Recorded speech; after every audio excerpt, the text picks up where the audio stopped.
That's a lot more like it. Well, whatever it was that making it run rough earlier, they were sold in that, well, 5 minutes between the runs. 1063 at 123. Probably looking for more than that.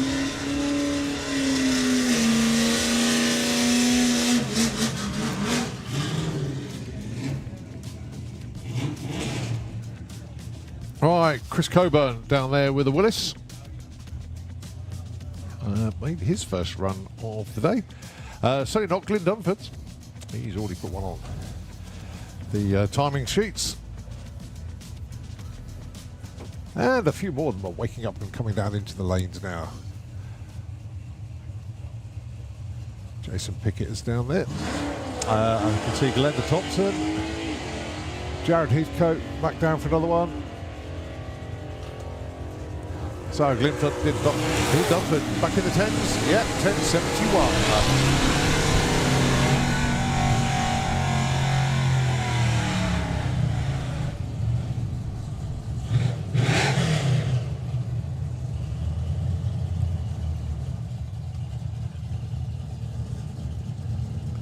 So Dominic Sharp with the Pontiac Firebird. And that's What'll It Do, Stuart Arthur.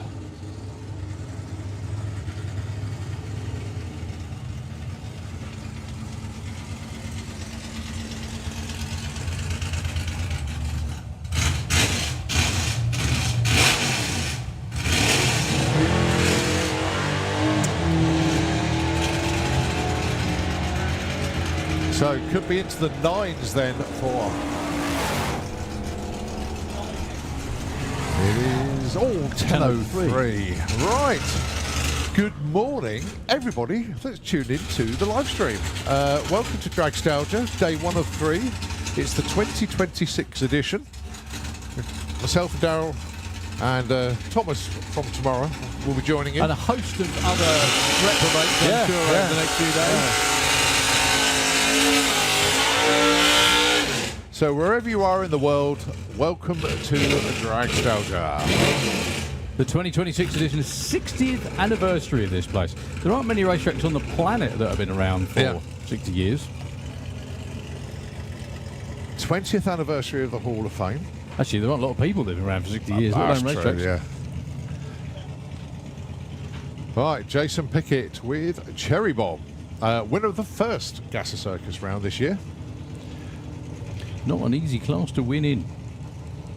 And a regular wheel standing car. You probably won't lift the front end up this time, but most of the runs he does. Let's have a look. Bit tamer this time.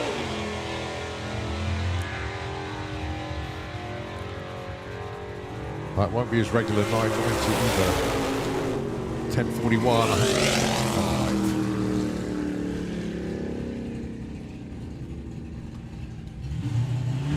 When Keith Williams built that car, I don't know if you remember this, one of the features he put in it was electric windows. So if he once he's done his running, he goes, just open both windows, get some air in. Really, really good idea. And why not?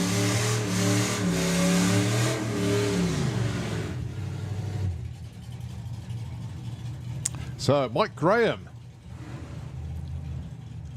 going alongside Jared Heathcote.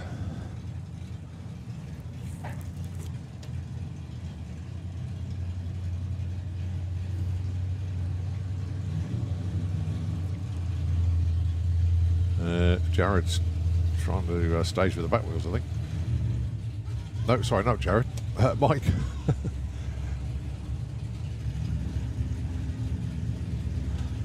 There was me like coming up to the track saying, oh, good, yeah, don't need to worry about food on Saturday night, just have Superstock barbecue. They decided it was too hot this year, they're not going to do it. You're joking. They're going to do it at the Mopars instead. Oh, don't do that. If it's chipping it down, then we regret it.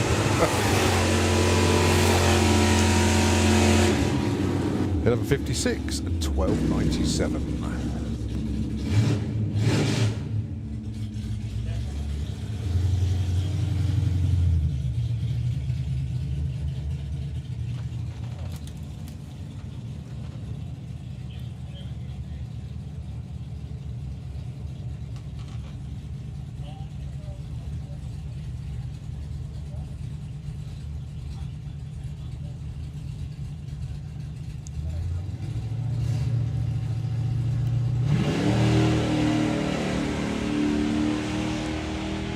Right, so unfortunately he's still got his street weekend number on the back of the car. He needs to take that off and uncover the Nostalgia Superstock.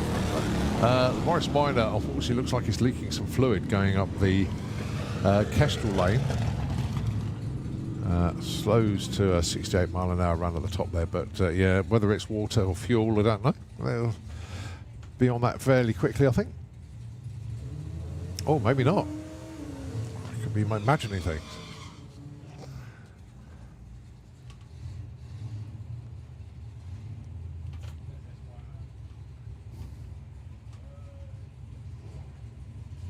So, Alan Matthews down for another one.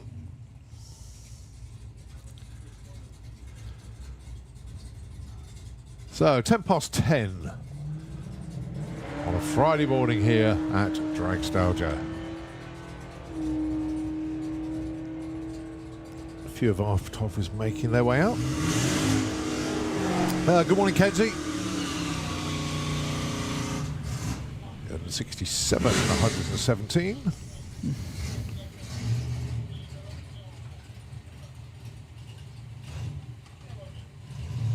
All right, Richard Granger.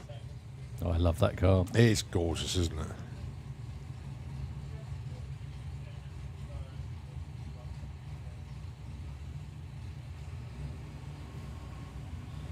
This is not going to get wet this weekend. I'll get a bit dusty though.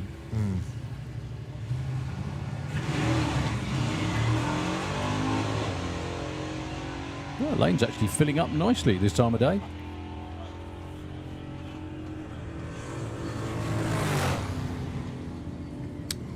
And 11, excuse me, 1180, 118.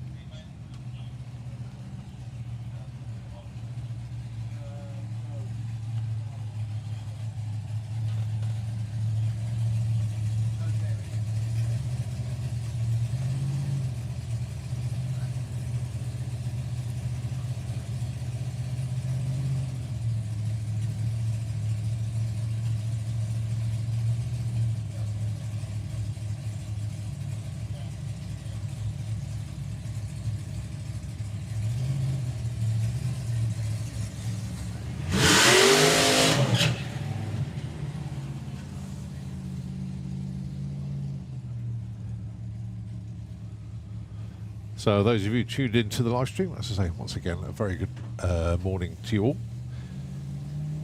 Time now, just gone 10:10 in the morning. Track action till around about 12:30. Then there will be a lunch break on track. That will be for half an hour to let our track crew and everybody cool down. It is going to be ridiculously warm out there today. So spare a thought for everybody that's out there, especially our fire crew that have to wear all the fire suits and everything out there. And you'll see the start line crew rotate around a fair bit, to be honest, as it's too hot.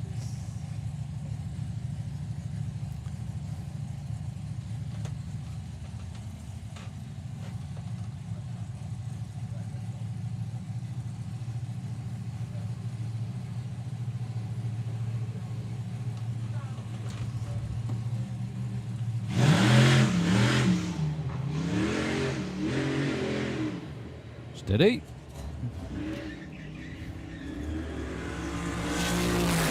Still going. Still goes 133 over the stripe. Nearly tried out the traction in both lanes. I'm sure it would have been equal. Yeah, it was Andy Clifford's car.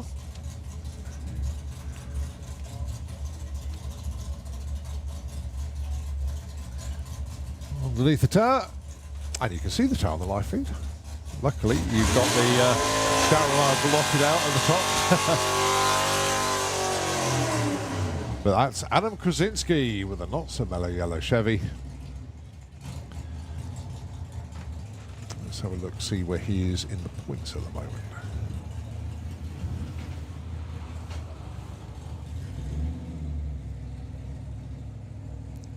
He's currently 13th. Busy championship, that. Oh, look, additional information. There we go. Wind speed, 8.3 miles an hour today. That just appeared on the screen. Oh, you get that little graphic back.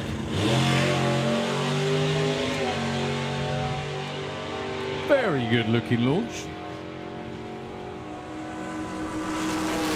Someone's woken that up a bit. Yeah, 10 yeah, he's got a new motor in there. That'll be why, yeah. That's normally do that. Yeah, it's worked out very well, actually. Got to say thanks to everybody within the Gasser Circus, because we've got a brilliant folder of information. Oh, that's terrific. Yeah, it's, and I get update sheets as well. So,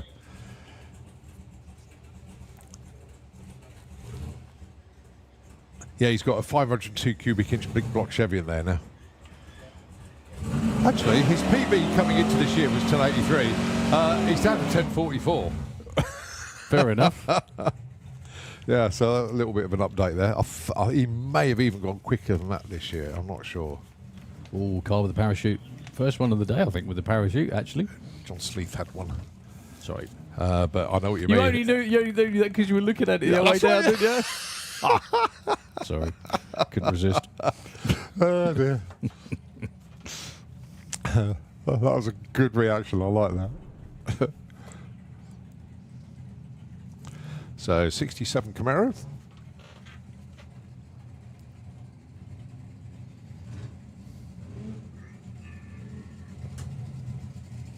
I don't know much about it, though.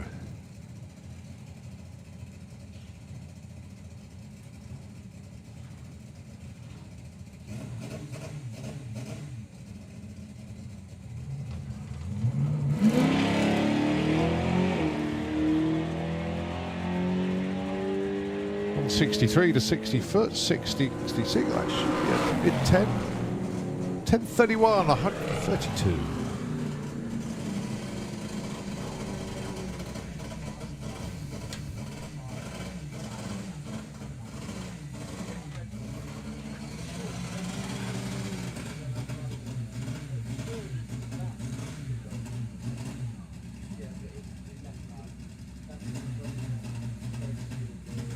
I think that's Rod Spry down there.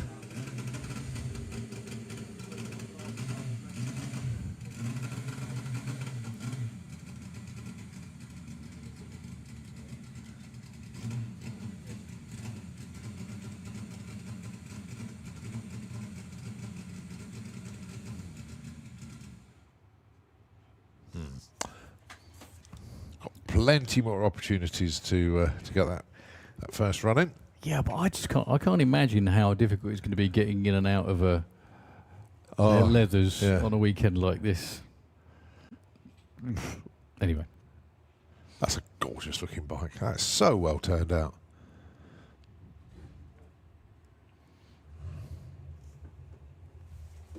Well, Parent Lane's looking very healthy now. That's the other thing you don't really want to do today is wait in the lanes for too long. You want to sort of come down and that's a get good onto idea. track. So Stuart Arthur coming round.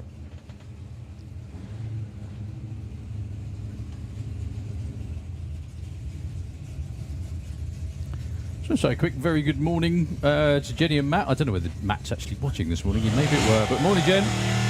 Look forward to seeing you tomorrow.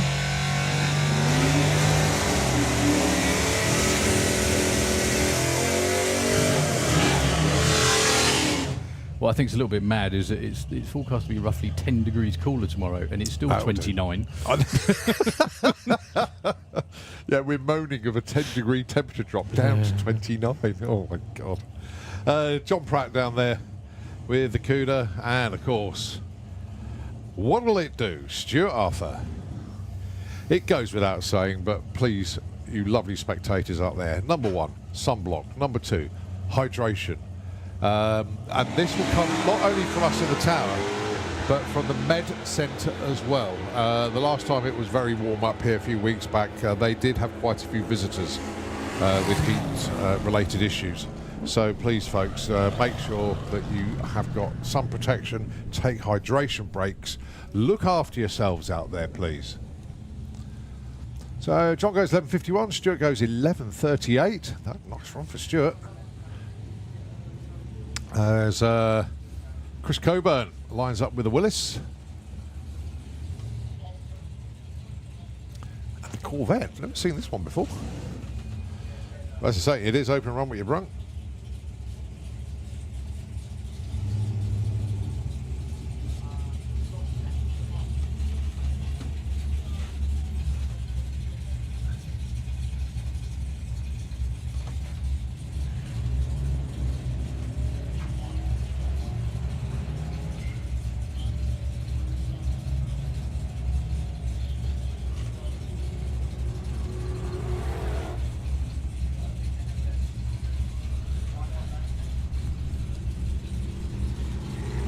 Chris goes 1330 and a 1951 for the Corvette.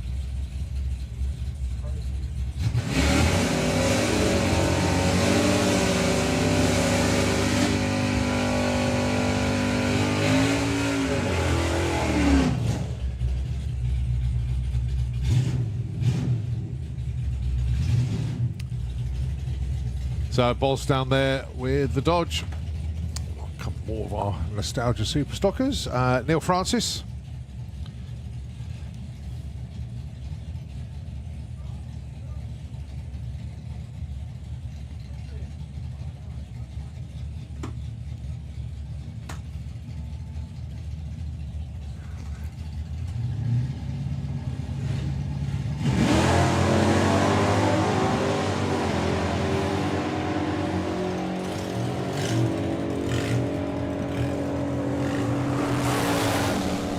Boss goes 1065, Neil goes 1093. Nice way to open their accounts.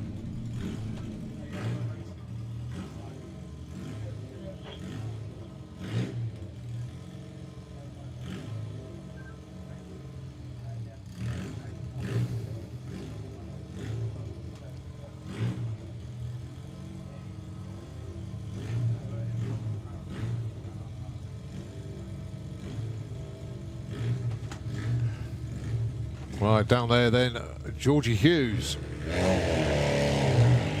It's the Ramrod Triumph.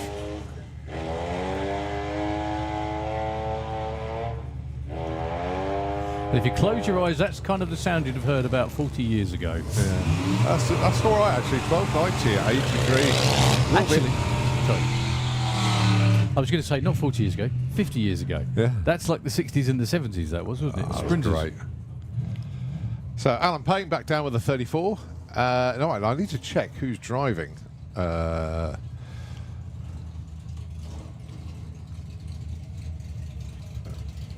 it does change. See, this is where Collins having working eyes comes in such handy. Yeah.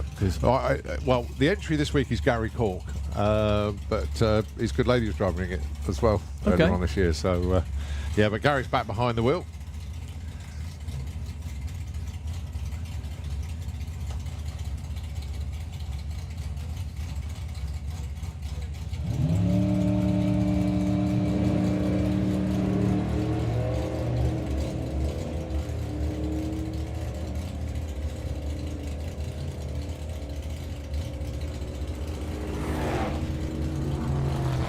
Good looking run. 1207, 113.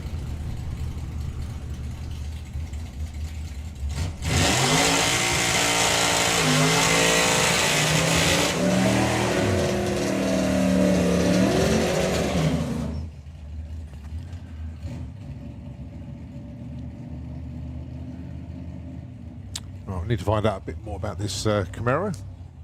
1031 on its first pass, more than capable, I think, of going a little bit quicker.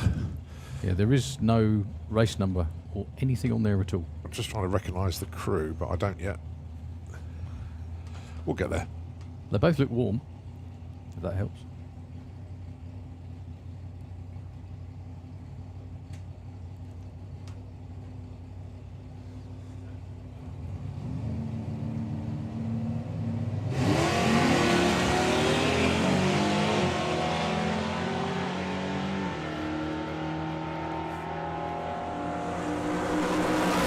Low 10, 27 at 133, and a 1091 in the other lane, 128. Yeah, I just saw some pictures of the car you mentioned, the Hot Lemon. I think it's Hot Lemon. Yeah, I think it's Hot Lemon. The John Webster's fuel altered. Just what a car! Oh, it's gorgeous! What a car! It's also the other thing as well. Small block on nitro. I don't know where those facts have come from. I'm not entirely sure it's 27.3 degrees out there. It genuinely isn't. That must be in the shade, if you're lucky. Yeah. Yeah, anyway, that car is a John Webster way of going racing. Small engine, very lightweight. Goes like a bat out of, well, everything really.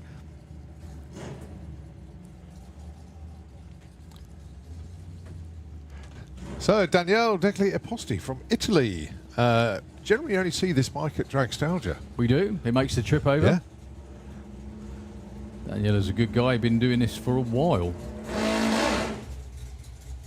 But didn't get very far that time.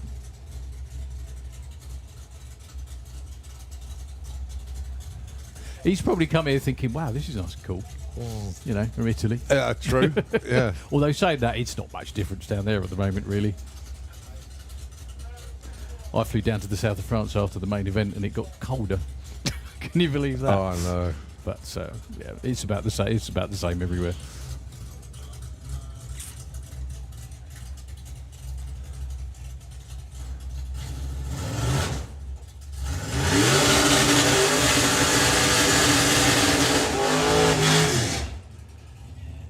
Did you get a chance to see some of the images of people setting up yesterday?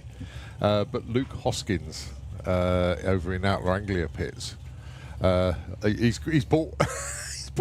He hasn't bought a fan with him. He's bought a wind turbine with him. Why not? See it in the pits there.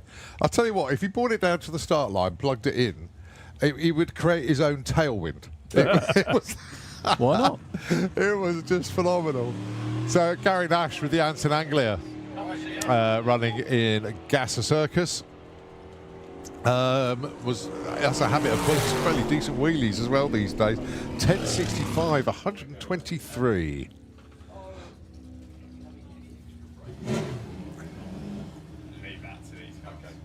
So Danielle having another go.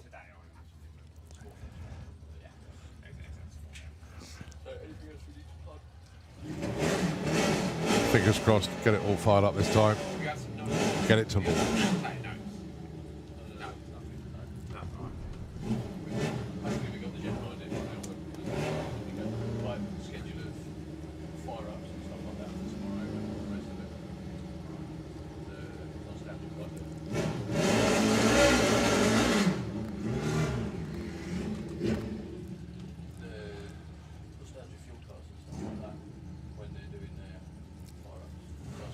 So Cody Andrews, good morning from the grandstands. Yeah, picked a place to watch proceedings from. I know he messaged me half an hour ago, I've only just seen it. 1034, 142 to open the account there for the Moon Eyes bike.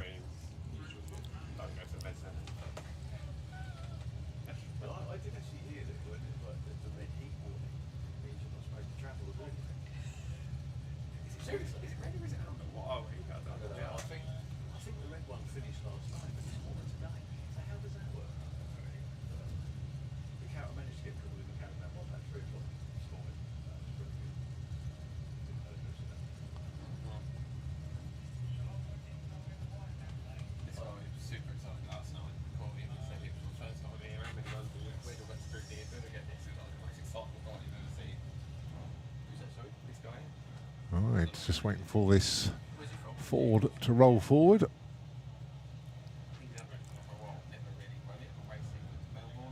Don't know much about it yet. And I don't think we're going to find out a huge amount more, actually.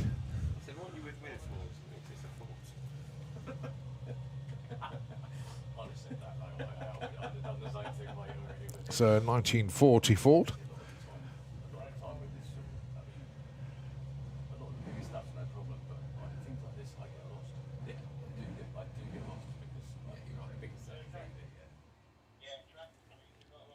Well, just on a pause for a moment, actually. Well, I'll tell you what, whilst we're doing that, Nitro FM, if you can take the airwaves just for a second, I don't think it'll be for long, but we'll be back with you shortly with more fun here at Dragstalgia.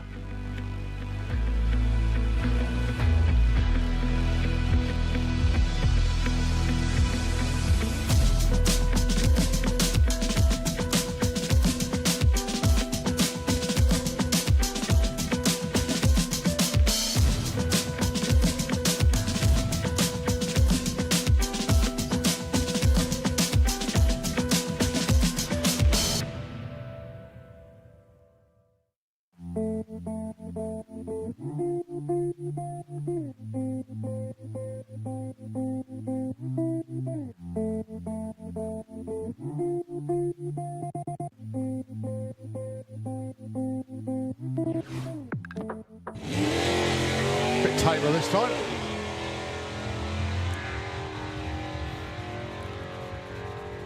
That won't be his regular 990 either. 1041.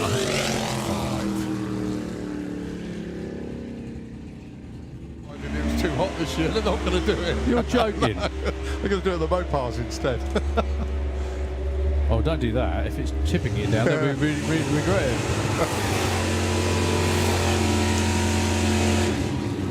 11:56 and 12:97 on a Friday morning here at Dragstalgia. A few of our photographers making their way out. Good morning, Kenzie. 11:60.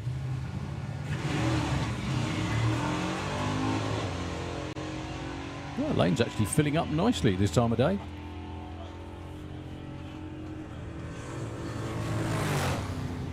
Wind speed 8.3 miles an hour today. That just appeared on the screen. Oh, you get that little graphic back.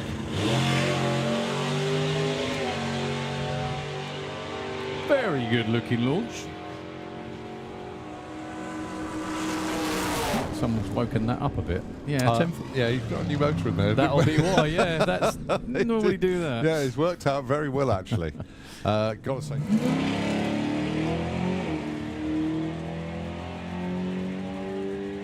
63 to 60 foot, 60, 66, that should be a mid 10. 1031, 132.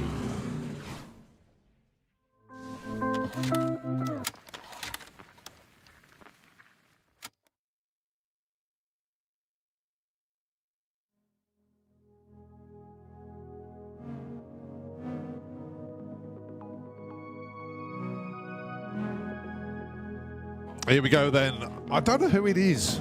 That's the only thing. But it's a 1940 Ford.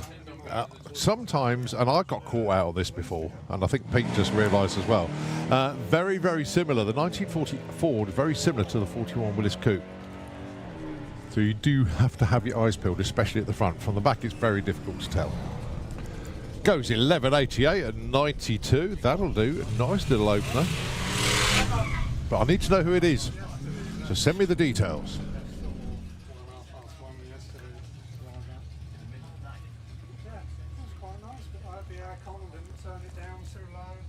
Okay, next up. Oh, another one I haven't seen for a while.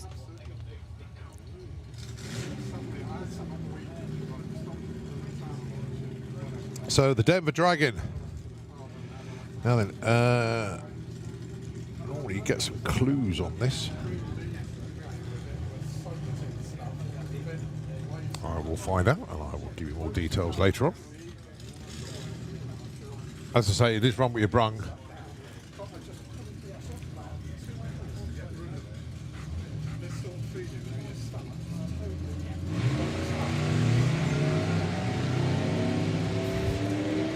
Right, we have a vehicle that is parked by the pod shop. We'll get more details about it in the moment, but if you've left a vehicle parked by the pod shop, you need to go and move it. Quite simple.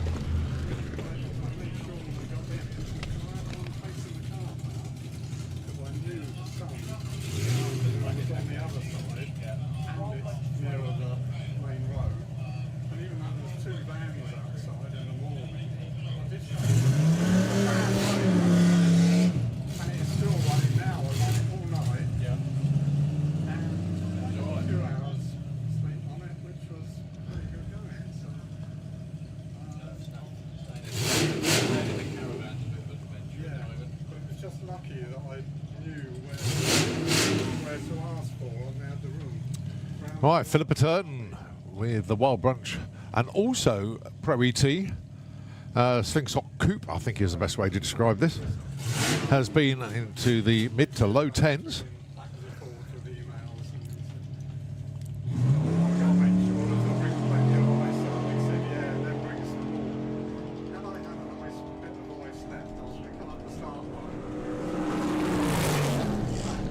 And that's a nice opener actually, 1069, 125 in these conditions.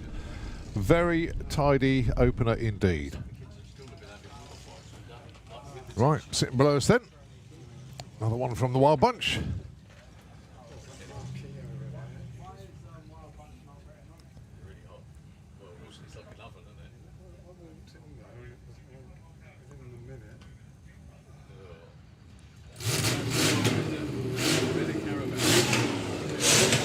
So that's Ian Armitage.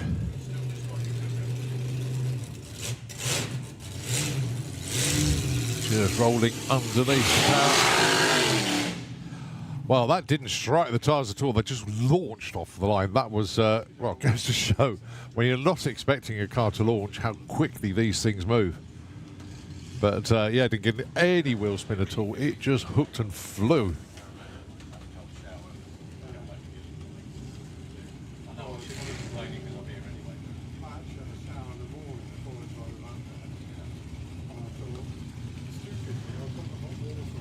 Well, as always, I'd like to say hello to our photographers out there. I don't know all of them, but I do know Ian Blackett is up there. Very good morning to you, Ian. You're on you're Billy No, mate, so the only one that side of the track at the moment. But don't forget, Blackett Photography Studios will be open throughout the weekend. I will let you know exact times coming up shortly. But as I say, I wouldn't expect anybody in there just yet because it's a little bit warm in there. But various packages are always available. And Ian will be out there getting all the images, and then later on Paula will be able to supply those images to you in either digital or printed form. Say hello to some of the others in a moment. Now that should go like a stabbed rat. A blown small block Chevy. It did in the burnout box. It hooked and went. There we go. Very, very nice looking wheelie as well. That'll be a low 9. Oh, it's an 8. 889 at 150. And the first car into the 8s this weekend. Well done, Ian. Go again. You could get used to this. Right, Neil Francis. Nice to see you, mate. Take care. Yeah. Has he got anybody for company?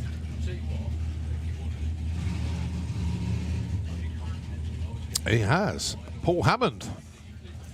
Good to catch up with Paul yesterday.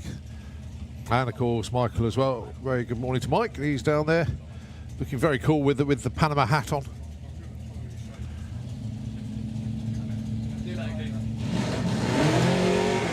A little bit of a cough and a splutter off the line. And well, we're not going to get any numbers for him. That's a shame.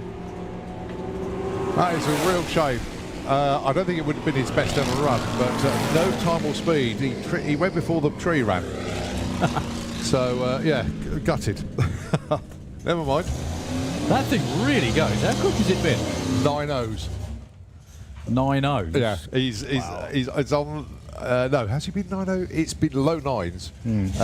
We see if we can tease an 8 out of it this weekend. That's mental. Yeah, he runs nitrous now. That'll be why then. That'll be why. Yeah. Going alongside his, sorry, that's Dave Caruso down there with the heavy Chevy. Though then later on today they're going to have a little match race. Really? Yeah, I know they are.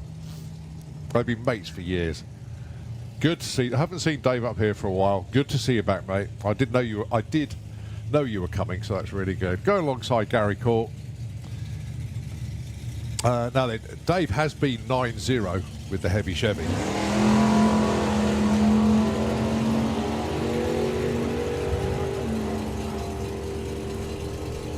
Blowing out the combo with the 10s to start things off. Yeah, 1024, 134.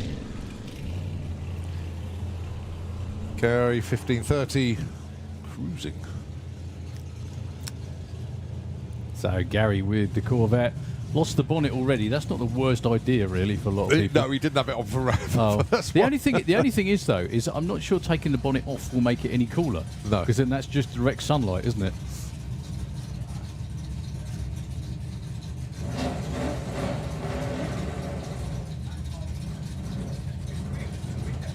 Oh, right, okay, so that is Andrew Stiles Ward with the Corvette. He's literally just put his race number on the back, so I know who it is now. But he's out here testing this car. It's not his normal car that he's ran before.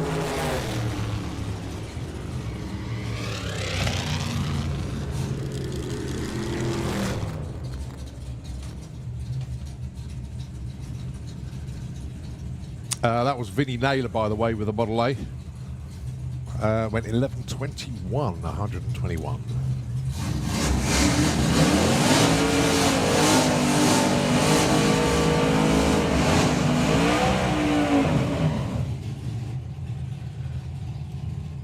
Right, once again, this rather rapid Camaro going alongside Jim Smith. Nostalgia Superstock Lifestyle Champion.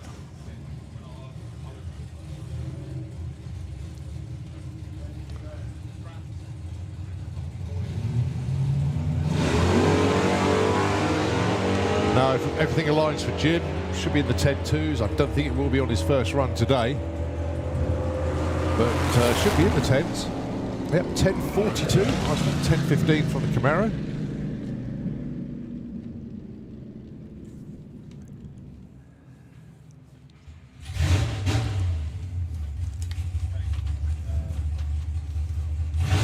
So the Morris Minor in the Gulf colours.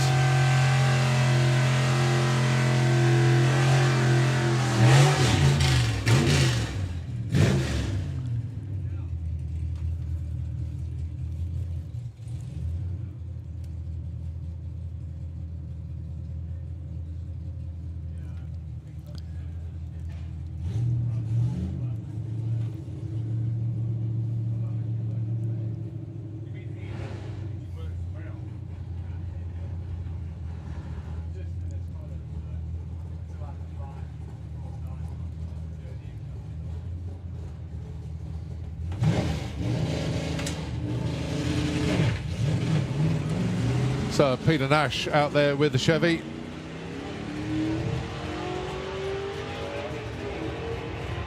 Having a really wander around just after the half track. Still wandering a bit too. Goes 14.49, only 76. Yeah, so Peter Nash, that's Gary Nash's brother with the Anton Anglia. Of course. Yeah. So that is...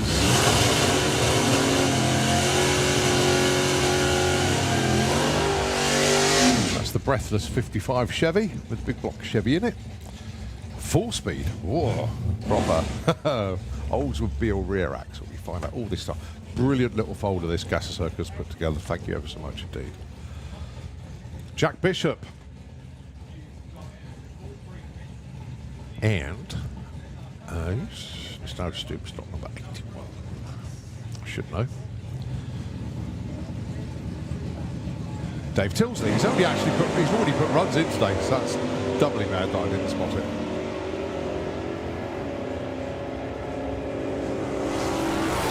You're looking around for Jack, 997, 130.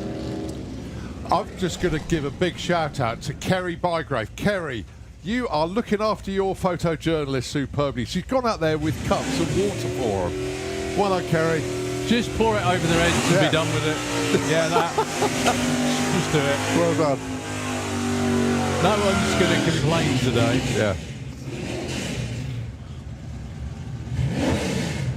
It's also on days like today.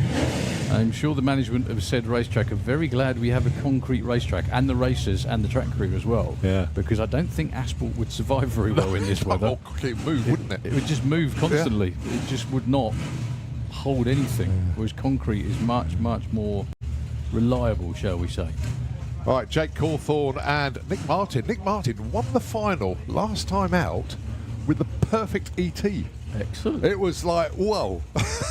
Saw him in Fueler's bar, and he's like, at the following meeting, he's just, yeah, I can't believe I did that.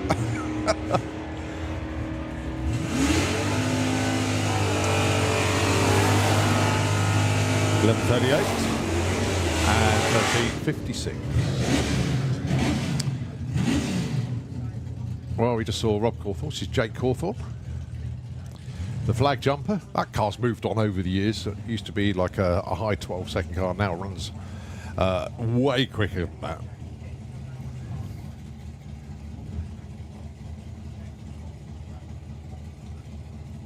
God, good luck anybody putting a folder together for Nostalgia Superstock. You've been encyclopedia. Forever. Well, you never actually get a chance to look through it. No, you couldn't flick through it fast enough.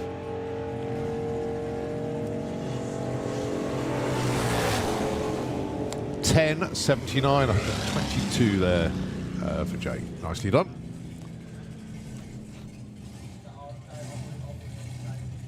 Well, Andrew Styles Ward, that's hot lapping it completely. Well done. Oh, we got our first Supercharged Outlaw coming underneath the tower in a moment as well. We have indeed. And hear him under the tower.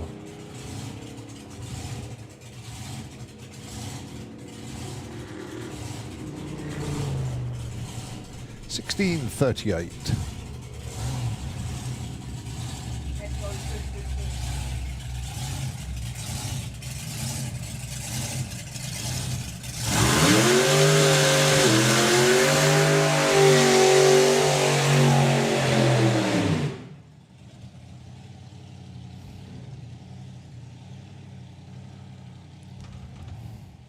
I was in the process of giving a shout out to the photographers out there. Didn't get very far, did I? Kenzie, very good morning to you, mate.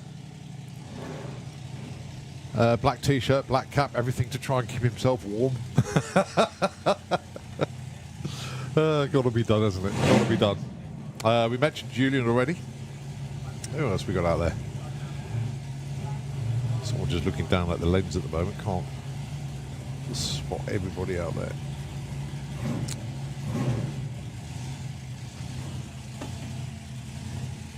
So Gary Keep, fueled and framed here this weekend as well. Thank you ever so much for that incredible donation to the Hall of Fame auction. Better will step off the line for Keith that time round. 9:35, 144.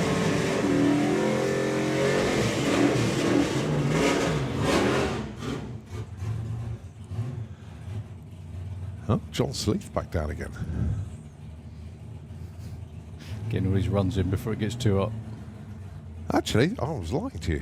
John Sleeth doesn't have a parachute. I thought he did. Colin, you spent all that time looking at the back of the car and you didn't know I just that. imagined it.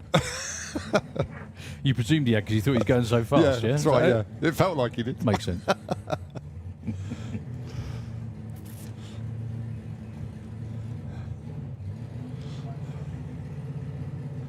God, just think about the vehicle that's John Sleeth's run over years. Remember the Audi? The Street I do, Liberator. yeah. Oh, I'm sure that car's still around, actually. yeah.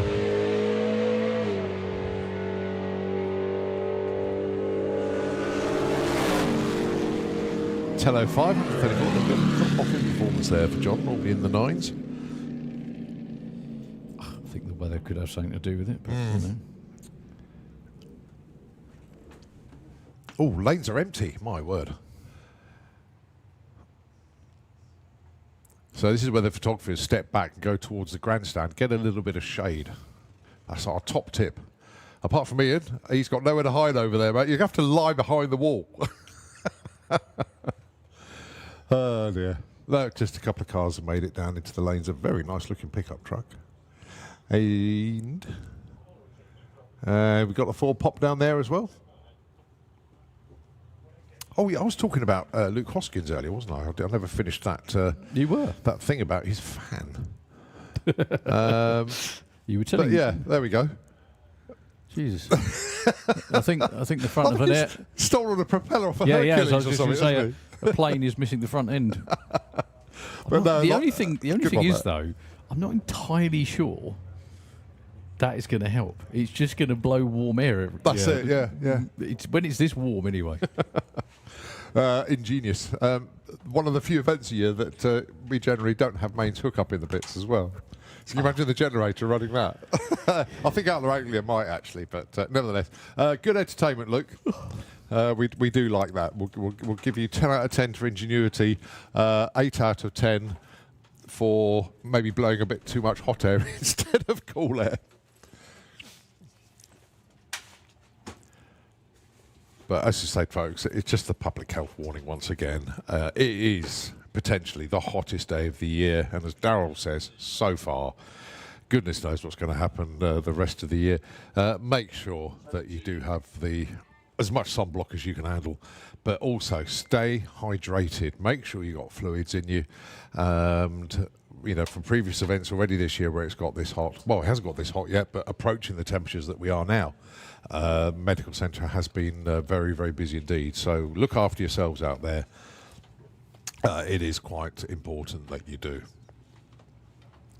So I think just standing down just for a second, hydration break for our track crew would be a good idea. Parent lanes are relatively empty at the moment. We've only got about 3 or 4 cars.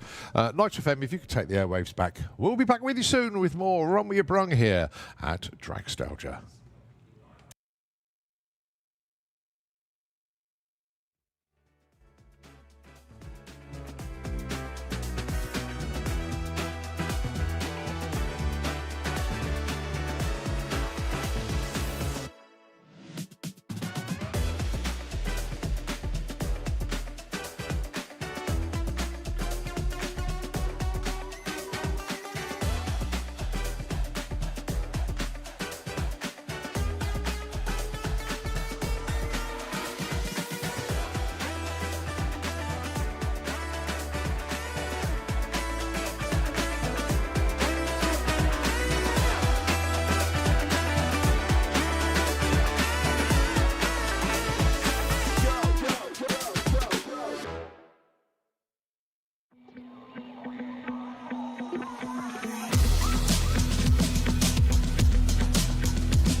Okay, we are back, and a very old school Chevy pickup truck. When I say it's not like ancient, but it's cool.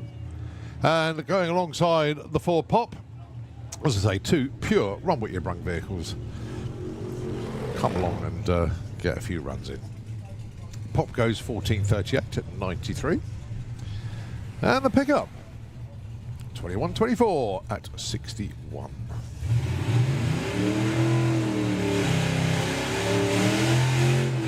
So Andrew back down again with the Corvette. Going alongside Jared Heathcote.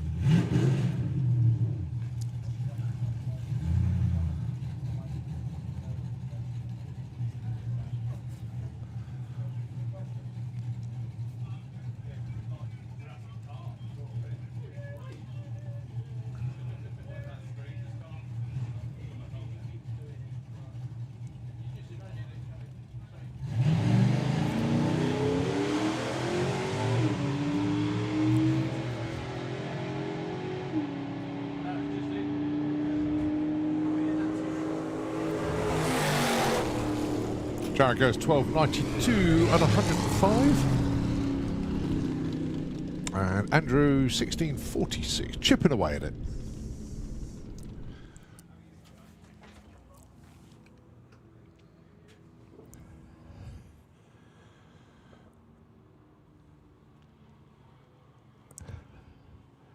So got a few cars in the lanes. We can see some more of our nostalgia superstock entries. You've got that 1940s Ford, or 1940 to be exact.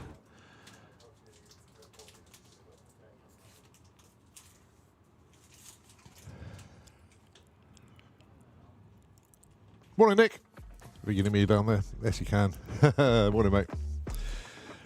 So Williams brothers are in town. We've got one of their team cars in the lanes. One of them is missing, actually, which is mine. It'll be here tomorrow. It's too hot to bring it today. But still got 3 other cars in the team in Nostalgia Superstock. Obviously, you've got Jason Pickett running in Gasser Circus as well.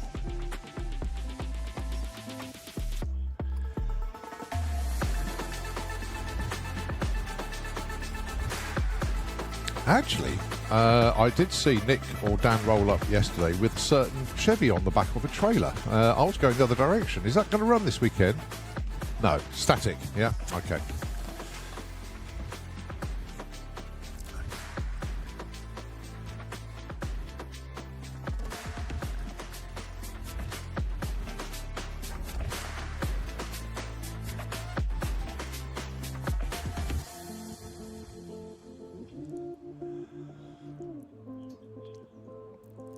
The trader area looking very good indeed.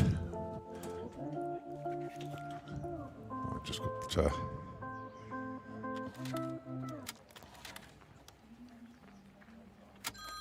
Nick Willie.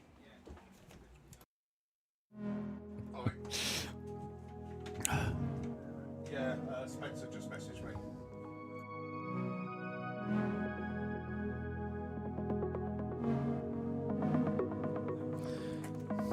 Got an instant answer service, Colin. Yep, it is. Yeah, well, because I know what he was going to tell me, but Spencer beat Nick to it. Okay, so coming round is Lara Bartlett's Camaro, but it's not Lara driving it. It is, this weekend. It's Jacqueline who's going to have a go. I only know that because I saw her getting in. Yeah. Not that I have any knowledge, I just paid attention. Just saw it, yeah. So that car will be coming around the corner in a moment. The car that actually they did an exchange deal with a pickup truck, and I think it was Nick's 34 Ford. Remember the coupe? Yes, yeah. So it was an exchange deal. They got this Camaro and a Chevy pickup truck, and this was a beautiful Camaro, and they were going to keep it there. And then you know what happens with Winners Brothers? They get hold of a car, they go, right, okay, it's going to turn into a race car, and the second-gen Camaro became the Dino Dan machine, and did very, very well with it. Won events. I think he took a lifestyle championship with it as well. Great car. Consistent 10.6/10.7 car, if I remember, when Dan was running it. Not as highly stressed now, because obviously Dan and Nick used to tune it to the nth degree, but now it wants to be more consistent. But nevertheless, a lovely car.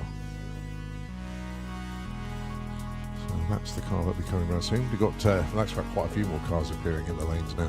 Just thinking, Dan and Nick have raced at Indy plenty of times, and they're probably thinking this is nothing compared to. I think the difference is as well. Somewhere like Indy is. 35 years ago, I flew from Vegas to Indy for the US Nationals, and it wasn't. I remember looking at the newspaper, and the temperatures in Indianapolis were like 20 degrees Fahrenheit, cooler in Indy. But got off the plane and it's like walking through soup because it's just the humidity is horrific, absolutely horrific, just energy sapping. I remember talking to one of the Alcar racers at the time, and I said, "Are these not?" I said, "These obviously aren't good conditions to run in." And he said, "Check out around." He said, "Look up in the air. You see any birds flying?" I said, "No." He said, "It's because there's no air." It's very true. Yeah, so only about 6 cars in the lanes at the moment, so it's going to be gathering a few more before we start up again. I'm just looking at people in matte black fly suits. Oh, yeah, that. So at the moment, quickest car on track today in Armitage with the Wild Bunch Slingshot, 8:89. Keith Freeman, second quickest today, 9:35. With the yellow Ford, and Gasser Circus number 12 went 9:80. Who was that? I can't remember who Gasser Circus 12 is. I'm trying to think as well. Would that be? I can see the car and I can see his face, but I can't remember his name. Cherry Bomb. Oh, Steve Matthews. Oh, Steve Matthews. Yeah. Dear, oh dear. I've got the wrong car. 994 quickest nostalgia superstock car at the moment. That's John Sleeth. Yeah, the thing what they're more than likely doing as well, folks, is just allowing everyone a very quick hydration break too. Very, very sensible. Actually, there we go. You can see the top 8 of the Dragstalgia Run What You Run on the screen at the moment. So many thanks indeed for posting the information up there. Oh, thank you. Oh, that is super cool. I think I know. Yeah. Oh, that's lovely. Thank you. Oh, that's so cool. From Motorcycle Team of the. Yeah. Are these for sale in your pits as well? Limited supply. Motorcycle Oh, yeah, that really, really cool. You pop round and see. Now then, nostalgia cannibal for you lot, isn't it? Enjoy it. Going to look forward to that. Bit hot. Too hot. Yeah. Do you want to chat on the headset for a sec? Come on. Put a headset. No, he's no, he doesn't want to go on air. That's all right. That's fair enough. But no, let's pop down and see Adam Gladdo and the team. There'll be more than I'd say limited supply of these very, very tiny motorcycle drinking cups. We like those a lot. A big shout out to Dave Swift, just messaged in. A very good morning to you, mate. And where's he tuned in from? He's somewhere in the world. Oh, he's in New York. Okay. A very good morning to you, Dave. Normally you're somewhere in Europe, but no, today he's in New York. So a very good morning to you, Dave. We do look forward to seeing you back here soon. I'm going to guess at the European finals. So, yeah, hopefully we'll be able to catch up with you soon. I'll tell you what, I'm not going to waffle anymore. Going to give the airwaves over to Nitro FM. We're just going to, on a hydration break at the moment. Back with you soon with more Run with Rung here at Dragstalgia.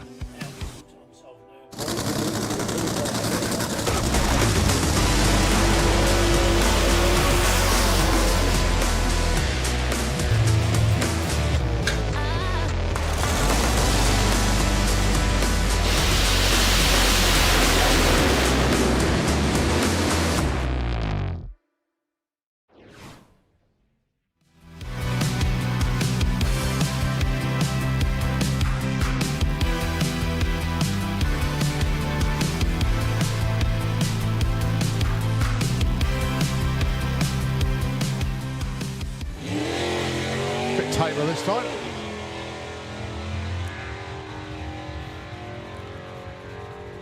That won't be his regular 990 either. 1041.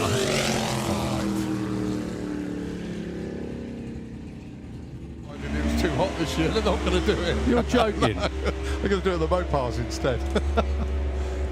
Oh, don't do that. If it's chipping it down, then we regret it.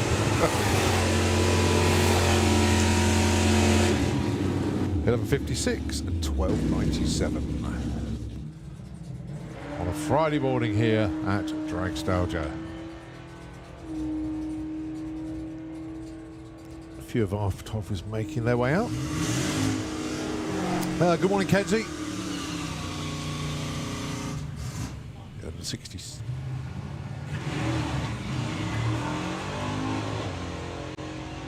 Well, lane's actually filling up nicely this time of day.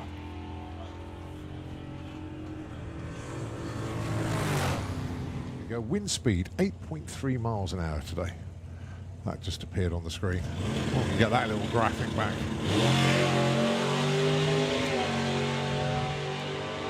Very good looking launch. Someone's woken that up a bit. Yeah, yeah, you've got a new motor in there. That'll be why. Yeah, that's normally do that. Yeah, it's worked out very well actually. Gotta say.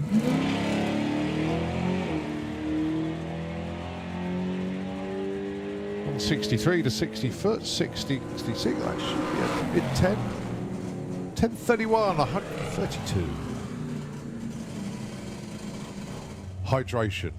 And this will come not only from us in the tower, but from the Med Centre as well.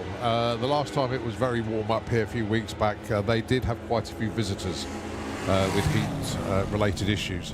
So please, folks, make sure that you have got sun protection, take hydration breaks, look after yourselves out.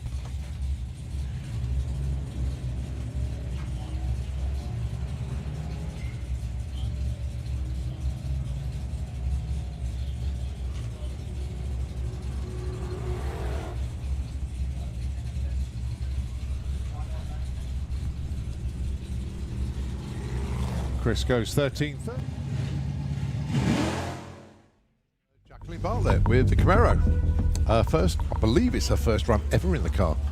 It's Laura's car. Yeah, Mum's down there watching too. Just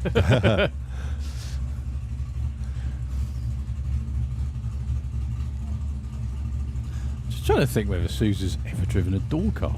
I know she's driven the two. She's only ever driven, as far as I know, she's probably clipped me around the ear because she's good at that.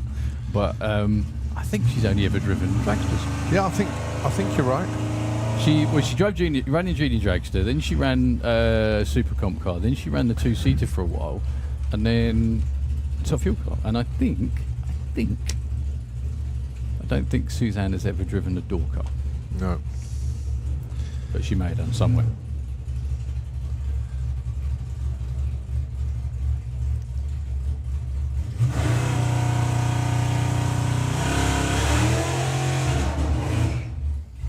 So Jacqueline's actually very accomplished in a car that's substantially quicker than this, actually. Yeah. Her own Super Pro dragster. Yeah, regular runner in the 7.7 stroke 7.8.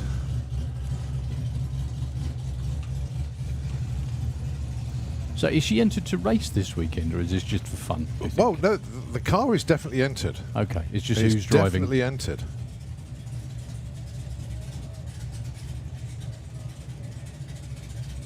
Yeah, Mum's on filming duties this weekend.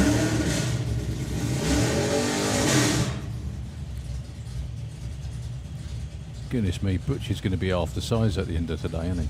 He's still down there with that fire suit on. So, good luck, Jacqueline. First run ever, we believe, in this door car. But she knows how to get down the track. Well, that'll do.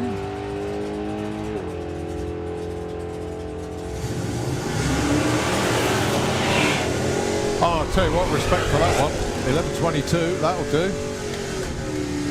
Yeah. At 120 miles an hour. Nicely done, young lady. Yeah.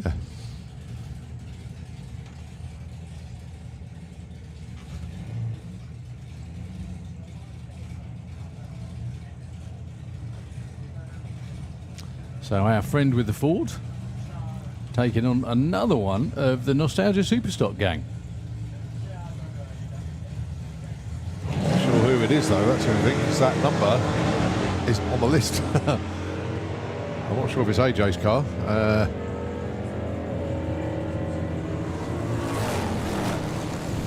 11.35, plays 11.91.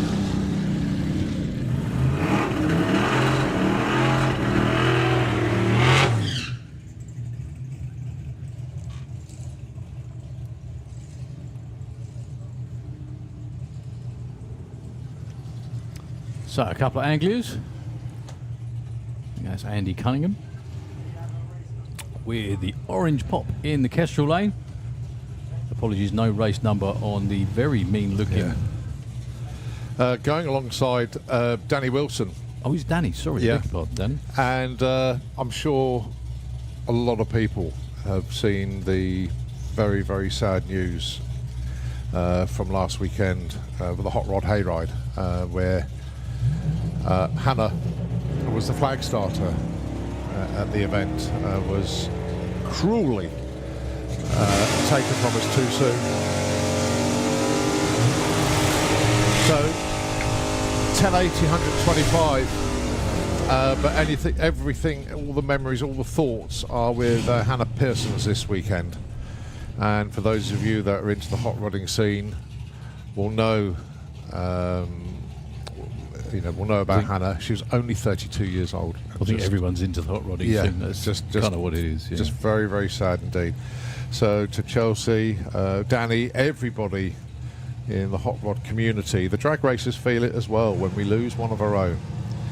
And at such a young age, the only consolation that I can give, because we always try and find a positive, is that did what she loved doing. She totally did. But, as I say, I'll mention it a few more times over the course of the weekend. But to Hannah and to everybody that knows her or knew her, just thoughts are with you all.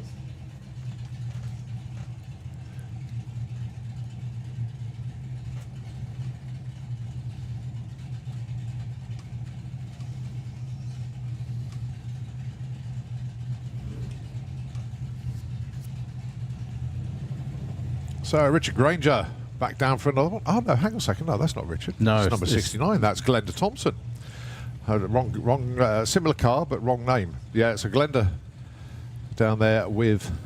I love the way you do that without missing a beat. Very good. Well, I just looked at the race number. I thought, no, that's not it. That's Glenda's number. And I thought, oh, yeah, it's Glenda's car. Excuse me.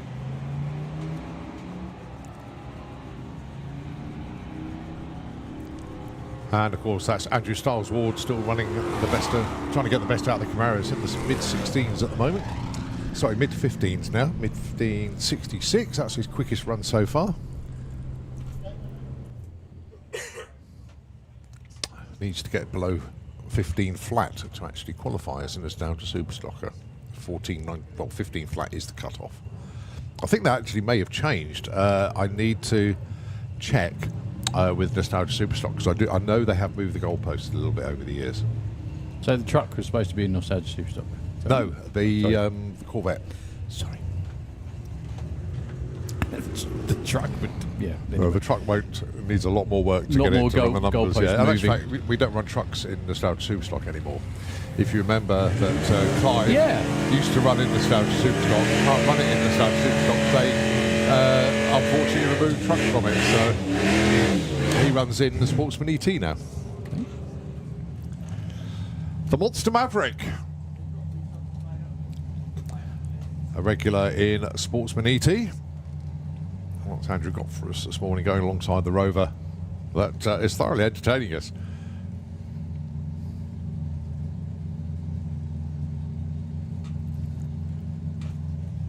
Loving the matching dress, Carly. Very, very nice. And sunglasses.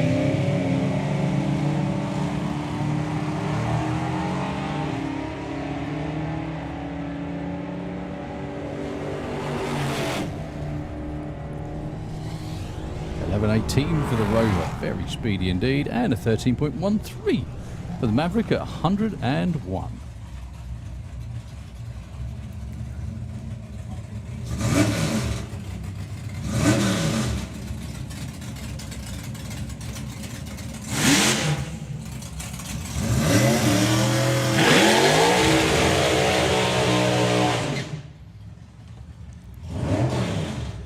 That will be a cool cell. And that will be a proper cool cell burnout as well. Loving the outfits already. Not Steve's, of course. That's his normal one.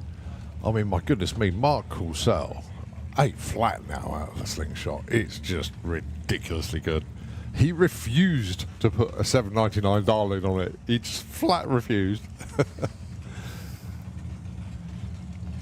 Yeah, these are going to be rough conditions to try and run any quicker, but... still going to be in the low 8s, no doubt. This probably will set our quickest time of the day if things go to plan.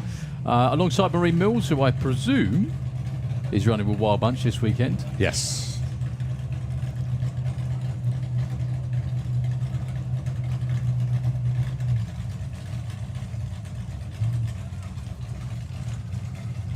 One of the biggest problems as well, if you're a driver, I had this a while back when it was hot. It wasn't this hot. Was the sweat running down your face in your crash helmet. It's horrendous.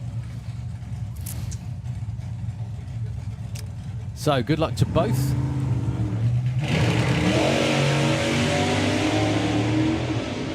Very nice, smooth looking launch for Mark. This will be the quickest run of the day. It will be an 8:21 at 161. Again, considering how warm it is, that's pretty damn good. And a 1070 for Marie at 122.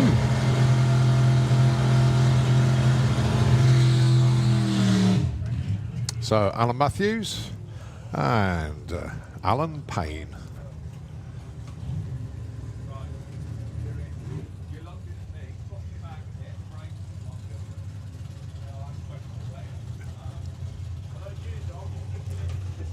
Well, the obvious joke here is Alan.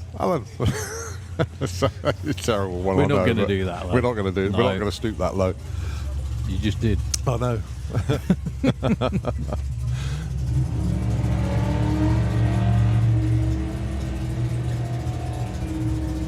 So Alan Matthews looking good with the Mustang there. Not so quick this time for Alan Payne. 11:32 and 12:99.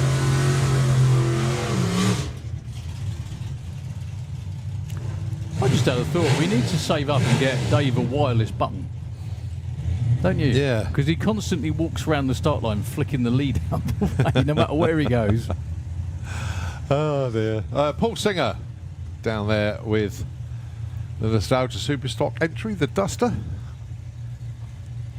and the Short Fuse. One from the Gasser Circus. Big wheel stand. Not a flinch over there by the barrier. Good to see. This is where they check their lenses, check the back of their cameras to make sure they caught it. They always do. Then you get the nod. It's like, yeah, I got it. 10:29 at 1:27. A very nice looking run indeed.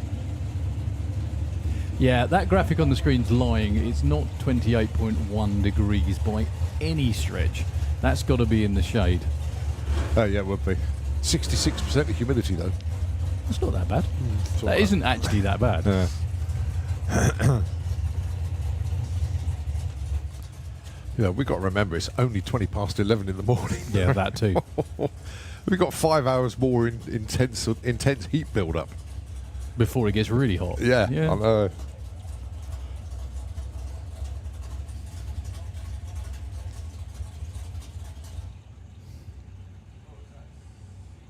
So a little bit of a timing system reboot. Now, one thing I do know on the little browse of the pits I had this morning, didn't have a lot of time, but just go around and see the teams, because so many of them have got nostalgia memories on display. Rob and Pete Brown have got all the old fuel masks out, stuff like that. Mark Courcelle has got all of the old die-casts and family history on display there. Some brilliant photographs. What I love, I've got to point this out, what I love about that, especially the Browns, is they weren't even alive when all of that stuff happened, and they're still doing it, which is wonderful. Oh, it's really, fabulous, really yeah. good. They're so immersed into it, they really are.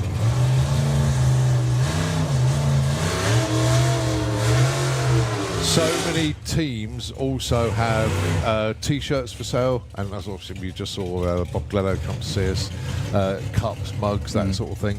I know Nostalgia Superstock have got their new mugs. They've got the tin ones as well as the China ones. They're pretty cool.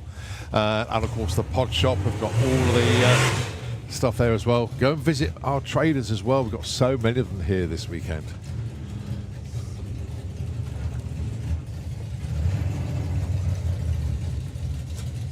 So, John Gibson and Brian Gibson. Or is it just one of them? I think we might have just one. Yep.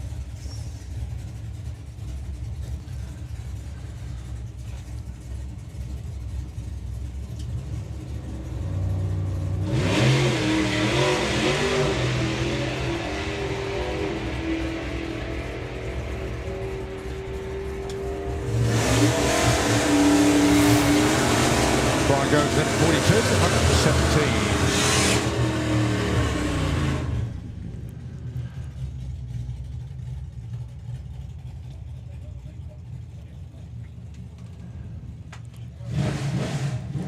So John Pratt once again with the Cuda. Going alongside Mick Deacon.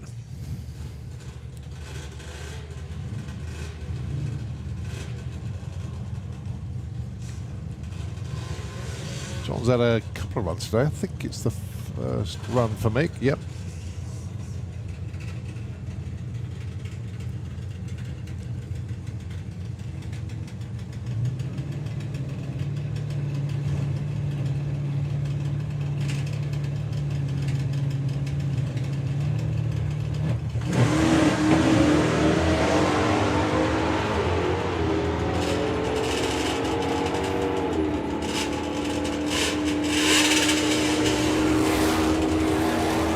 .53, 12.94.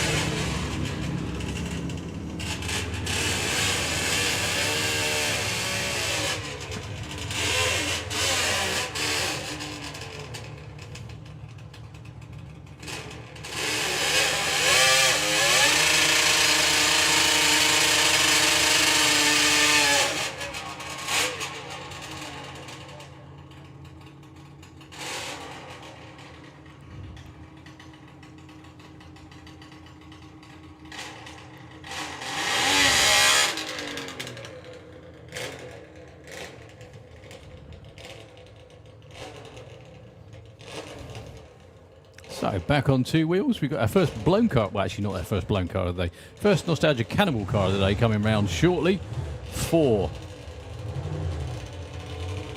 a test run.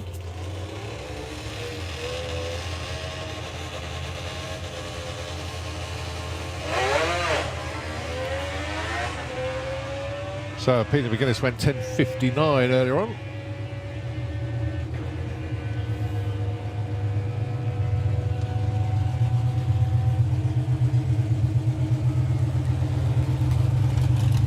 Coasting to a 16:64 this time round.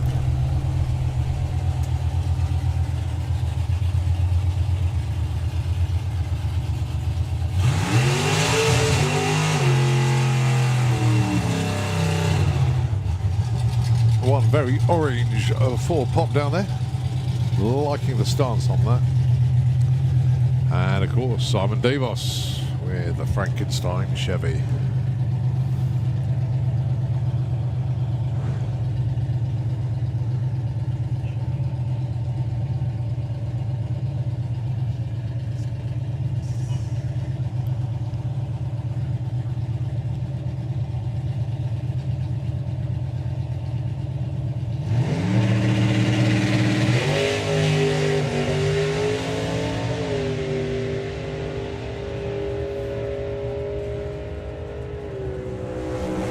Another 10 for Simon.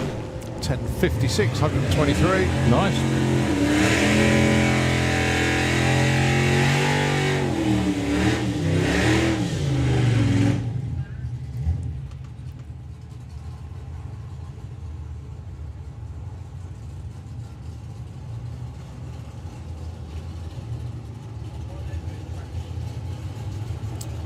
Well, pick your weather app of choice. Hello, sir. How are we doing? Good to see you. No great expectations.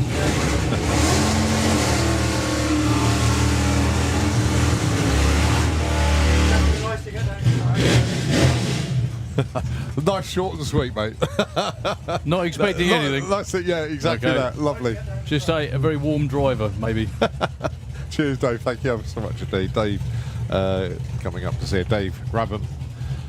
As we look at Russo's Rat, Chris Goodell going alongside the blunderbuss of Stefan Nelson. First runners for these two today. As I said, yeah, pick the weather app of your choice. But I'll have a look at the Met Office one and just in the current temperature is 34. What have It's you not got? bad. No, I'm looking at that and I'm Oh, yeah. looking forward to 5 o'clock tomorrow morning. What? 17 degrees. It's cooling down. It's cooling down. Oh dear. Anyway, yeah, lively, I think, today. 34. Gee whiz. I said the good news is it's cooling down by 6 o'clock tomorrow morning. All right, going to be Steph on her own then. Now with a good set of wheelie bars on there.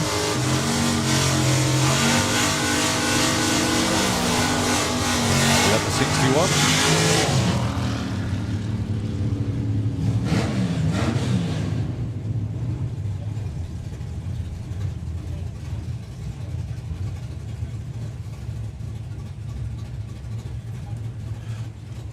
So Patrick Hobbs, first run for him today with the Falcon.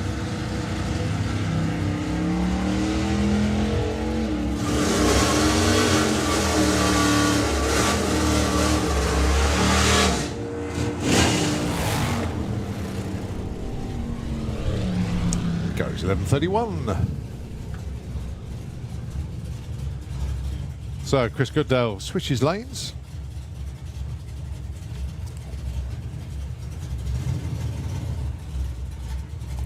All right, time approaching 11:30. It's currently 25 past at the moment. Don't get lunch break scheduled for 12:30.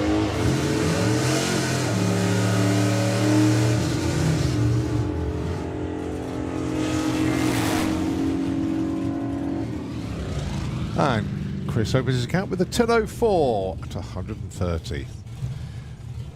Right, Paul Smale. Now then. Remember the debate we had about this car? He said I'll hold my beer back in 10 point something. Thing is, though, he's been in the 9s now, so he's left it on there. He's got to change that to 9.10 now. Yeah.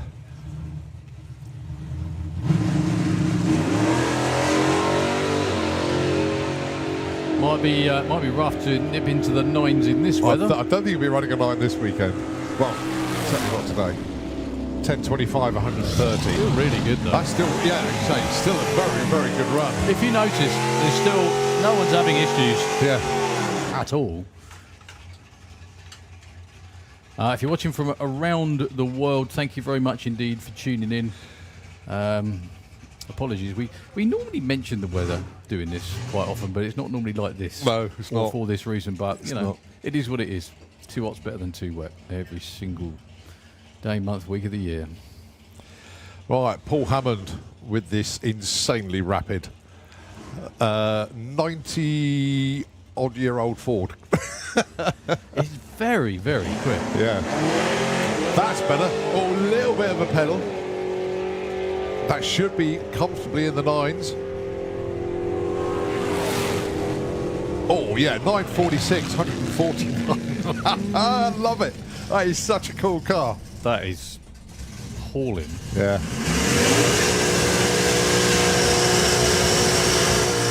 Actually, I don't know what's cooler. It's Paul Hammond's run or Michael D'Souza's hat, because he's nailed it out there. Oh dear. Right, Dave Bilodeau.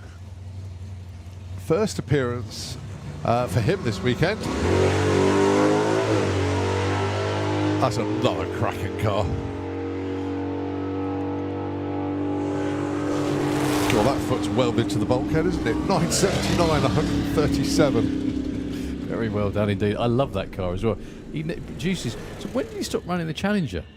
Was that last He still year? got it. He still got it? Yeah. Oh. But he won. Some people are just greedy. Last year, when he debuted that car, Yeah. that's his lifestyle car. And the Challenger was his national championship car. Obviously. But he has put the national championship car up for sale. Whether it's been sold or not, I don't know. But that was the general idea. And remember the wagon he had? The white estate? Yes. Right, okay. So that got sold and is now predominantly a street car. Right. But yeah, whether he sold the Challenger or not, I don't know. I don't know. Who have we got below us there? We have. That's Billy Jones, Grumpy Grizz. Is it Grumpy Grizz? Yeah, Robbie Yeah. Robbie Grabham is gingerly getting dressed with all his stuff, like everyone is at the moment as well. Yeah. Good to see Lee Taylor as well with the Outlaw pickup. Oh, Josie, I hope you got sunblock. It's going to get very warm out there. That's what hair's for. Yeah. All right, Gasser Circus, Billy Jones. Grumpy Grizz. Loving the artwork on the car now. It really does match it superbly.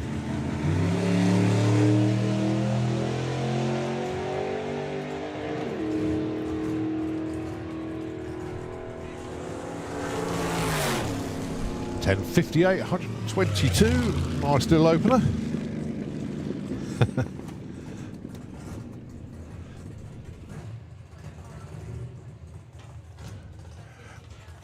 That's the busiest I've seen the parent lanes today, actually.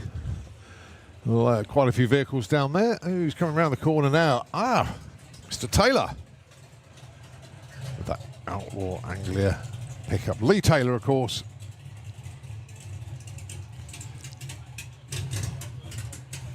Don't see this car often enough.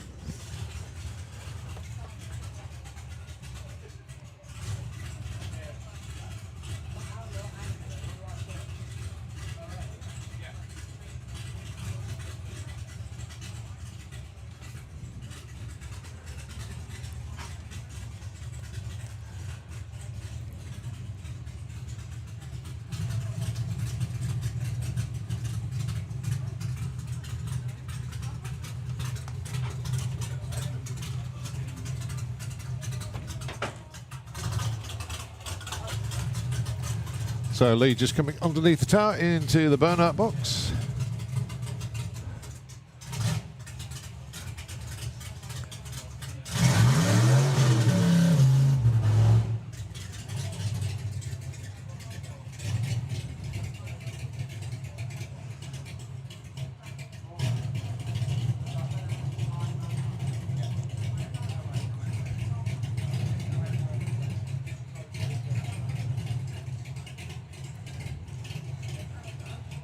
So first run of Dragstalgia.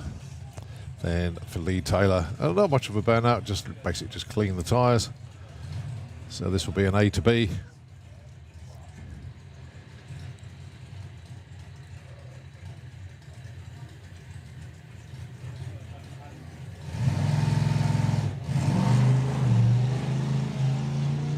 Yeah, just going through the motions there is Lee.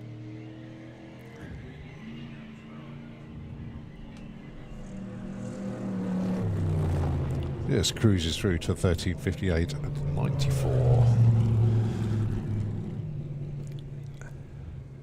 Okay, a little bit of track work going on out there at the moment. So, Nitro FM at 11:30 in the morning. If you can take it back, I'll be back with you soon with more fun here at Dragstalgia.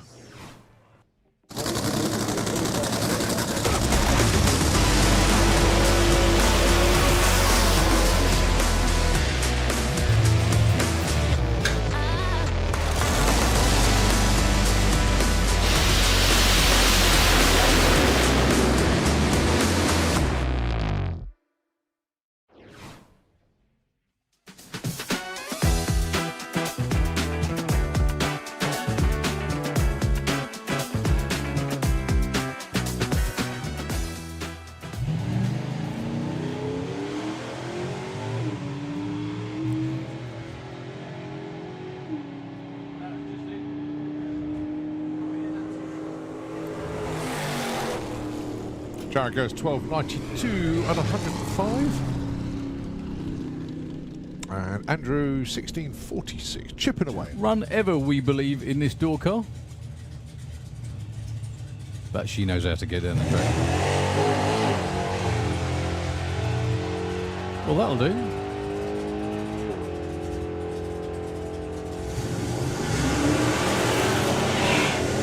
Oh, I'll tell you what, respect for that one. 11.22, that'll do. Yeah. Not sure who it is though, that's the only thing, because that number is on the list. I'm not sure if it's AJ's car.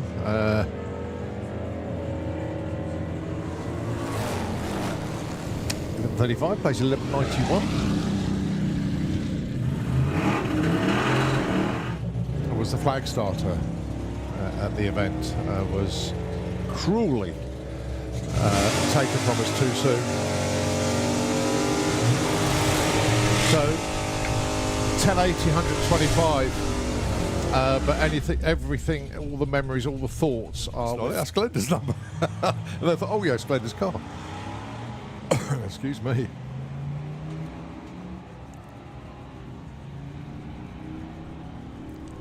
And of course, that's Andrew Stiles Ward still running the best, trying to get the best out of the Camaros in the mid-16s at the moment. Sorry, mid-15s now. Mid-15.66. That's his quickest run so far. I need to check with Nostalgia Superstock because I know they have moved the goalposts a little bit over the years. So the truck was supposed to be in Nostalgia Superstock? No, the Corvette. Sorry. The truck would, yeah. Anyway. Well, the truck needs a lot more work to get it to run the numbers. Yeah. And in fact, we don't run trucks in Nostalgia Superstock anymore. If you remember that Clive used to run it. Carly. Very, very nice. And sunglasses.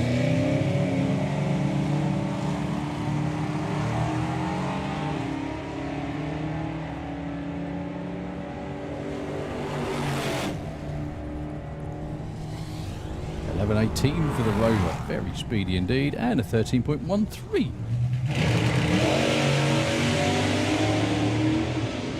Very nice, smooth looking launch for Mark. This will be the quickest run of the day. It would be an 8.21 at 161. Again, considering how warm it is, that's pretty damn good.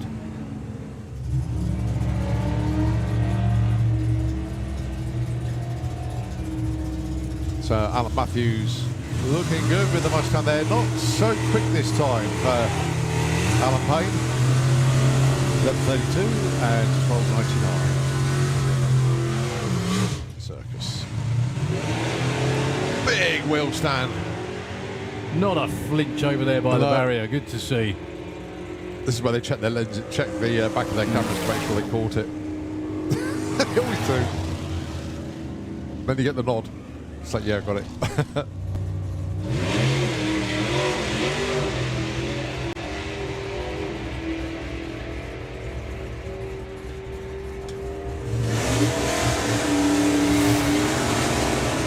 Then 42 to 117.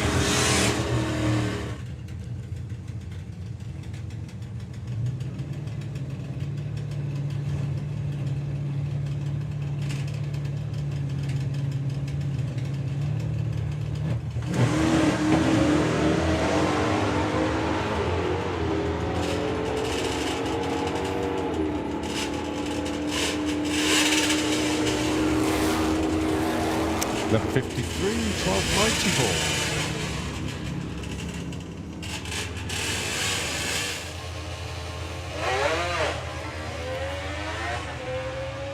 So Peter McGuinness went 10:59 earlier on.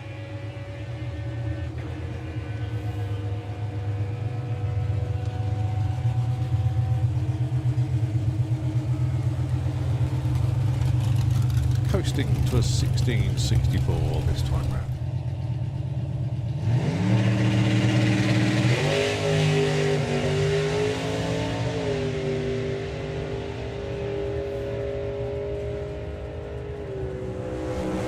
Another 10 for Simon.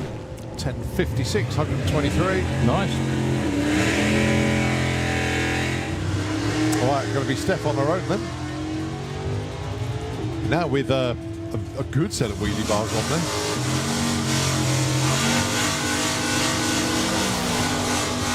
Level 61.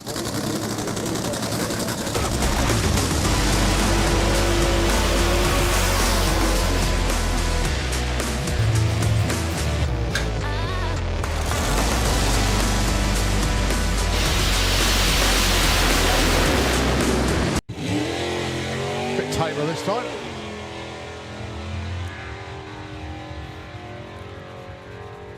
That won't be his regular 990 either. 10:41.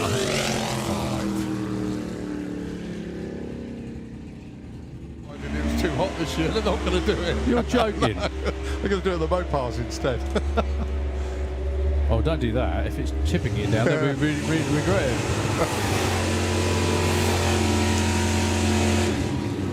11:56 and 12:97 on a Friday morning here at Dragstalgia.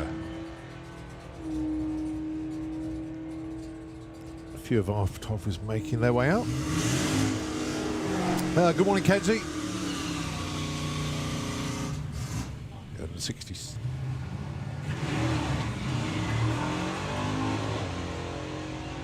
Well, lane's actually filling up nicely this time of day.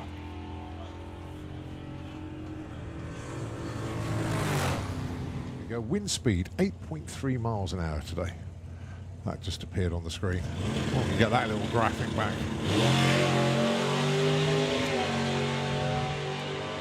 Very good looking launch. Someone's woken that up a bit. Yeah, yeah, you've got a new motor in there. That'll be why. Yeah, that's normally do that. Yeah, it's worked out very well actually. Gotta say.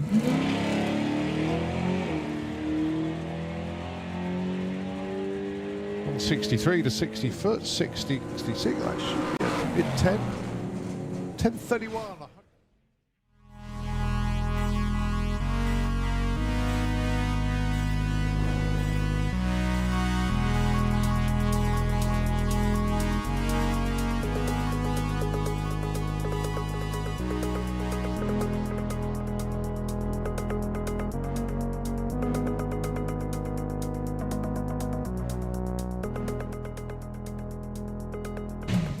Okay then, Robbie Rabham, Freddy's Revenge.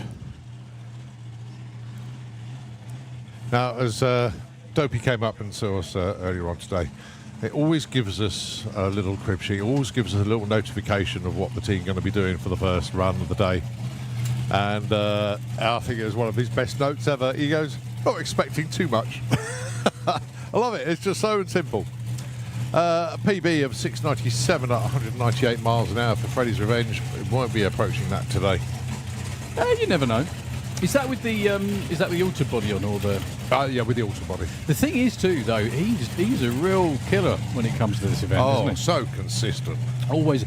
That's what it's all about, though. Yeah. Like the old cannibal thing. Blown big block Chevy would not normally be at the front of any qualified times, but for going down the track.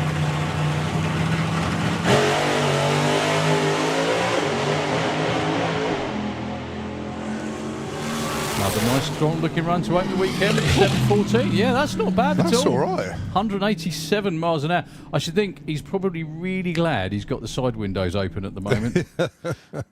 Dave looks very happy. That's really good, That's mate. good. Well, considering how unbelievably chilly it is out there, that's excellent. Yeah, had to bring his own heat, didn't he? Yeah, Wow. you got it. No, full respect for that one, and obviously gone the quickest of the day so far. Pairing lanes, we've had a chance to build them up.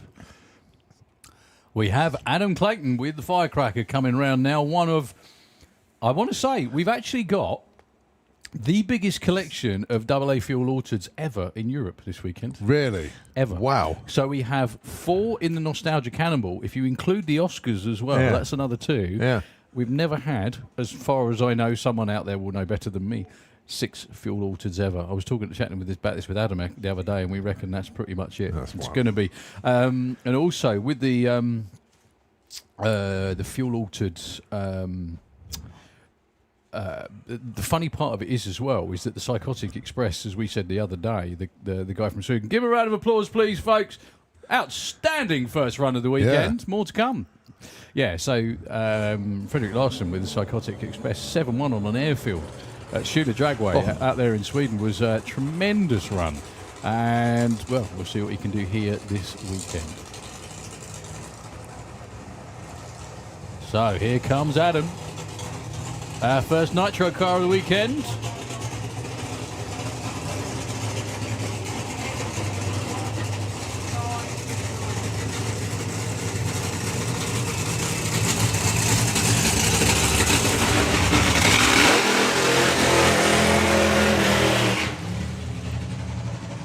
So this car actually, I don't know if you know this. You may do, but this is actually a funny car with an auto body on.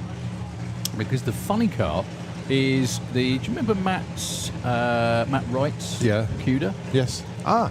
It's that car. Just for this week, well, I was going to say from now on, obviously. He's a bit of a fuel auto boy, is Adam. This car is getting quicker and quicker. I think was it at the Nostalgia Nationals he finally got it clipped into the 6s, and that was still on a very early shut-off run, wasn't it? Yeah.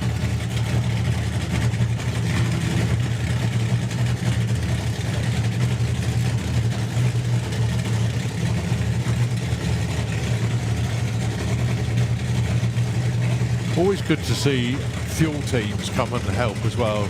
Well, the thing is they are crew on other fuel that's funny it, yeah, cars. exactly, So this yeah. is what they do on their weekends off. Yeah, so Michael that you will normally see on other cars, he's helping out as well. And dry hops as well. Yeah. Man after my own heart. Can't do that on modern fuel cars due to the clutches and stuff. They've even got a kill switch as well. Yeah.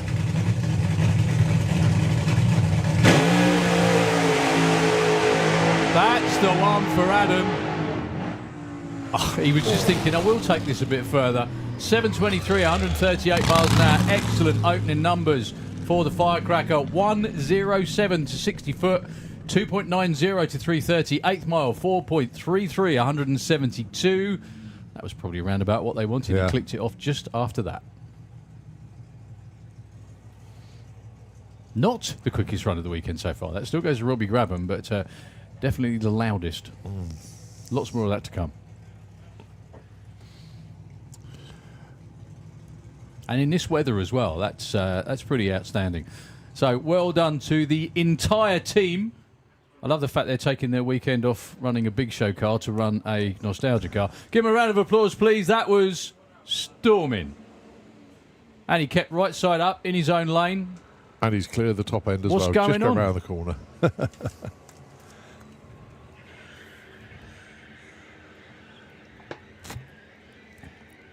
Well, 11:45 here, Dragstalgia Friday. Run with your brun. Yeah, so we got with Fuel Auto, we got the 2 Adams. We've got, bizarrely, we don't have Havoc, obviously, but Nick's here with no quarter. Yeah. Got Lee Bates. And we've got our friend from Sweden, Chilby on it. With the Nitro Punk. Okay, so lots of cars in the lanes now. You can see, if you're watching on the live stream, Luca Giovanni over there, all the way from Italy too.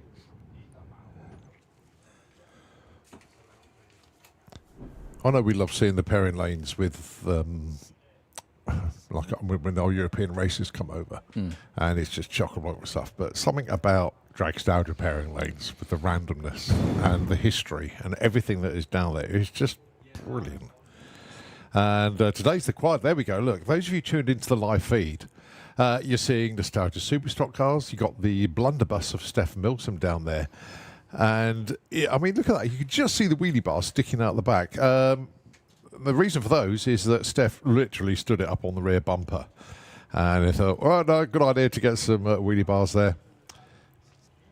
Yeah, they've updated. Oh, it's Beavis Allen. Haven't seen the Impala yet. I mean, that's just outrageous, that car. I think they were just waiting for it to warm up. They were, mate. yeah. They were waiting for it to warm up, definitely. Very, very quick hello. Very good morning, actually, still morning and it's 30 whatever degrees.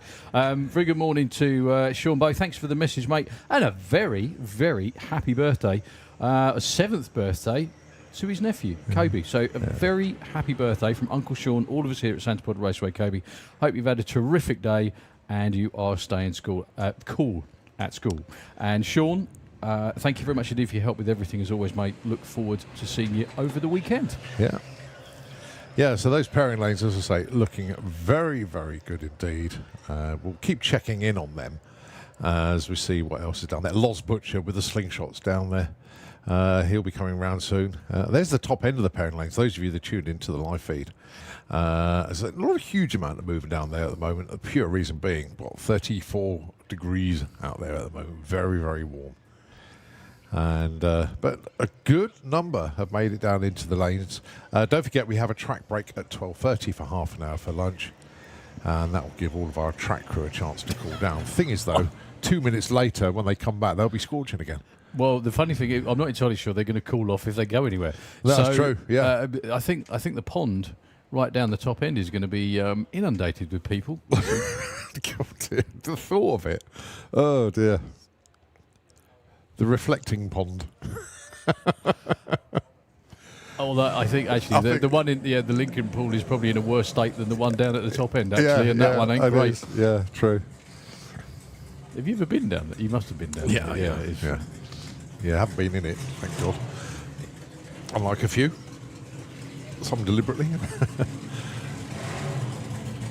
So, the mean streak from Loz, but that is a great looking car, isn't it? It's amazing.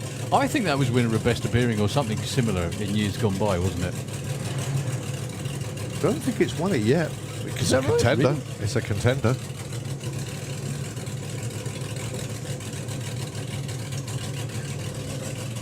Lovely pinstriping, lovely graphics.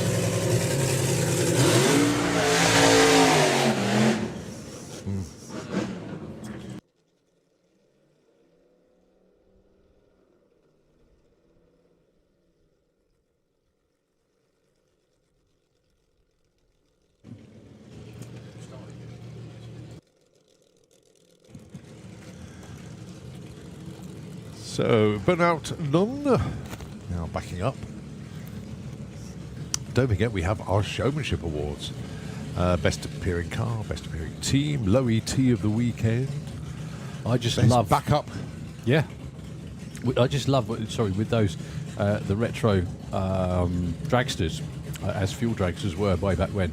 But it's the sculptured bodywork around the cage, around the rear end, and where the parachute is, just looks so good. So Loz has been in the 8s with this car, I'm pretty sure. That looked like a high gear launch. That did not move like it normally would. Yeah. No, that's right. I know Claire will be with us at either tomorrow morning or later on today to drop off all the Wild Bunch bests.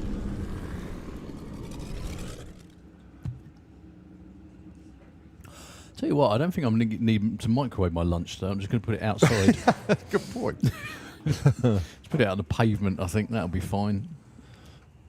Give it 10 minutes, we're done.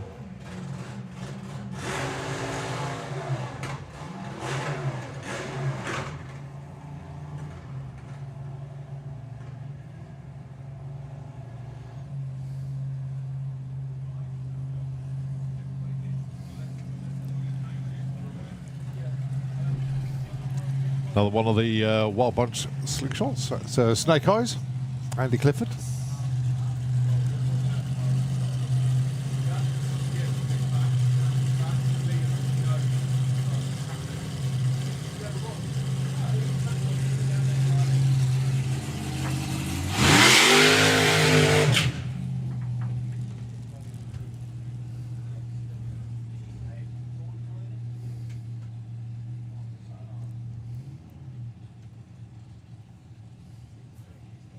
Can you believe it? The breeze has actually picked up now. They've got a head, I'm not going to say headwind, but that's probably quite refreshing. It's helping them a little bit out there.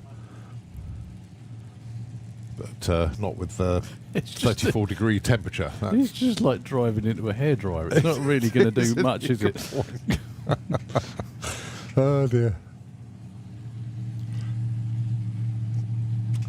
So is this Andy Clifford in the car this week? I believe no, so. No, it's JC. Oh, is it? Yeah. No, I did see a post, I do apologise, folks, where it's going to be 3 generations of the Cliffords racing this weekend. Okay. So I don't think this is Andy in the car at the moment, hence there's JC on the back of it.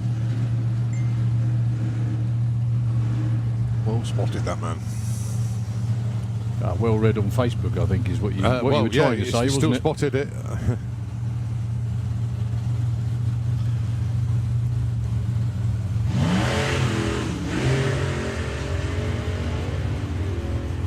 That was a lot more like it.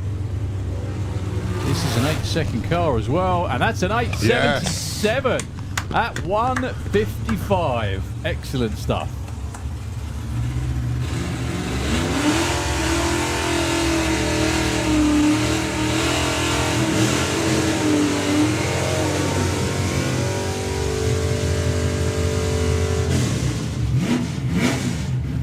So, Billy Mills for Nostalgia Superstock. Going alongside Craig Elliott.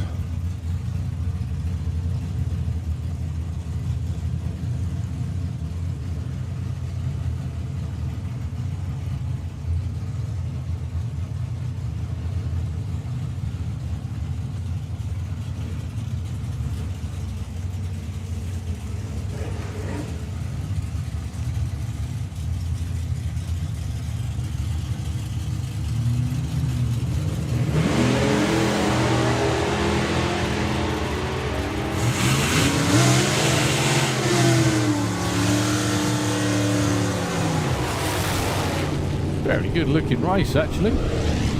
11:05 to 10:86.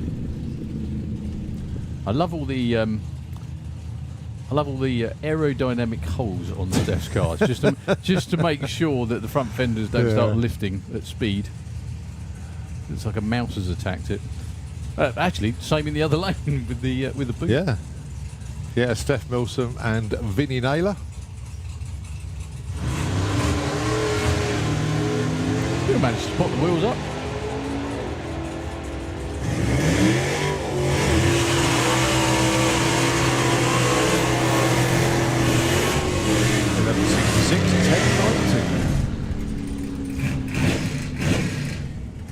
Okay, our friend with the Rover is probably on is about his 8th run of the day, I think. Maybe not quite that many, but not far off. Up against Beavis with that amazing. Could double as a boat, that thing.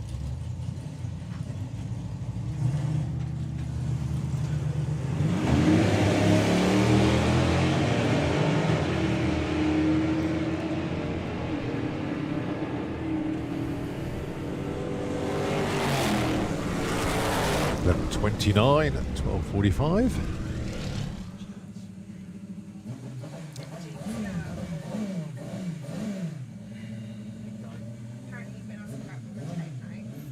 It's good to see because Beavis Allen, don't know if you actually spotted that one, has taken the blower off and has gone back into Nostalgia Superstock.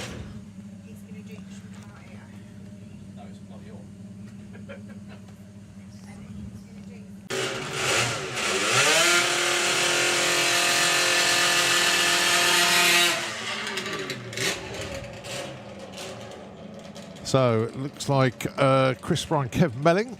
There's definitely Kev down there.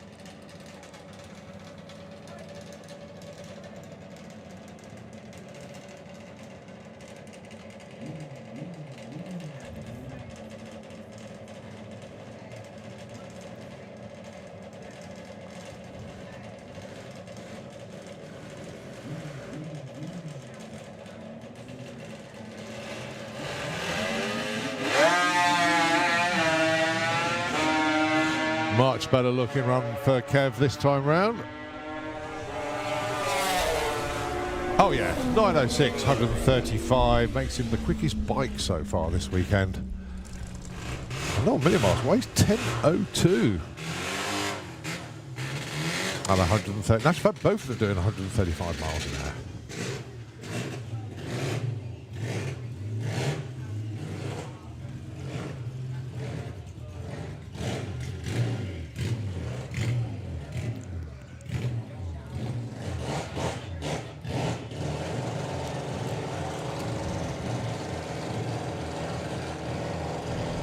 So Paul Rees down there in the Slick Tricks lane.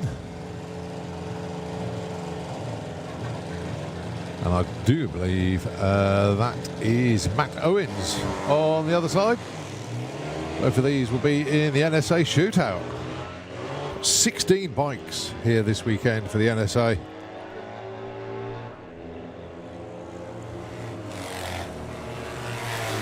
So Paul Rees goes 13.74 at 97, 15.29 at 87 to open their accounts for the weekend.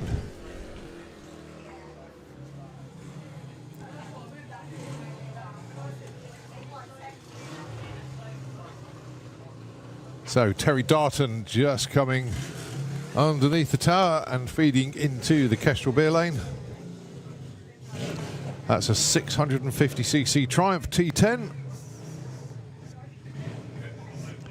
And tomorrow when they run in session, you'll get much more informed commentary from Keith Lee. And it's so good to see Keith back here again at Dragstalgia. Thank you to Annie for letting him out to play again. And Annie, I hope you keep it well.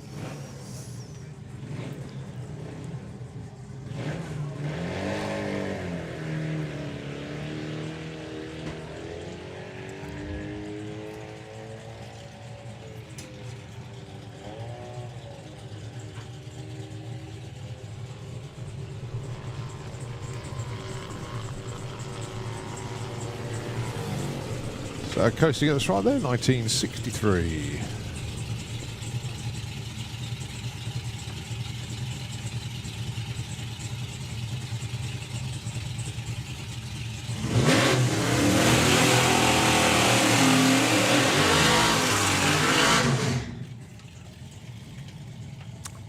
Right, I think that's Bethany Harrison down there and Alan Bartlett. I've got to make sure I've got this right. Because actually, Bethany's actually entered into the Willis Wars this year. Excellent, with the car that used to belong to Davy Murdoch. That is a street car. Yeah, I think it's Bethany. Well, it's the car is shared between Bethany and Graham.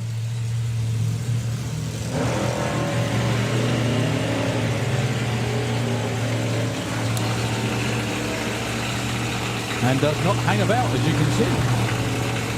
Oh, 10:07. Well Nice. done. Yeah, a right nod of approval. 13:44. So, Luca Giovoni with the earthquake. I think, is this the earthquake? The Dragster was the earthquake. Can't remember. Fast Forward. That's this it. car's called. Got it. Yep. Yeah. With a beautiful spangly paint scheme on the little altered all the way from Italy. He's probably thinking, wow, it's nice and cool in England compared to home.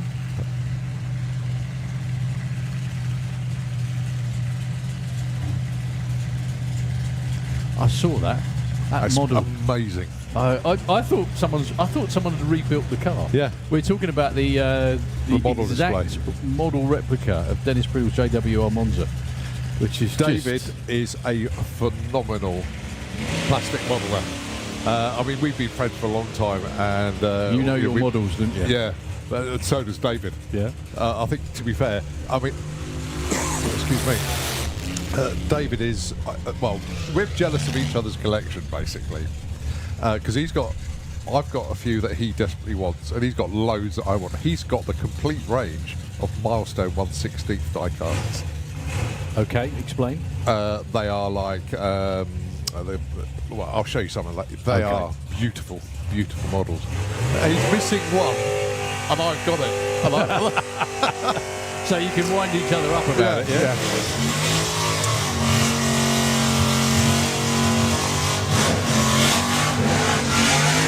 I'll never sell it. Right. But what I'll do is I'll write it into my will that he gets it. That sounds like a recipe for disaster. Yeah. So don't kill me. So, a couple of falcons out there by the look of Yeah, it. you got the Bandito bird and the High Roller. There's how Patrick Hobbs and John Gibson from the world of Gasser Circus.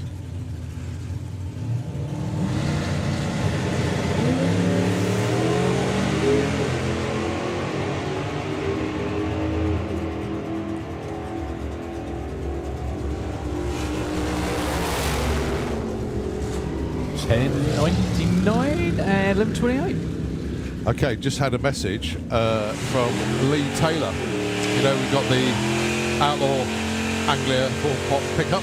Yep. That wasn't Lee driving, Freddie. Okay. So he's stepping up into the car. That was his first ever go in it. Good lad. Slippery slope. Good lad. Oh, very slippery.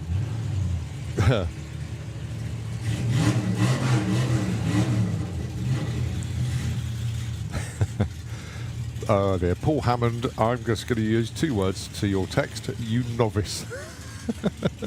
He'll understand. Jared Heathcote with his Nostalgia Superstock entry.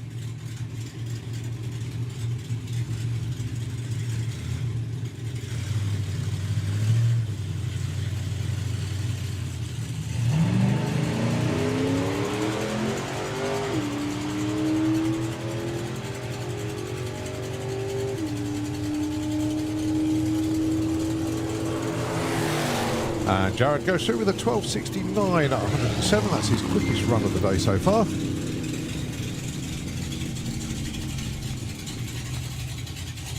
Oh, lots of auction bids going in to the Dragstalgia auction.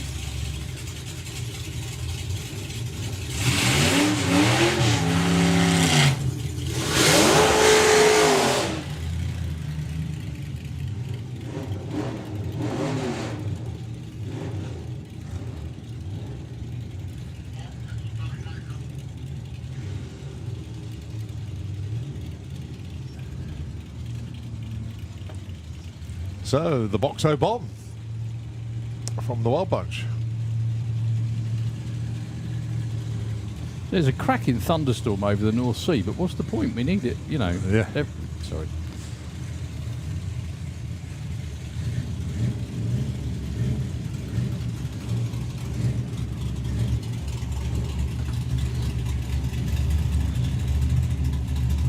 So that little slingshot.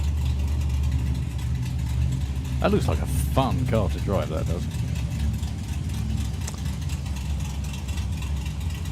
Well, his 4th quickest of the day is Ian Armitage. Has been 8.77 so far. Joey Childs with the Boxo Bomb, the Little Altered.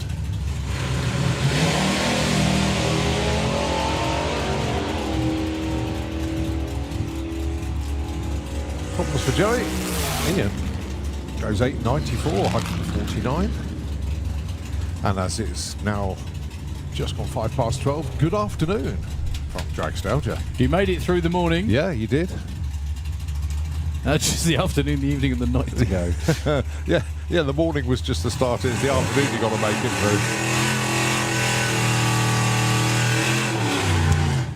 through. Well, according to the Met Office, it's now 35 degrees outside. Well, give or take.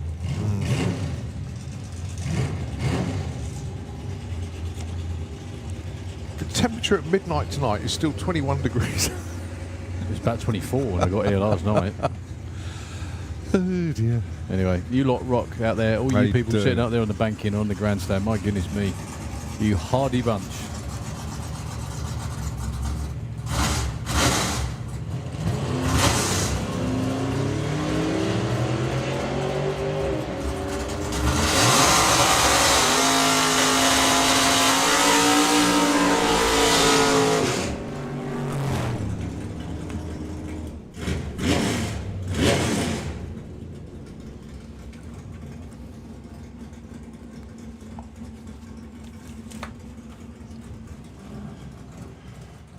All right, Jason Pickett with the Cherry Bomb.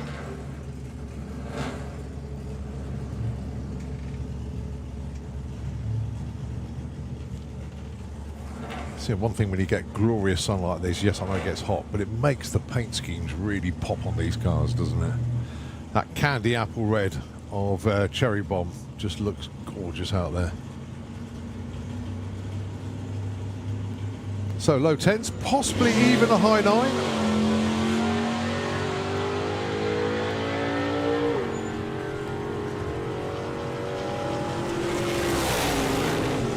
10:28, 126 miles.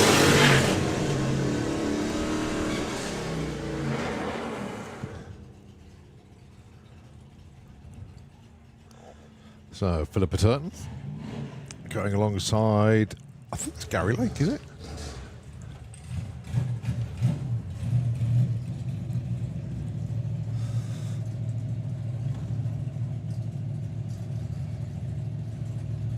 Indeed it is. Gary Lake from Sportsman ET, but also runs this car in Nostalgia Superstock.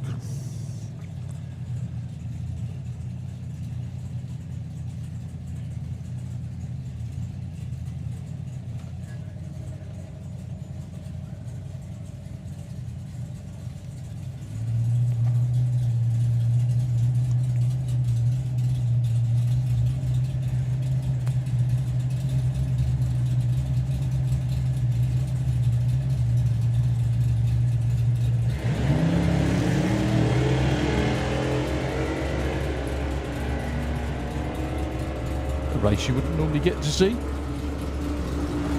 That's very true, actually. 92 for Philippa, nicely done in. It's the 10th and the 1278 for Gary.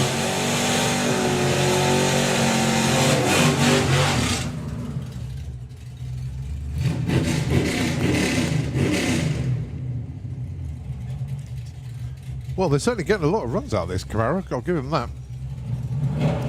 I don't know how even. I haven't even got an idea how on earth you go about keeping an engine cool on a day like today.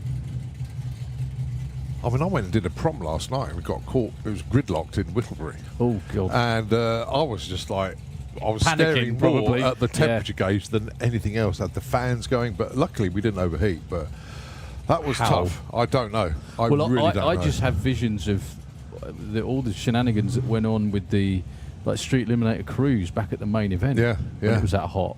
And it was similar to this, wasn't it? It was still very, very hot. I mean, that took me probably an hour and a quarter to do 8 miles on that. Goodness, drop off. man. I know. They didn't know you were coming then. They didn't sort of like part the way like Moses. It was just, I mean, it was great, but my God. Probably used a gallon of fuel a minute. Yeah.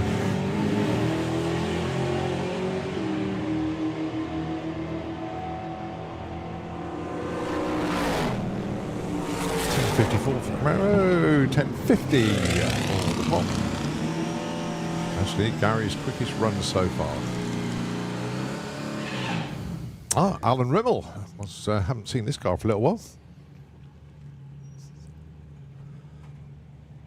I don't know where Alan comes from, but I swear I've seen this tootling around where I live on occasion.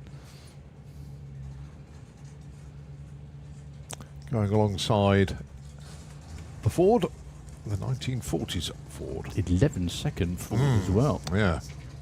Sort of a pro street style car, that.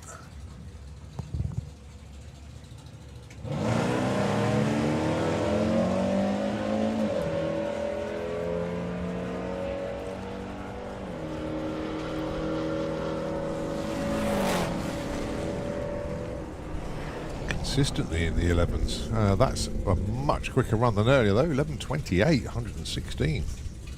Alan goes 14:10.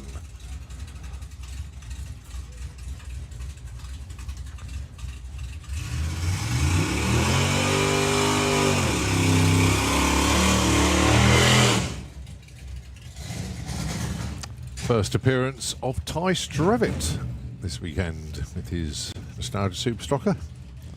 And Paul Tarry with the Triggers Broom Altered.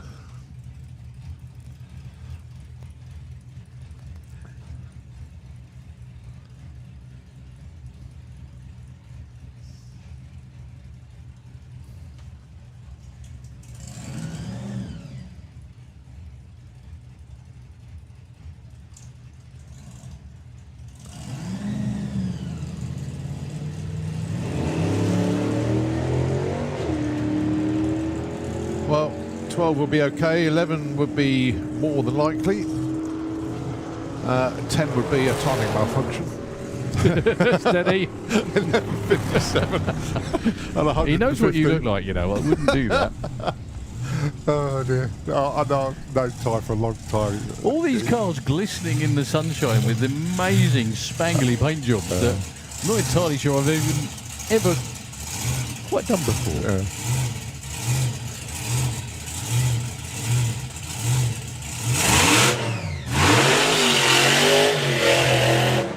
Long-time drag racing fanatic in Merryweather. Now lives in the Isle of Man. Makes a regular pilgrimage, at least a couple of times a year, over to see us here on the mainland at the pod. Does keep trying to sell the car, but I think Ian's just said shut it off. Yeah. That'll be Dave. Oh yeah, Dave. It's Sorry. all right, no problem. They look the same. They really do. I don't think Dave That's would be a too shame. pleased with that one. Might take it as a compliment. Oh, yeah, I can see a splash on the track. This may, as we are approaching our lunch break, force it, but we'll see what the word is. We might just be down to, the shoe's coming out. Fortunately, it's only just behind the start line, so we might be down to one lane, I think.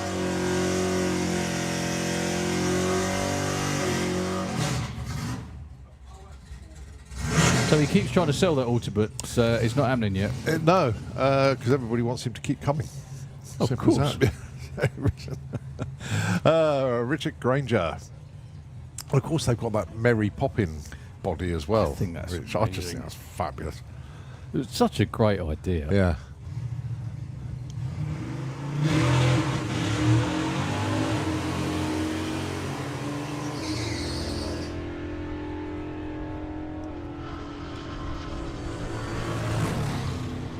So 11:54, 119 there for Richard as Gary Cork comes up next.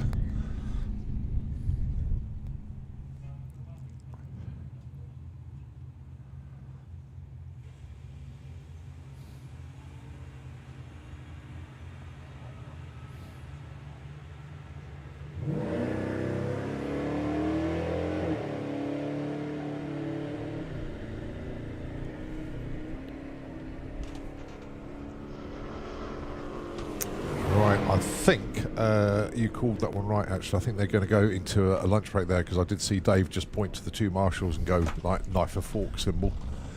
Just get a clarification on that, but everybody else is scarpered from the tower. So that's basically where we are at the moment. So, folks, a proper hydration break. As our track crew got some work to do out there, especially in the slick tricks lane. I'm just going to get final clarification. Just thinking though that it's supposed to be a break, and guess what the track crew are doing? Still working.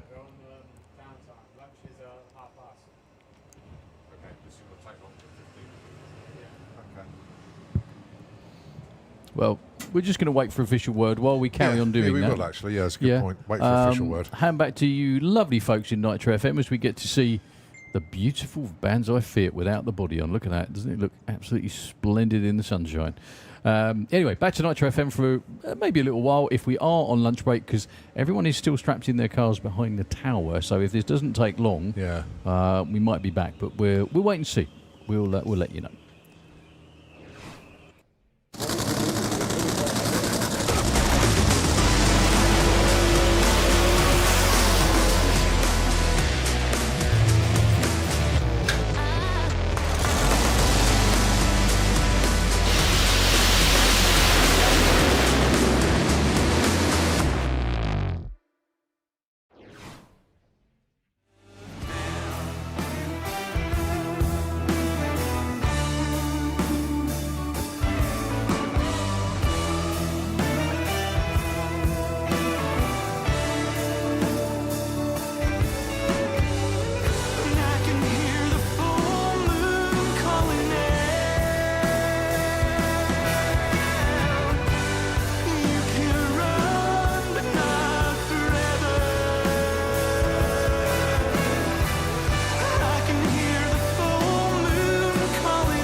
the low 10s.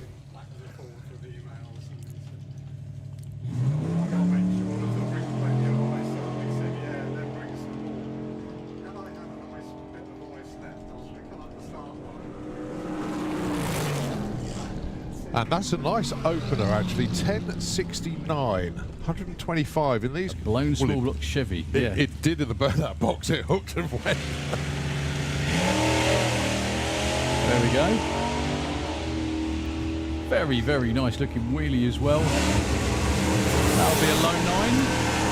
Oh, it's an 889 at 150. And the first car into the 8s this weekend. Well done, Ian.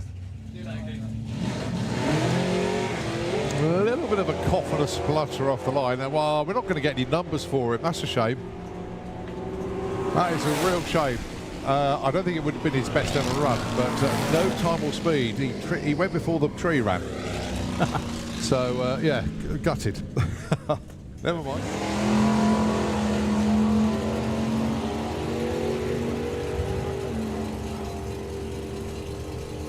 Blowing out the combo in the 10s to start things off. Yeah, 1024, 134. Oh, right, okay, so that is Andrew Stiles Ward with the Corvette. He's literally just put his race number on the back, so I know who it is now. But he's out here testing this car. It's not his normal car that he's run before.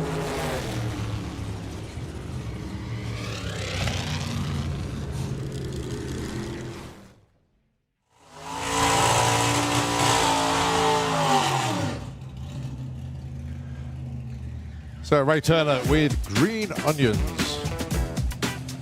Going alongside the Morris. Somebody please message me with the details on this Morris Minor. I know I've seen the car before, but I can't trace it in my notes. So someone please message me.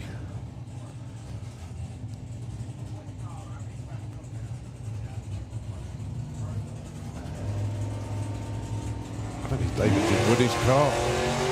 Can't remember.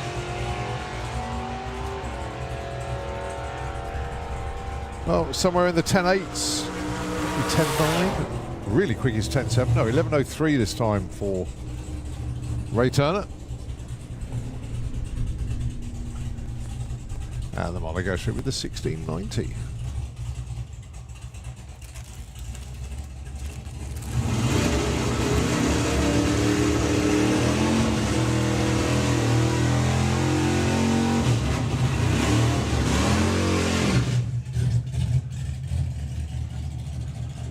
Now, Glyn Bourbon with the Oldsmobile.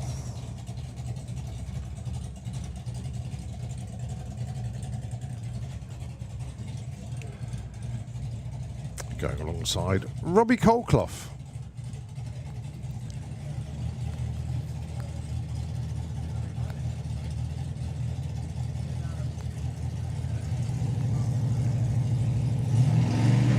So, in effect, a Watts Shop matchup.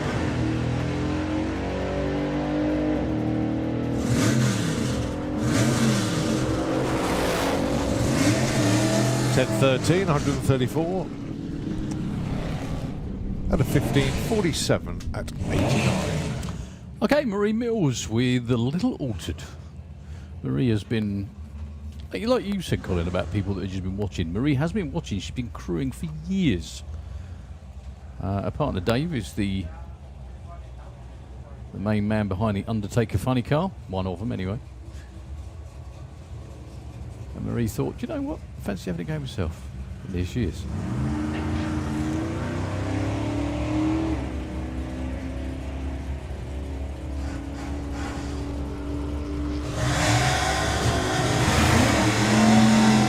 And 7.6 at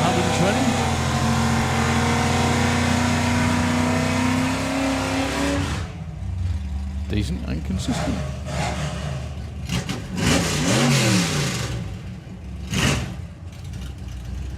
So, Stu Arthur. With the car name that always sounds like he's trying to start a sing-song. What'll it do? What'll it do? Going alongside Connor Hall for his first run of the weekend. Ian Merriweather's getting tooled up again, so whatever it was that was the problem isn't now. Yeah, I think what they're doing is emptying the lanes That makes sense, actually. Yeah, well, I can't imagine anyone's going to sit in the rain for half an hour.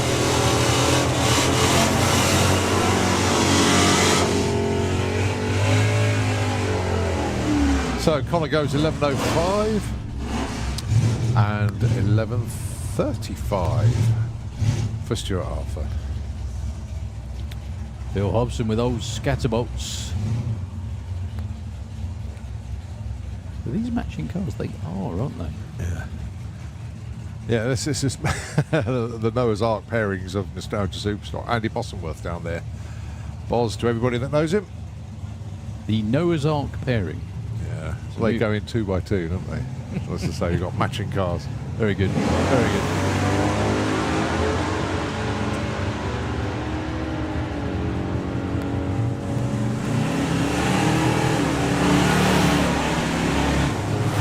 .58 and 12:49.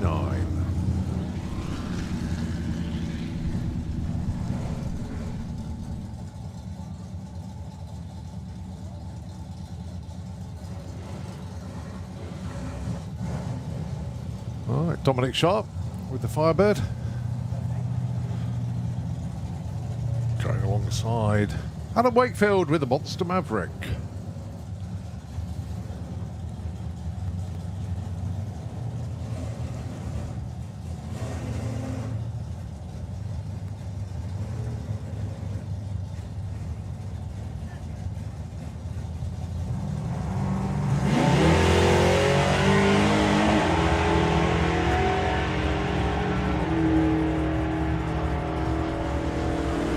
Good looking run there for Dom. 9.99 gets into the nines. A 13.91 for Adam. I think his run earlier was quicker than that. Yeah, so Dom went 10.03 earlier, then goes 9.99. Nicely done.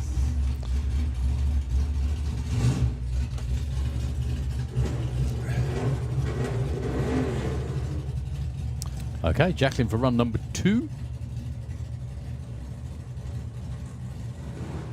Going to be competing for seat time with her sister at this rate.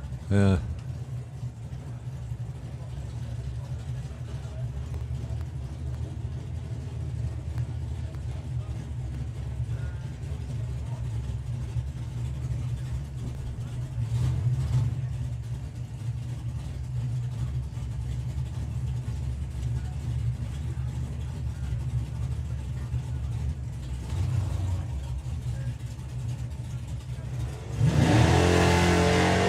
Well, that didn't take her long to get used to it. Second pass and she's lifting the front wheels. So it could be into the 10s here. Yeah, 10.90. Second run in the car, she goes 10.90. Nicely done. Took no time at all. No. Saying that though, like we said before, she is used to running the dragster. So the speed shouldn't be, but it should be a surprise. Right, Chris Chell down there with his 10-second Nostalgia Superstocker, going alongside that rapid Camaro. That's also running in the 10s.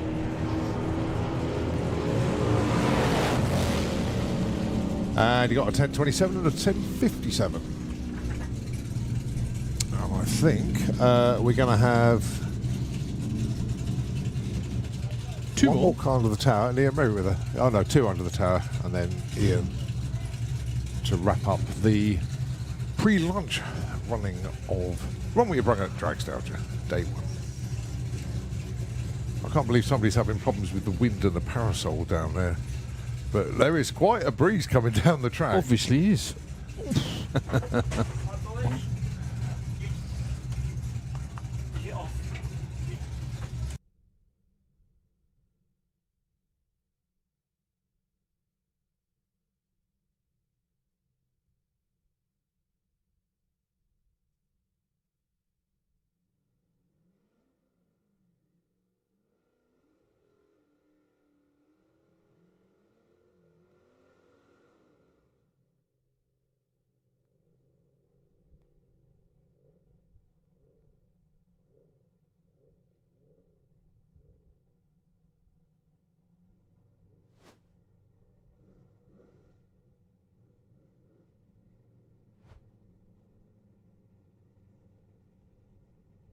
They should have realised that.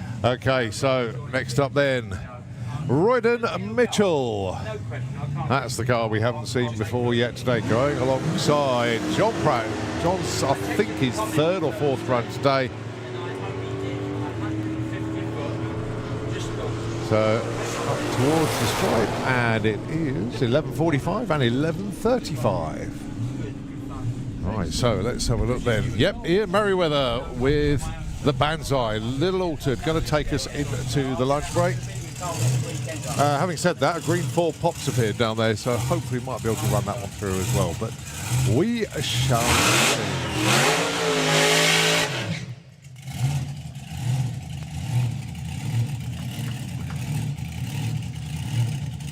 Well, whatever the issue was, that was fixed relatively straightforward.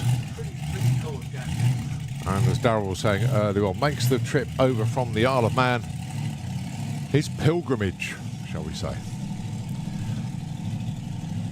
But spare a thought for the visitors that come from afar, because it's all the extra costs involved, and getting a ferry over from the Isle of Man just adds to your race weekend. That's a nice little launch.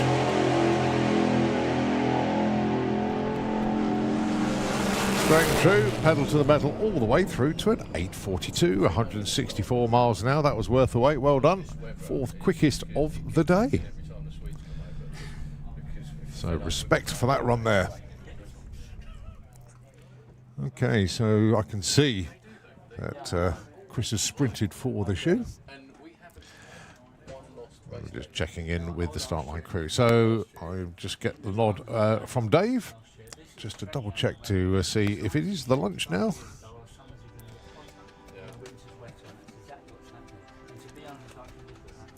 So Dave, are we on lunch now? You can't hear me. Right, now we'll just double check. So you're not.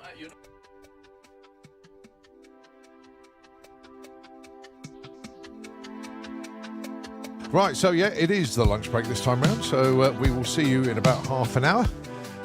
So get yourselves fed, watered, but more importantly, get some shade. Don't forget, folks, stay hydrated. Make sure you got sunblock.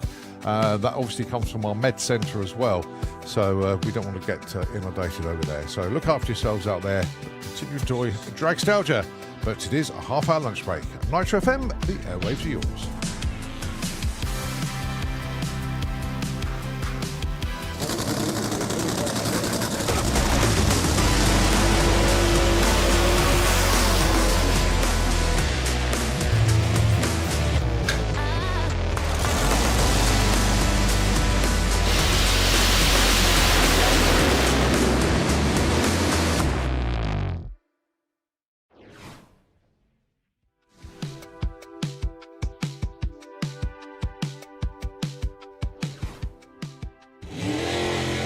Tamer this time.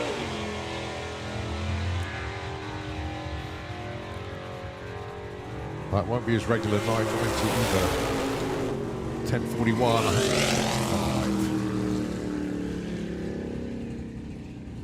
It was too hot this year. They're not going to do it. You're joking. They're going to do it at the Mopars instead. Oh, don't do that. If it's chipping it down, then we regret it.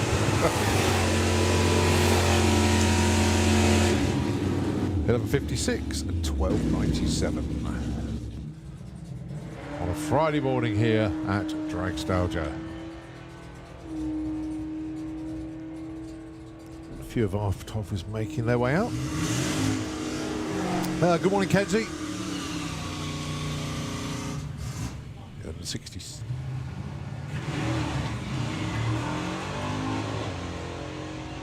Well, lane's actually filling up nicely this time of day.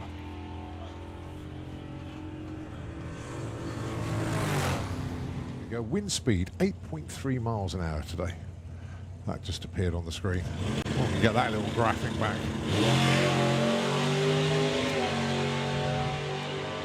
Very good looking launch. Someone's woken that up a bit. Yeah, yeah, you've got a new motor in there. That'll be why. Yeah, that's normally do that. Yeah, it's worked out very well actually. Gotta say.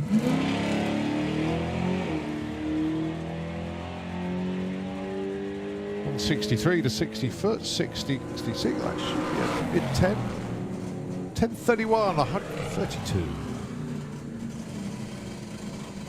Hydration. And this will come not only from us in the tower, but from the Med Centre as well. The last time it was very warm up here a few weeks back, they did have quite a few visitors with heat-related issues. So please, folks, make sure that you have got sun protection, take hydration breaks, look after yourselves out.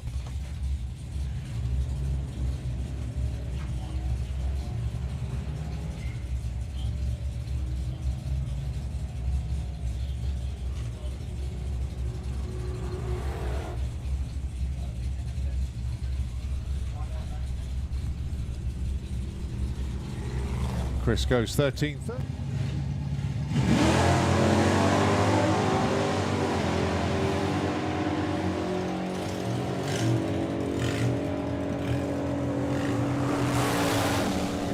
Boss goes 1065, Neil goes 1093.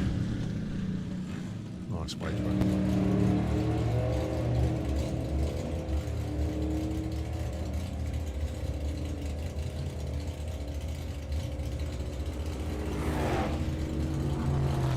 Good looking run. 12:07, 113.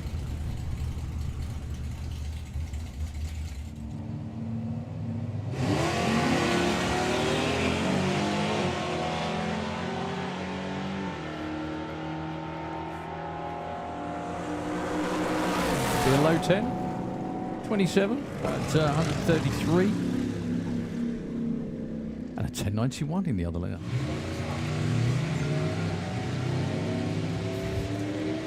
Right, we have a vehicle that is parked by the pod shop. We'll get more details about it at the moment, but if you've left a vehicle parked by the pod shop, you need to go and move it.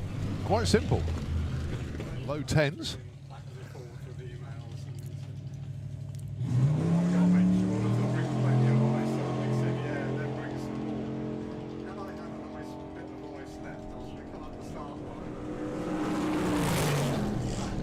And that's a nice opener, actually. 1069, 125 in these. A blown small block Chevy. It did in the burnout box. It hooked and went. There we go. Very, very nice looking wheelie as well. That'll be a low 9. Oh, it's an 8, 889 at 150. And the first car into the 8s this weekend. Well done, Ian. A little bit of a cough and a splutter off the line. Well, we're not going to get any numbers for him. That's a shame. That is a real shame. I don't think it would have been his best ever run, but no time or speed. He went before the tree ran. So, yeah, gutted. Never mind.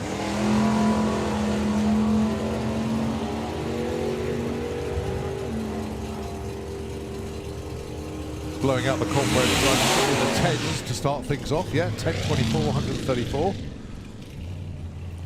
Oh, right, okay, so that is Andrew Stiles Ward with the Corvette. He's literally just put his race number on the back, so I know who it is now.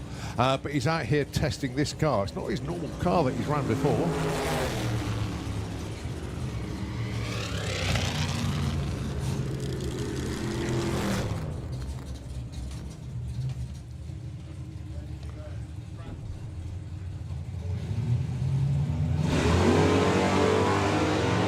No, if everything aligns for Jim, should be in the 10.2s. I don't think it will be on his first run today, but should be in the 10s. Yep, 10.42. Nice one, 10.15 from the Camaro.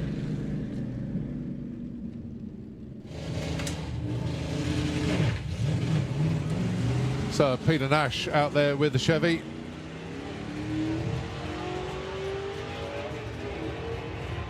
Having a really wander around just after the half track. Still wandering a bit too. Goes 14.49, only 76. Yeah, so Peter Nash, that's Gary Nash's brother with the answer. Saw him in Fueler's bar, and he's like, at the following meeting, he's just, yeah, I can't believe I did that.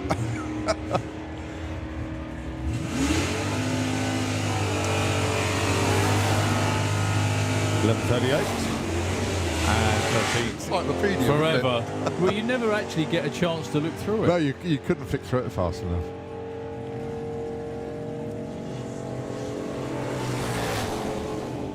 $10.79, 122 there for Jay. Nicely done. Hall of Fame auction. Better will slip off the line for Keith that time round. 935, 144. Remember the Audi? The Street I do, yeah. What? I'm sure that car's still around, actually. Yeah.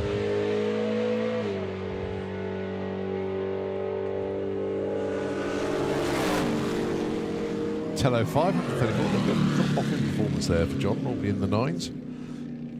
We are back, and a very old school Chevy pickup truck. When I say it's not like ancient, but it's cool. And going alongside the Ford Pop, as I say, two pure run what you brung vehicles. Come along and get a few runs in. Pop goes 1438 at 93.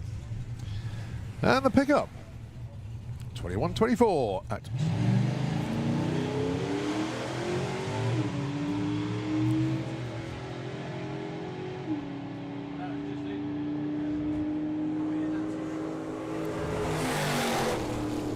Jared goes 1292 at 105.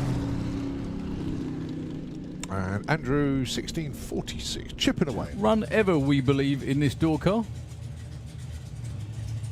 But she knows how to get in the track. Well, that'll do.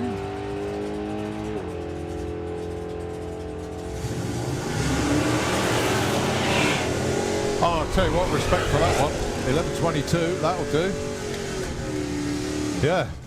Not sure who it is though, that's the only thing, because that number isn't on the list. I'm not sure if it's AJ's car.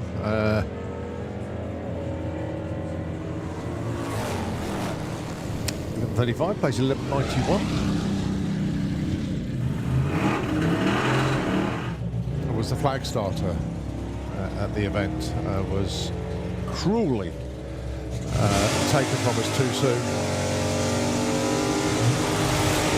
So 1080, 125. But anything, everything, all the memories, all the thoughts are. Well, that's Glenda's number. And I thought, oh yeah, it's Glenda's car. Excuse me.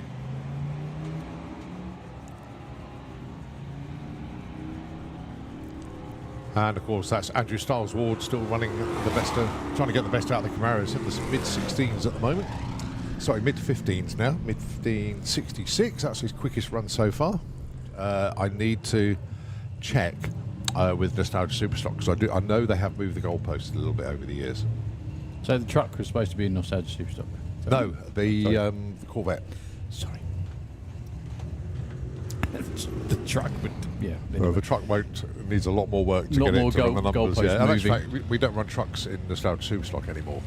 If you remember that Clive used to run it. Carly. Very, very nice. And sunglasses.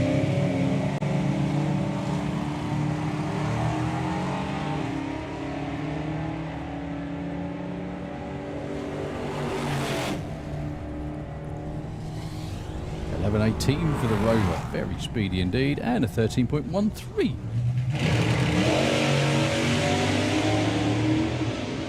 Very nice, smooth looking launch for Mark. This will be the quickest run of the day. It will be an 8.21 at 161. Again, considering how warm it is, that's pretty damn good.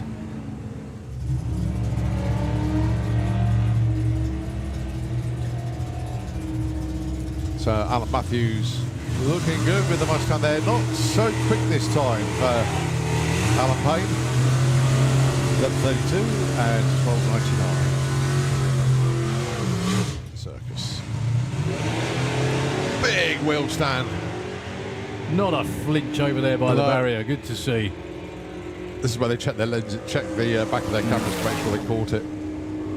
They always do. Then you get the nod. It's like, yeah, got it.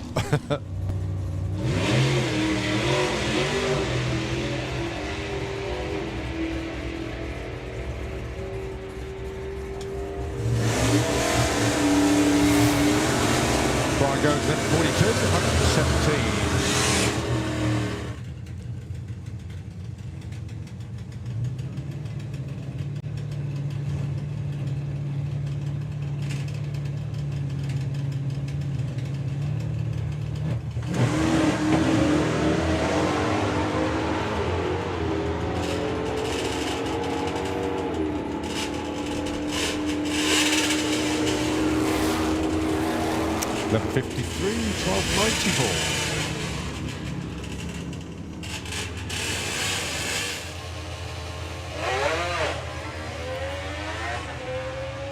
So Peter McGuinness went 10.59 earlier on.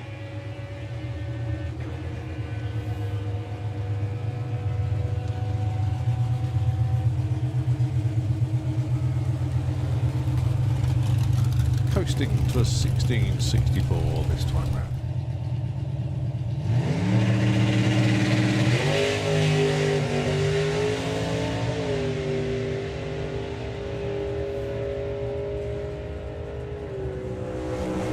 Another 10 for Simon.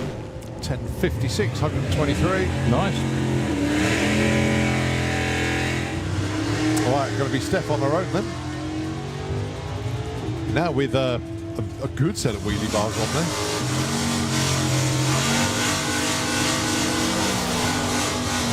.11.61.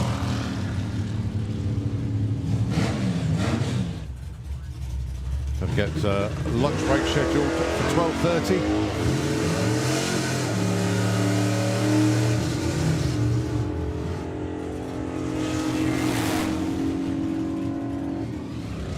And Chris opens his account with a 10.04 to 130.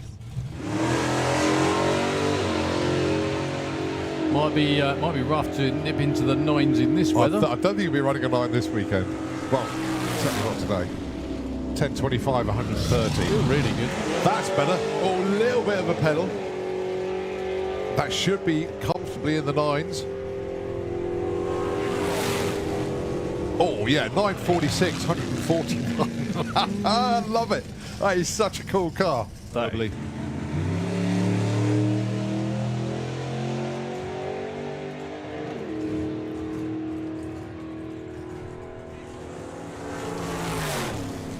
$10.58, 122.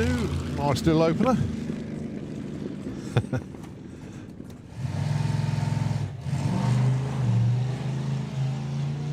Yeah, just going through the motions there is Lee.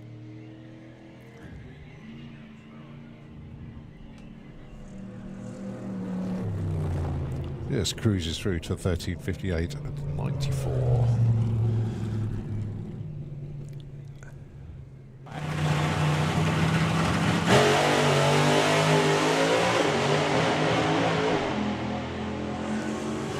Another nice strong looking run to open the weekend at 7.14. Yeah, that's not bad at all. That's all right. 187 miles an hour. I should think he's probably That's the one for Adam. Oh, he was just thinking, I will take this a bit further. 7.23, 138 miles an hour. Excellent opening numbers for the Firecracker. 107 to 6. That looked like a high gear launch. That did not move like it normally would. Yep. No, that's right. I know Claire will be with us at either tomorrow morning or later on today to drop off all the Wild Bunch bests.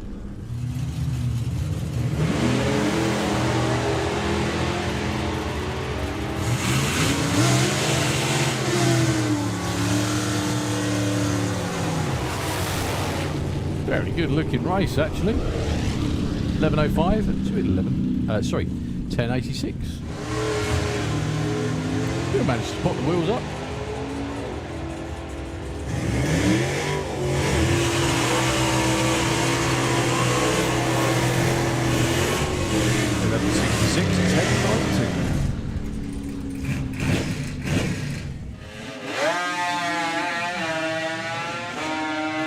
Much better looking run for Kev this time round. Oh yeah, 9.06, 135, makes him the quickest bike so far this weekend. Bethany and Graham.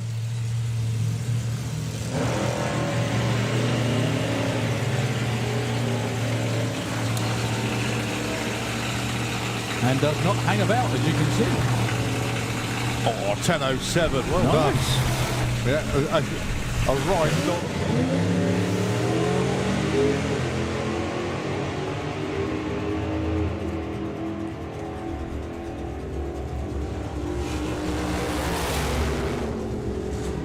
$10.99 and $11.28. Okay, just had a message.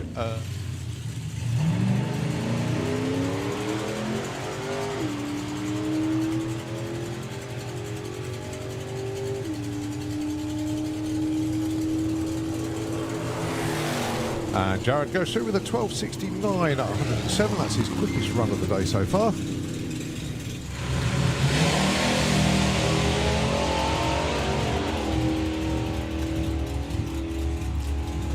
Problems for Joey. Ian goes 8.94, 149. And as it's now just...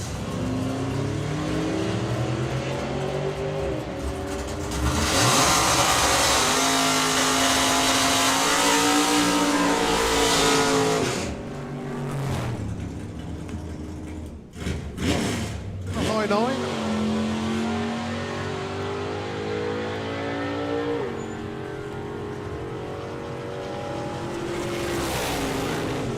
$10.28, 126 miles.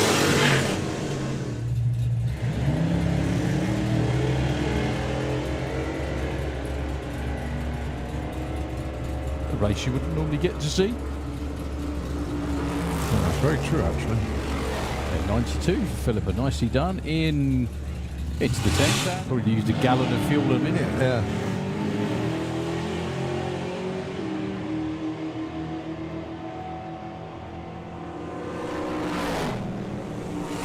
$10.54 for Camaro, $10.50 for the pop. Actually, Gary's quick.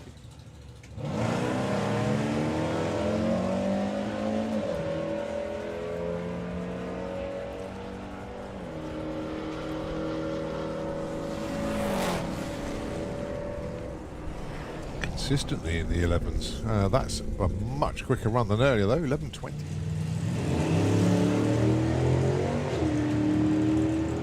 Well, 12 would be okay, 11 would be more than likely. 10 would be a timing malfunction.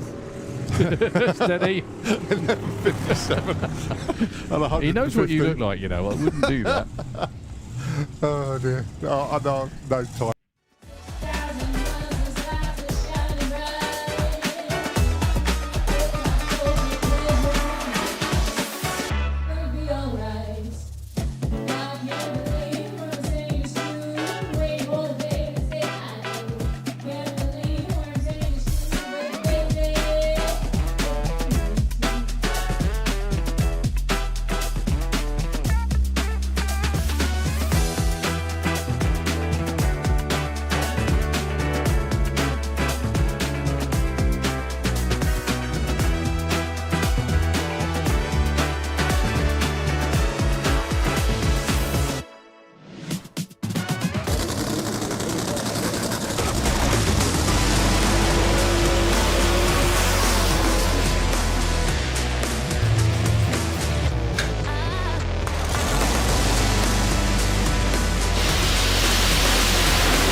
Run ever, we believe, in this door car. But she knows how to get down the track. Well, that'll do.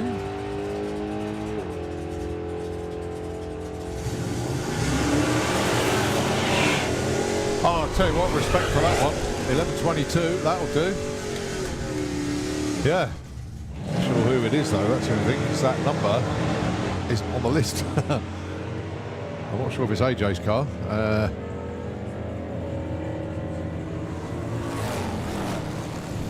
11.35, place 11.91. It was the flag starter at the event, was cruelly taken from us too soon. So 10.80, 125. But anything, everything, all the memories, all the thoughts are. Well, that's Glenda's number. And I thought, oh yeah, it's Glenda's car. Excuse me.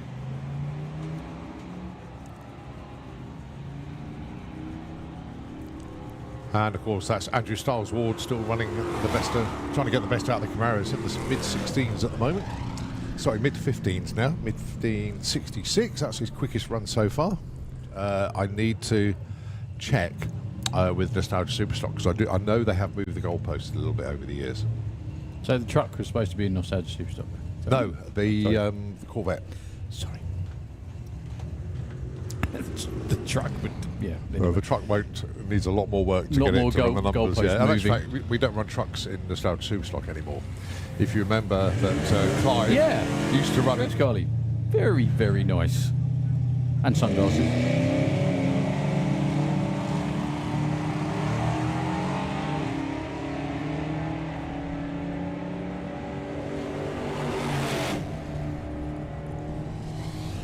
11.18 for the Rover, very speedy indeed, and a 13.13.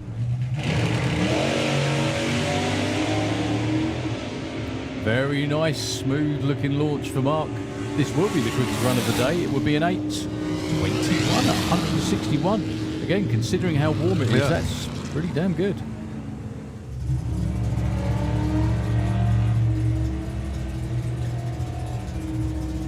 So Alan Matthews looking good with the Mustang there. Not so quick this time for Alan Payne. 11.32 and 12.99.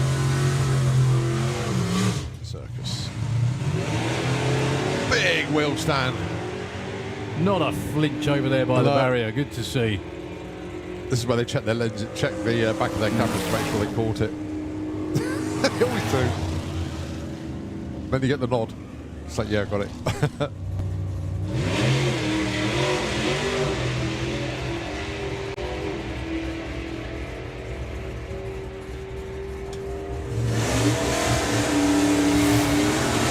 Brian goes in 42 to 117.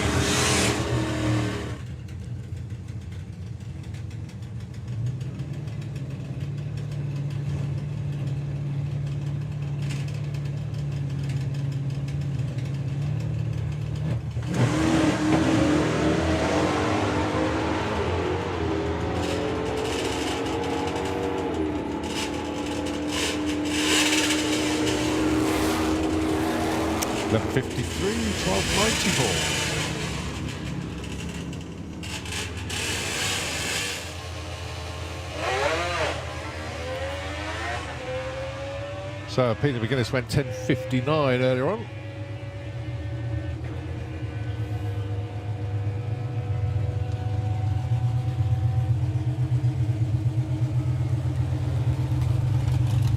Coasting to a 16.64 this time round.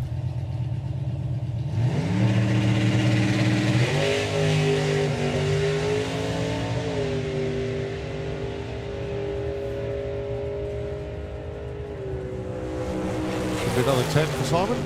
10.56, 123. Nice. All right, going to be Steph on her own then. Now with a good set of wheelie bars on there.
Okay, so our track crew have managed to cool down, probably not by much, but it's good to have them back out there. So the track is now back open once again. So if you want to come down into the pairing lanes, they are well and truly open, and there is hardly anything down there at the moment either.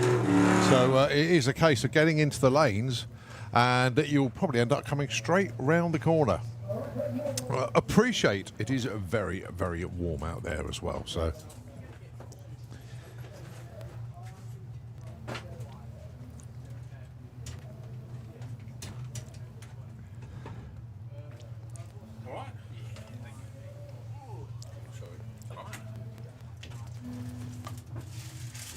So this is Ray Jackson for Outlaw Anglia.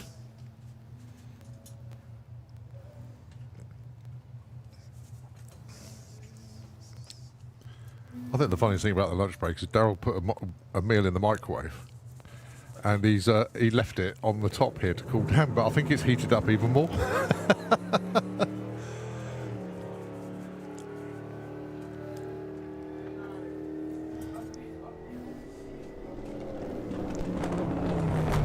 So Ray opens account with a 12.36 at 98 miles an hour. As I say, folks, the pairing lanes are well and truly open. Come on down and get some runs in. It'd be a sensible idea. But as I say, we do appreciate it is very, very warm out there. Actually, we've got a roving camera in the pits at the moment. Just having a look at what's going on over there. Where are we there? They are in Gasser Circus pits at the moment. I was trying to work out where they were.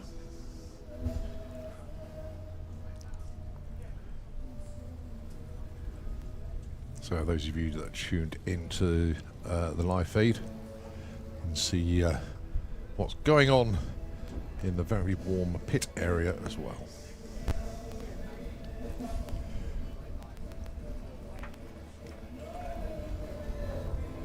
Well, the 57 Ford's made it back down into the pairing lanes.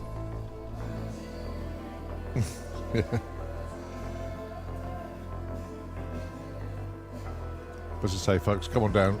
The lanes are open. Big shout out to all our traders here this weekend as well. Very, very warm conditions for them as well to be standing around. Thankfully, a lot of them are in white gazebos, so at least stand half a chance. Imagine if it was black as well, just the heat. And the tented village that is the pits as well. Just having a look down there at the end of the pairing lanes. As I say, well, probably get bored of me saying this, but it's one of the hottest days of the year so far. Well, whilst we wait for a few more, unless the Ford is going to come round the corner. He's ready to go, I think.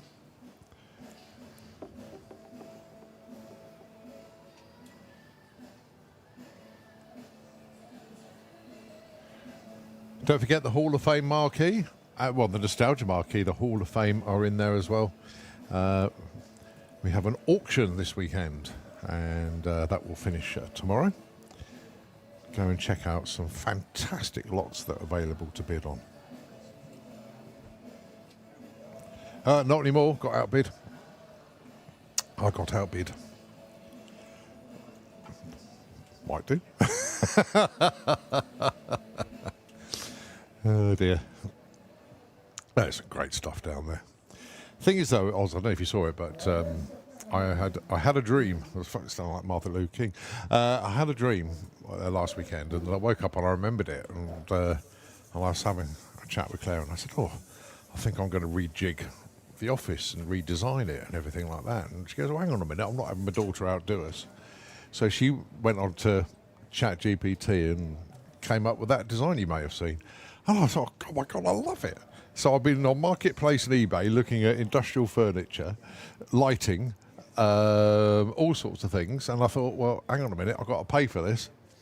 So I'm selling off some of the die-cast range because I haven't got space to get it all in the new configuration. So I have to sell some of the cars. So I've sold a few already. And then in the next few weeks, going to be picking some more out. Oh, there's some, yeah.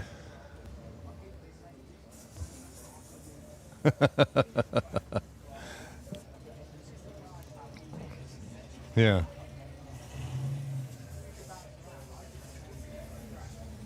Oh, right, yeah. Yeah. Okay, thanks very much indeed. Okay, so this car, as I say, we knew absolutely nothing about it at all. Nobody's come up with any information yet. So what I do is I go onto the government website just to check to see if it's taxed or tested or anything like that. And lo and behold, this car is street registered. It is a 1957 Ford, 5.7 litre V8 up front. I haven't found a lot more about it yet, but it's just so cool.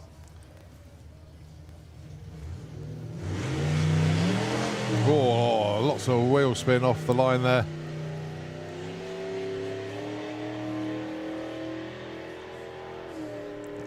Or as we call it, a one-wheel peel, that one. Goes 1558 at 98 miles an hour.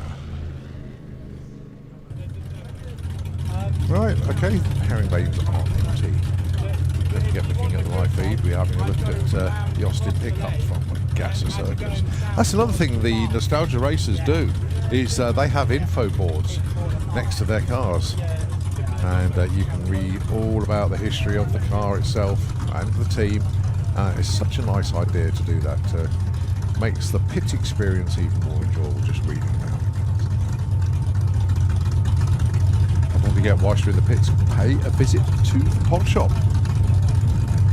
All the latest FIA merchandise. We've got the limited edition Dragstalgia merchandise as well. Pick up the race weekend programme. They'll be available there. They're only £3. And it's a great information Bible, if you like. It tells you everything that's going on, lots of information about the classes. And so the Dragstalgia merchandise. You've got the Dyna hoodie, the Dragstalgia sweatshirt. And don't forget, being our 60th anniversary, we've got lots of 60th merchandise up there in the FIA range. You name it, it's all in there. We also have got some very limited edition 60th anniversary prints of a painting to celebrate 60 years of Saxophone, featuring Suzanne Callian's 2025 Top Fuel Championship winning machine, and Miss Rebel was prior. So you need to go and check those out. So they are £45 each. Go and check them out. And of course, if you need a sunblock, the pod shop has got plenty of that as well. So I'll tell you what, whilst we await for a gaggle of cars to make their way down to the pairing lanes, I've only got one down there at the moment, and I think one bike. So what we'll do is we'll gather a few together and then we'll run them together. So in the meantime, Nitro FM, the airwaves are yours, and we'll take it back when we have a little bit more action. Many thanks indeed.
you know when that thing hooks off the line and goes, that's going to be very rapid indeed.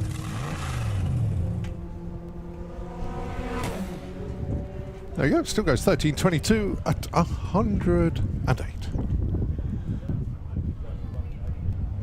Right, so you can see if this bike is going to flinch and come around the corner. I can't see anybody on it.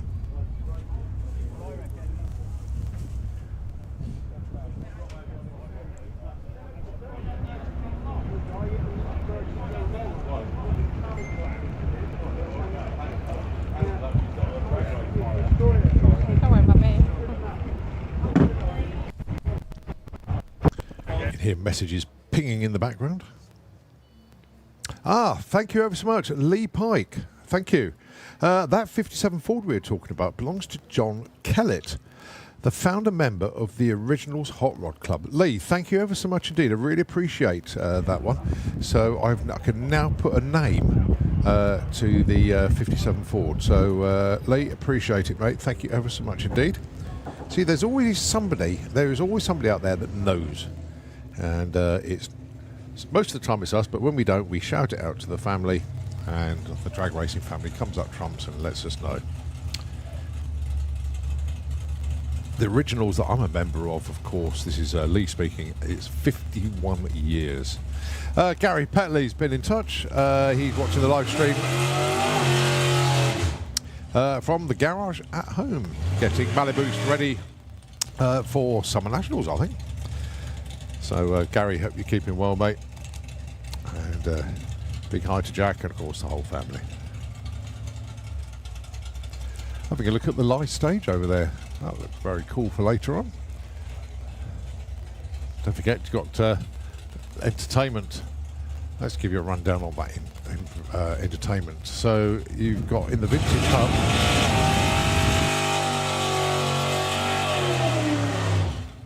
Well, the beer festival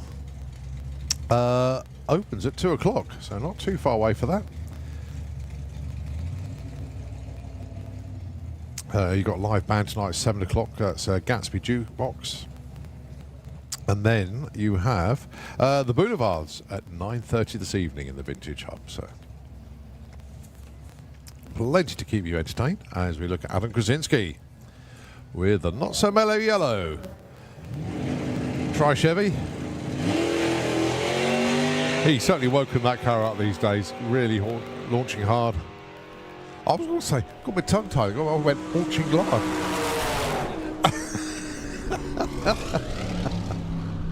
Oh, that would have been a bad one. 1060.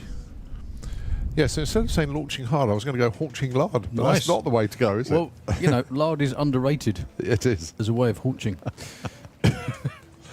Oh dear. But as I say, pairing lanes are empty. Come on down, folks. Come and enjoy the fun. And bearing in mind, as I say, it is hot. We know that. But at least if you come down into the lanes, you don't have to sit in the lanes forever. You can pretty much come around and get a run in. I can see one car down there, and I think it's the Ford Pop that just ran. So come on down, folks. So check out, if you haven't done so already, the official event program, only £3. I know you collect these, but my goodness, man, this is a superbly it's collectible brilliant, one. isn't it? Yeah. Have you seen the last page? I haven't actually. Okay, check it out, mate. So inside the last page of the program, there are a number of pictures from over the many, many years, including standout moments. Don Schumacher, Paula Murphy against Paula Murphy, the T-Rat, Ken Cooper, and Harold Ball, yeah. Yeah, and Harold Ball and the Commuter. Also, Don Garlitz against Pete Crane, which just happens to be still, even after everything that's happened here, I think that's still one of the most barrier-breaking, iconic moments we've ever had, along with the world's only 4-second two-wheeled. 50 years ago. This week. 76. Yeah, it was, wasn't it? Yeah. Of course it was.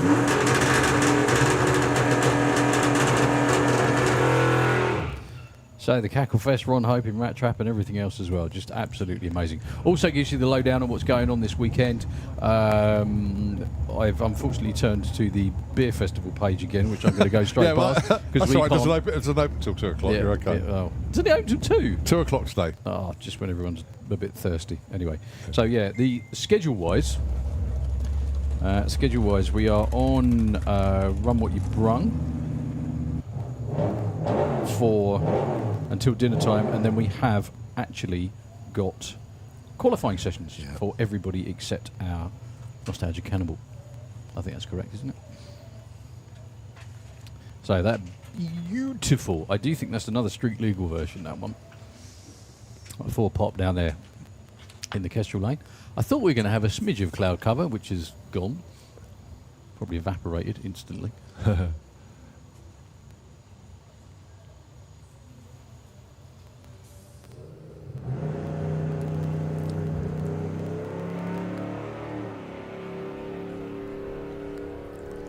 Well, Matt Isaac's got in touch. As the pop goes 1268 at 100 miles an hour. Yeah, Matt Isaac's, him and Harry, of course, just wishing all the best to Robbie and Dave Grabham and the whole of the Freddy's Revenge team. All the best this weekend's Cannibal with his plastic knife ready for a gunfight. I think they're underestimating themselves a little bit because you dismissed Robbie at your peril. Oh, yeah, don't ever. Oh, yeah, you don't do that. But nice one. Thanks for getting in touch there, Matt.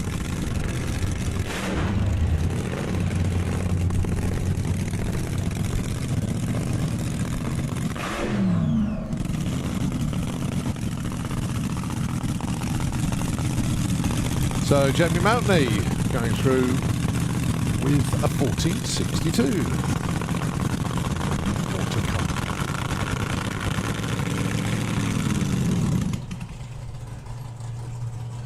Right, James Griffin coming round with his Wild Bunch 8-second nitrous-assisted Topolino altered. That's a look at that car, isn't it? Yeah.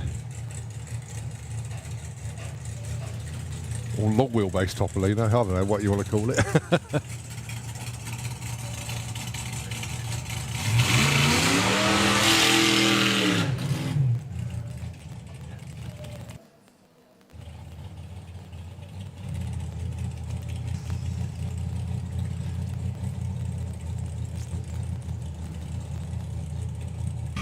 So Chris just getting everything ready so that James can go for the run. That's it. He's just turning the nitrous on. There we go. The racetrack is yours, sir, I think is what Chris just said. Yeah. Go get it.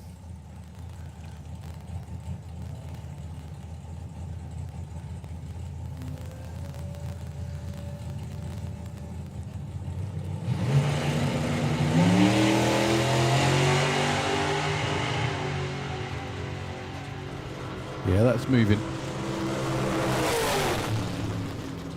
To 901, almost into the 8s.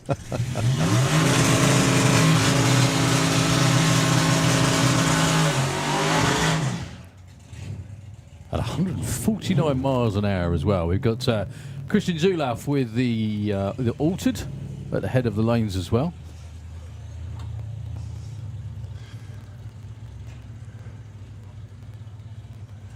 Well, Freddie Taylor's back down for a run as well. How did that happen? Well, I know it happened. If you've got kids, you know exactly how it's happened. Oh, dear.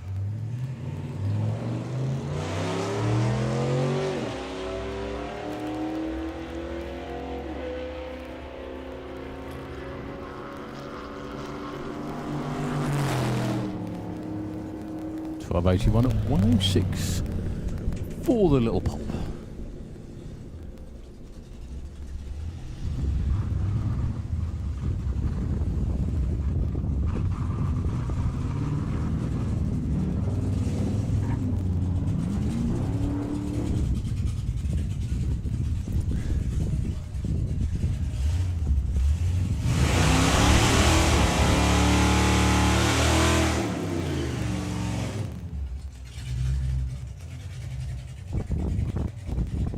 So, Pete Walton.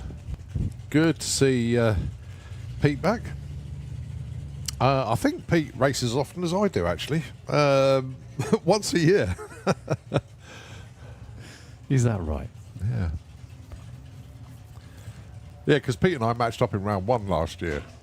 And I thought, oh, I can't pretty decent light. And he just disappeared into this. I could not catch him. Oh. I thought, where's he going? And then I realised he broke up by nearly 3/10. Oh, dear. So you had to run twice in a day then?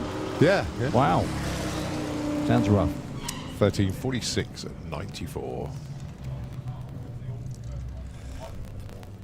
All right, Alan Matthews with the Nostalgia Superslot Mustang.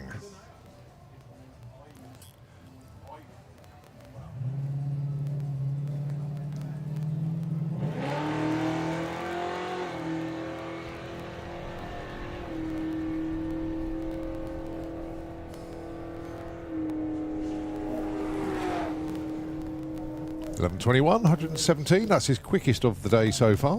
Very nice indeed as well. Yeah.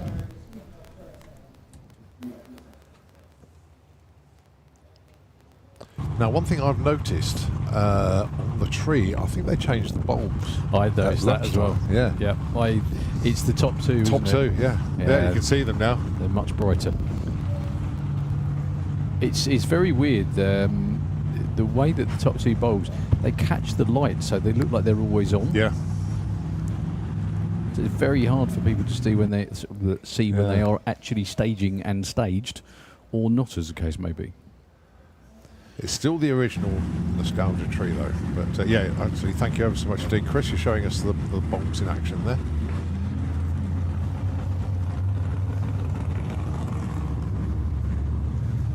Once again, got to say it as well, while we have a very brief quiet moment, massive appreciation to all of our marshals and all of the track crew and everybody out there doing their very best work in the very harshest of conditions. We're used to doing it in freezing weather. We're not completely used to doing it when it's kind of like this, but there we go. So everybody, there's fire crews sitting down there on the by scrutineering all the way down at the top end as well. They do have some shade, but that's about it. They still have to say completely ready to go just in case anything happens. Well, not only that, I mean, I bumped into Angie before she set off to the top end this morning, and she's wearing the black SPRC, black trousers. She goes, can't we go back to those white boiler suits that we had a couple of years ago? That would have helped. But just keep your core temperature down a bit. Yeah, we do feel for you guys and girls out there. Thank you for everything that you do to enable us to race. It's as simple as that. Because without the marshals and without a track crew, we ain't got an event we can put on. Yeah, we can't do this. So thank you to each and every one of you. Okay, the track crew are having a wander off, so I can only presume people aren't ready just yet. Yeah. Christian isn't in the car yet. I don't think Freddie is either. This normally works. Nitro FM, if you wouldn't mind taking it for a couple of moments, we'll be back straight away. See if it works.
Thank you very much indeed, folks. Much appreciated. But sort of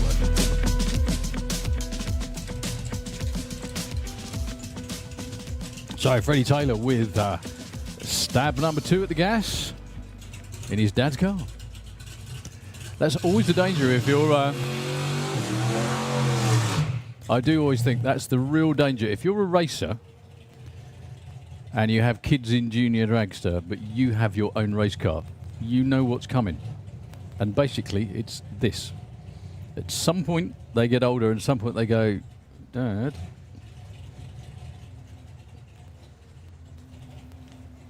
So, I think... I'm not sure whether he's actually competing in Outlaw Anglia this weekend. He may well be. But he would have the license first. This may well be part of that process.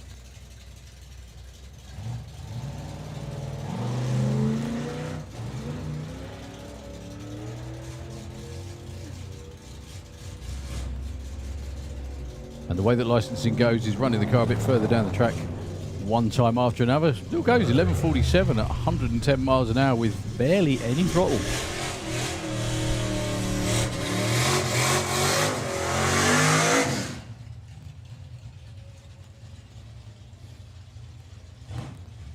So a couple of our Nostalgia Circus stock with Rich Granger with the amazing looking Roadrunner over there in the Slick Tricks lane.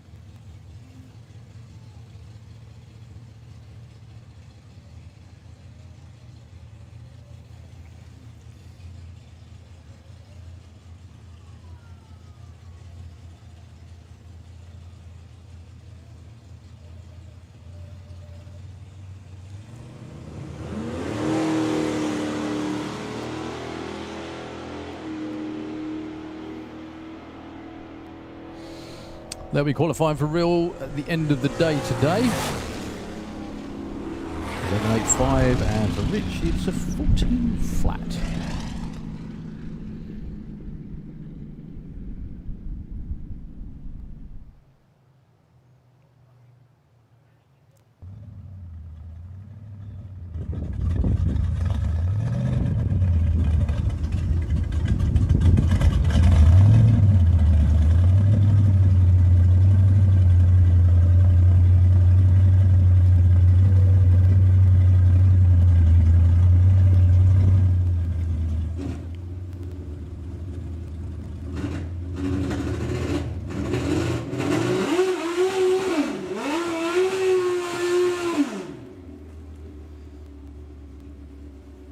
Okay, Nostalgia Pro Stock Bike or old school stockers if you prefer. That will be one of these.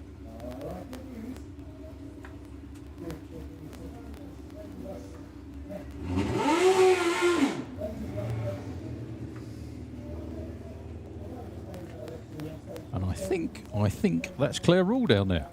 One of the quickest bikes in the class. A very quick run for one of these cars is normally in the 8.5s. That is actually still quicker than they used to run way back when.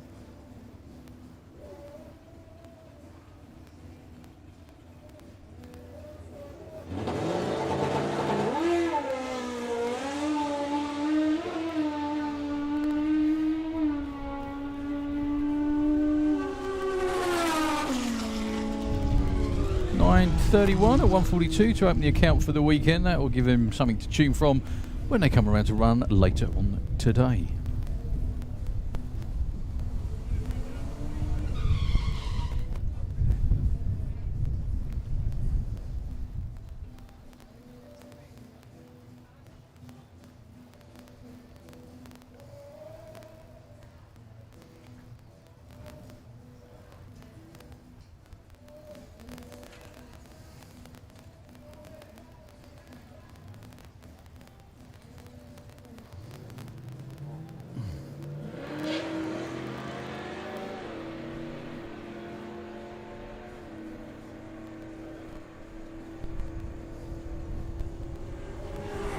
Strong looking run for the Mustang with 11.32.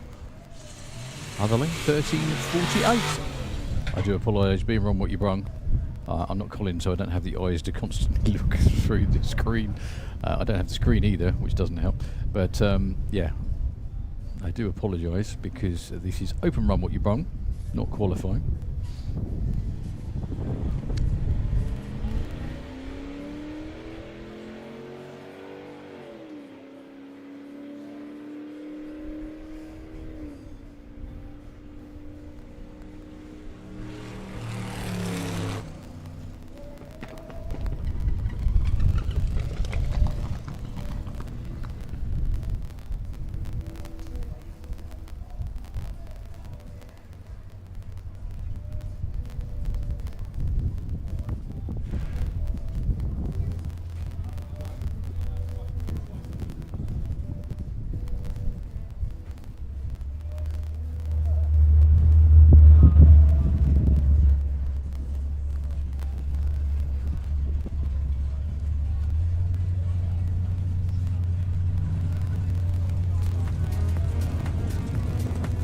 Okay, Mr. Mark Coulsell for run number 2 of the day with the ball breaker.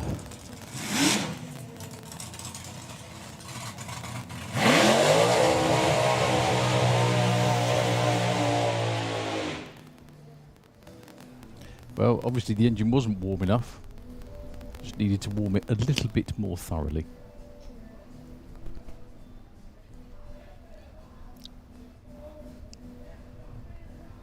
So Mark put in his first run of the day earlier, went 8.21, I think it was, that's right, yep. It's been as quick as 8.00, however, that was about 4 weeks ago, maybe even 5 weeks ago actually, at the main event, when the conditions at points of the weekend were a lot cooler, but for a lot of it were very similar to this, which is a great problem to have. So a little small block Chevy in there. There's also quite a stiff headwind at the moment too.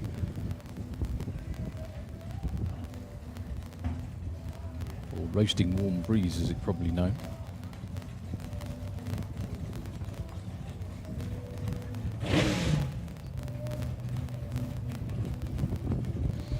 So it's Crew Chief Steve. Out front directing traffic. That's Steve's wife Anna. Looking absolutely lovely as ever, showing Mark the pin from the parachute to show it's ready to go, and obviously if he needs to use it, it's there.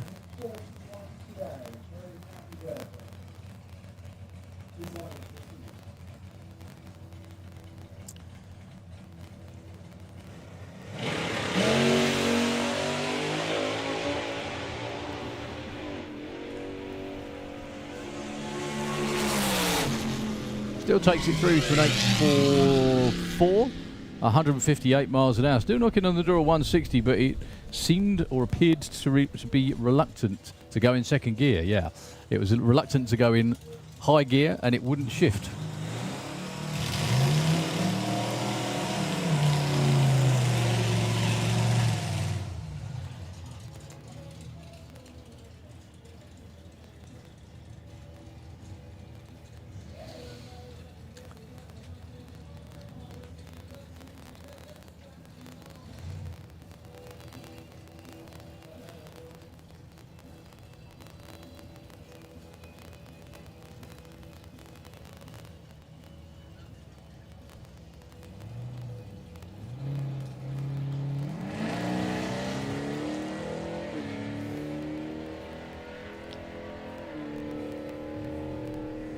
Well, the Ford all the way through.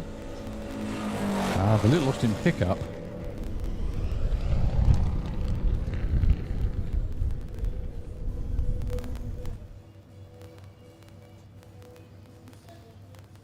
Just stops in time, yeah. Well done for Chris for sticking his arm out.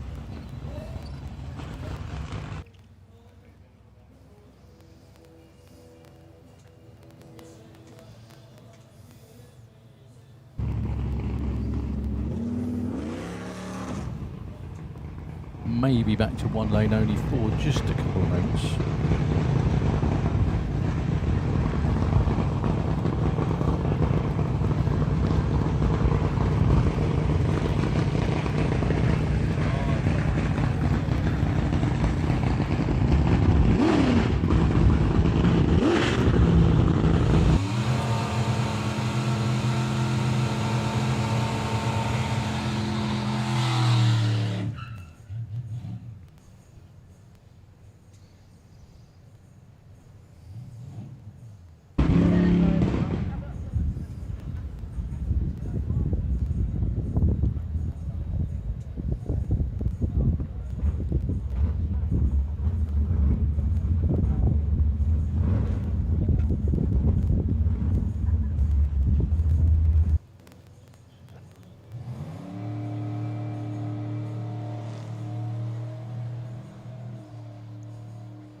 30.12 for the Chevy powered Ford.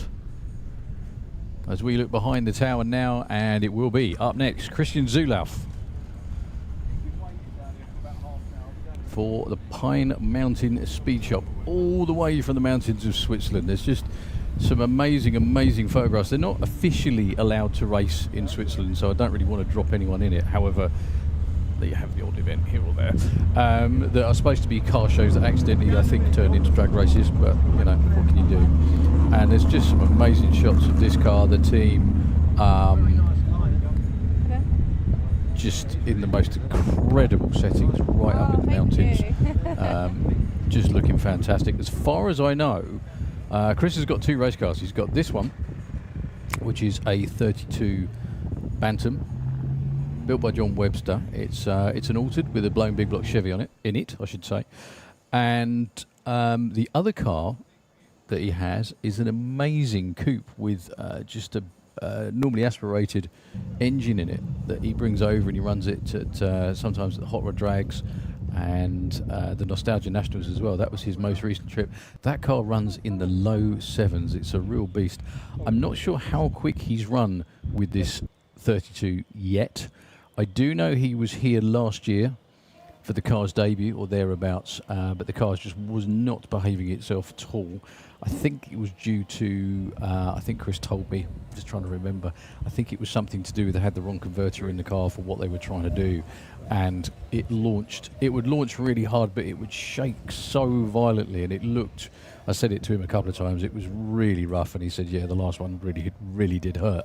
However, a couple of years before that, the altered is a replacement for his Silver Blitz Dragster, which again, I'm sure many of you remember, which was, I think it's got the same engine as this car, or the same engine is in this car. He made an absolutely incredible test run on this day at this event a few years ago, but unfortunately, over 206 in the 6s, over 200 miles an hour, and the chutes didn't open. And he had a hell of a job in the shutdown area trying to get the car stopped. Unfortunately, couldn't do it. Ended up off the end of the racetrack, and I do remember seeing the glint of the car as it kept going over and over in the field. Chris was absolutely okay. Most importantly, the car really wasn't. The engine survived, and I think the drivetrain survived okay. And obviously, most importantly, the driver did. So this is its replacement, sort of. So I just hope for Chris getting a real strong run. This car has everything in the tank to be in the 6s as well. Runs on methanol. If you get the chance as well, go and check out the T-shirts the team have in the pits. They are absolutely awesome. What a way to live your life. Blown big block altered, living in Switzerland and drag racing in the summer. So, Christian Zulauf.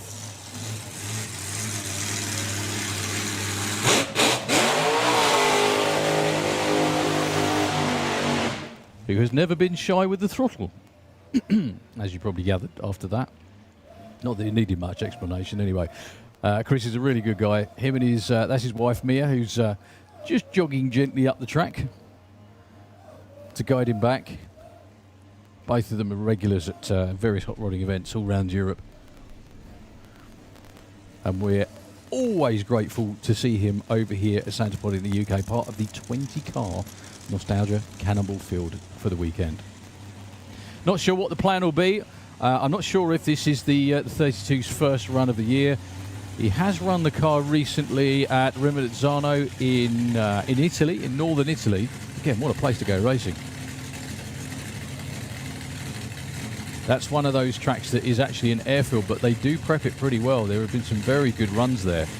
Just because it's an airfield doesn't mean it's not going to be any good. So, good luck, Christian. I hope this all goes to plan, whatever the plan might be.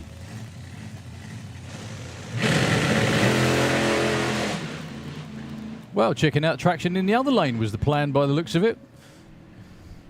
Well, the car did actually launch really well. Went 1.15 to 60 foot. However, he was off the throttle a millisecond after that because he was nearly in the other lane. The car hit the wheelie bar really quite hard and that drove him to the left. However, the car's still in one piece. Chris appears to be in one piece, and I'm sure he'll try again a bit later on today.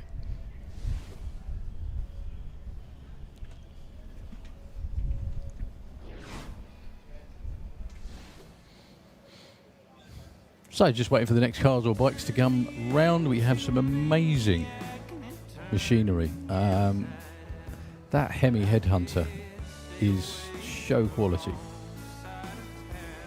I'm talking about the Willis that you're going to see in a couple of moments. I think we've got a little bit more track grooming to do before we get to that point.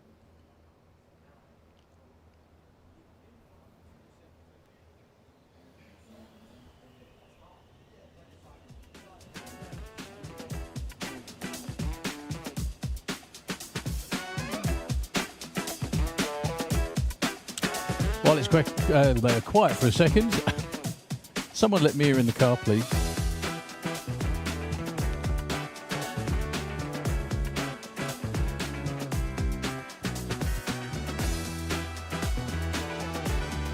So thanks again to Christian Zulauf and the team for making the big long trip from Switzerland. Put your hands together for them, please. This is what they love doing in the summer, and we'd love them coming to do it as well. Thank you very much indeed. I'm sure they'll get that nailed down, and once that car goes from A to B, it will be very, very quick indeed.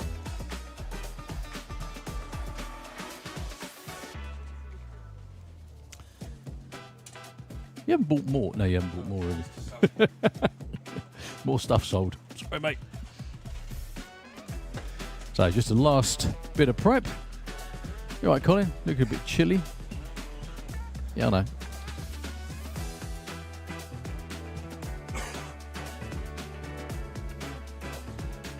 So, Colin's just been for a quick roam to the vintage marquee.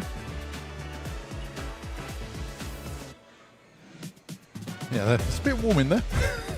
Is it? Well, it's just like a big oven, I should think, isn't it? It is, yeah. I mean, they've got every panel open that they possibly could. But certainly worth having a look in there, because the display is fantastic. And, of course, you've got all the auction items running as well for the Hall of Fame Benevolent Fund. And, as I say, you've got some fantastic cars and bikes to have a look at as well. So make that a point of visitation. There we go. Port of call, that's what I meant to say. That's the one. And also go and check out the items that are in the British Drag Racing Hall of Fame auction. And the T-shirts. And the T-shirts. Yeah, because it's a bit quieter down there. There will be stock left for tomorrow, but that's it. Because it is a one-hit wonder. We don't produce hundreds and hundreds and hundreds of these. So it's like we try and keep it exclusive each year. So they generally do sell out. So certainly worth popping down and getting hold of one of the 20th anniversary British Drag Racing Hall of Fame T-shirts, which coincides with 60th anniversary of Santa Pod as well.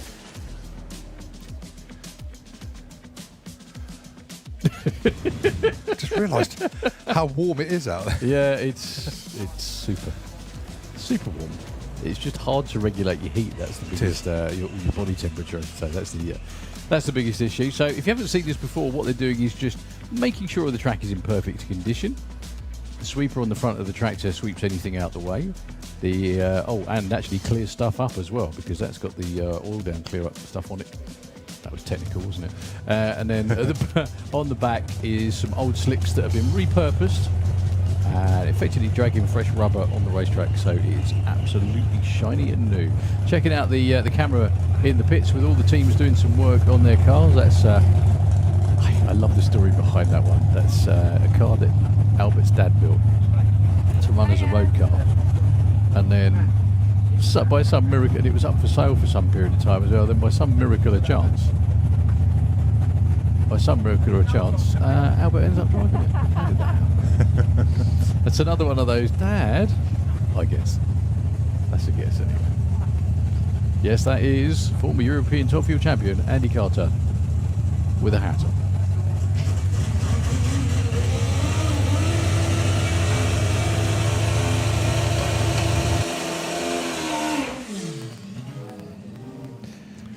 All right, young Mr. Spry. That bike, I'm sure someone will help me out with it, but that's another one of those rolling pieces of history. If that's one of the Orient Express funny bikes, that has been around for a long while, and these things were very, very quick in their time, or for their time, I should say. I don't think it hangs about now.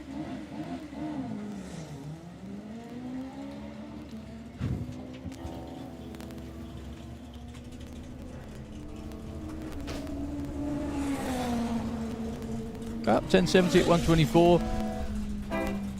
Capable of a lot more than that, I'm sure.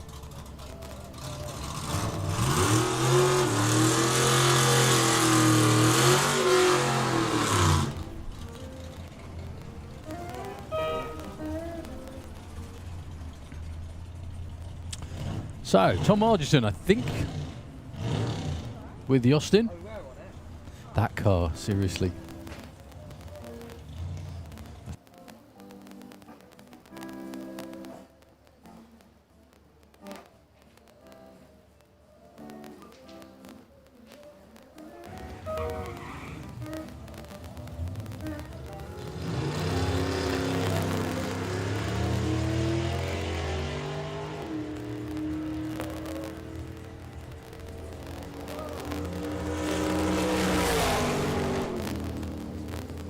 Nice pass there from Tom, 1091, 123.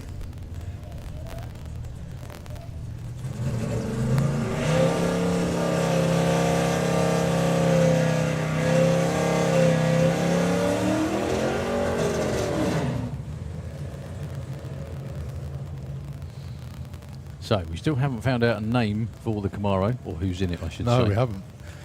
The Hemi Headhunter in the other lane again. Now, I was looking through the list. Oh, you were, yeah. Yeah, there's a number of cars in there that don't have photographs with them, and I'm guessing it was one of those. However, it is an absolute work of art.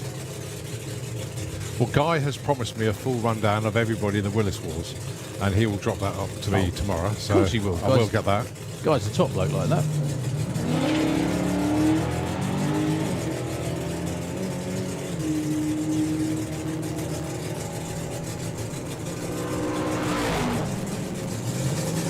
.1024 from tomorrow. And Headhunter Willis goes through the 1472 at 93 miles an hour. Sorry, the Hemi Headhunter Willis. Get it right. Los Butcher.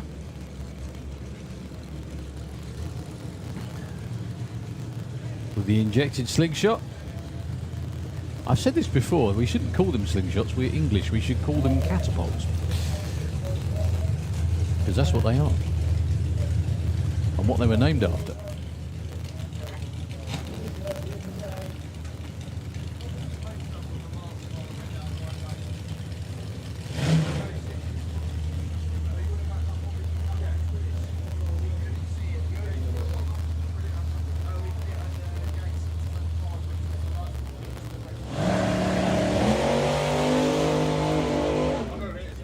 Well, Loz still not launching in first gear.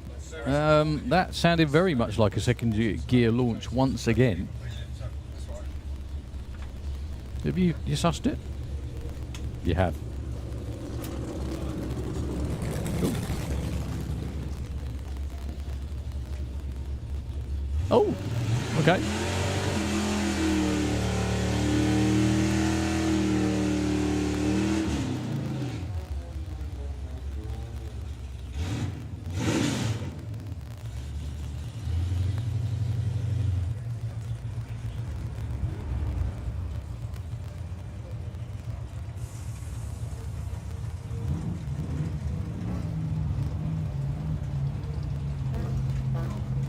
Well, we've still got SW164. It needs to take the tape off it and clear so we can see the actual race number for Nostalgia Superstore.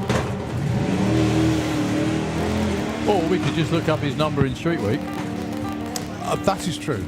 But I can't keep too many windows open on the iPad. I'm struggling as it is. 1170, 112.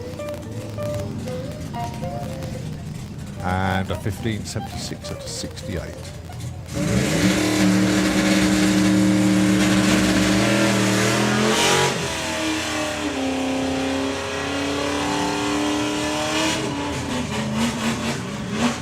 one and only Nigel Green. Racing in Outlaw Anglia this weekend. This Pop is one of those cars that you think, yeah, that looks like it might be quite quick. It's way quicker than that. And I think it's all motor as well. I think it's normally aspirated.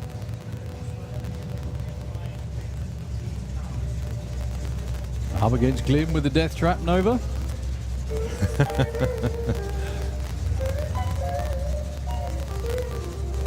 I would say this won't be a good race. If it all goes to plan, Nigel Green will be way out in front.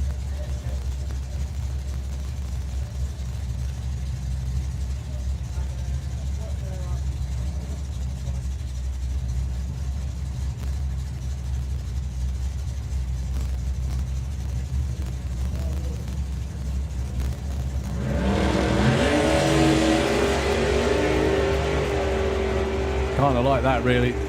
Not like Glyn's hanging around, just Nigel's that quick. Although he does appear to be, yeah, he was slowing at the top end to a 10.13 at only 105, 10.39 in the other lane. At 126. Are you after me? Oh, sorry. There it is. Buried under my stuff, sorry.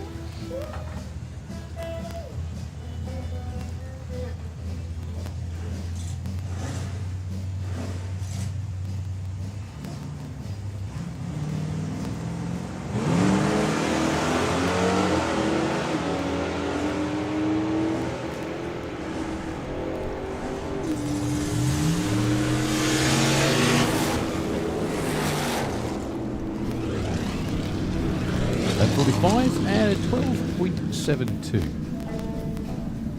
Okay, Andy Cunningham with Agent Orange down there in the Slick Tricks lane. That's one. That's not Andy's car. That's not Andy's car. Sorry.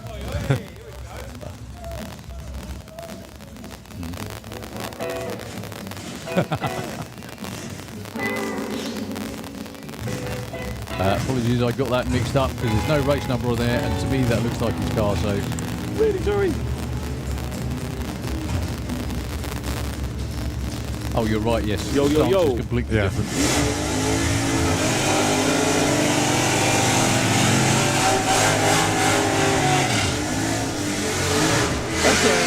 That's another thing I was thinking. We haven't seen Simon Barlow for a long time, have we? We haven't, no, we haven't. And to go along with Fortin Vans, we haven't seen Dalton Scarlett. And that's a good point. Yeah, the Hoonigan. I know. I mean, they keep in touch. But love to see you guys back. I know they're busy. They're running the workshop there, and they've always got cars on the go. But love to see you guys back. Billy Jones, Jake Cawthorne.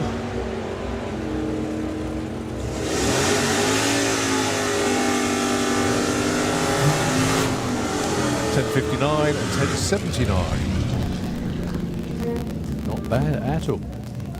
Well, the Downtown Duster winner already this year in Nostalgia Superstock for Nick Martin. So how many, right, go on, tell me, how many rounds, apart from any rounds other than Nostalgia Nationals? Hot Rod Drags, Mopars. No, I meant so far. Dragstalgia. Sorry, I meant so far. Oh. So that's the only one so Yeah, far. This yeah, is round only two. one, so, yeah. Sorry, that's what I was getting at. Sorry. Because you've got the Lifestyle Championship and you've got the National MSA one.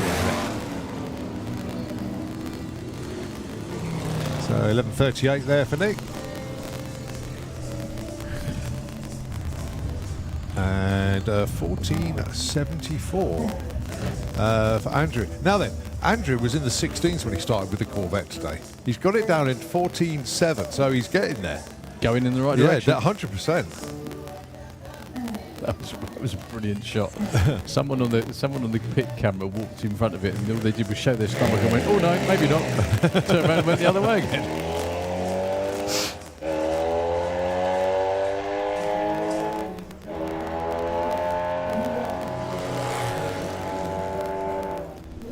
.12.09 at 1:15. That's Georgie Hughes' best run so far. Nicely done. So grab a beer. It's about to be a lot hotter out there. I'm actually, this is my all-star band. And really, really happy to be here at Dragstalgia. So Club Raceway. And Well, your buddy Simon Prest in the lanes with the rocket. today, Got that Ford down there. Keith Freeman back down for another run. you want to give him a shot? And it looks like, well, if Spencer's come down with the golf buggy, it looks like Lara is going to be down there as well with the Camaro.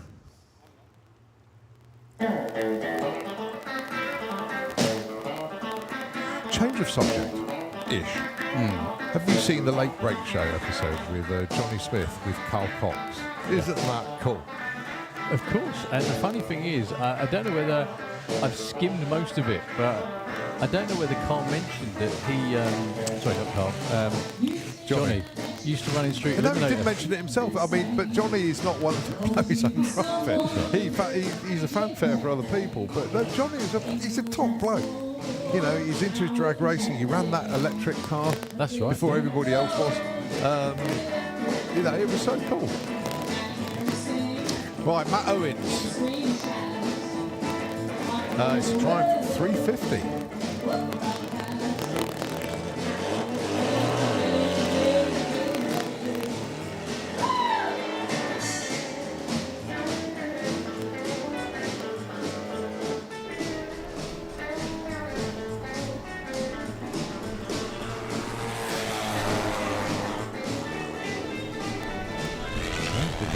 At 86 miles an hour. We have a slew of bikes coming around now. Basically sprinters from back in the day.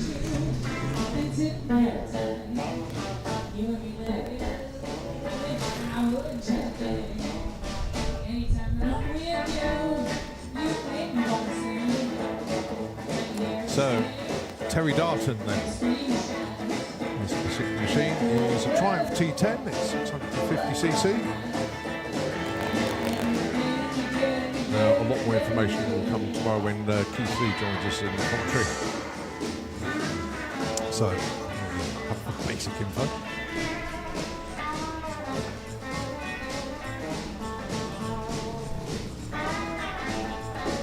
$16.90. 61 miles an hour. Right, Tractor's doing a little bit of prep out there as get ready for our next tranche of cars that are going to be making an appearance. Someone in the parent, it's Loz Butcher. Oh no, it's in the pits. But yeah, definitely Freeman down there, definitely Simon Prest with the rocket. I can't tell if that's Neil Francis's car from here, the downtown.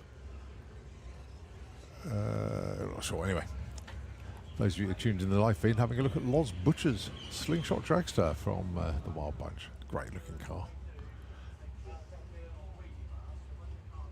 So just gone 2:05 in the afternoon here at Santapod for Dragstalgia, one of the top nostalgia events in Europe, to be fair. And I tell you what, this could rival some of the big events in the States these days, Dan.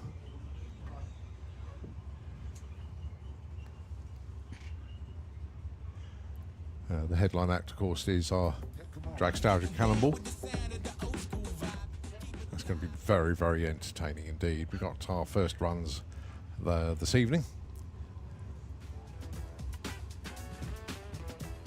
Some cracking cars here. We've got a few that have put in runs already. But just wait until we see the rest.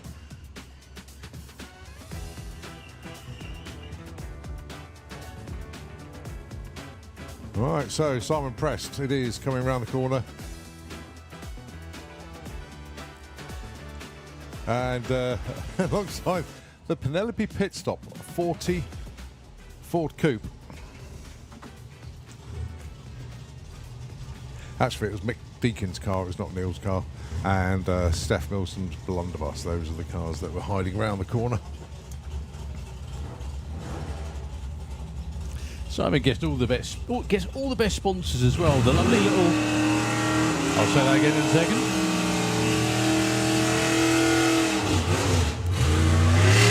Helped out by the lovely little toy shop.co.uk. What a great place to go for all of your toy needs. So the Comet is actually up for sale. Has been for a while now. Simon went to Mansfield Park last summer after Dragstalgia.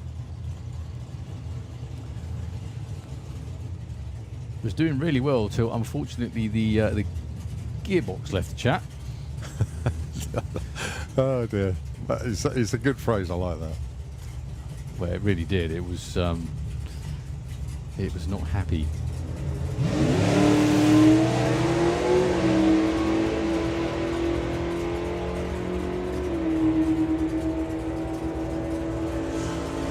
So 11.2 I reckon for Si. 11.39 actually slowed up a little bit. 11.17 in the other lane. The reason I said 11.2 was I said, look, whatever you do, come and race it, but don't break it when it's for sale. And he said, yeah, that's the eternal problem. You don't want to come out. You want people to be able to. You want people to see it. You want people to know that it's up for sale, but you do not want to bust it, especially if it is up for sale.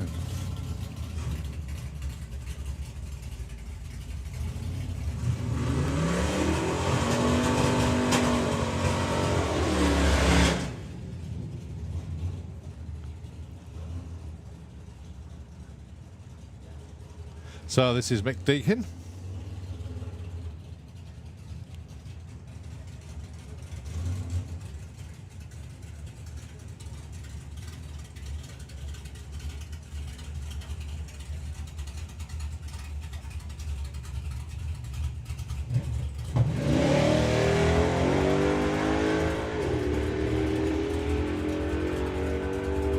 Yeah, something's parted company out there. It's a belt of some variety.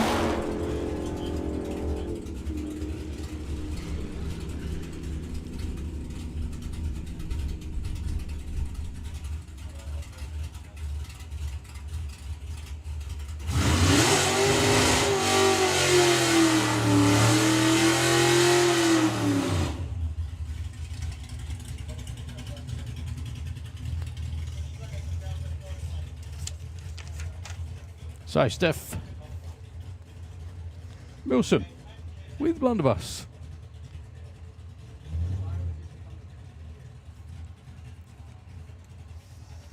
I think this is Steph's third or fourth run today, actually. Still got loads more to come around the back of the tower.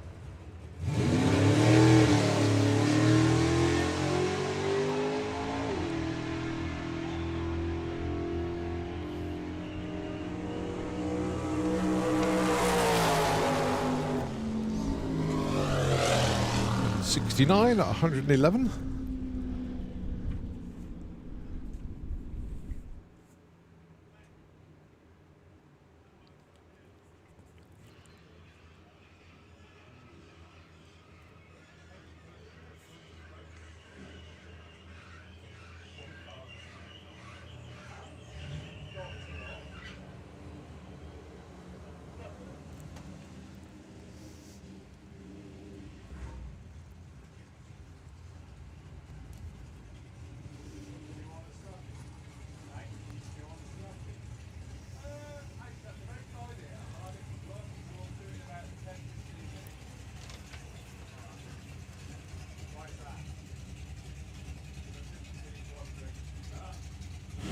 Oh, breaking news.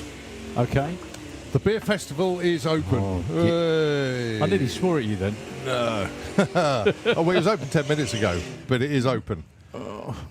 But it looks really, really cool in there. Paul and the gang. Paul and the gang. I didn't mean it. It's just the way it came out. No, you did. But, yeah, it worked wonders over there. So, it's open. Get over there. Beer festival. Oh, I can't. Sorry. No. That wasn't me swearing. I just said I can't. Anyway. All right, Chris Coburn, Ian King.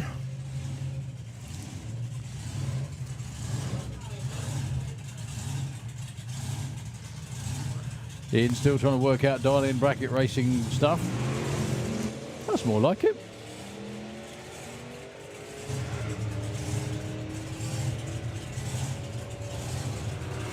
All right, what's Ian got for us then? 1067.25 and a 1284 at 105 for Chris Coburn.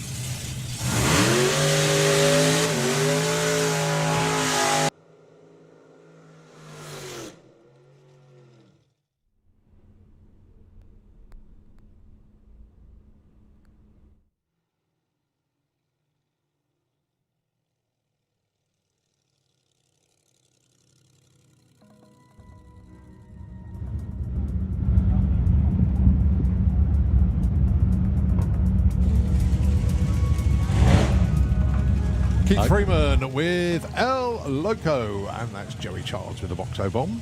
I think, am I right in thinking that Keith was repeat champion in the Supercharged Outlaws last year, wasn't he? I'm pretty damn sure he was the champ. I've got the it's the other folder. I've got two folders, and actually the Supercharged Outlaws one is a ring binder, and it's in the caravan, so I'll bring it down tomorrow. You don't have to, because we get text messages within milliseconds. Oh, yeah. I've got all their PBs and everything in it. It's really cool.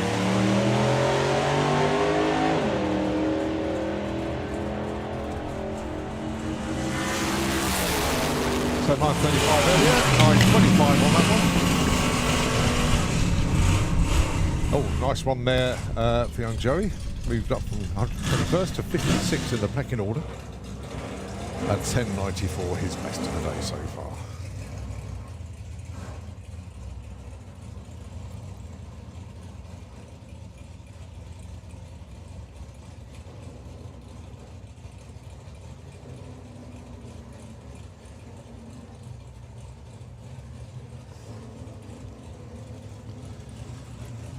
Right, Alan Ribble and Beavis Allen. Now, good to see Beavis has taken the engine back to Nostalgia Superstock spec. So what was... Okay, now you've got to explain that now. Yeah, so, he can't run a blower in Nostalgia Superstock, so yeah, he's naturally aspirated now. The thing is that when he did it, and he entered Nostalgia Superstock, I can't remember, he was definitely #1 qualifier. Whether he ran a perfect ET or not, I can't remember, but it was like, oh, hello. It can't have been far off if he did, though. Yeah, you can just see the carbs on there now.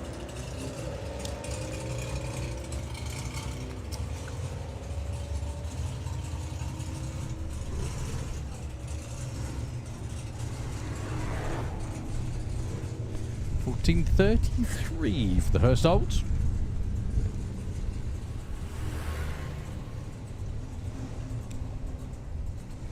Okay. Young Miss Bartlett underneath the tower for the third run of her door car career.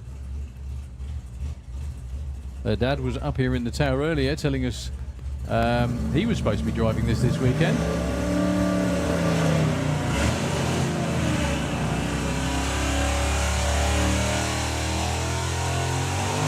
I think she's got the burnout dust. Yeah, that her dad was supposed to be driving this weekend, and Keith said he got a text last night, and that was the end of that. Yeah. Yeah. So Lara missing in action, and Keith is all set to drive it, and then Jacqueline goes, "Oh, my turn." And to be fair, 2 runs in, and she's in the 10s already. So.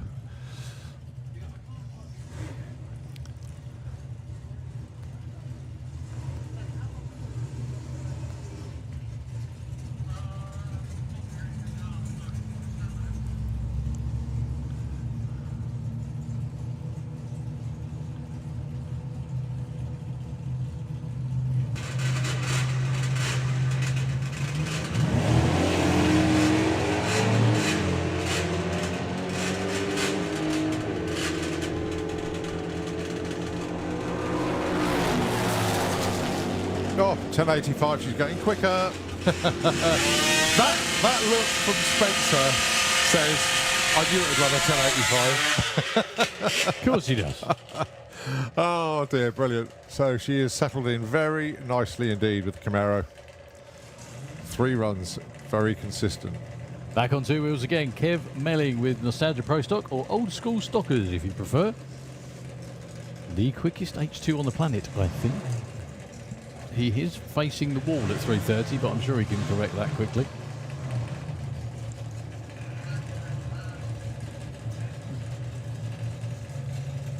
He's probably looking at the tree going, hang on a minute, those bulbs have changed on the top. Yeah, I have, yeah. Oh, I remember the nostalgia trees.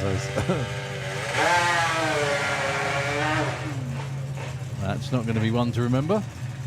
Box full of neutrals after first gear.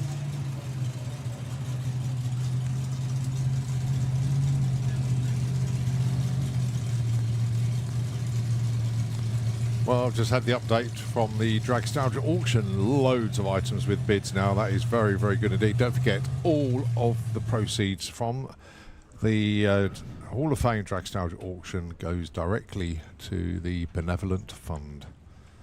And of course, there's so much stuff available over there as well for you to go and check out in the Nostalgia Marquee. It is definitely a place you need to visit.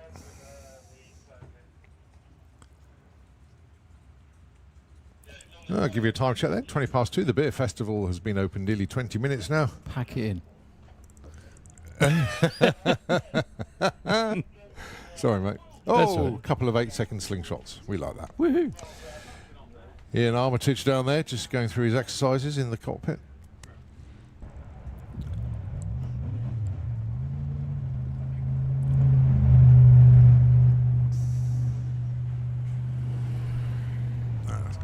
Just brilliant.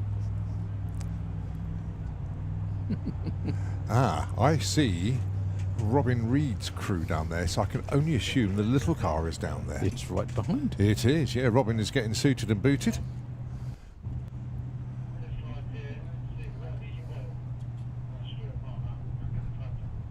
It's so good to see the little car back out as well. I know sometimes a lot of the focus is on the spirit of the Patron, but the little car, as they affectionately call it, is such a piece of history. We'll come round to that a little bit later on. Well, I think we're going to do a little bit of sledding actually, a little bit of track prep. So I'll tell you what, save us waffling away. Going to give the airways back to Nitro FM, but we'll take it back with more fun and games here. As we've got a bike at the top end, just needs moving, and the track's going to do some work. So, Nitro FM, it's over to you.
Thank you very much indeed. We are back on with side-by-side slingshots for your viewing pleasure, which is kind of the modus operandi of this event.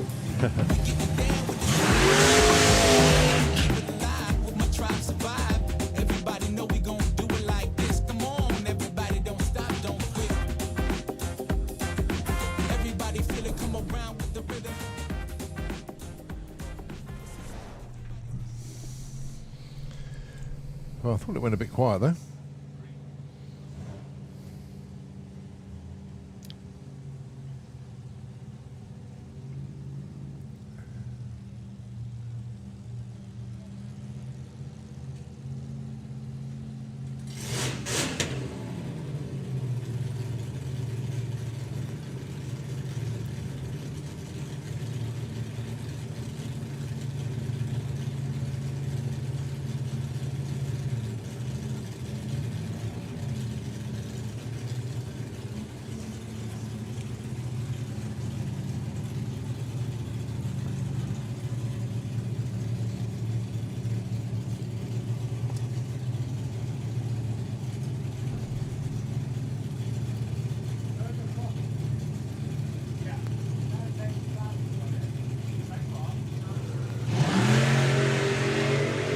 Whoa, I kept it away from the centre line, nice bit of driving.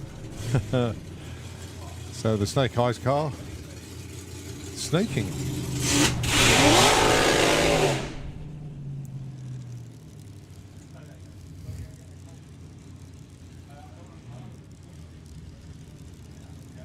Right, in Armitage, similar to one of his burnouts this morning actually, didn't really strike the tyres, hooked up and car just launched forward. Maybe he liked it so much that we do it again. Yeah.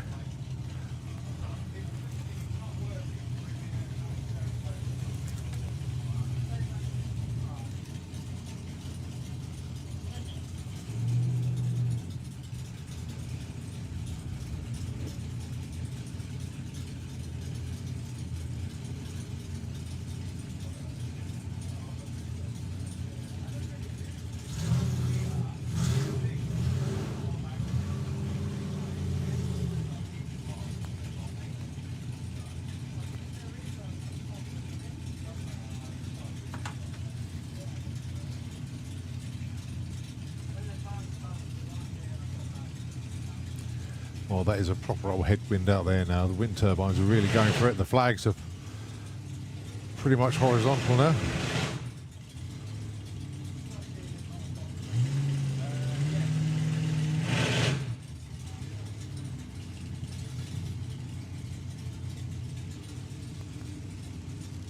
Oh, that won't be an 8-second run.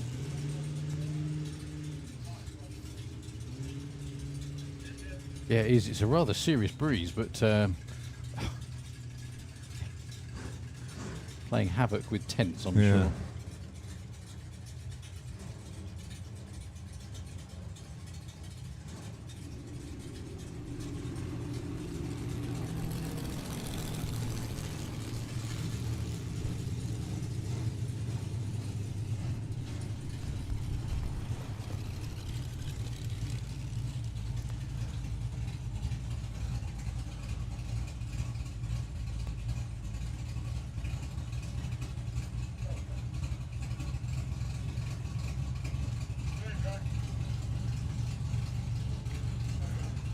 Right, so according to the entry, this is Dave Wood, or Woody, for everybody that knows him. The car is an Austin Dorset. Going alongside the 4 pop, which goes 1440, and Woody goes 1548. So, old Scalabolds from Nostalgia Superstock.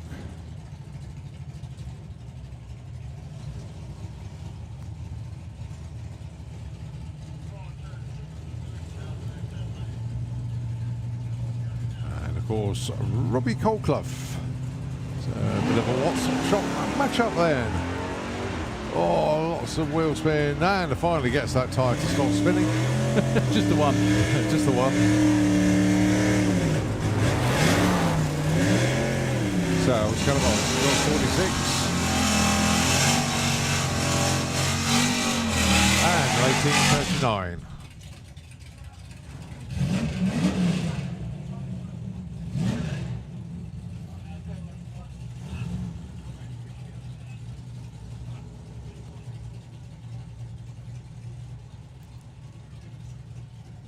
So the Bandit Bird or Bandito Bird,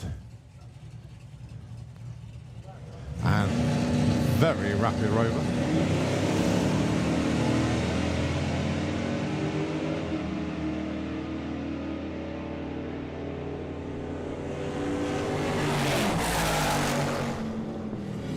Number 26 on 10.97. Into the 10s Yeah. for the rover, first time of the day.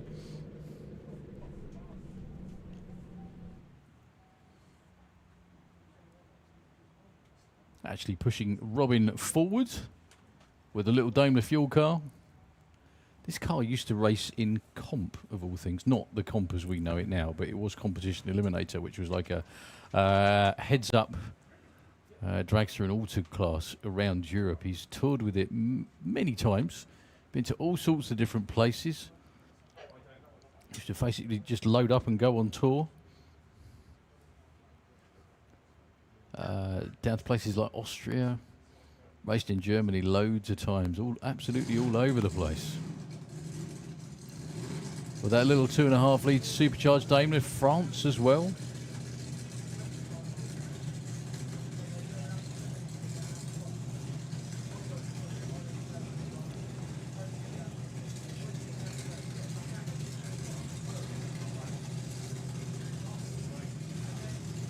At the time and still today, it is an engineering marvel. Getting a 2.5 litre, i.e. like 180 cubic inches in English, or sorry, in American, if you like, Daimler. Yeah, they almost look at that as a printing error, wouldn't they? They would, It yeah. just doesn't make sense.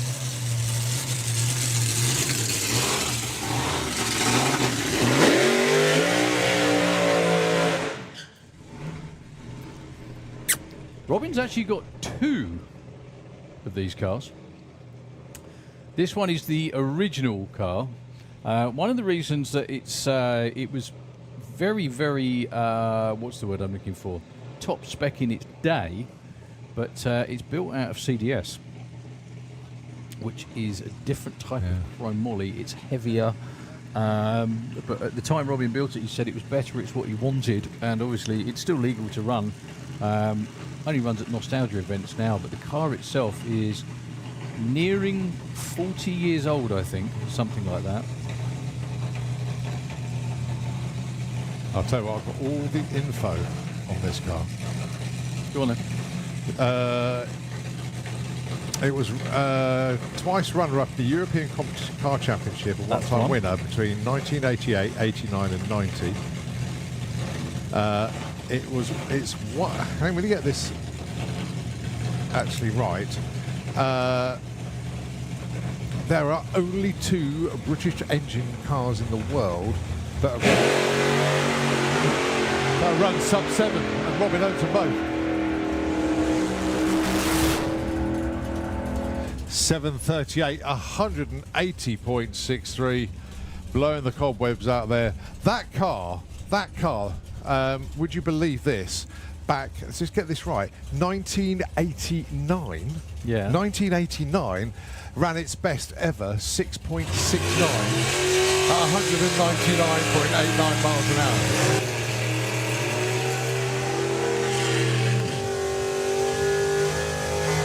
Yeah. Sorry. Oh yeah. Sorry. Yeah. So yeah, he ran it. He's only a sorry. smidge off. He's It ran at 6.8, 187, a world record for an engine car, and that little car. Yeah, eventually running a best of 6.69, 199.89. well done, folks. Pair of gases going at it this time.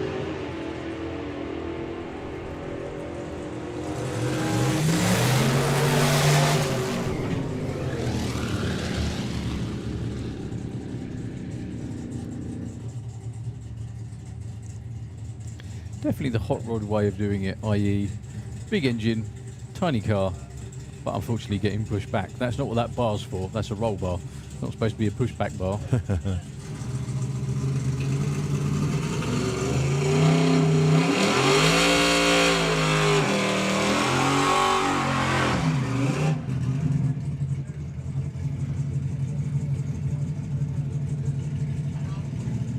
So Bethany Harrison with the Willis.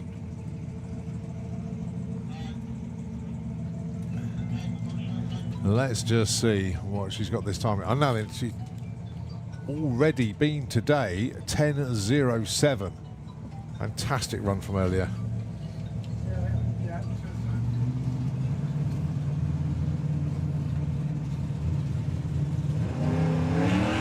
Soft offline, but feeding the power in.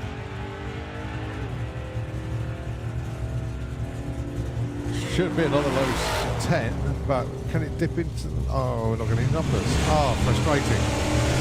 Oh, well.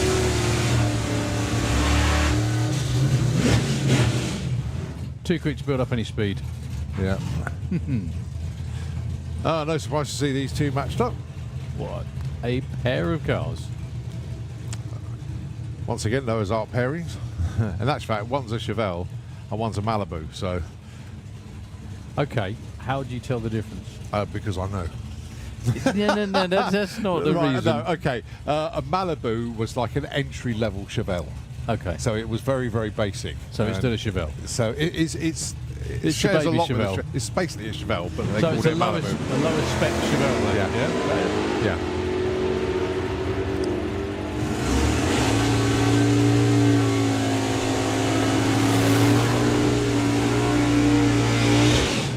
10.17 for Paul, 10.01 for Chris.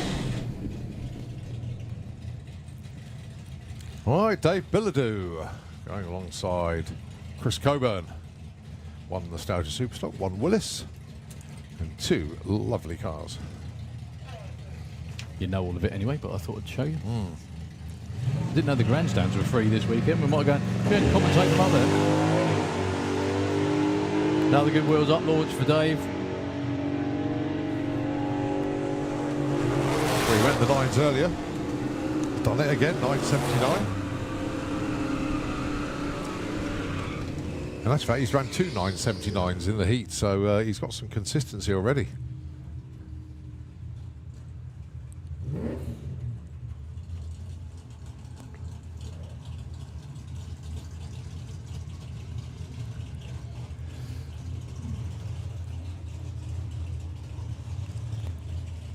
So Gary Cork, and don't know who the Tri-Chevy belongs to, unfortunately. We like it.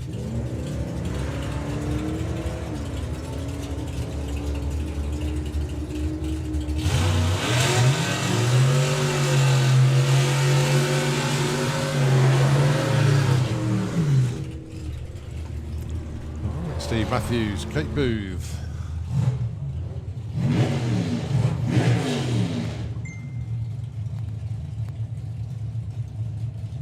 This is Kate's first run of the day. No, already been out. Sorry, I must have missed it. Yeah.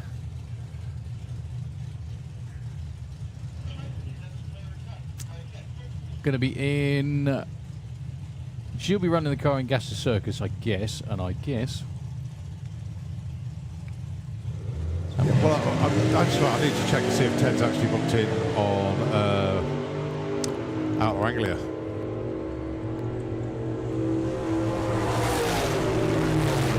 $9.75, nice looking run, and a 10.93 for Kate. 114.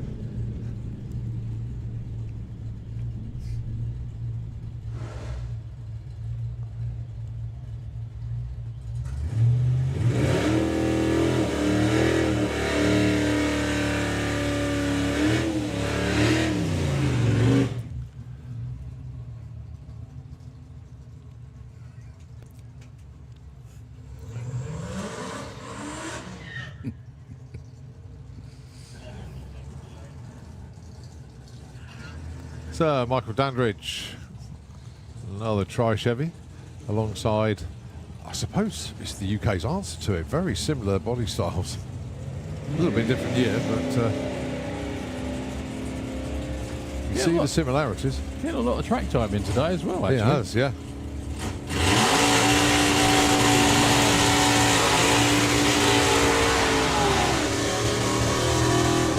Slowed up a fair bit on that one.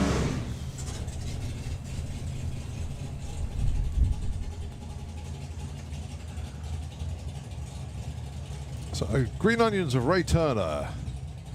And it is the Oldsmobile. Glyn Boardman. Part of the Watch Shop stable. Yeah, they're by the fence this time round. Normally they're sort of tucked in the middle of the pits, but they're up by scrutineering this weekend. Can't miss them. Can't miss them, no.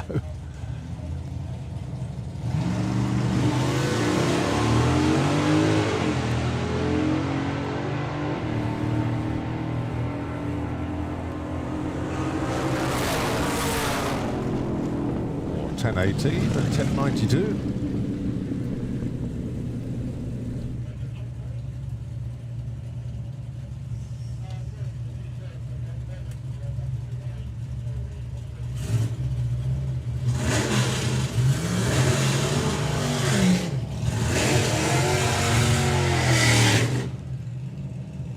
So, time for the ladies to fight it out. It is, of course. Philippa Turn down there.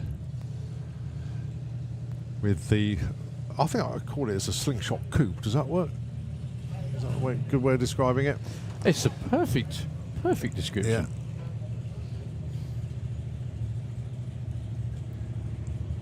Yeah. And Marie Mills, of course, with the little altered.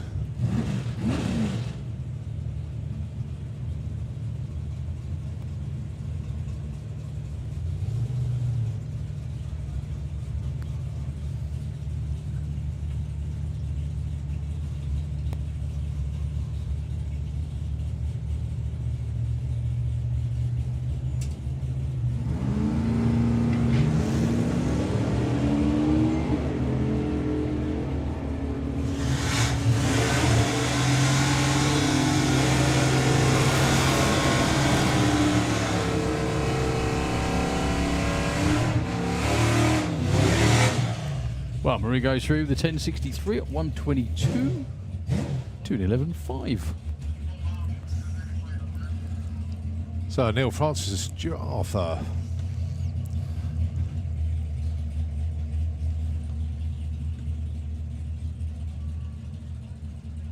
I've just noticed as well that when Dave comes and gives us these notes.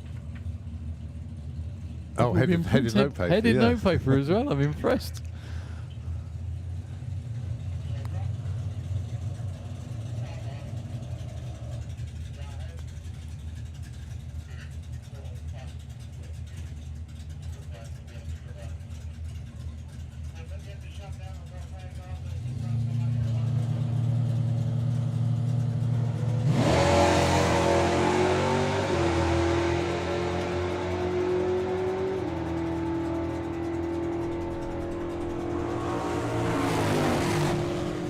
$10.75, $11.33. Neil's quickest run of the weekend. That's that both of them with their quickest so far.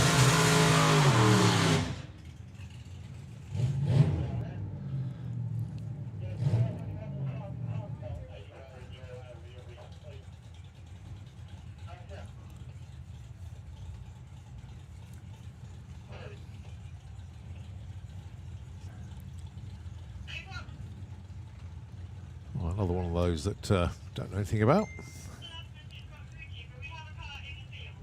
I like it. Oh no, we've got somebody stuck in the shutdown area. Yeah, that's right, just spotted. Oh no, it's cleared, but there is an issue somewhere around. So, time check then, 20 to 3 in the afternoon. And many thanks indeed to the Santapod team, giving us our commentary notes, which we've now started to read. Yeah. A lot that we covered, but one or two bits that we missed, including the grandstands. Free entry all weekend. So, certainly worth checking out. Yeah, to the grandstand. So if you want to make your way round to the pits and you don't want to walk all the way around the bank, back round to the bank, I should say, to watch the racing, you don't have to. You can wander up in the grandstands for free. There are water points around the site at many different places, so please make sure you drink plenty of it. Also, if you're having a barbecue, you lucky people, but please make sure it's not on the ground, most importantly. And the other thing is don't dispose of it before it's completely and utterly cool and done, because otherwise, well, it doesn't take much imagination to work out what might happen if you don't. The Cracklefest, which is tomorrow night at 7:20. Again, the grandstands are free for that, so everybody will line up in front of it too. And we've also got our sportsmanship trophies, which for this year are best backup guy or girl. Steve Hudson won both of those at the same time, didn't he? Lowest ET, we can't do a thing about that. Wheel stand of the weekend, burnout of the weekend, driving job of the weekend, best appearing team, moment of the weekend, spirit of Dragstalgia, best appearing vehicle, and best appearing bike. So, oh, that's not a good look. Don't do that. Don't, no. Timing marshals shoving fans down their tops. It's not a really great, not a great way to spend the day. Let's put it that way. It's his only fan. No, don't give him ideas, because that's one letter away from only fans. We've also got Robbie Grabham down here with Freddy's Revenge for run number 2 of the day. Very kind. I just noticed as well, Dave, his dad, Dave Grabham, Dopey as he's known. I've known Dave for nearly 40 years now, I think, something like that. And I'm super impressed, because not only does he come and give us handwritten notes all the time, which we can actually read, which is a bonus, because if I didn't, we couldn't. But they're on headed paper, which is just terrific organisation, sir. Yeah. I really do salute you for doing that. So, Nostalgia Cannibal number 35. Okay, I think everybody heard that.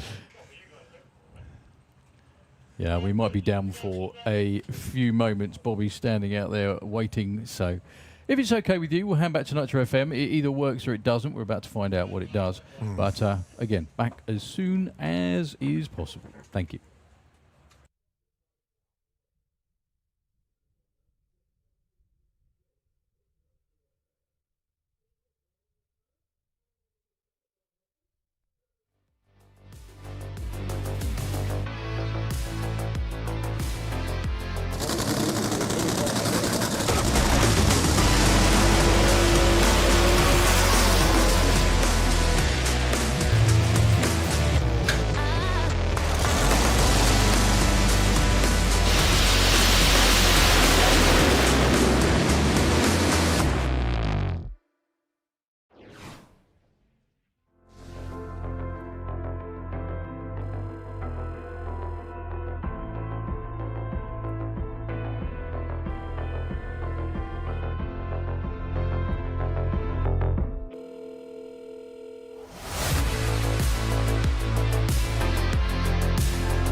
try, Chevy. He's certainly woken that car up these days. Really launching hard. I was going to say, got my tongue tied. I went launching live.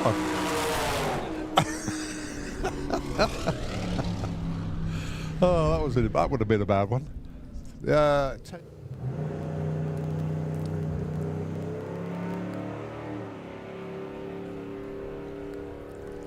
Well, Matt Isaac's got in touch. As for Pop, goes 1268 at 100 miles an hour. Yeah, Matt Isaac's, him and Harry, of course, just wishing all the best to Robbie and Dave.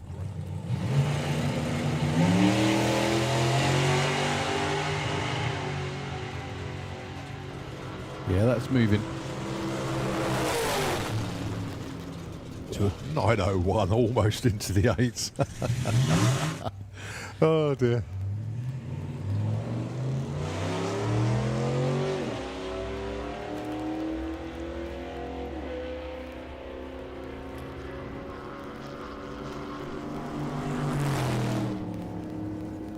.581 at 106 for the little Pop. And I thought, oh, I can't pretty decent light, and he just disappeared into this. I could not catch him. Oh. I thought, where's he going? And then I realised he broke up by nearly 3/10. Oh dear. So you had to run twice in a day then? Yeah. Wow. Sounds rough. 1346 at 94.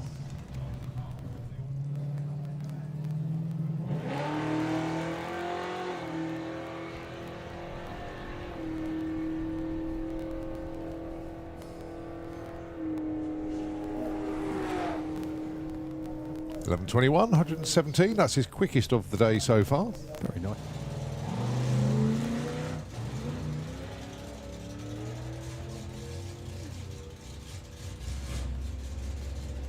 And the way that licensing goes is running the car a bit further down the track one time after another. Still goes 1147 at 110 miles an hour with barely any throttle.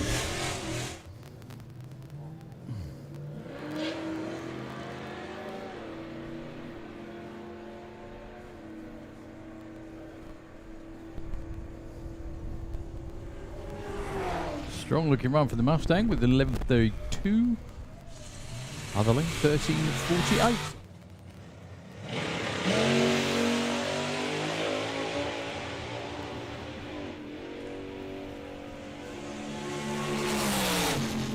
Still takes it through to an 844, 158 miles an hour. Still knocking on.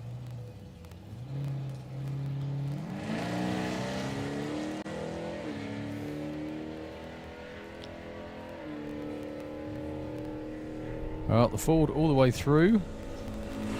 A little lost in pickup.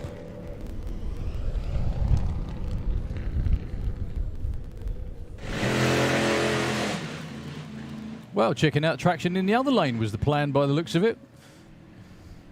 Well, the car did actually launch really well. Went 1.15 to 60 foot. However, he was off the throttle a millisecond after that because he was nearly in the other lane.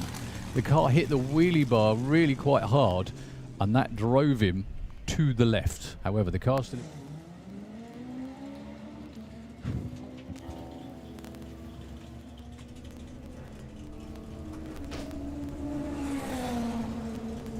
Up 1070 at 124.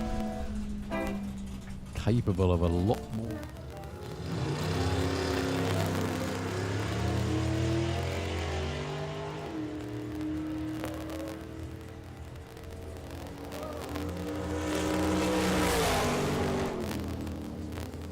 Nice pass there from Tom, 1091, 123. I will get that. Guy's a top bloke like that.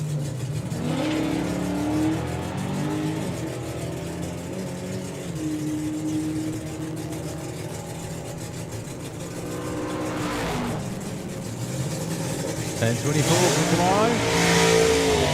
And headhunt. Well, Loz still not launching in first gear. That sounded very much like a second gear launch once again. Have you sussed it?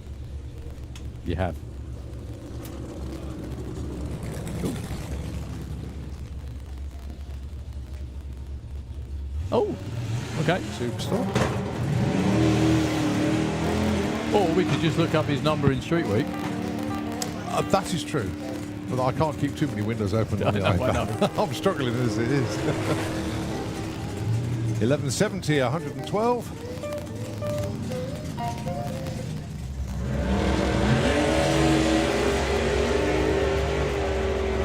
Kind of like that, really. Not like Glyn's hanging around, just Nigel's that quick.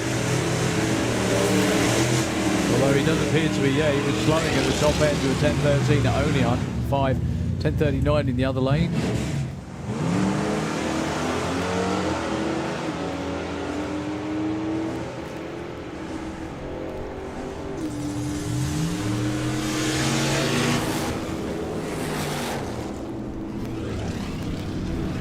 And 45 and a 12.72. I'd love to see you guys back.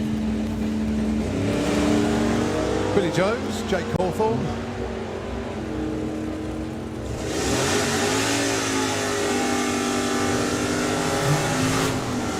.10.59 and 10.79. Not bad at all. Happy.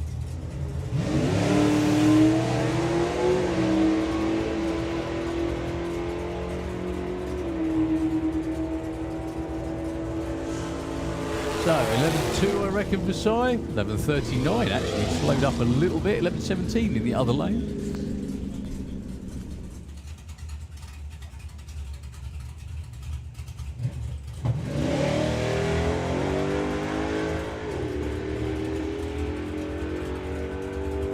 Yeah, something's parted company out there. It's a belt of some variety.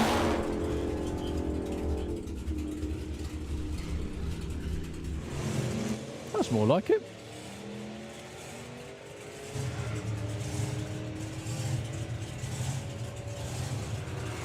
Right, what's Ian got for us then? 10.67.25 and a 12.84 at 105 for Chris.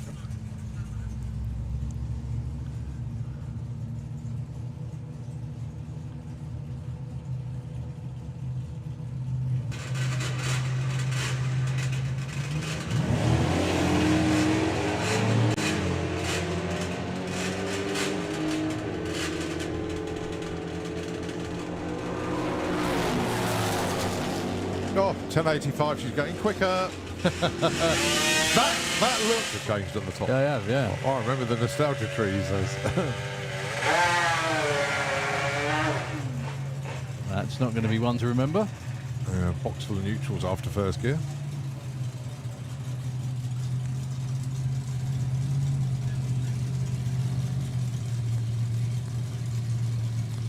Well, I've just had the update from the Dragstalgia auction. Loads of items with bids now. That is very, very good indeed. Don't forget, all of the proceeds from the Hall of Fame Dragstalgia auction goes directly to the Benevolent Fund. Very rapid rover.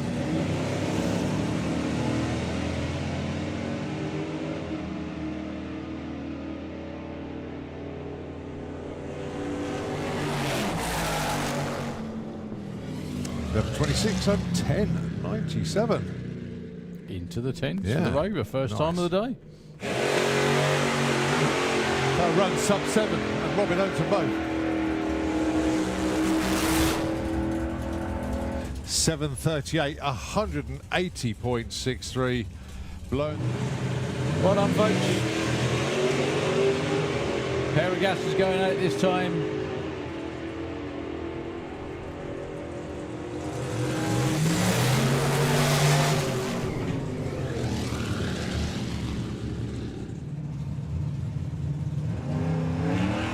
Soft offline, but feeding the power in.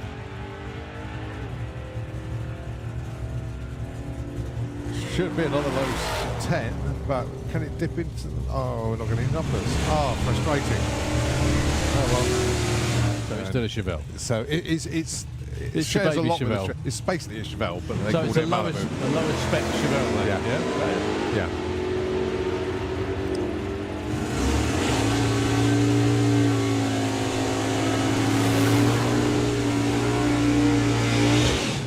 10.17 for Paul, 10.03 this weekend. We might go and commentate them up there. Another good wheels up launch for Dave. We went the 9s earlier. Done it again, 9.79. And I don't know who the Tri-Chevy belongs to, unfortunately. We like it.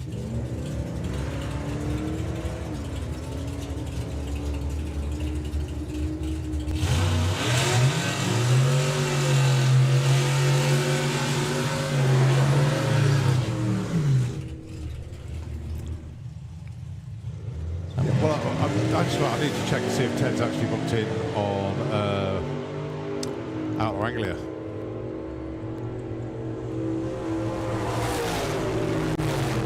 $9.75, nice looking run, and a 10.93 for Kate. 114.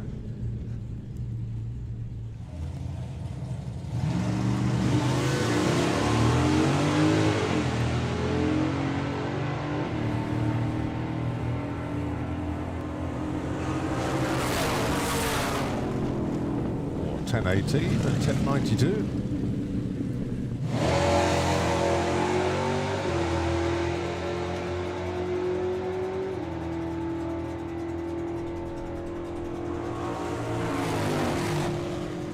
$10.75, 11.33.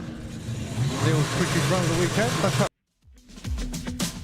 Okay, so the track is good to go once again. And I'll tell you what, awesome track crew doing a brilliant job in these, shall we say, challenging conditions.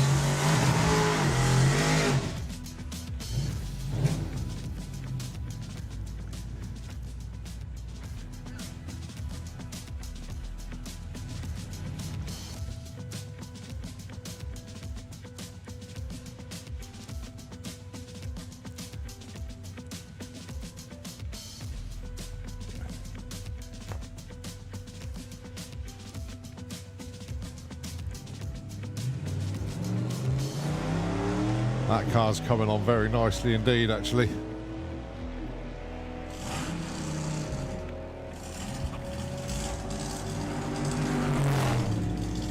$12.90, 105. More to come.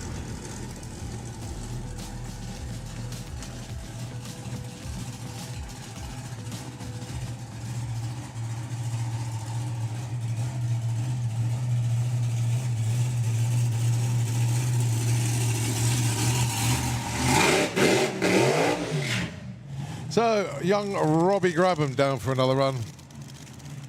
Basically, we know from the run this morning, 7.14, very tidy indeed. Quickest run of the day from anybody so far.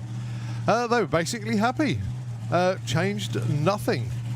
So, another full pass. They didn't expect anything on the first one, and Robbie drove the wheels off it, as per usual. He doesn't know anything else. So, let's see what Robbie's got for us here. Second run of the weekend for Freddy's Revenge.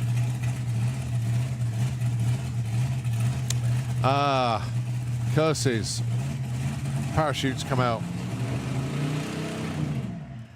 Happens sometimes. It happens to the best of us, so I think, well, I hope they might be able to just put that back in, because it didn't fully jettison as such.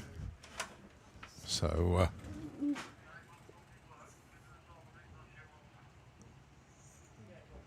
yeah, the parachute pack. The spring has come out, so they might be able to pack that up, but they couldn't do it with the engine running. So yeah, just putting the car towards Nitro FM.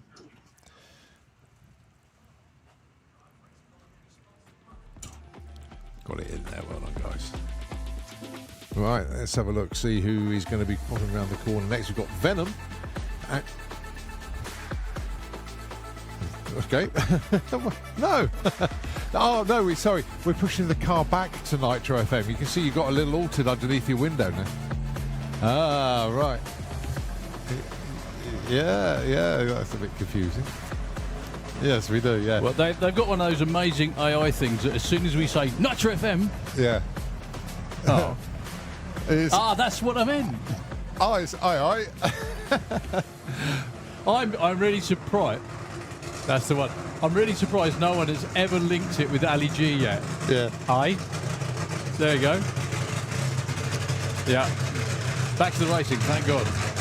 Right, here comes Venom, Tony Betts. Europe's quickest nostalgia funny car.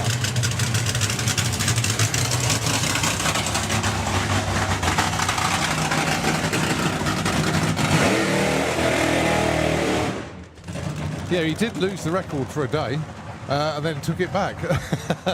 When Andy Raw That's right. went quick, and then Tony Vest, I don't having that. So yeah, went into the 5.7s.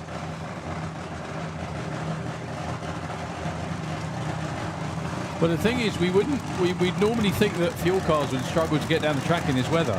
However, they have got run data from this kind of weather from last month, because it wasn't far off this.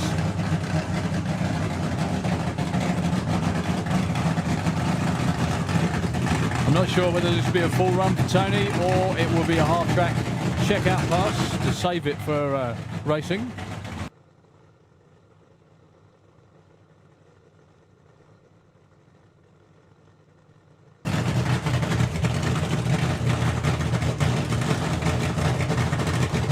Well, after a bit of a full start to the season at the Nostalgia Nationals, the new engine combination chucking them a couple of curveballs. It all came together at the main event just over a month ago. Tony Betts went 5.76, I think it was, wasn't it? Not his fastest speed yet. He's been over 250. That young man can certainly drive. And to everyone listening, yes, I said young. Yeah.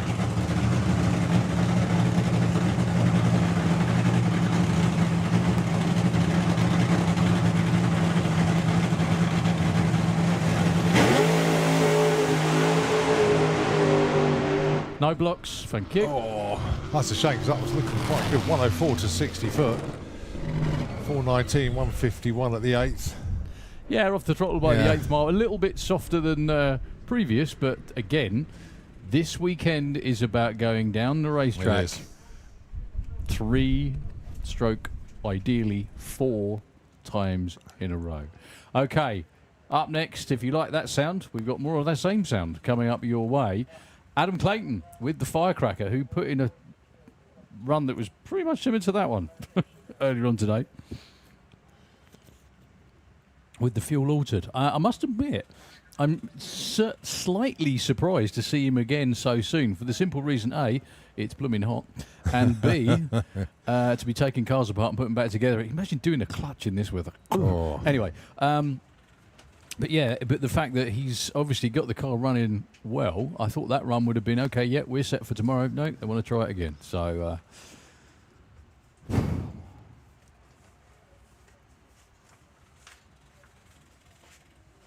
has that pickup got grab handles on it? Is that what it is? No, he's not. It's not possible. Hang on. Sorry, I'm not good at... 7T. No. Go on, Colin. Do you want to have a guess? What's that? They're trying to tell us something, and I'm not sure what it is. I'm sorry if I missed it. I'm really sorry, fellas. Out of range now. They are. No, they can still hear us. Yeah.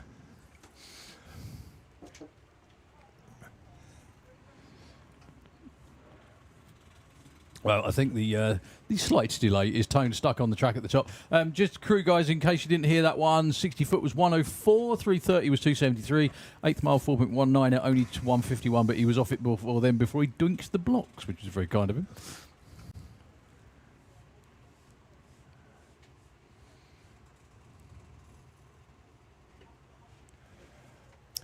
Well, that's good news. Robbie Radman's got a little extra slug of fuel, so they got the parachute repacked, top it up with fuel, and he'll be good to go. So, What happened? Did it pop out? Sorry? Did it pop out Yeah. on the Well, bird? no, it's only the drone part, the spring. Yeah. Terry caught it. So, well, not Terry, just put in the pin. And on actually, Dave's here as well, actually. But no, pulled the pin, and it's like boing. It managed to stop any more coming out, but. Put 2 brand new drug chutes on there. And the springs are so powerful that it was a job to shut the to start with, and then when TC pulled the safety pin out. Gotcha. Yeah. So new equipment failed you. Yeah, but at least it did it today on a test day. Yeah. not tomorrow. Yeah, But no, exactly. that's. I mean, you can see this is what the teams go through. They buy new bits for the car, and as Davis just basically said there, new drone chute, spring very, very powerful because obviously when you've got a recoiled spring, it wants to, unleash it, and that's what helps drag the parachute out the back of the car. And basically, when they pulled the pin, it was under so much force that it just couldn't hold it; it just popped out. So, yeah, as I say, as Dave said, a little slug of fuel, top it up, and go again. Go for it again. Dave Wilson once said to me, very wise words, he said, "You don't expect to buy something and bolt it on, do you?" Dave Wilson is always a wise man. Very much. Mainly wise because man. he's done all of it and found out a lot of it the hard way. And that's no disrespect. That's just because he's been doing it a long time. But that means he knows a lot. Yeah. A hell of a lot. Be careful who you listen to. Here's one you listen to. Oh, nice to see you, Dave. Okay, so the team just barring the engine over.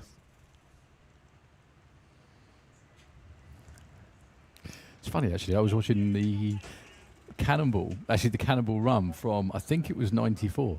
And it was Dave against Barry in the final in Top Alcohol. Okay. That was cool.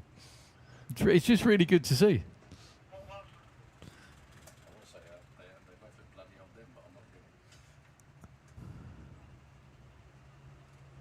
So Adam Clayton looks like it's going to be getting the signal to fire up. Could be both of them. Or not. I don't know. Oh, certainly Actually, Adam. they're nearly there. Yeah, they got the squirt bottle. That will be a AA fuel altered. The biggest collection ever in Europe. AA fuel altered here for your viewing pleasure this weekend. 4 in the Nostalgia Cannibal, 2 Oscars.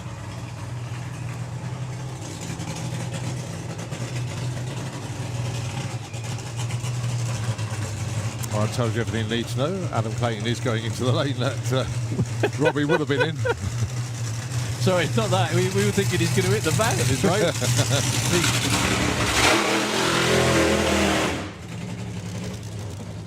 It does have to be said, Adam's got a hell of a crew on there because Adam helps out with various Big Show Nitro funny cars. The team down there that he's got as well, that's Michael McDonald, Yeah. who is car chief on Showtime. Showtime. Yeah, and you've got all the other guys as well that do it, Yeah. including Adam himself. Yeah. Yeah, you've got some of Kevin Chapman's crew down there Yeah. as well. They're all down there. They just can't stay away from it. That's what it is.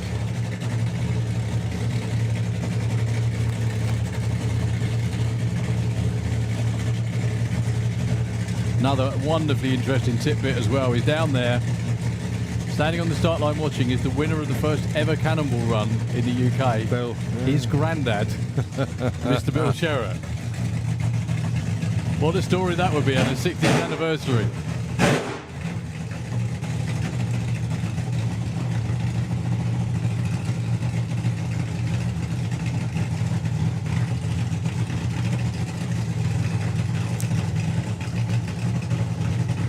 So, good luck, second run of the day for Adam Clayton. The first one was an absolute stormer.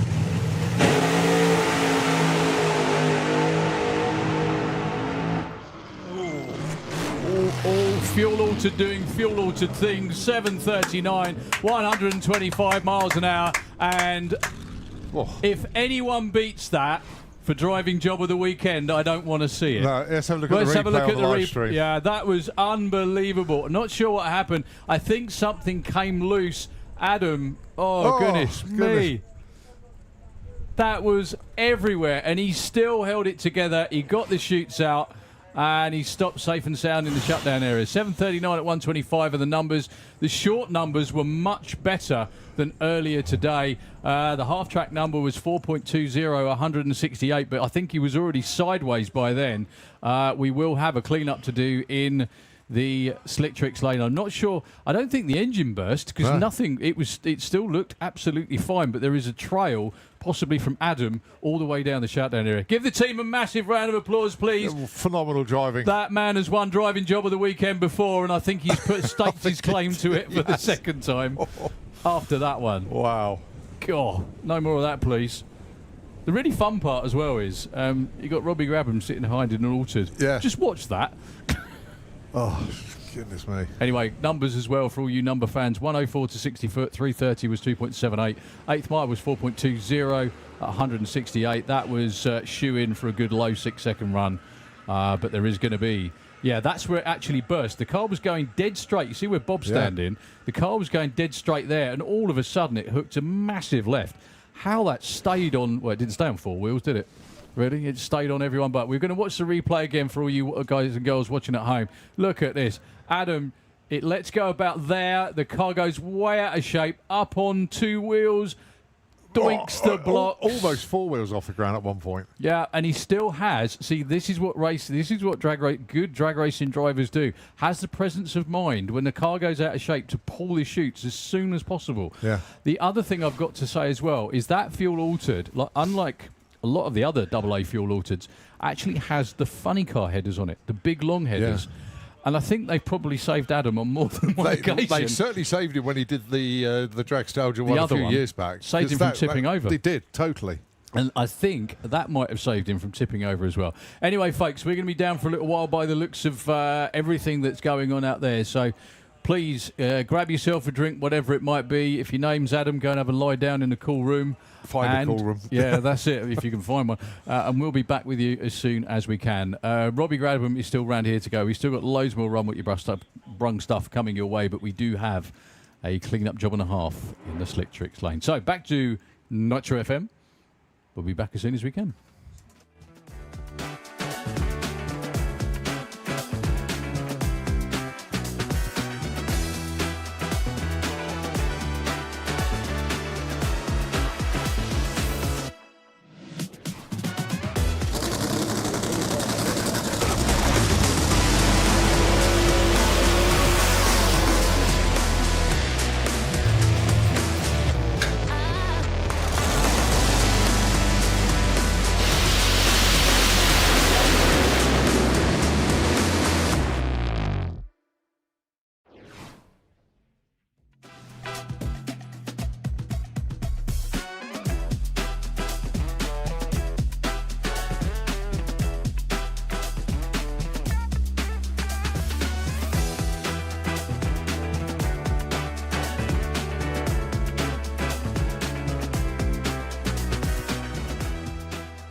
Strong looking run to open the weekend at 7:14. Yeah, that's not bad at all. That's all right. 187 miles an hour. I should think he's probably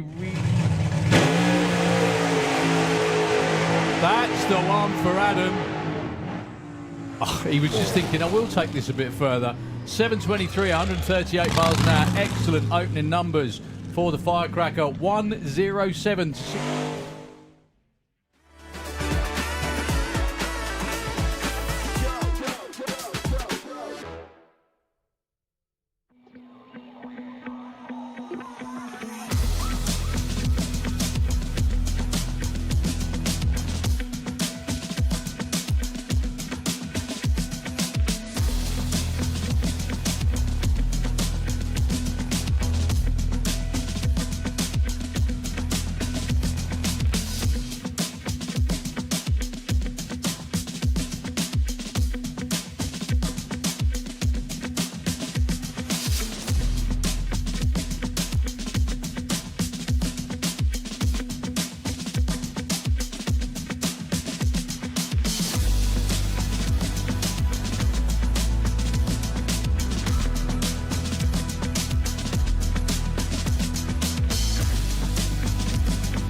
Strong looking run for the Mustang with 11:32.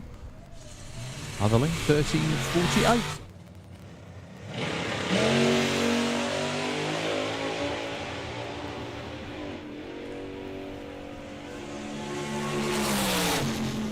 Still takes it through to an 8.44, 158 miles an hour. Still knocking on.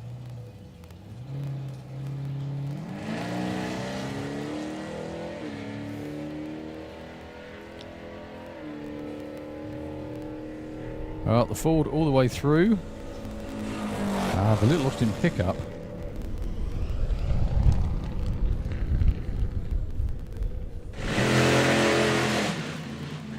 Well, checking out traction in the other lane was the plan by the looks of it.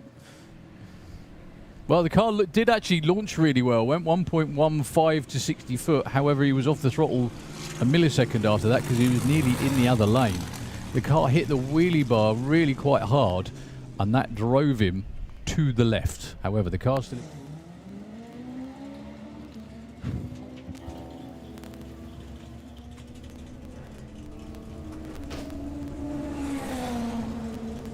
Up 1070 at 124. Capable of a lot more.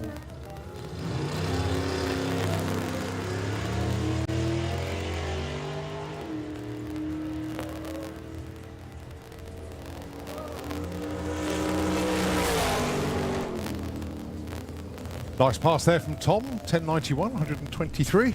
I will get that. Guy's a top bloke like that.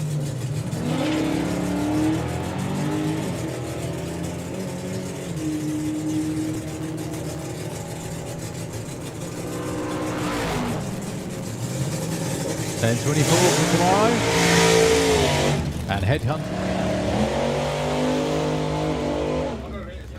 Well, Loz still not launching in first gear. That sounded very much like a second gear launch once again. Have you sussed it? You have. Ooh. Oh, okay. Superstar. Or we could just look up his number in Street Week. That is true. But I can't keep too many windows open on the iPad. I'm struggling as it is. 1170, 112.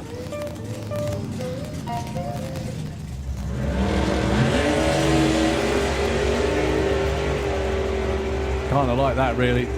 Not like Glenn's hanging around, just Nigel's that quick. Although he does appear to be, yeah, he was slowing at the top end to a 10.13 at only 105, 10.39 in the other lane.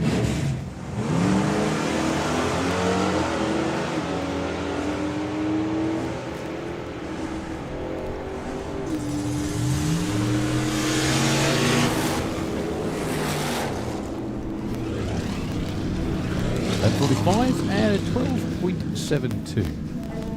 Love to see you guys back. Billy Jones, Jake Cawthorne.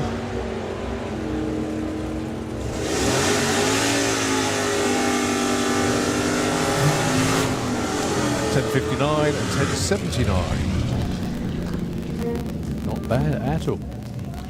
Happy.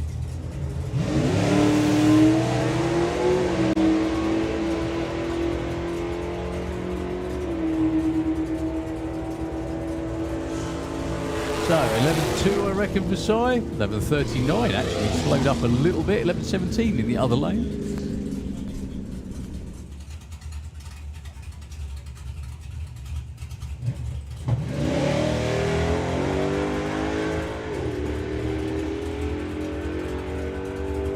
Yeah, something's parted company out there. It's a belt of some variety.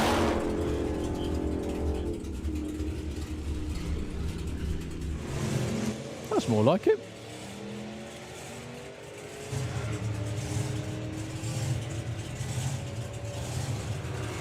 Right, what's Ian got for us then? 1067.25 and a 1284 at 105 for Christmas.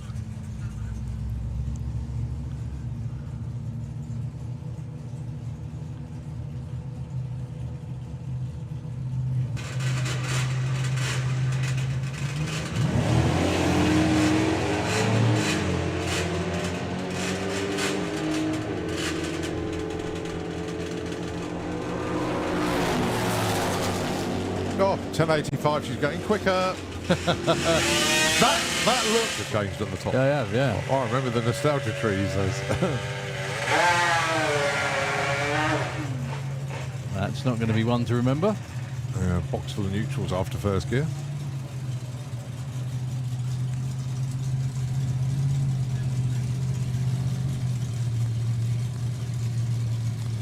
Well, I've just had the update from the Dragstalgia auction. Loads of items with bids now. That is very, very good indeed. Don't forget, all of the proceeds from the Hall of Fame Dragstalgia auction goes directly to the Benevolent Fund.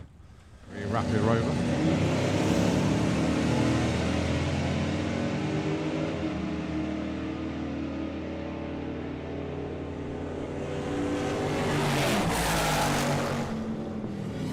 Number 26 on 10.97. Into the 10s Yeah. for the Rover. First time of the day.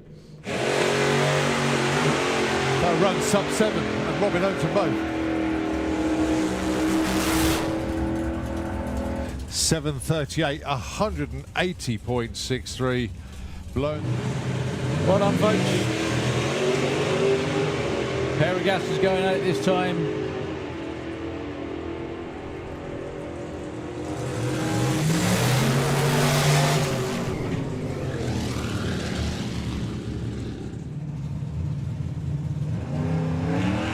Soft offline, but feeding the power in.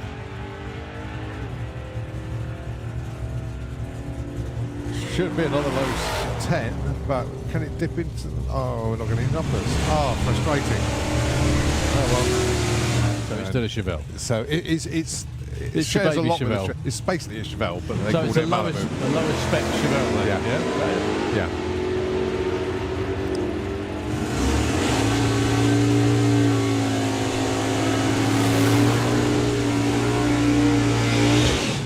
10.17 for Paul, 10 over. Free this weekend. We might go and commentate from up there. Another good wheels up launch for Dave. We went the nines earlier. Done it again, 9.79. And don't know who the Tri-Chevy belongs to, unfortunately. We like it.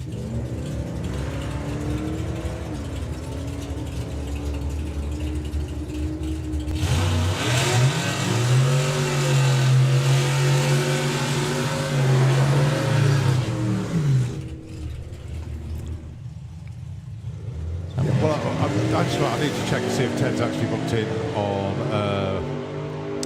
Outer Anglia.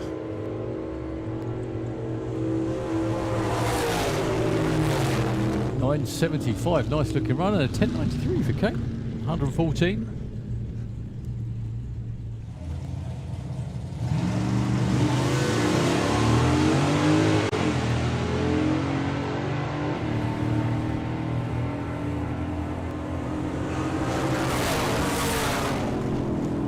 Or 10.18 and 10.92.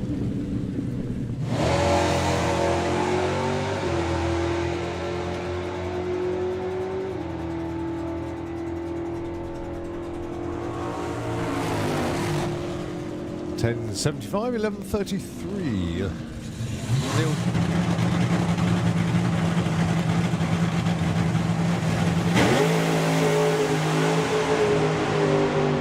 No blocks, thank you. Oh, that's a shame because that was looking quite good. 104 to 60 foot. 419, 151 at the 8th. Yeah, off the throttle by the Yeah. 8th mile. A little bit softer than previous, but again, this weekend is about going down the racetrack. It is. The first one was an absolute stormer.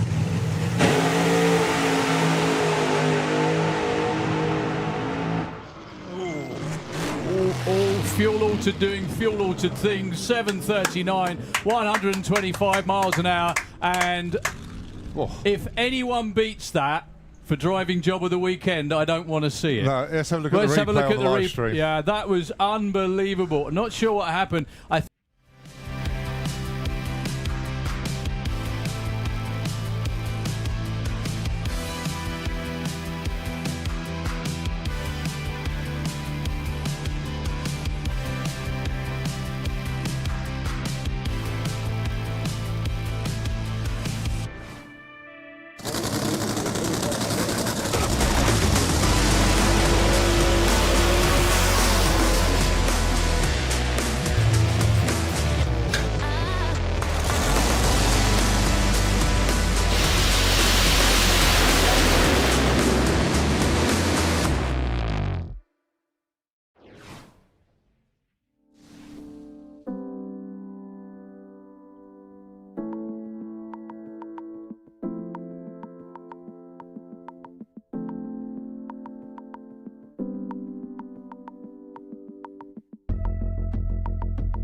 it is, though. That's the only thing. Is that number isn't on the list. I'm not sure if it's AJ's car.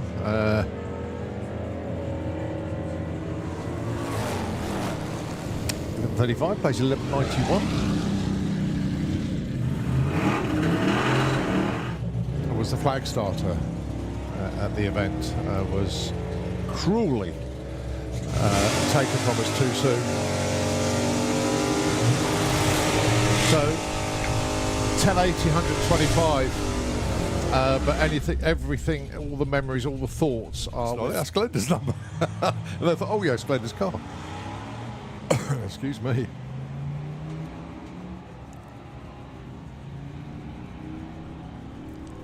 And of course, that's Andrew Stiles Ward still running the best, trying to get the best out of the Camaros in the mid-16s at the moment. Sorry, mid-15s now. Mid-15, 66. That's his quickest run so far. I need to check with Nostalgia Superstock because I know they have moved the goalposts a little bit over the years. So the truck was supposed to be in Nostalgia Superstock? No, the Corvette.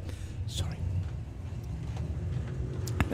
The truck would, yeah. Anyway. Well, the truck needs a lot more work to get it to run the numbers. Yeah. And in fact, we don't run trucks in Nostalgia Superstock anymore. If you remember that Clive used to run it. Carly. Very, very nice. And sunglasses.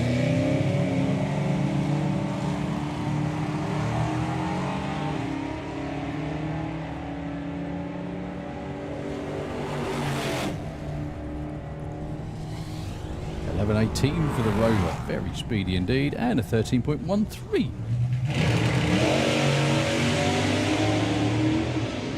Very nice, smooth looking launch for Mark. This will be the quickest run of the day. It would be an 8:21, 161. Again, considering how warm it is, that's pretty damn good.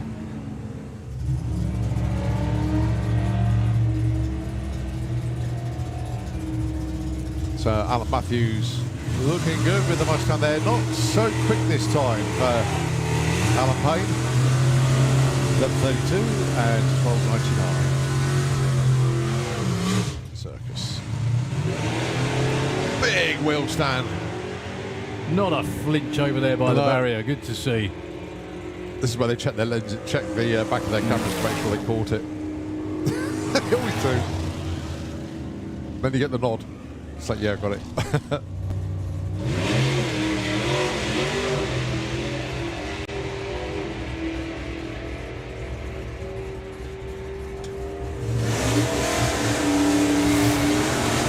Brian goes in 42 to 117.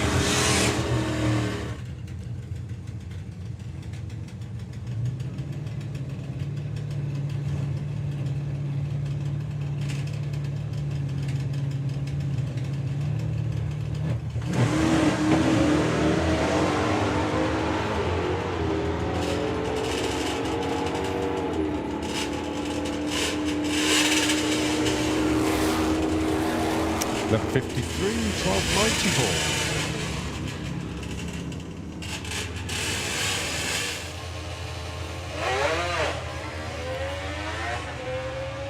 So Peter McGuinness went 10:59 earlier on.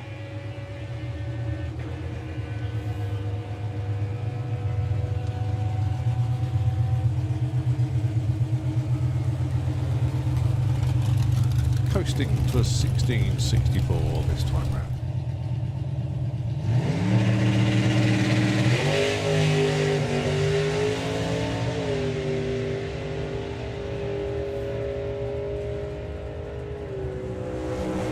Another 10 for Simon. 10:56, 123. Nice. All right, going to be Steph on her own then.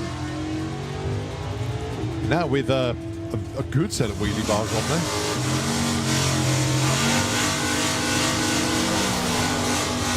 .1161.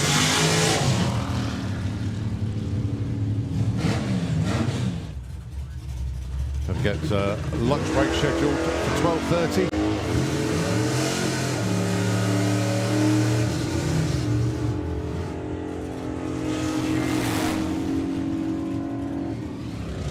And Chris opens his account with a 10:04 to 130. My Might be rough to nip into the 9s in this I weather. don't think you'll be running a 9 this weekend. Well, certainly not today. 10.25, 130. Still really good.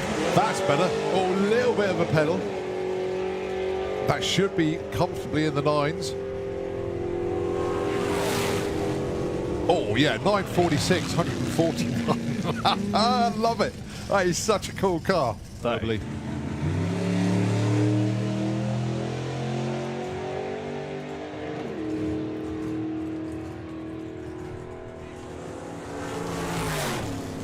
$10.58, 122.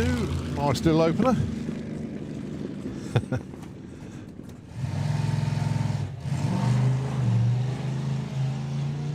Yeah, just going through the motions there is Lee.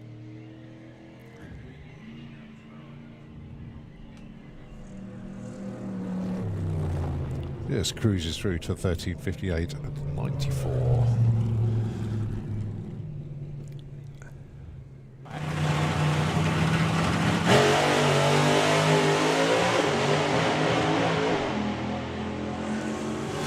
Another nice, strong-looking run to open the weekend at 7:14. Yeah, that's not bad at all. That's all right. 187 miles an hour. I should think he's probably That's the one for Adam.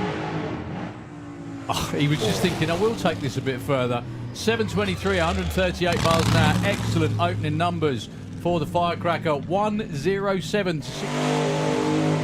That looked like a high gear launch. That did not move like it normally would. No, that's right. I know Claire will be with us at either tomorrow morning or later on today. Drop off all the Wild Bunch bests.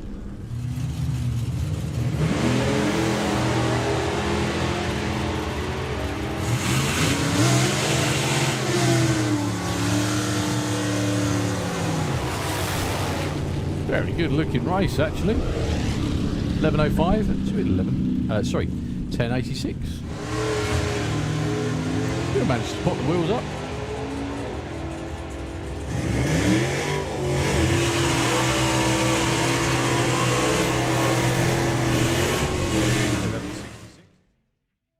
Yeah, it's perfectly positioned.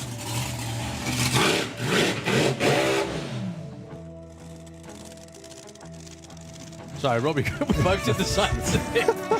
Both obviously, mate. Novices. Yeah, never done this before. Screwed it up plenty of times, never done it properly before. So, Robbie Graven then.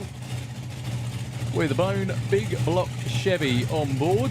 Dave, very kindly, Dopey, his dad, down there on the start line, popped up just to explain what happened. Obviously, the chute popped out, but the reason was they've got new drone chutes, which are the big springs that pull the parachutes themselves out. And he said they're very, very, very springy, which is what you want them to be. Yeah. And I also said, yeah, good job it happened today, not in round 1 tomorrow. And he went, yep, absolutely that. Okay, good luck, Robbie. Just trying to repeat from earlier.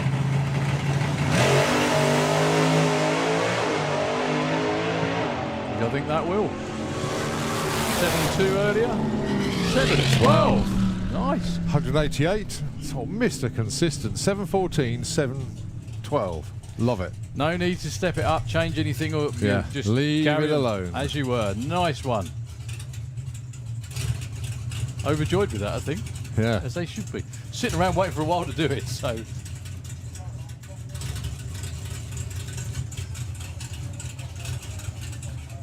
Well, I've got a pair of 4 pops for you. Well, one to pick up.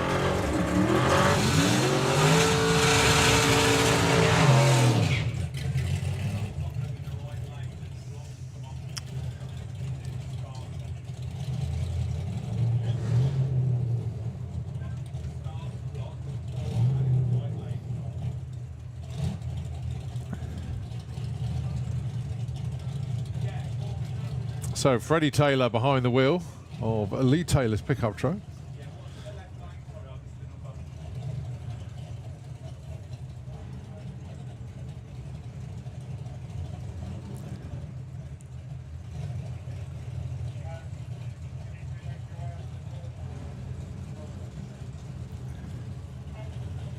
And of course, Dan Wilson. Oh, hang on, Freddie's pulling wheelies now. That was always going to happen. Yeah. 9:49, 10:02. He clicked it early. Oh no, no MPH, unfortunately. Well, he was doing 110 at the 8th mile. Yeah. So Respect to the young lad. I had a look at the entry list. Lee's actually entered in Oh Outlaws yeah, Anglia. he did say he's back in it tonight. So Well, at least for now. yeah. You know what's coming. Dad. Yeah, lots of that. Dad with about 10 A's in the middle of it. Yeah, that's the one.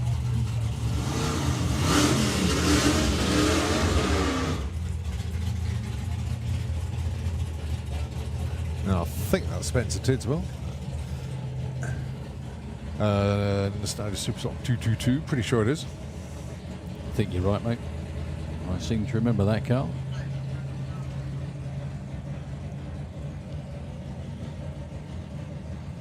It is indeed, yep, Spencer. Manual shift, I believe.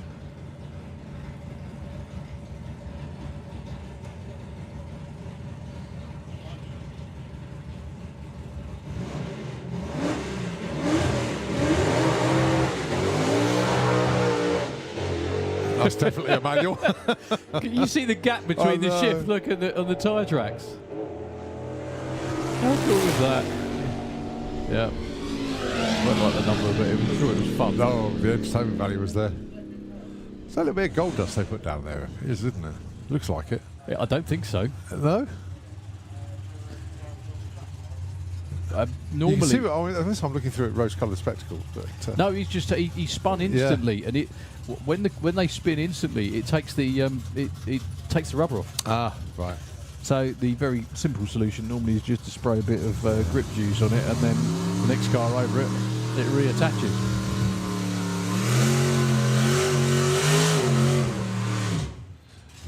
Actually, the reason I'm saying that is, this is weird. If you look through the windows here, can you see the coloration difference? The heat. Yeah? Can you see that through here? Oh, I think I can. Yeah. No, I'm looking at the track there. It looks like they've covered it with gold dust. And if I move over here, it's normal It's colour. all right. It's really weird. It's where you're sat. It's your view then. It's yeah? my view, yeah.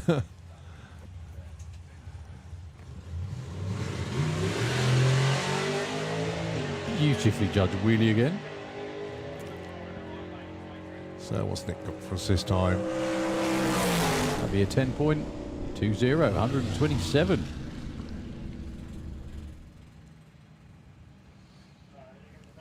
Okay, we've still got about an hour to go of Run What You've Run before. Yeah, a bit less.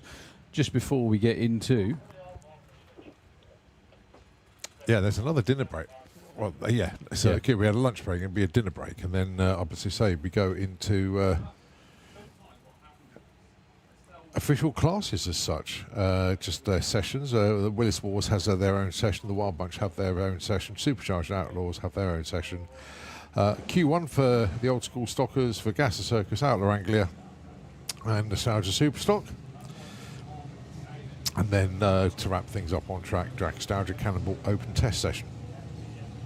I think we've had that. I think they're doing most of it now, aren't they? I think we've had that during the day. Yeah.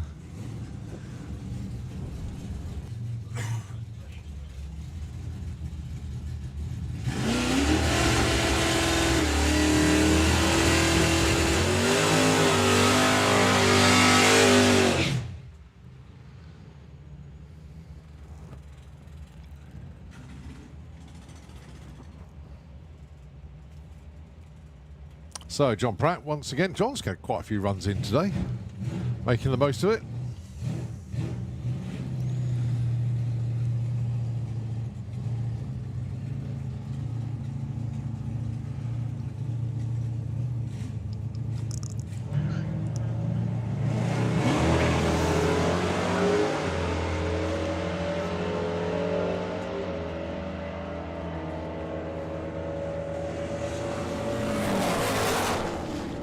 .11:33 and 11:14. Getting quicker and quicker.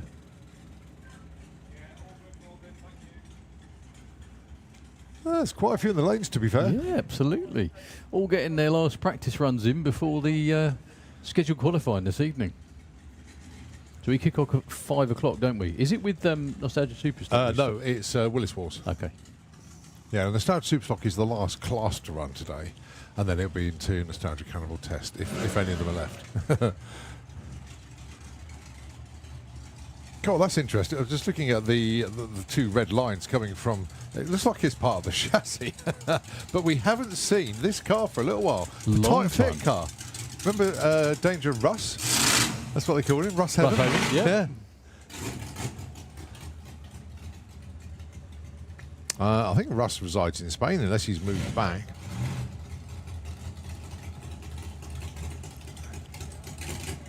Going to have a quick look, see who is on the list to drive this weekend. No, Steve Heaven, it is Steve, so yeah. Russ will still be tuned in from something. We'll probably get a message from him in a minute.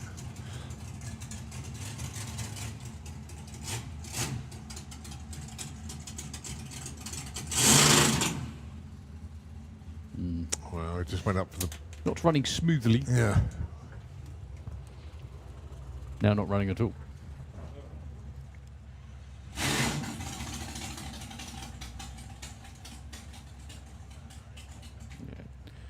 Does not sound happy.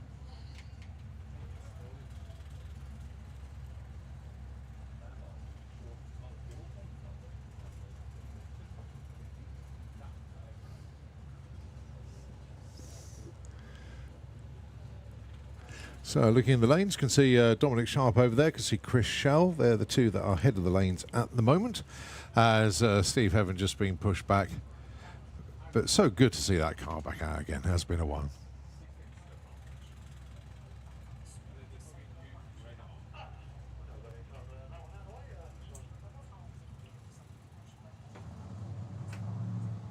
Oh, thank you. Sorry, you didn't see. No. So, one of the groups, what you mean? Oh,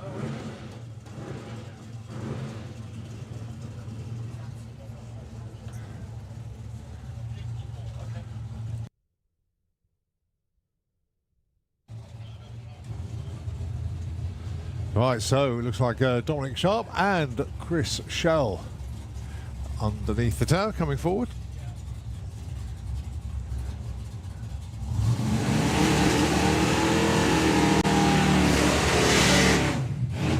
Well, Dominic has dipped into the nines today. When I say dipped in, 9.97 I believe he went. Chris Shell running in Nostalgia Superstock. Pretty much resolute 10-second car.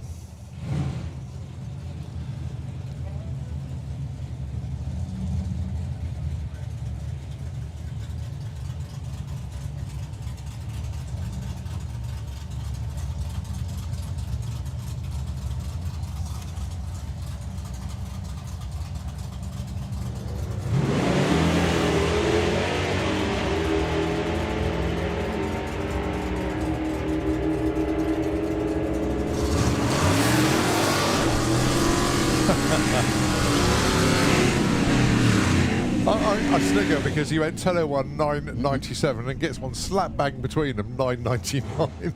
10:52 there for Chris.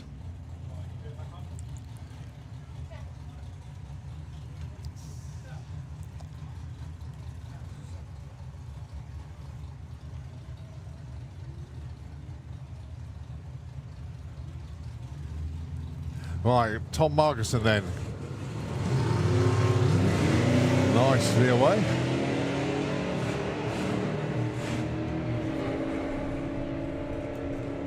So the Austin Dorset, what's he got for us this time? 10.92, 123. And 11.40, 115 from the Rover.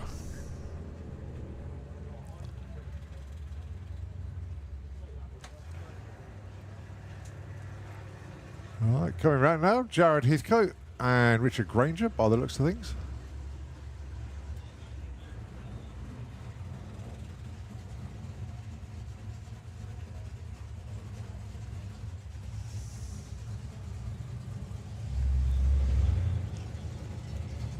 So, 10 to 4 on a Friday afternoon, Dragstalgia Friday. And that's fact, that's not Richard Granger, he's in the next pair, I think, so this must be Glenda Thompson.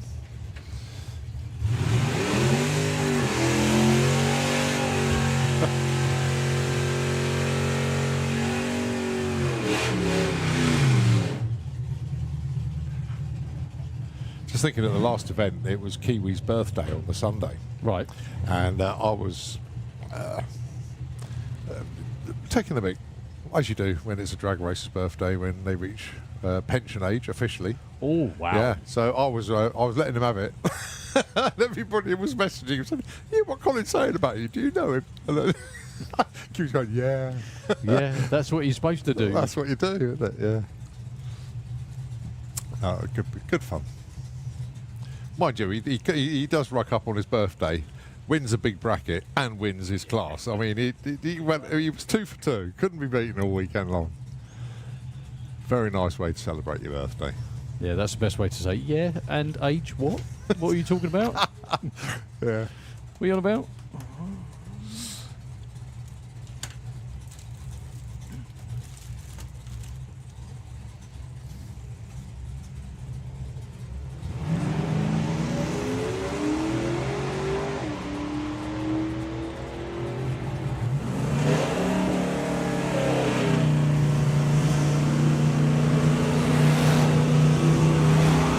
So 12.75 and 14.11.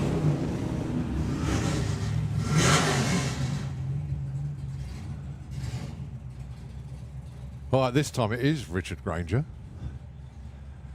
going alongside this first gen Camaro, which we still know nothing about. It's quite quick. It is, well, yeah. It's the 30th quickest on the list. It's about as far as we know, really. Yeah. He's in stage, he's ready to go. Not really waiting for Richard to come in. Oh, Richard's straight in.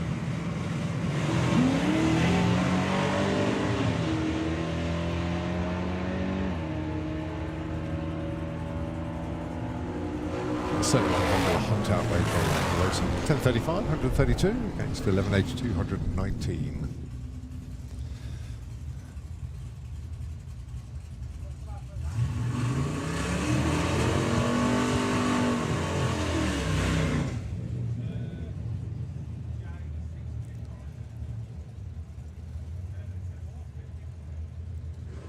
So Stephen Pickett with that gorgeous Willis.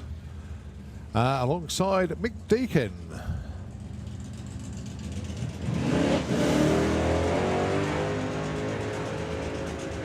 There's second in there somewhere. Yeah, Mick's run out of gears. Come on, anyone will do. No, not having it. 15.08 there for Steve.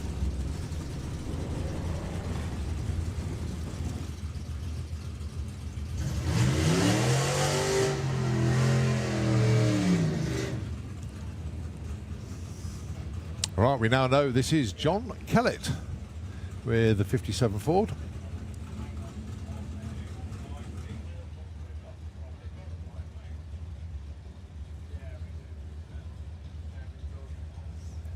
Thanks to Lee Pike sending me the info on this one.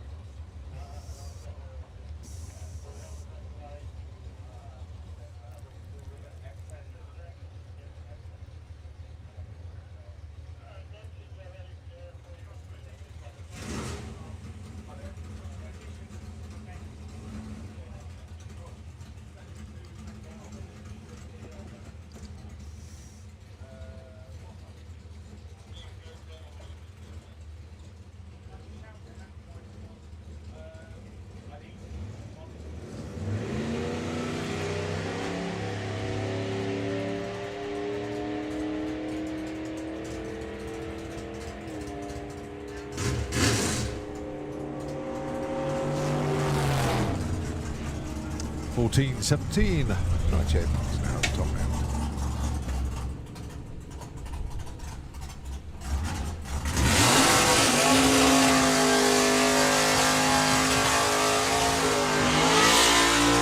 All right, Jason Pickett then with Cherry Bomb.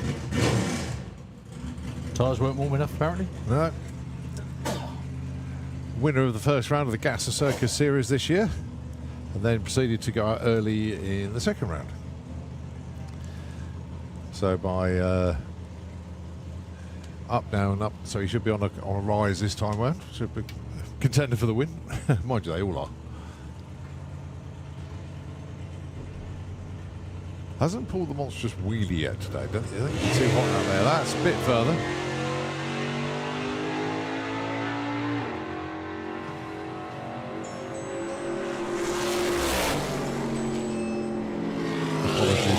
Cats at home around the world as I think it's an Amazon. It is, yeah. Look, Amazon delivery.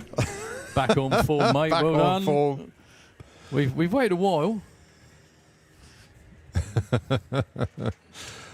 Oh dear.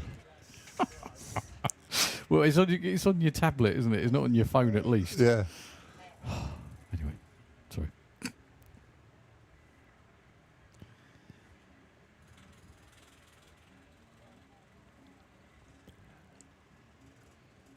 The trouble is, when he does that, yeah, the old Amazon van, it just parks in one spot, and I think it visits every house every time he goes around. Is that what he does? He He uses your house as a base. He's just walking around the other houses now. Oh dear.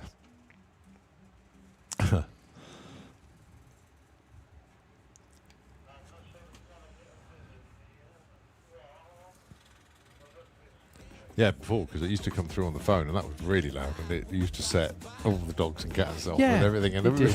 everybody's going, oh no, someone's at the door, and then they realised it was my phone going off.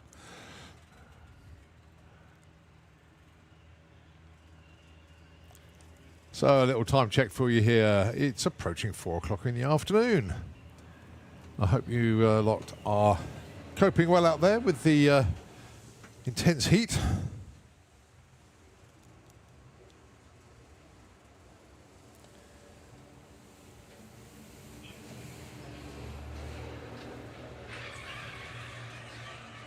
Somewhere, in the mid-30s out there at the moment. Let's have a look. At 7 o'clock this evening, it should still be around about 30 degrees.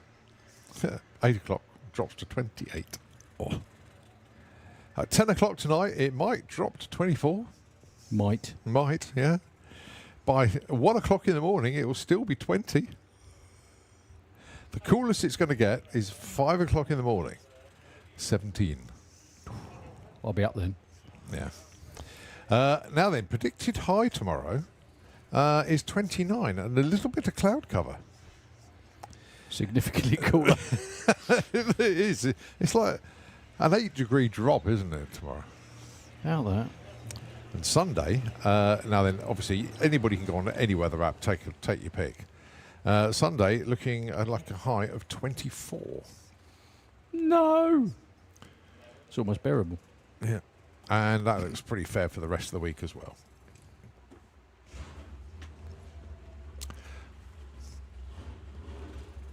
Just looking at the beer festival, that's on the live stream at the moment with the stage and everything. That is going to be the place to be over the course of the weekend at some point, especially in the evenings. There's going to be a lot of stuff going on over there. It's so nice. Anyway, back to the track. We have Simon Prest with the Rocket. Steph Milsom with the Blunderbuss. Two from Gasser Circus, and actually, you got a bit of everything down there. Oh, the 32s in the lanes. Ooh. Yep, second try of the day for Christian Zulaf. In the meantime, what story this is? So, Simon, who eventually got involved in racing, became Gasser Circus champion. Right, yeah. Oh, that was me a little bit. So one of Simon's best friends, who Simon actually introduced me to, is Sean Milsom. Yep. And that's Sean's little girl out there racing against Simon. Of course it is, in this pair. Yeah. So yeah, he's racing one of his best mates' daughters. Be nice, Simon. Be nice. Steph only started racing last year as well, didn't she? I think. Was it something like that? Sorry, who? Steph. Yes. And has still put one of the best wheel stands in Gasser Circus ever seen. They're going to be looking at each other going through the traps. I think Simon might edge it. 11:34 to an 11:57. Yeah, that's... oh, good. We got the finish line cam back as well. Thank you very much indeed.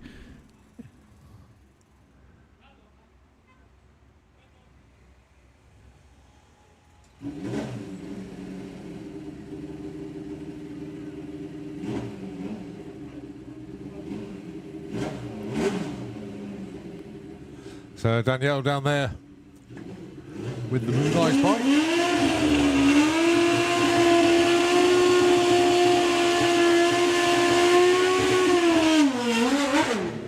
Good, strong burnout in the burnout box. I bet he couldn't believe his luck when he was here at Dragstalgia a couple of years ago. Oh, God, and the yeah. Moon Eyes Dragster was here with the Moon Eyes guys here Yeah. as well.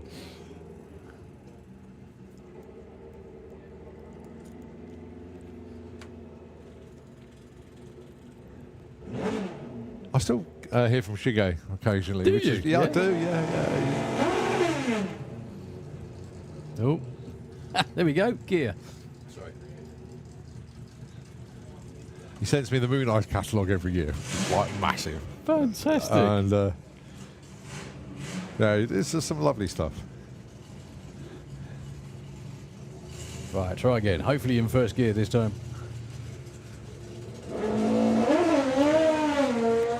Kind of.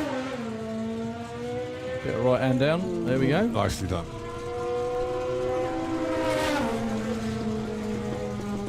$9.49, $1.41. They look happy with that, and that still was far from perfect, to be honest.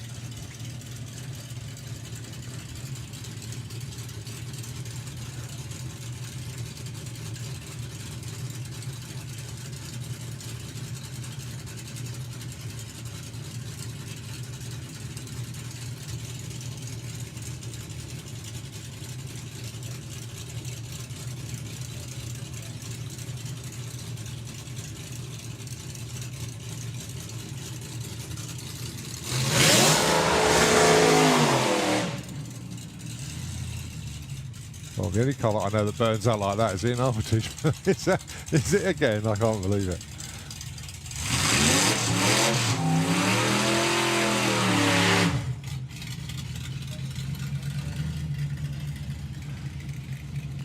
So we've got Joey down there with the Boxo bomb. And it is, yeah. Ian Armitage. With the very, very quick little blown small block dragster.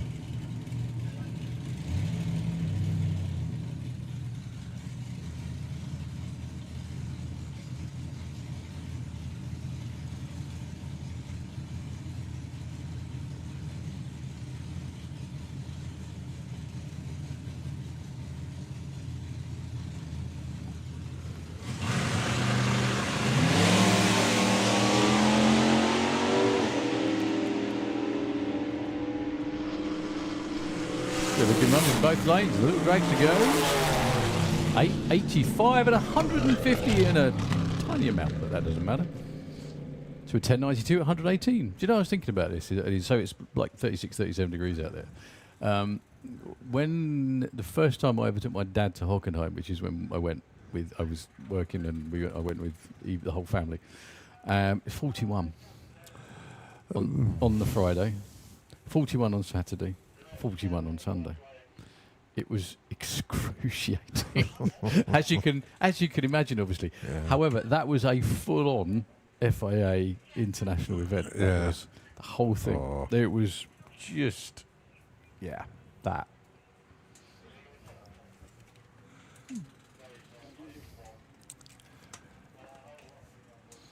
Well, it looks like the team with the squirt ball ready to get Christian going.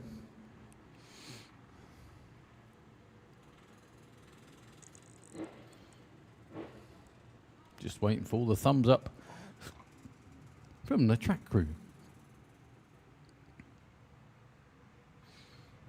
So the next car you're going to see is another one in the Nostalgia Cannibal. He made a run earlier on today, hit the wheelie bar really hard. It launched really well, hit the wheelie bar pretty hard and knocked him over towards the centre line, so he had to get out of it.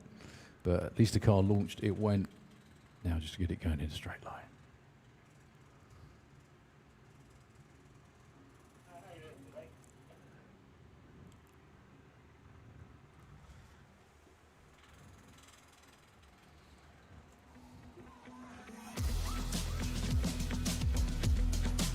Oh, right. Russ Heaven has been in touch. I said he would.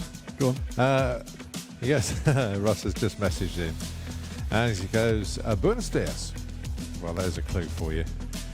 Yeah, he's basically still here in Spain, and yes, the car's had a nut and bolt rebuild, waiting to hear what the problem is. Well, no doubt the team will have let you know by now. So, but yeah, good to see you still around, Russ. Still enjoying life in Spain. And it's probably warmer here than it is with you today. I don't know what It's it's like still down in going to be Spain. pretty damn hot. Yeah. I think. I looked at where I went to the south of France, and it's about the same as this. So Yeah, it it's is, not yeah. going to be far off that. Yeah. He's a bit more acclimatised to it than we are. But nice to hear from you, Russ.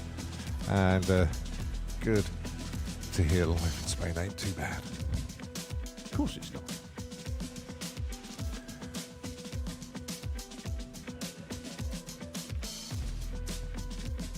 Looking in the lanes, we can see a few others. Billy Jones is down there with Grumpy Grizz with nice new artwork. We do like that.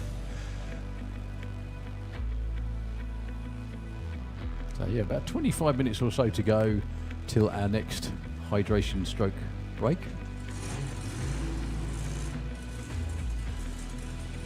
That's Christian Zulauf with 32. Built literally at the main gate by John Webster as a replacement for the Silver Blitz Dragster. I've got to go and have a chat with Chris and catch up with him, find out what the quickest he's run with the car is, because every time he's been here, it's not behaved itself.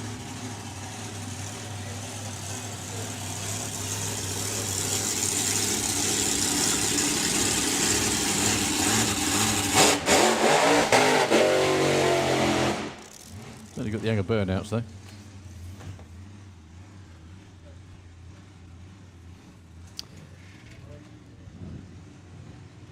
Oh, Russ is suffering. They've only got 29 degrees. Oh, dear. You poor, Poor verse. you poor person. sausage. Yes, we're sizzling sausages. You're just slightly warm ones. That's all right. It's pretty rare that you get a request for a spare part from Spain, but Russ has asked, has anybody got a barrel valve? It failed on the car, and wonder if anybody has a spare. So Steve I'm has sure been in touch someone with will. Russ. Russ is messaging me from Spain. Have they got a barrel valve for the slingshot? So, yeah. Unbelievable. So the Pine Mountain Speed Shop from the big bumps of Switzerland. An amazing place to live, an amazing place to go racing as well.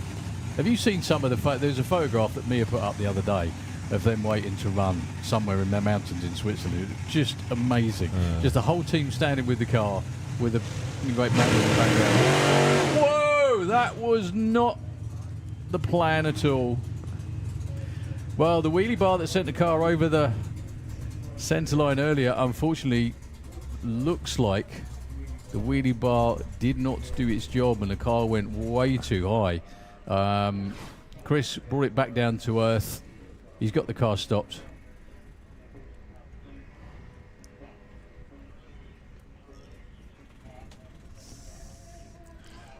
Well, hopefully the chassis is okay, and it'll be... And Chris as well is is back as well, I should think. But yeah, I think marshals are over there chatting to him, so that's always a good sign.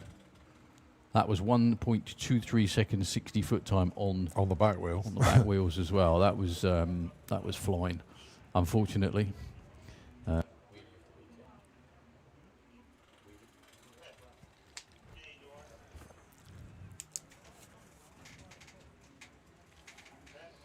It was an unwanted wheelie, but you know, most of them are, I think, aren't they?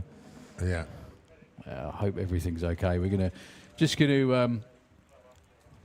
go and check Christian out. Obviously, everyone saw what happened. He didn't hit anything. Nothing came off the car at all. It just landed. Hopefully, those big hoops helped it as well. So what we'll do again, hand back to Nitro FM. Hopefully, we won't be too long. Christian just has the most rotten luck at this event. It would be nice if he had some really, really good luck. There's such nice people, and they travel all that way to come and have fun and entertain us. And yeah. Anyway, have we got a replay of that by any chance, Alex? If you don't mind, if you have, great. You probably just played it and I completely missed it. There we go. Check it out. So sending himself skyward. Unfortunately, Christian Zulauf, front wheels. Wow, he actually did a really good job of getting out of that very quickly. It didn't get all that high, actually, Yeah. by comparison, as high as it could do. So thank you very much, Alex. Much appreciated, mate. But anyway, still back to Nitro FM for a few moments while we do a retrieval job of the altered in the Slick Tricks lane.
Okay, so we are back in action once again. Billy Jones with Grumpy Grizz.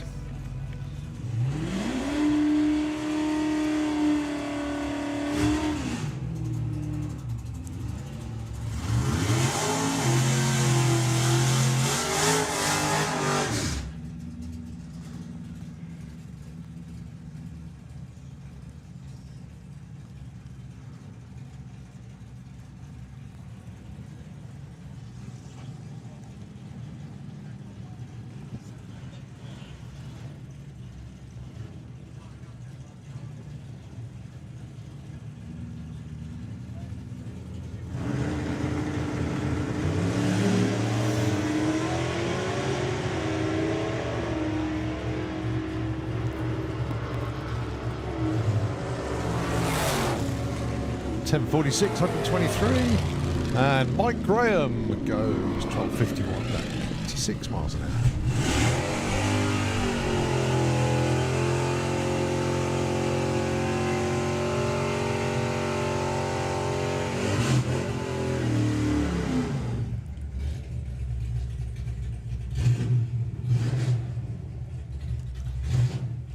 So Andy Bostonworth.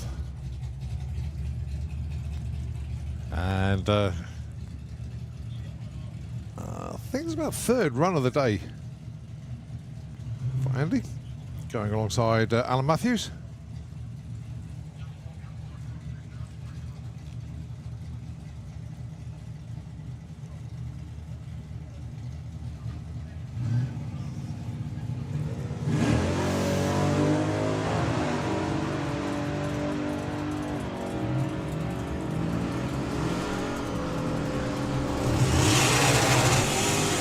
10.55 and 11.88.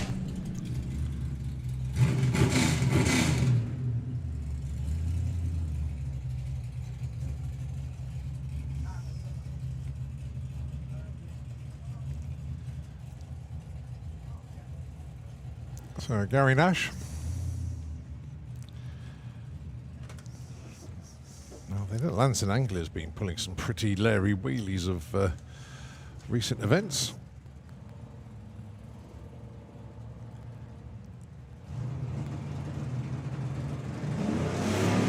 Nice tame launch this time round.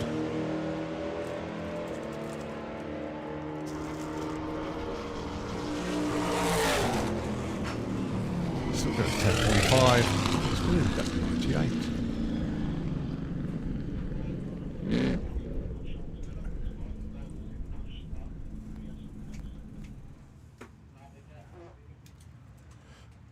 Still plenty of cars in the pairing lanes. It's very chock-a-block down there. It's just using 2 of the lanes at the moment. Don't forget, we do have a scheduled break at 4:30. So we've got about 15 minutes of run what you've run left. And the 4:30 will be a half-hour break. And then we get into our dedicated classes, be it test sessions or actual qualifiers.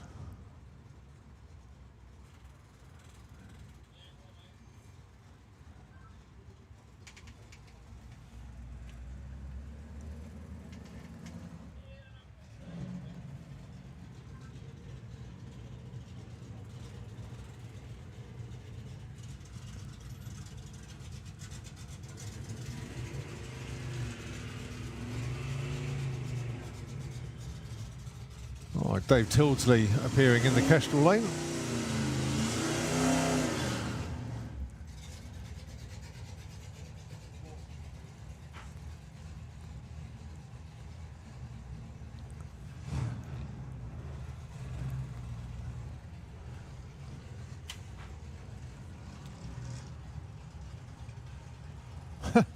That's weird. We've seen the race number before today on a silver Corvette. That race number has been transferred to this car, to the Firebird. Still saying the same thing, testing and doing a rolling burnout to kick things off there. That's Andy Styles Ward. 11.78, 113 from Dave. And Andy goes 16.24. Well, it's getting close to their qualifying session, so they probably all want to just put in a quick squirt, so to speak. Right, so you've got James Ellis down there and Royden Mitchell.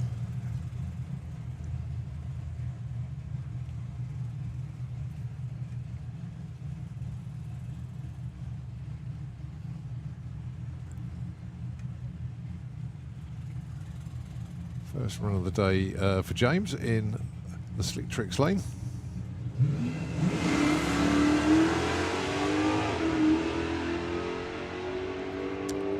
Pretty good in both lanes.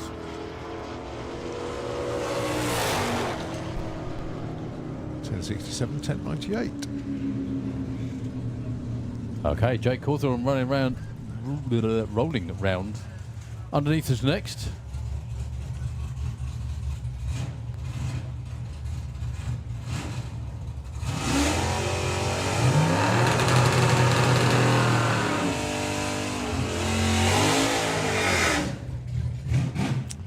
Taking on the very smartly turned out, currently bright green pop, which I do believe is road legal. This car had quite some story behind it as well.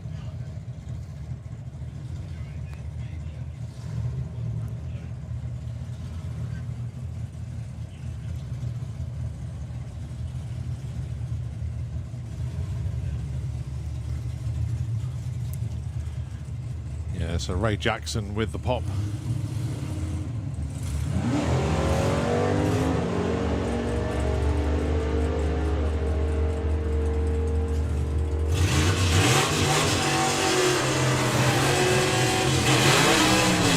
$10.73, 12.42.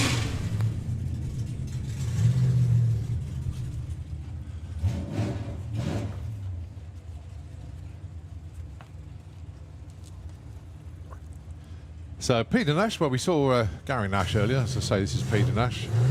That's Gary's brother with the breathless 55 Chevy. You got to say as well, big up to the Gasser Circus because they've grown exponentially. haven't goodness they? me, yeah. But they're also competitive as well. They're all really good.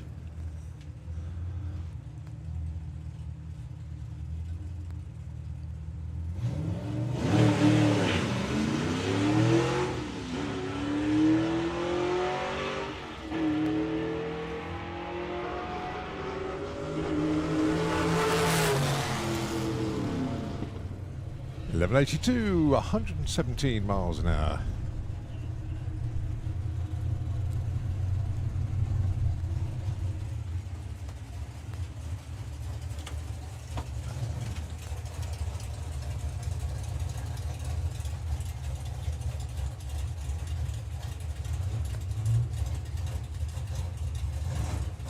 Okay, Brian Gibson underneath us.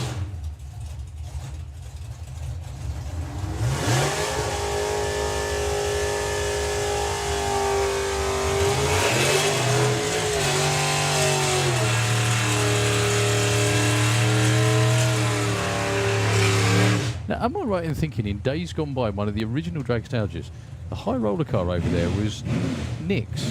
Is that right? Was that Nick's Falcon? Yes. Actually won the wheelie that one year, wasn't it? One of the first years, I think, wasn't it?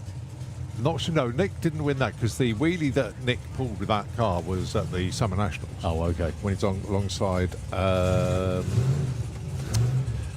Mark 1 Escort, red one, Gino. Yeah. But yeah, it was a 300-foot wheelie. It was mental.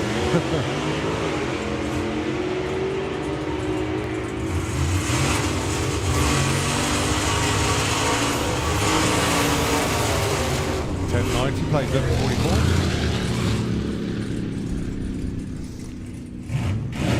Beavis Allen with the 59 Impala. Nostalgia Superstock against Yeah, it's Gasser good Circus to again. see Beavis back, actually, yeah.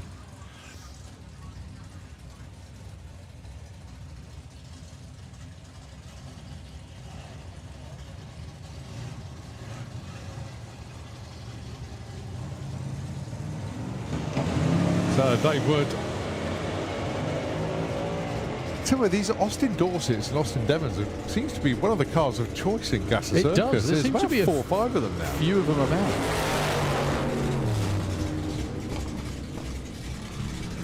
14.23 and 12.38 for Beavis that time round.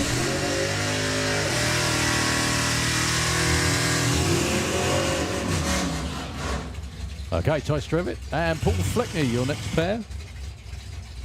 Ah, first run of the weekend for Paul then, isn't it? Unless I missed it. Don't think you did. No, he didn't. Ty's definitely had a run down the track, but needs to close his door. Yeah, I think they've noticed that.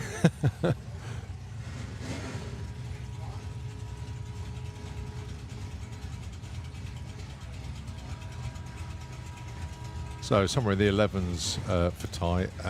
Paul Fleckney, this is all going the 10s. When Paul got his first taste of Nostalgia Superstock, he was in the 15s. And don't forget, Paul Fleckney used to crew with Dave Bailey. Okay. In the Silver Barracuda and Super Pro.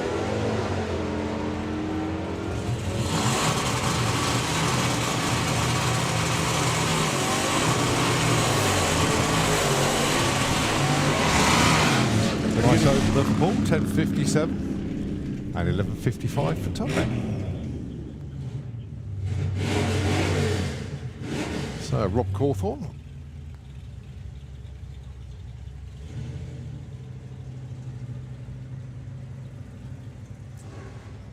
Don't know who the pop is yet. Maybe someone's just told you. Sorry, yes, that's not Dave Bailey, Mark Bailey. Thanks, Jane. Well, you know who I meant. I just had to make sure Jane was tuned in. That's what it was. Hi, Jane. Nice to hear from you. I was complicit in that because I said, yeah, right. Oh, look, identical reaction Well, you times. know who I meant. Yeah, no, look, identical reaction times. Not good ones, but identical. 12.33, 12.91. So Gary Cork and Gary Lake. do like that Stingray. I really like that Stingray. Well, he's got a handle on that, because to run in Sportsman ET without a car, Gary ran the Firebird for years. Yeah. Incredibly successful car, and he wanted a new challenge, and this is it. It's good as well because it's a car that he can run at sanctioned events and fun and events like this as well. It's really good. I took the mickey about the SPRC Awards last year because he's coming every year. I said, "Oh, is it usual table, sir?" He's been so many times. Oh, problems for Gary.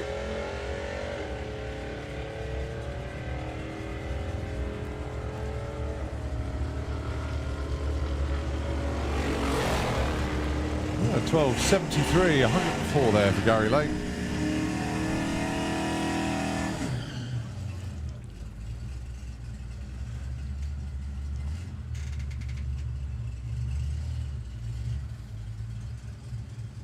Hopefully Gary C's car is A-OK. Just being pushed back.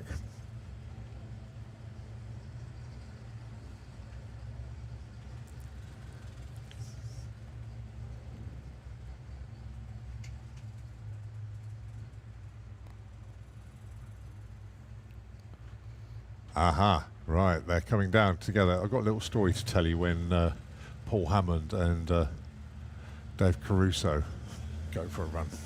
Okay. So, I'll take that one if I may.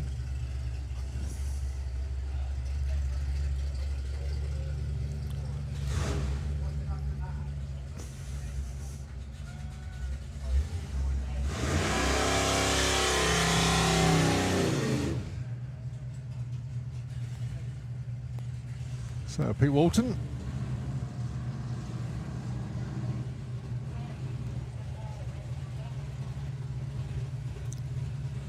Going along the 68, alongside the 68 Dodge.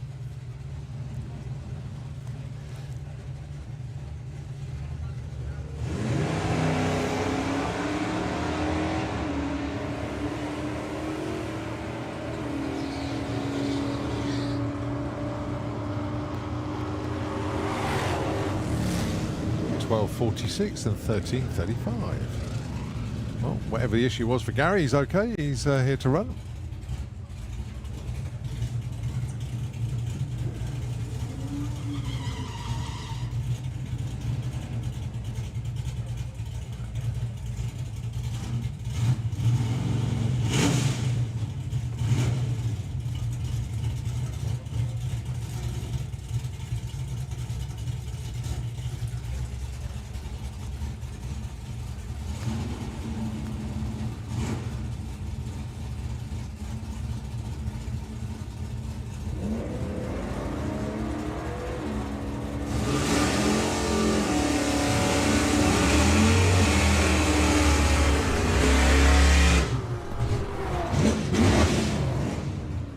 So 11.53 and 13.03.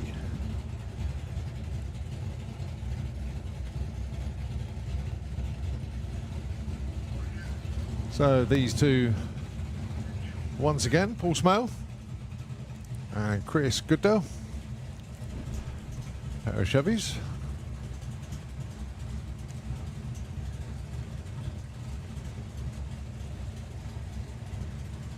Obviously both running in the Spectator Superstock.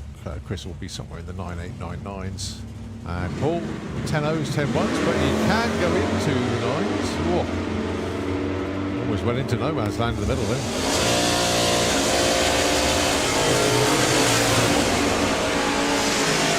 .10.13 and 10.04. Okay, bit of a special matchup this one, as I know both these guys very, very well indeed. Dave Caruso with the heavy Chevy, going alongside Paul Hammond with the Roadster. Now, both of these guys are low 9-second cars, but that means nothing at the moment, because what these two are doing, they're having a little match race in memory of Ian Shurey. Now, if you remember Ian, who had the ex-Rob Smallworth car. Rob's there. Yeah. Oh, yeah, Rob's down there as well. Excellent. They decided that they would have a match race in Ian's honour.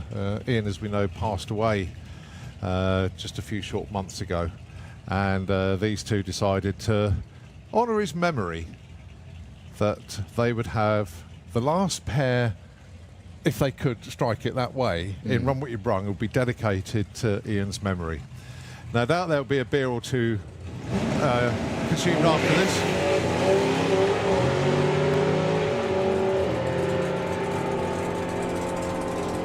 Good looking run for Paul.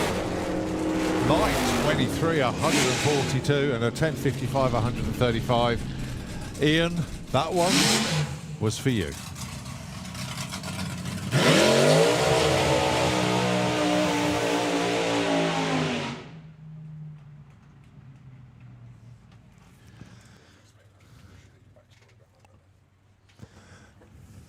Okay, last pass of not qualifying, basically, of Run What You Brung. Mark Courcelle with the ball breaker. Now, I don't know whether it's this run or it's the last. It is this run, is it? It is this run. Okay. So, this will be... Now, the truck should be... Are you looking for? Sorry. Ah, there we go. There Against it the truck. is. Yeah, I was go looking on, for the go on, truck. I Colin. couldn't see it. Go on. So a very, very special pass indeed, as we say a very fond farewell to a member of the Courcelle family. Of course, Mark's dad. And if you go into the pits, and you will see a tremendous display of the history of the team, of the family, and of course, the car is there as well. It's been brought down here. It's on static display in there. And now the truck is just going to line up for the photo op.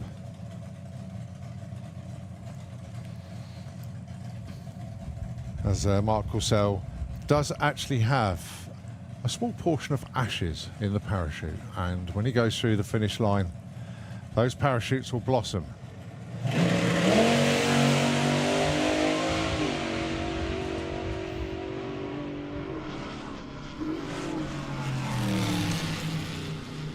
Well, definitely a run to remember Mr. Courcelle. And there we go.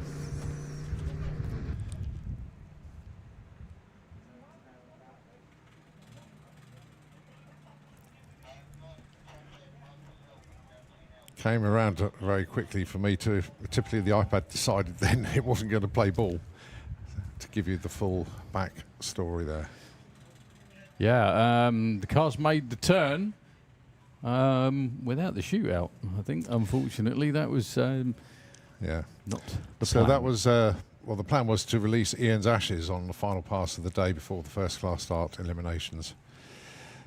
So Mark's brother Louis brought Mark into some stage, and with some of Ian's friends and family watching from the start line. And on Saturday night, tomorrow, Louis will drive his dad's 49 Chevy truck down the return road with all the luck in the world. Will push star Ian's original Junior Dragster. That'll be fantastic. That he built in the late 70s and was reacquainted with the 2013 driven by Mark to join Harley in Ballbreaker and the other cars at the Cracklefest on the track. Now, over the course of the weekend, they'll be selling some items of Ian's, die-cast models, posters, books, mostly car-related stuff, and all the proceeds were going to the British Drag Racing Hall of Fame Benevolent Fund. So thank you ever so much indeed. And I think, well, Mark, a lovely guy. I mean, the amount of times he's come to visit me at the house doing work at my place. And I think that was quite an emotional moment for him, and nice to see TCA as well, mate. Looking sharp. But yeah, quite an emotional moment for the team.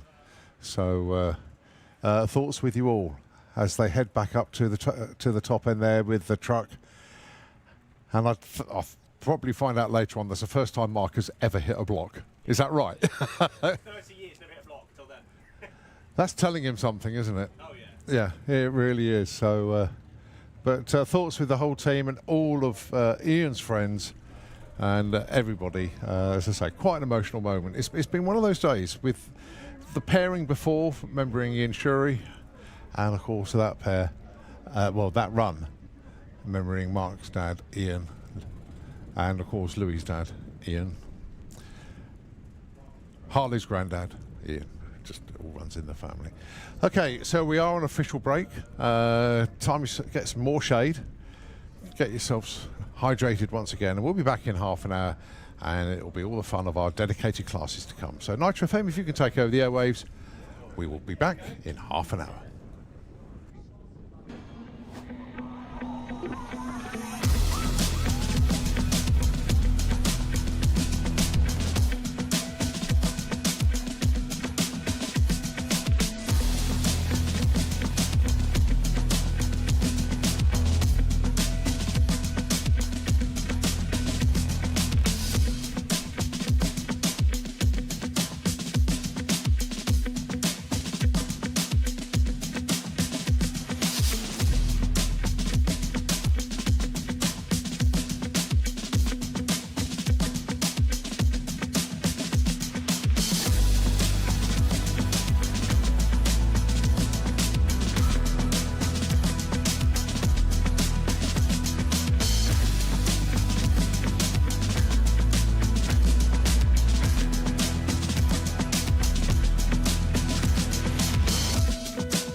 Yeah, come on. We getting down with the sound of the old school vibe. Keep it alive with my tribe survive.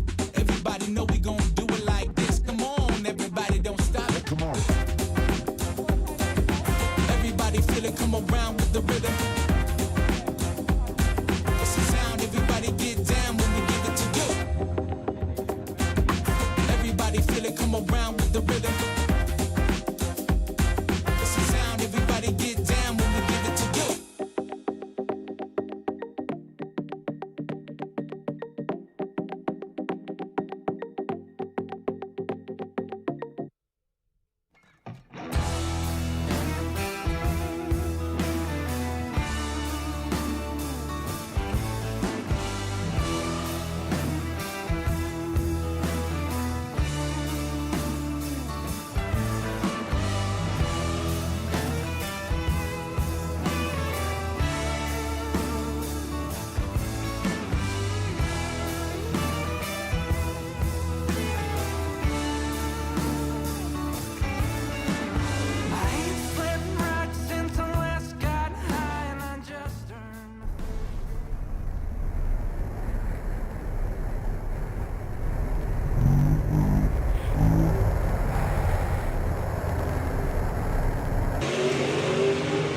Pair of gases going out this time.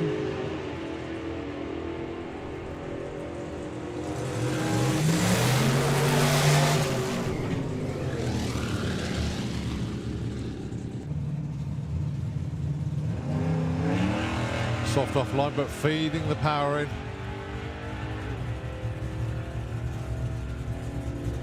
Should be another low 10, but can it dip into... Oh, we're not getting numbers. Oh, frustrating. Oh, well. So it's still a Chevelle. So it's your shares a baby lot with Chevelle. It's basically a Chevelle, but they So called it's a it lowest Malibu. spec Chevelle then, Yeah. Yeah.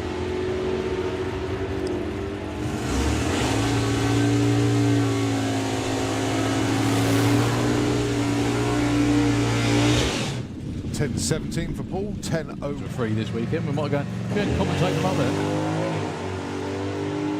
Another good wheels up launch for Dave. We went the nines earlier. Done it again, 9.79. And don't know who the Tri-Chevy belongs to, unfortunately. We like it.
Okay, we are back. Many thanks to Nitro FM for keeping everybody entertained whilst the track crew had a well-deserved rest.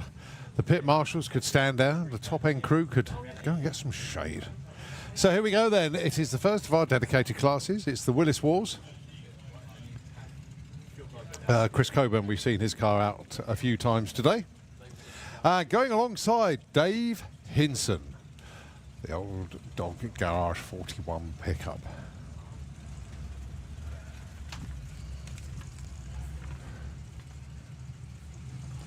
So, first Q runs of the weekend. Yeah. Now, Dave Hinson, over the winter, has, apart from doing a superb one-wheel peel, switched to a six-cylinder engine. It's now got a V8 in there. So, I think it's working well.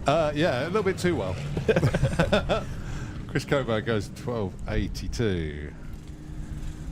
Yep, so racing to indexes that they've politely written on their back windows for us. Well, I'll tell you what, 13 flat for Chris on a 1282. Not a bad opener, mind you, he has been running today. So, Guy Davenport and Alan Rimmel.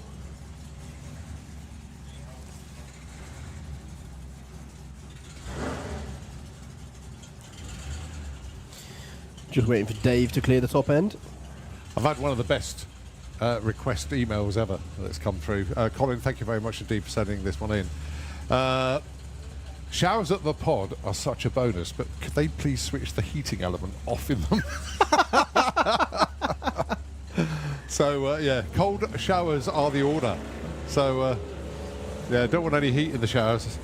Can they have cold ones, please? Just turn them down or just cold. So Alan Rimmel looking for 1450, goes 1480, nicely done. Guy Davenport 1502 on a 1460. I'm liking the switch now because it was only a couple of years ago that they actually switched to the dial-in yeah. style racing. It used to be a heads-up class. I think the first winner of it was Rick Garrett with the Pro Mod. Yeah, we've had some pretty quick cars Yeah. over the years. I know Bobby Wallace has entered it in as well with his Willis Pro Mod. John Giles with the Raw Willis, he ran in it. Spencer Tinswell with the Battle Axe Warrior, that was another quick one.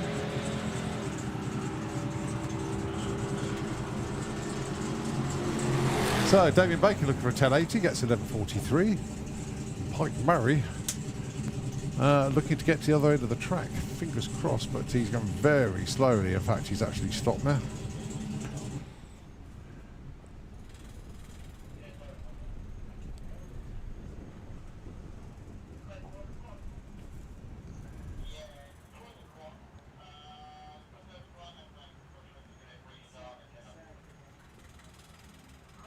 It's actually gone that quiet. You can actually hear the fan that's blowing itself apart up here. It's done that for years. Oh, reliable. No, very unreliable, but you know.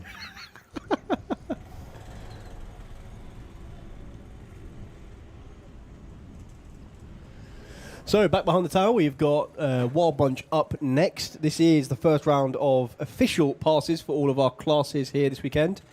I'm not entirely certain what comes after Wild Bunch. Let me just have a quick look through the programme, which you can pick up at all of the... We've been doing that because it's seriously... Just check out the last inside... I know, £3. Just check out the last inside page. Just check out the very, very last page. Oh, wow, look at that. It's really good, isn't it? Yes. Absolutely fantastic. So the iconic moments, that's pretty much kind of it. You know, Garlitz and Pete Crane. However, Don Schumacher, Paul and Murphy, just all of these things just set the stage and completely...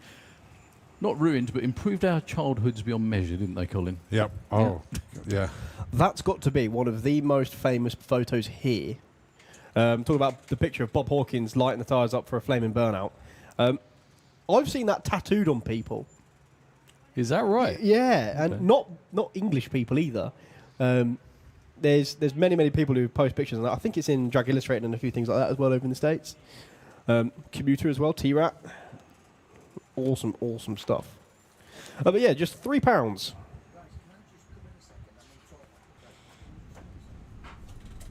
Yes. Mm-hmm.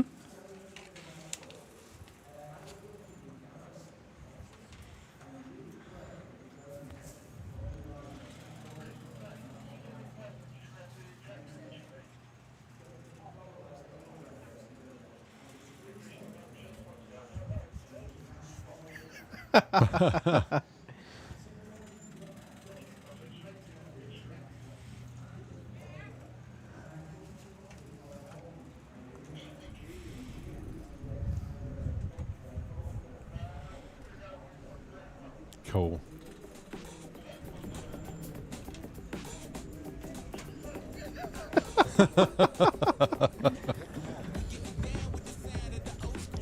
Yeah, I can imagine. That's awesome. Tell you what, Oz, there's a first time for everything, isn't there? That your street cred can go up. Oh, dear. That's a great story. That is a great story.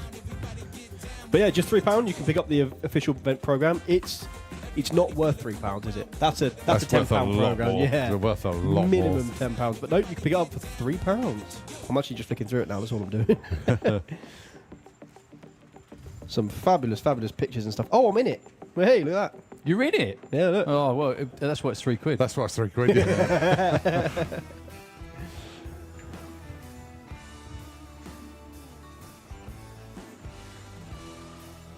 So just waiting for the Willis to clear the track. In fact, Pike has been collected by the quad bike.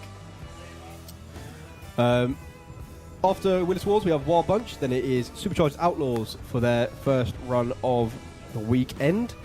Then it goes to the Old School Stockers, Gasser Circus, Outlaw Anglia, Nostalgia Superstock, and then it is a test session for the Dragstalgia Cannonball.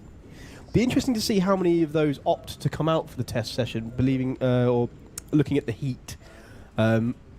It's not ideal conditions, to say the least. At least it's not ideal for ducks for a change. True.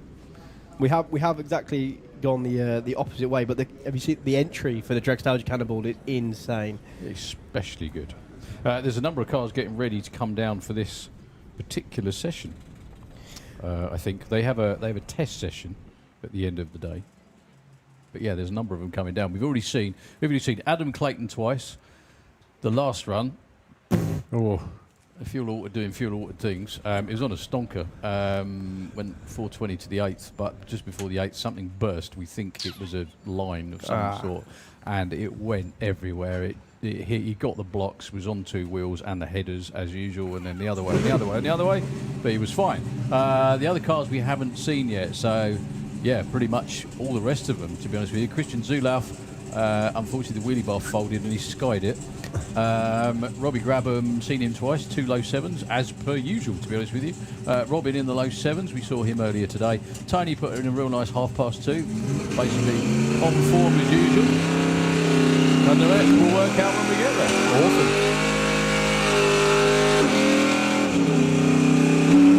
Awesome. So I need to see a video of Adam Clayton, and I need to see a picture of Christian Zulauf. Yeah, Christian's is like that at the Christmas tree.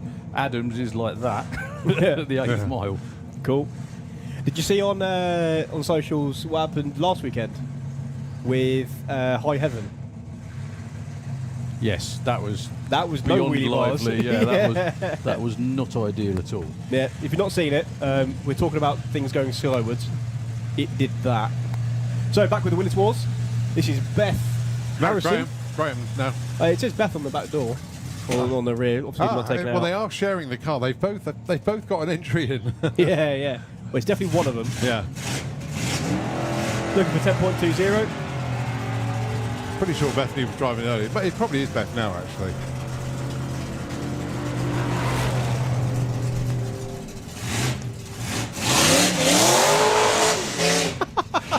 $10.10 Well, instead of a breakout. $10.20. So that is a wrap for the Willis. As we move on to the Wild Bunch. Yep, this is Luca Giovanni from Italy with the Fast Forward Topolino. The story behind this car is hilarious. He found it on top of a shop in Bakersfield. Went, "Can I buy that please off the roof?" They went, "Yeah, if you want."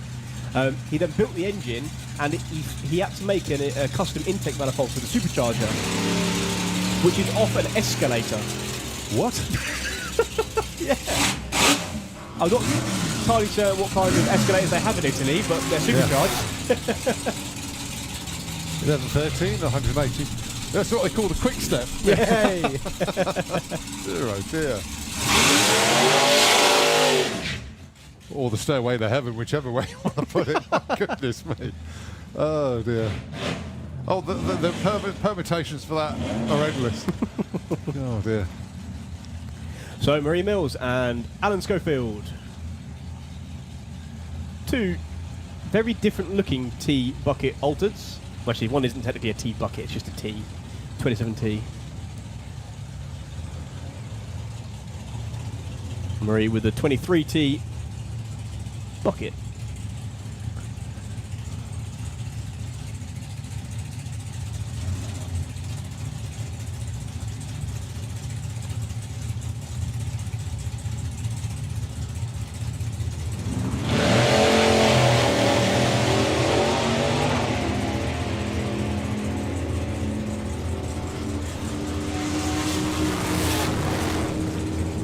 .944 and a 1069 for those two.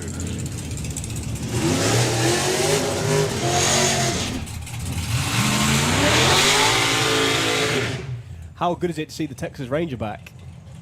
Very good indeed. Yeah, Been around a while. a very long while.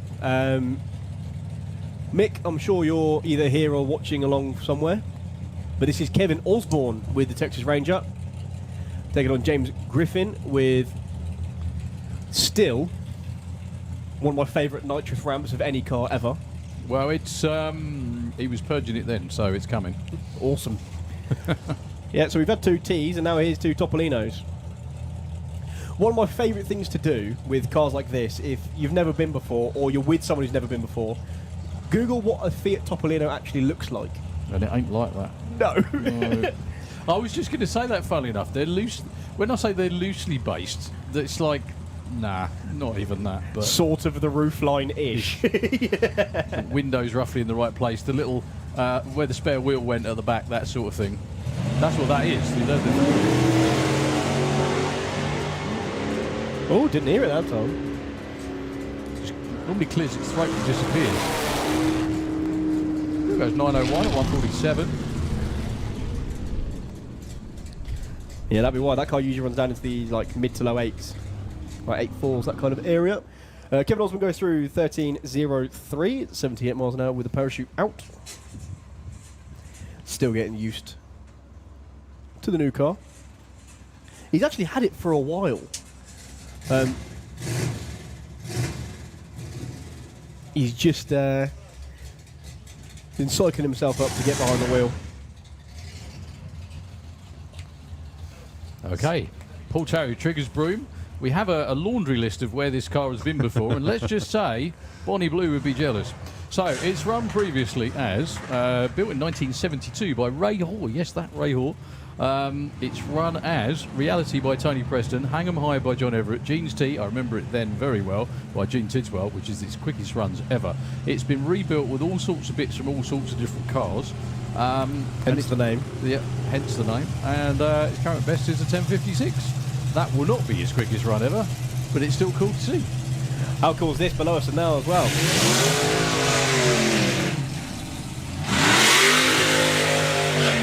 2 generations of Clifford and 3 on the line.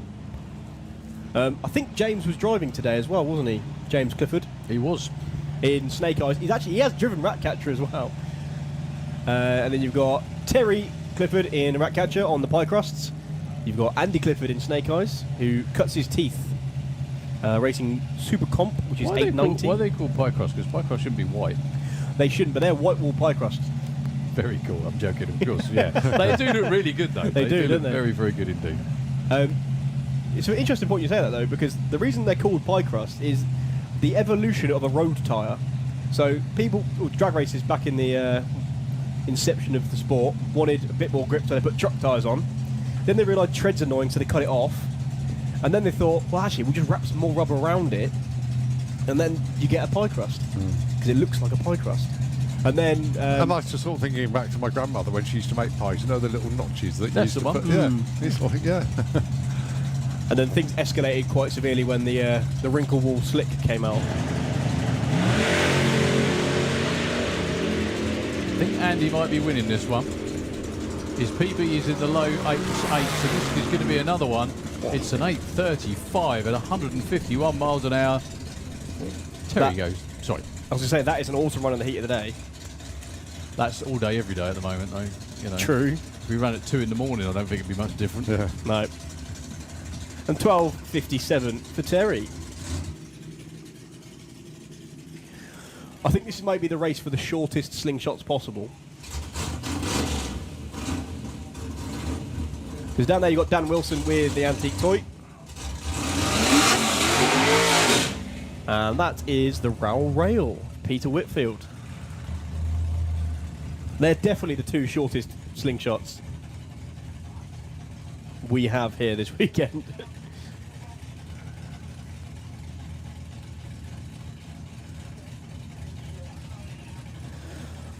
Dan's father, Nick, has a car on the way as well. He's got himself a chassis. We've got a car stopped at the top end. Yeah. I think that may be Terry. Stuck all the way up there. You guys out there on the banking, maybe if you're really far down near the gantry, you may be able to just see. past the first exit, or just by the first exit. So, yeah, the quad has just gone out to do the retrieval. Indeed.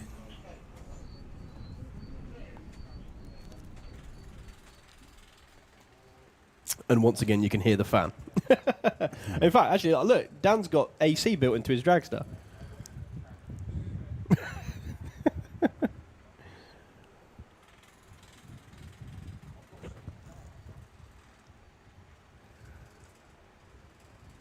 Yeah, the last thing you want in this heat is to be sat in a full race suit and helmet and gloves and boots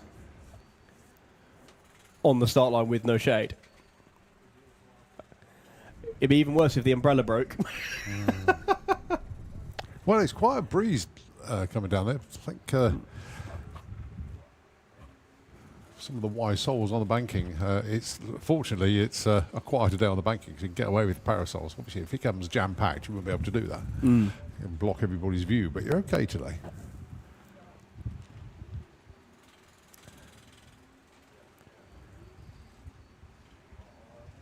And of course, I'm just sort of seeing various posts from various people. It's prom season, and so many people are out and about doing them. Guy King did one last night for his lad Reuben, and he took the Chevelle. But Guy King even put his crash helmet on and his race suit. He sort of spoiled the look a bit with his Converse trainers on, but I mean, it's pretty cool. And there's quite a few of them out and about. Richard Palmer, Sportsman ET racer, he's on the prom run at the moment. So I did one last night. My goodness me, it was, Whittlebury. There was a prom run there last night. It's only 4 miles from home. It took me an hour and a half to go there and back. It was jam-packed. Unbelievable. I was like staring at the temperature gauge thinking, please, please, please. Just live for a little bit longer. Yeah. But no, job done. Well, we can see the slingshot just making its way down to the far end. So the next pair just about to get started and get their run in. So just to give you an update, we are in the Willis. And actually, whilst it's quiet out there, I missed this when the class ran because they all went through so quickly. A big, big shout out, 27th wedding anniversary to Mike and Georgina Smith today. We know they've been around in the pits supporting a lot of people, a lot of teams. Georgina races in Sportsman ET. She's had a dabble in some other classes as well. Mike is a great egg out there. He's not a good egg, he's a great one. And congratulations. 27 years ago today, they went up to Gretna Green to get married. There we go. So congratulations. They had to the excuse Mike. then because Dragstalgia wasn't on then. It wasn't, no. So congratulations to Mike and Georgina Smith. 27th wedding anniversary today. So we are in the Wild Punch at the moment. That will be followed by Supercharged Outlaws, the old school Stockers. And then we go into qualifying classes for Gasser Circus, Outlaw Anglia, and Nostalgia Superstock. After that, if there's any of them want to come down, it'll be Dragstalgia Cannibal Open Test Session, and the track will close around about 7:30 this evening.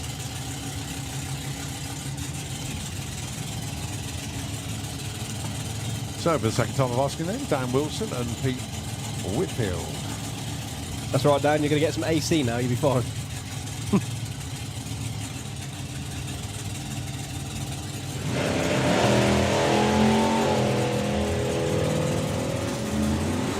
Well, one went too quick, and the other one took the green light as a suggestion rather than a command.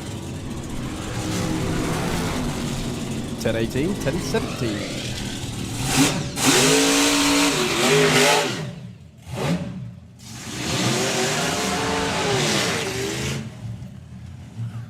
I thought, God, something sounds rowdy. What was that? I forgot Skip had put the supercharger on it. No, he's attached a dragster to a supercharger by the looks of it. I mean, He has. that looks huge. That's also not Alan Skip driving. That's Ford Skip That's behind the Ford, wheel. yeah. I need to confirm, but Al reckons he found the tensile limit of a C16 transmission, Ford transmission. So I think he may have switched to a 2-speed. Right. So we'll have to have a listen. In the other lane, James Ald with Little Faust. Always here supporting Run What You've Rung and the War Bunch.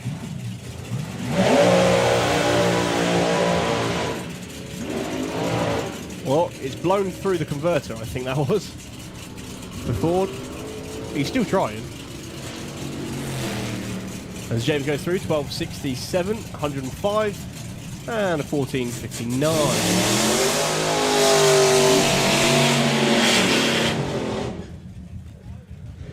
Pete Brown. And Dave Schumacher with the crewman.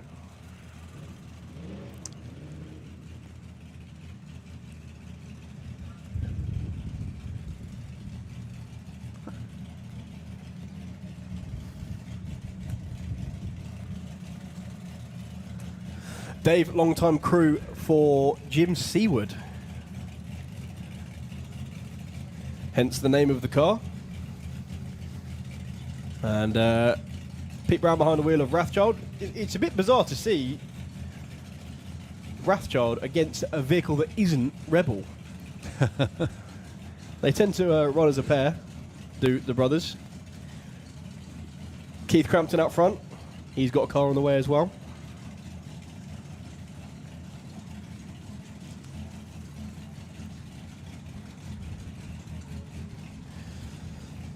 Dave and Pete, two lovely slingshots.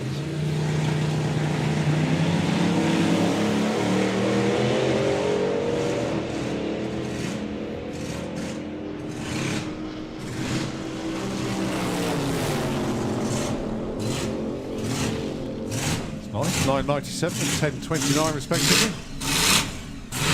That's so distinctive, isn't it? The hammer. The Hammerman of Andy Jackson.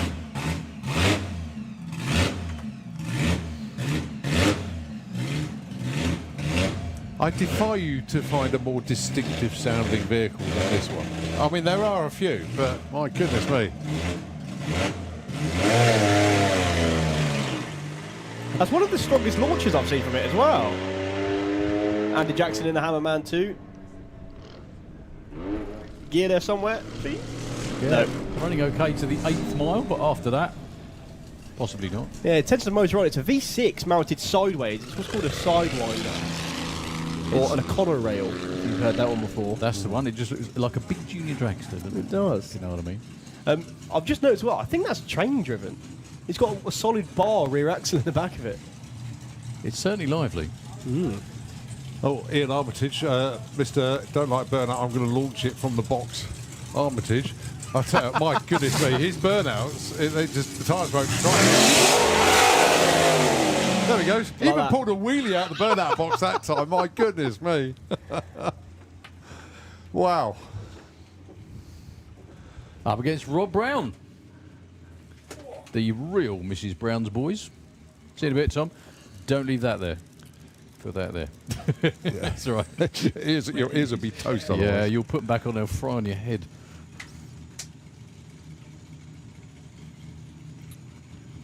Good, you can burn out that from Rob, actually.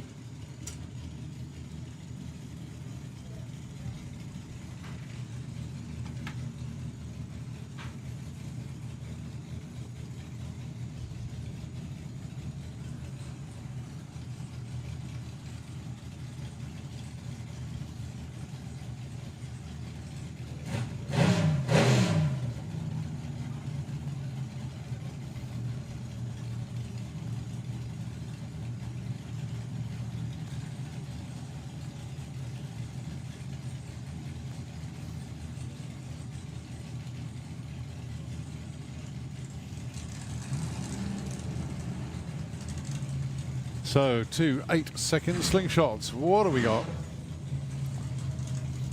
Hopefully 2 8-second runs. Rob does have the legs, performance-wise. And reaction time-wise.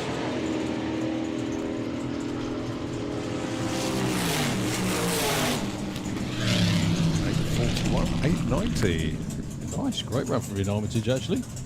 Shows what different the burnout makes.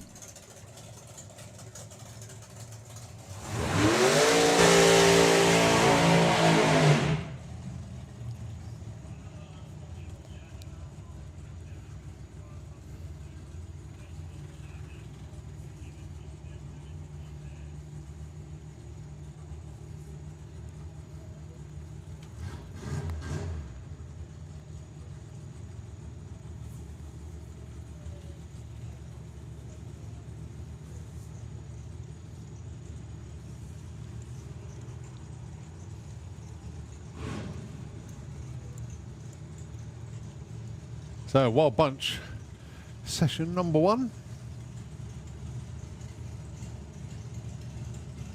Much busier day for all of our classes tomorrow, of course. Track opens with Gasser Circus. Then Nostalgia Superstock, Willis Wars, Wild Bunch, Supercharged Outlaws. Then Dragstalgia, Cannibal, the Oscars. It's a full-on day tomorrow.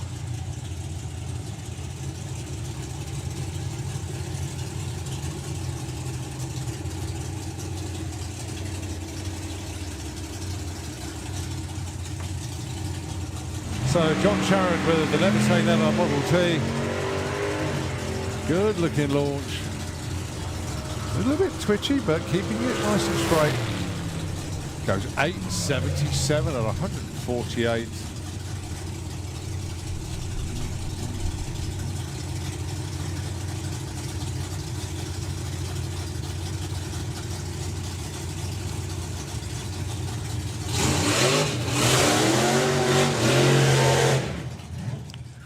So, Carl Southworth, and that's Mick, isn't it? That's Mick Sharp, yeah.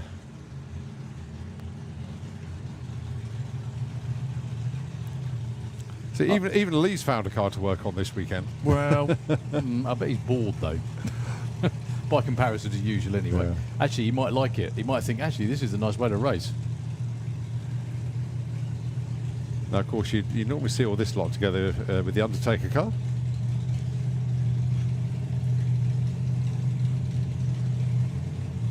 One of the UK's previous altered pilots as well.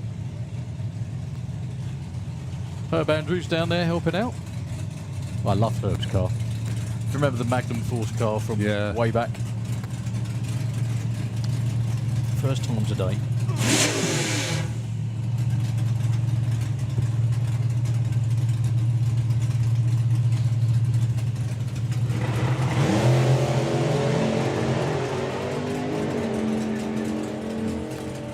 Carl's having a bit of a wander around.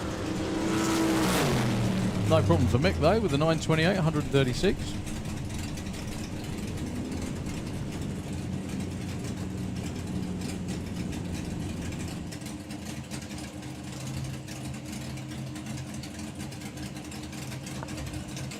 So when's the hour of Nostalgia Superstockers, Colin? Towards the end, it's the last class before.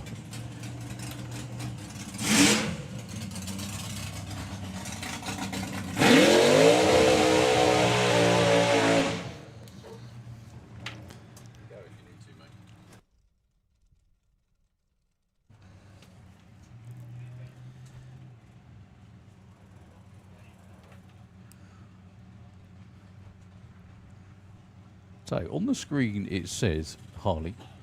It does. Is it? I'm not going to say. I'm not going to say yay or nay yet because. Well, in our ears, is.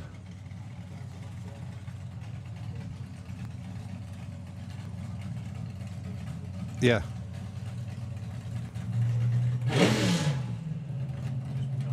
Yeah, we just can't see either of them. That was it. Yeah. Well, one of them's in it. So the Cool Self family. There we go. Cleared that up.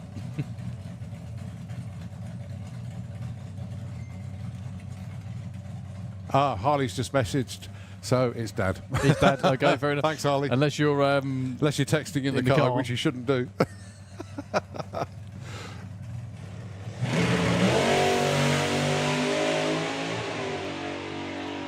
another strong and dare I say straight run for Mark Coulsell. 8:15 at 1:61. And there goes the shoot. There goes the shoot. Well done. Nice pass as well. That was the one they wanted. That was the one they yeah. wanted for Ian's Ashes. So a very, very nice. That's really quick as well for the weather. Like, seriously quick. Okay. Loz Butcher with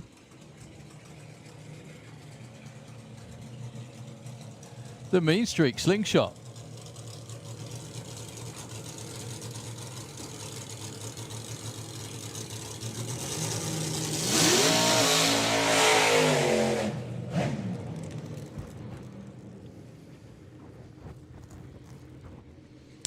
Loz put in a couple of runs today, mostly in high gear only. That was very nicely done for the Ball Breaker team. That was the one. Definitely the one as well. Yep, I think Mark said, Ian, you can have that one. You are coming out. Yeah, that's the one. We were saying this earlier, and, you know, not to dwell on it too much, but, like, that's a really emotional moment for anybody with your dad's ashes in the car.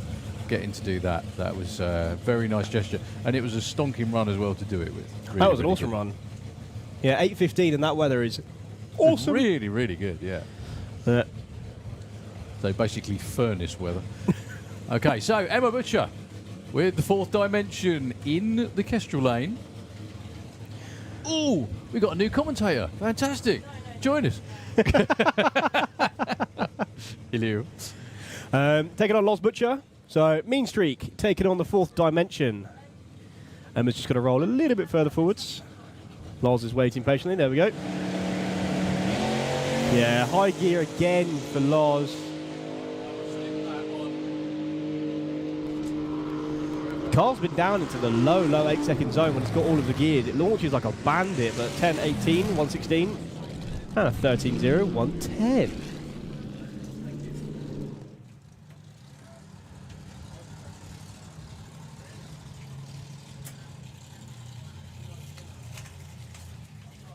You've been paid already?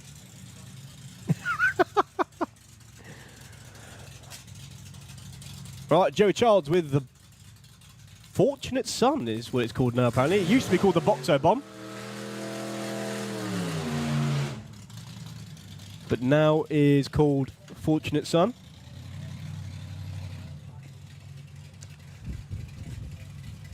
Another gorgeous little Topolino.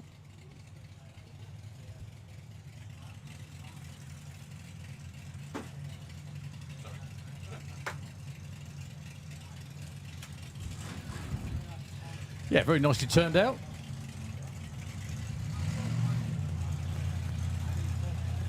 Is that Boxo Tools, as in... I think it is, yeah. Well, I'll be trying to figure out what the... Because Boxo Tools sponsor Chad Green in the States. Oh, okay. Nitro Furniture. I just wonder if it's the same company. I think it is, because it used to be called the Boxo Bomb. But now it's called the Fortunate Son, so... 1079 at 119 miles an hour. Mr. Colliver with the funky digit small block. He's got a new scoop as well. Well, I say new scoop. He's nicked the one off. Off Mean, what's it called? The other car. The other one. Misfit. That's the one. Misfit. That's it. This car's called Funky Digit. Do you know what car got its name from? It's one of my favourite questions to ask any driver where the car's got a name. Like, how did you come across the name? How'd you get it? Funky Digit. He's got a weird finger. That's it. That's that's creative, isn't it? I'm not sure what I'd name mine then. Deary me.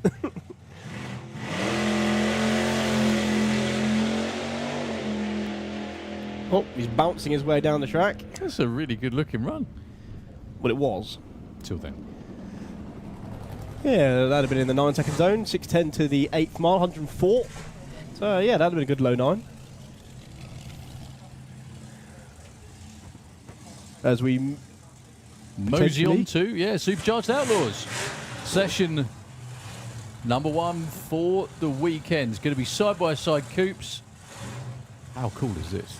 Like, genuinely, how cool is it? You couldn't get more different coupes if you tried, really. Even though they're the same body. Yeah, and they're the same car. They're both street style 32 coupes, where you got one injected, supercharged, with a small block, one carbs, supercharged with a big block. This is Mark Fairhurst taking on Keith Freeman.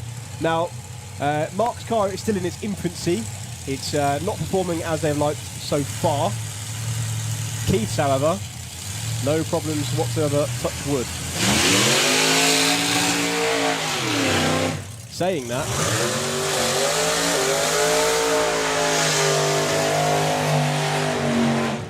Mark's car sounded much better there than I've heard it in the past. Yeah, the stance as well, especially from this angle, is completely different. Mark's car looks 10 foot wide. Yeah. Compared to, well, Keith's that doesn't. You want the Keith that looks 10 foot tall. So is this a car, do you happen to know, because I'm sure you know Sam, Yep. Has Mark built this car for himself, or was it something he found? No. They got bored, so they built it. Like you do? Yeah, Mark Fairhurst and Sam, they decided to have a project. They've got loads of cars. They've got Carmen Gears. They've got a Volkswagen Nova, if you know what one of those is. What, sorry? Volkswagen Nova. It's a Beetle kit car type deal. Wow, okay. Plus the Dragster. Which had obviously been mothballed, because I remember when that was brand new from Hauser Race Cars, probably 25 plus, if not more years ago, before Sam was born, and now he's in Super Comp racing it. Yeah, the plan is to get it running good numbers and then take it on the street.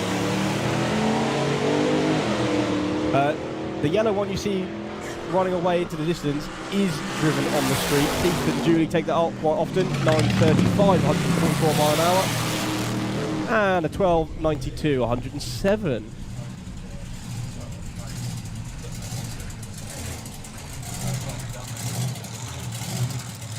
And here comes a real live Hot Wheels. Richard Colby with the Taste of Evil, taking on Banzai.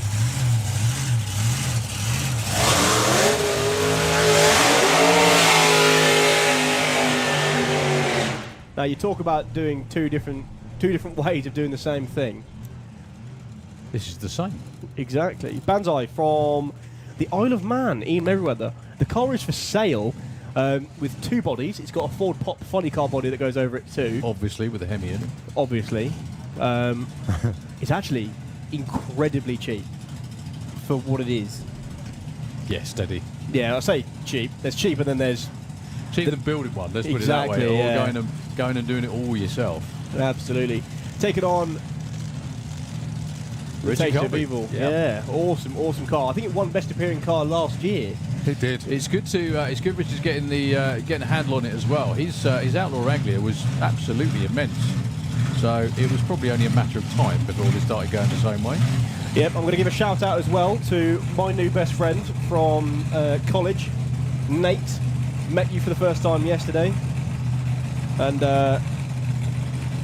his dad is on the team. Ah. Actually, Taste of Evil t-shirts are available to buy. Yeah. Limited sizes. I went to say, "Oh, can I have one?" He said, "No, we ain't got your size." Thanks, guys. But anyway, really cool.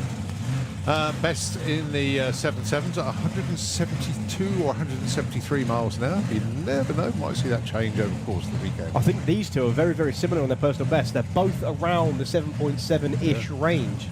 Yeah, Ian ran earlier today. It was an 8.4. Yeah, he tries to bunny hop off the line. Well, this is going to get there first with a 7.95, 180 miles an hour. To an 8.67 at 160. No shoot for Richard. He should be able to get it wound up pretty much okay if he's on the brakes in time. I don't know whether he normally pulls the chute or not. No, he's definitely okay. Dave was running for the tractor. Oh, hang on. Is he... He's stopped over on the right-hand side. No, he's no, made he's taking the turn. That's good. I know what the tractor's for. Ian Merriweather unfortunately had a leak earlier on today, and I think that leak is still there. Right. Which I think is what they're just running for the tractors for. We've still got more Supercharged Outlaws to come. We do have Paul Dale. We have both of the Wattses down there too. And right behind them, by the looks of it, Gasser Circus. So while we're doing a bit of clean up on the track, just run down on the schedule very quickly, just to let everybody know what we're up to. No, you pretty much nailed it, exactly what you said there. Okay. So, yeah, Supercharged Outlaws, it'll be old school stockers to follow. And then it'll be round one qualifier for Gasser Circus, Outlaw Anglia, and Nostalgia Superstock. To wrap the day, it'll be Dragstalgia Cannibal open test session, and the track's scheduled to close around about 7:30. Or thereabouts. If you check out if you're watching at home on the live stream, you can see all of the beautiful shiny machinery in the lanes. Those are all of our Gasser Circus races. And they'll be around fairly soon. Okay, back to Nitro FM for just a few moments, if you don't mind, while we just take care of the racetrack. Back soon.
So, the first Q runs of the weekend. Yeah.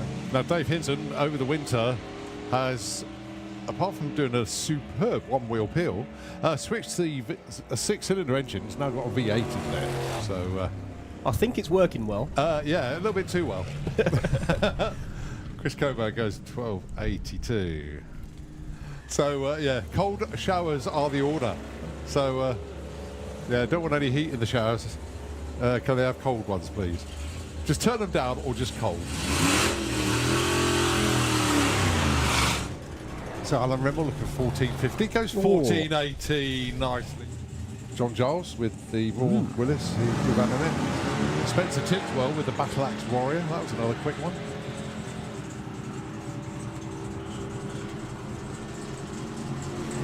So Damien Baker looking for a 1080, gets 11:43. Pike Murray looking to get to the other end of the track. yeah. Well, it's definitely one of them. Yeah. Looking for 10.20. Pretty sure Bethany was driving earlier, but it probably is Beth now, actually.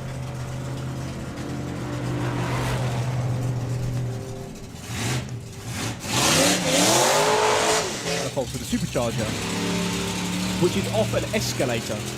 What? Yeah. I'm not entirely sure what kind of escalators they have in Italy, but they're supercharged. 11:13, 180. That's what they call the quick step. Yay!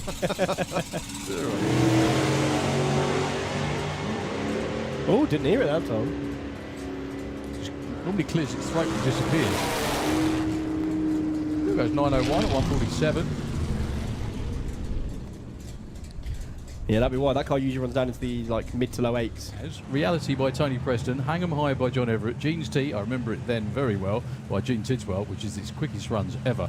It's been rebuilt with all sorts of bits from all sorts of different cars.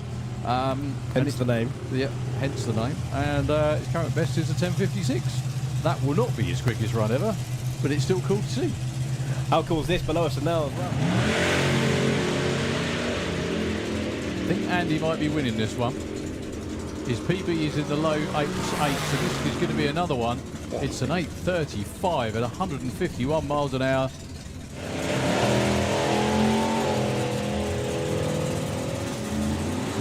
Well, one went too quick, and the other one took the green light as a suggestion rather than a command.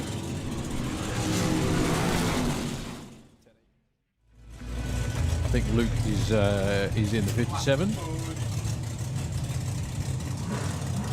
Just being held for a second. Just doing a wheelie bar adjustment for Jim Tucker. That car looks just very serious, doesn't it? I think is the best way to put it. Followed it in, actually, when I arrived yesterday. Street driven or on the trailer? Not on a trailer, yeah. Well, those boots look a lot bigger than before. Yes, they are. He's cut the body so you can actually put them inboard slightly. Whereas last time it was a bit more like Keith Freeman where the body was still intact, Right. but they sat on the outside.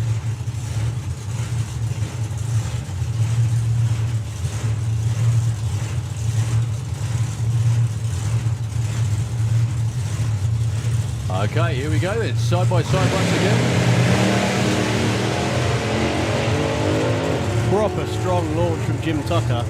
That'll be a quick one. 8:55 at 157. Nicely done. And 10:65 at 127 for Paul.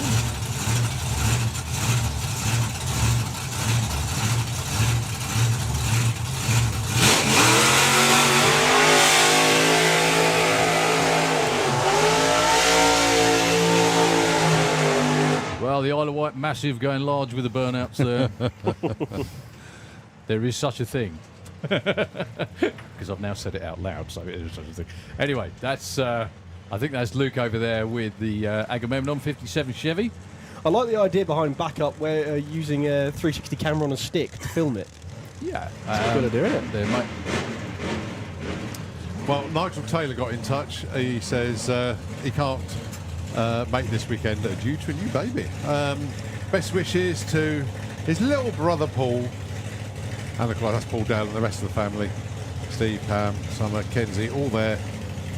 It's Drag Racing Friday on Usual Car Sales, including 3 Pro Mods, Willis Coupes, Ian Ray Brothers, Topolino, and many more. Here we go. Send us a message, you get a plug for the website as well, or Facebook page. Great to see Paul Dale back after his waywardness back at, I think it was VW Action. Yeah, scuffed the wall a bit.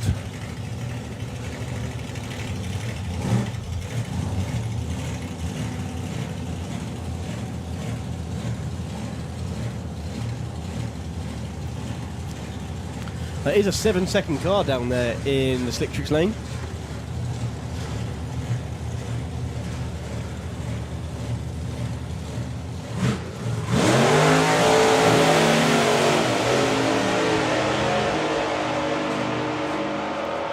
005 reaction time from Luke Watts. Paul Doug's doors open as well. Yeah, that didn't sound... 876, Well, we're in the 153, 1037, 107. That is a wrap for Supercharged Outlaws for that session, as we now go into the old school stockers.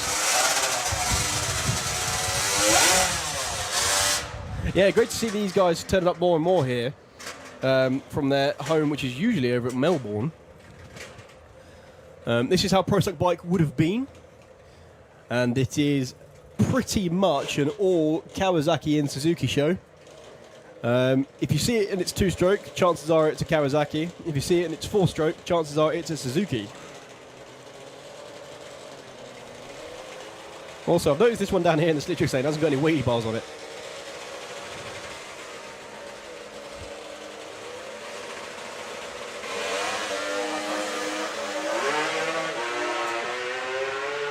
Oh, So, okay. Well, So all the way Chris- through with a 10.86 and a 15.06 in the other lane.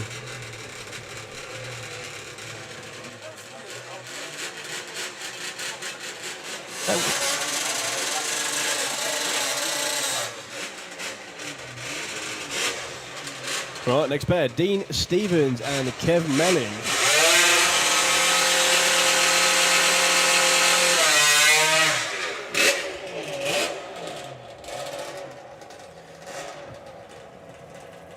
Well, one rider's built like a jockey, the other one's built like a normal human being. Dean down there is made for the job of being a pro stock bike rider. As we have two more Kawasaki's taking the line.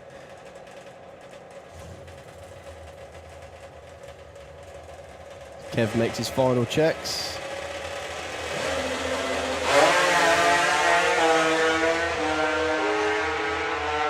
Right, gear issues, unfortunately for Dean. Kev's going to go all the way through to nice 862, 148 miles an hour. That's about where they want to be, I should think. Number one qualifier for the moment. That was a stonking run.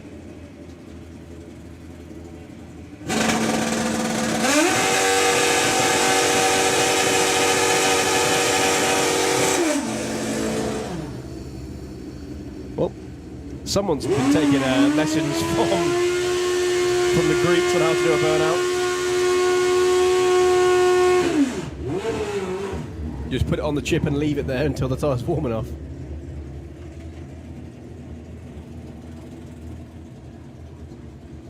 So Steve Howe, Alan Ward.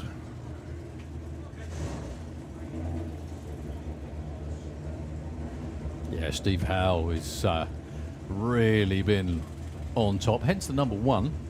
Tends to go with the territory, really.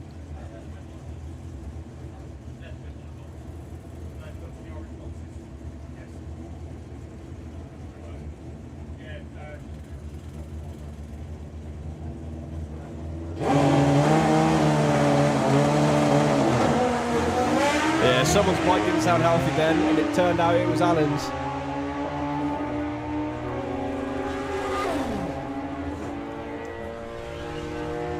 Very off pace for Steve Howe, the 943 at 146. I think the 2-second 60 foot probably had a lot to do with that. We do have one more below us, all the way from Italy. This bike comes. It's Daniela, who's put in a couple of runs today. The one earlier, the most recent one was about a 9.4, which the crew looked very happy with. It was not very far from perfect, though. Yeah, I know when the Moon Eyes guys came over a couple of years ago, they loved this bike. You'll see why in a second. Or if you're watching the live stream, you're seeing it right now.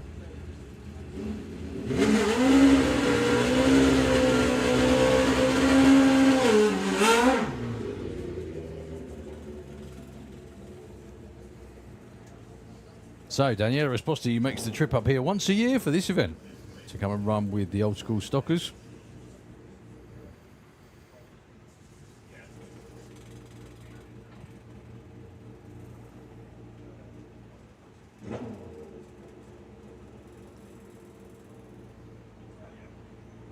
Dave says, off you go.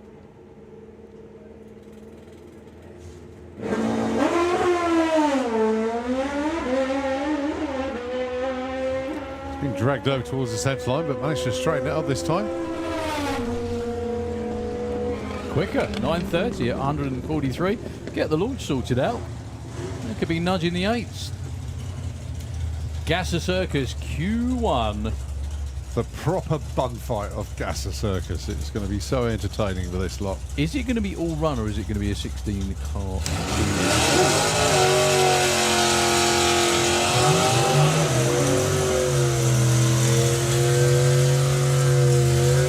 I have a feeling it may be all run, but I think with 23 entries.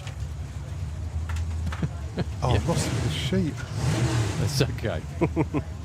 Well, we're only qualifying for the moment. Adam Kaczynski and Nick Brook-Langham. Oh, there we go. What a great name for a team, the Barnfine brothers.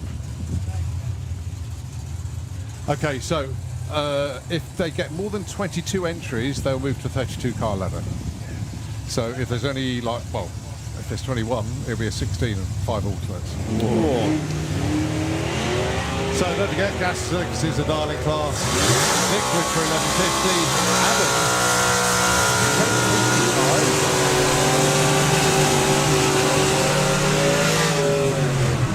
10.55. Well, the one I expected to break out didn't. The one that I didn't expect break out did. 11.43 too quick for Nick, and Adam 10.76 on 10.55. Ray Irish with the Gas Junkie, 10.33, going alongside Kate Boo with the Mighty Mouse, 10.88.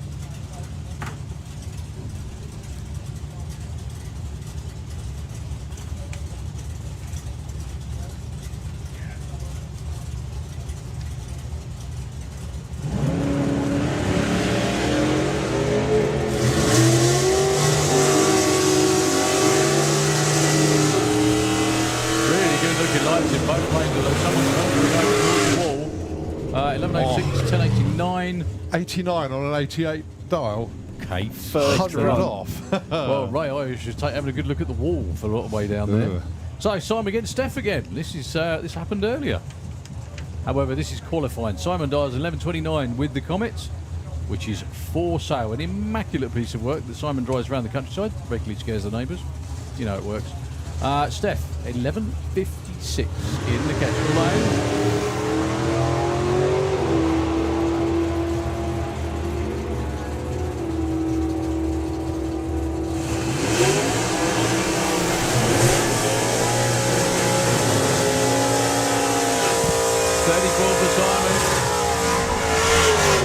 That'll get him number 2 for now. Steph went too quick by 0.05 of a second.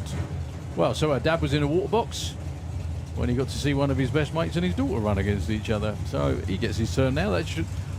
Oh, it's Tony. Is it Tony? Yeah, Tony Pearson ain't misbehaving. How about this? Yeah, it's all switched around at the moment. Sorry. Okay.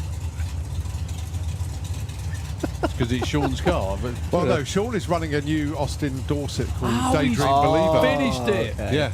Excellent. Yeah. Sorry. Okay, that makes perfect sense then.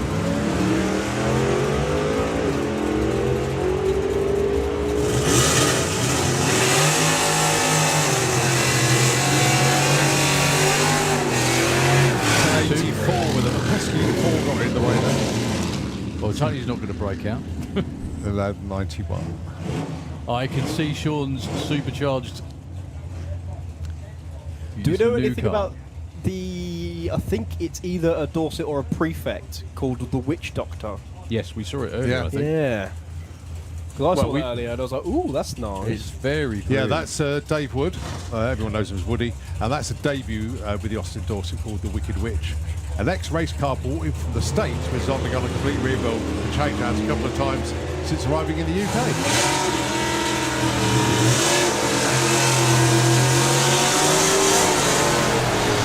.10.42, your new number 1 qualifier. Gary Nash hits his number. Look at that. Stupidly good.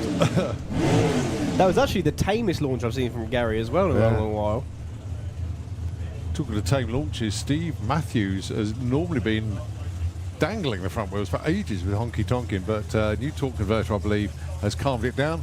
Going alongside Billy Jones with Grumpy Grizz, the Willis. 1041 for Billy. Boo for new torque converters. Yeah. 972 for Steve. Yeah, look, boo. That's less Are fun. we allowed to boo doing this job? I don't think we are.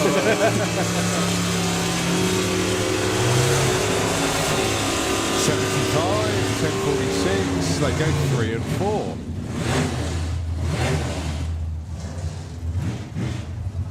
So Nick Hewison with the short fuse, going alongside Brian Gibson with the Identity Crisis Dart. Now, someone will let me know, but I do believe that could be the first time ever that a torque converter has been booed.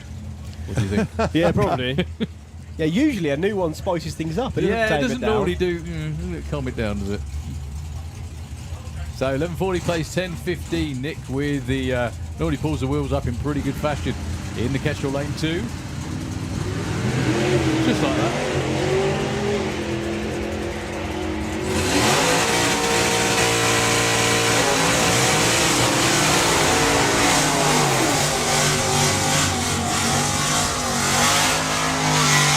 Brian Gibson breaks up by less than 0.02 of a second. Nick Hewison, he's okay, he's the right side. 1013 or 1015. Ray Turner with Green Onions. Number 3 in the points at the moment is Ray. Going alongside Patrick Hobbs.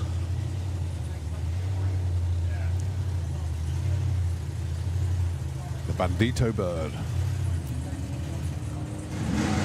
Ray looking for 1090, 1125 is the target number for Patrick.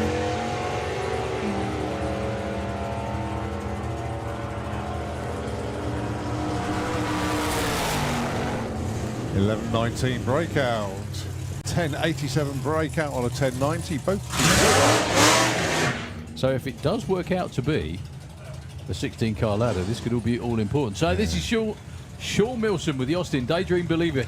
He found this car in America, of all things, in not the most brilliant condition, but decided to bring it back. He's already got, one car, 2 car. I think he's cadet as well. Yeah, a few. Anyway, Enough. Everyone loves it. They all love a project, don't they? So if this is Sean's debut in this car, 13.50 is the dial-in, and he needs to roll through stage. Good luck, Shawnee. That's not a 13. That's just tootling it down.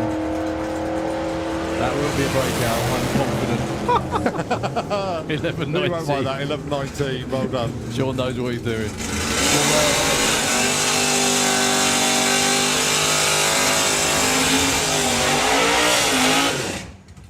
So here comes Woody then. The Wicked Witch. This is another one that's been brought in from the States. Yeah, that witch on the back looks like she's been swimming in the memorial pool. Sorry. No offence to any memorial pool fans out there. So Jason Pickett, 10.03, 13.50 for Dave Wood. Beautiful looking car. Absolutely gorgeously turned out. The last person to start 13.50 broke out by a mile. Not sure he will though. Come on, Jason was properly hanging the gear out in first then. Does red high with that. Oh, 10.05. Number 3, you reckon? Woody goes in at number 10. Yeah, but not breaking out, I think. So, how many qualifiers have we had so far? We've got the last few cars. We have had 18 at the moment. So there's another 3. So if it's 21 cars, we will have to wait and see. Well, great to see Pete Nash entering Gasser Circus.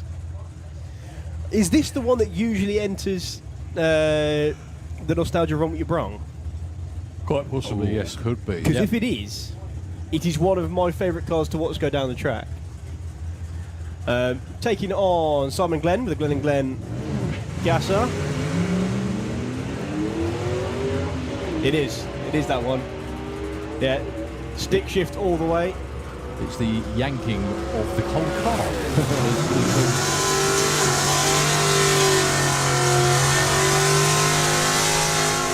17 for Simon Glenn. They look very, very happy with that. Gets them in for now. By virtue of not breaking out, I think you'd be in at the moment. It's kind of the shortcut if you want it. Yeah. Right, Emily Latham Taylor, Nurse Stoner. Last car in the class before we move on to Outlaw Anglia, who are around there ready to go for Q1. How good looking is that front lineup as well? We'll get onto that in a second, but 4 completely different ways of doing exactly the same thing. Come on, Emily. 10:59. You can do it. You can't be biased, Colin. I know, but she's got the transmission that was in Bruce. So Oh, she's had it then. It's a bit of my car in that car. Do you know where it came from? Yes. Sorry. Oh, dear. She's making more use of it than I ever did, put it that way.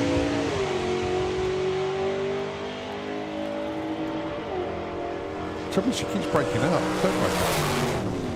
10:69 on a 59. She goes to number 7. Nicely done. So what's the order then? After Q1. Right, so let's have a quick look. 10:42 is... Well, we know who's last. Gary Nash, then Katie Booth, Jason Pickett, Steve Matthews, Billy Jones, Simon Press, Emily Latham Taylor, Nick Hewson, Adam Krasinski, and Peter Nash. I love, Right, I love so the there's dramatic... that Sorry. 21 cars. Yeah.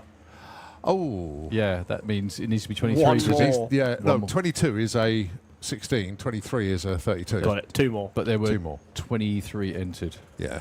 Yeah, that wasn't a dramatic pause before Colin announced it. It's because the idiot with the Yeah. button couldn't press it properly. Yeah, that was. it kept going onto the page that did. only had Sean Mills in my head. Right, we haven't seen Paul Dominey in that session, and I'm not sure if the Jumping Jalapenos here this weekend. I haven't seen it so far today. So I'm going to double check the entry. Well, I've got to point out how cool the first 4 cars are, or that the 4 cars that are filling the front of the lanes anyway. You got Colin Miller with the Flying Pfeiffer. Then you've got the Ginner Man. Great to see him back in the car. So you've got one slightly modified looking Ford Anglia, taking on a stock-ish looking Fordson van. Then the most modified, which is Lee Taylor with the Outlaw. There's just no part of that actually... I don't know how much of that is, because I know some of it is steel. We're talking about the Outlaw pickup truck, which you'll see in a second. And then I believe that is Ben Montgomery with the gorgeous green machine. Just to wrap up on Gasser Circus, we didn't see Jason Darling in that session. No. Keith Bartlett was entered, but we know he's not running. Okay. So, Roaring Rat. And, Jason Hollenby was the other one. So there is potential to make it a 32-car ladder, but we've just got to see how it all pans They've out. got to turn up. Yeah. Well, Outlaw Anglia is certainly showing up. I can see Owls Gasser up there. Great to see him back. You've got Butch with the Butcher's Shop. Oh, taking a break from start line duties as well. Talking to start line duties, man, that hat, you're going to take off in that. You catch a gust of wind, you'll be off. I bet you're bored this weekend, aren't you, compared to a fuel car? It's right. He's got his extra ginger sun cream on. Oof. That's what he's got. That's called a suit, isn't it? Probably, yeah.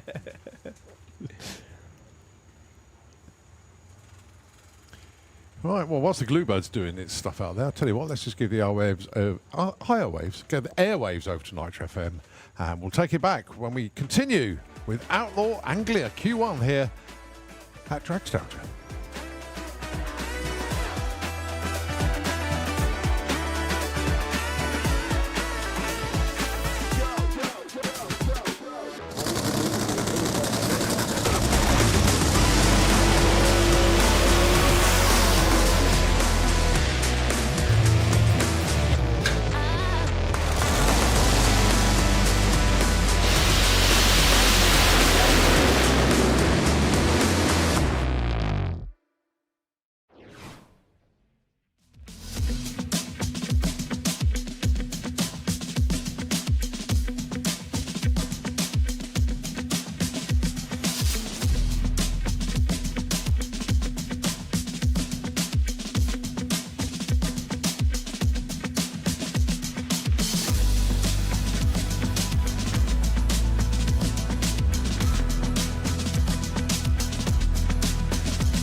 Dragged over towards the centre line, but managed to straighten it up this time. Quicker, 9:30. So don't forget, Gasser Circus is a darling class. Nick Wood for 11.50.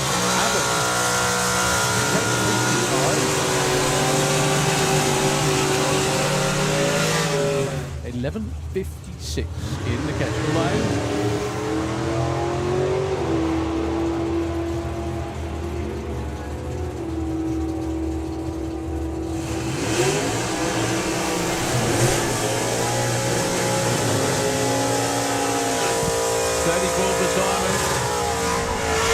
Excellent. Yeah. Sorry. Okay, that makes perfect sense then.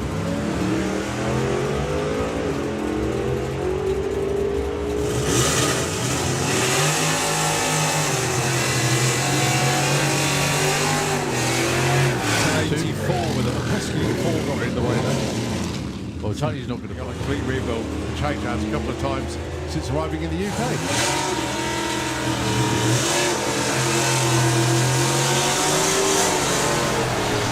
10:42, your new number one qualifier, Gary Nash hits his number. Look at For Billy? boo for new torque converters. Yeah. 9:72 for Steve. Yeah, look, boo. That's less Are fun. we allowed to boo doing this job? I don't think we are.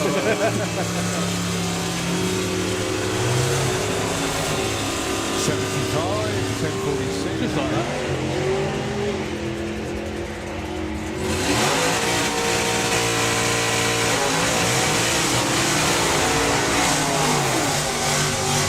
Bandito Bird. Ray looking for 1090, 1125 is the target number for Patrick.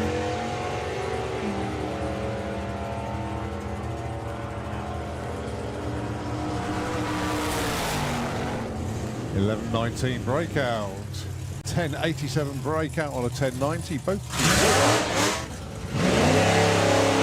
That's not a 13. That's just tootling it down.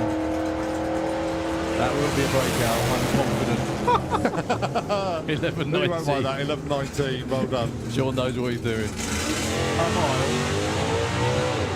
Not sure he will, though. Come on, Jason was properly hanging the gear out in first then. Does wreck high with that. Oh, 10:05.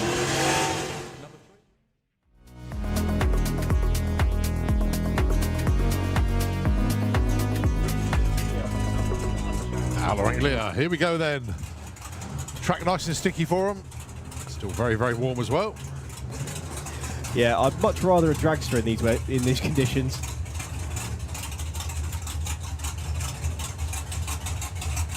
Well, it's going to be Colin Miller taking on Lee Taylor. As the Ginner man is trying to get his van fired up.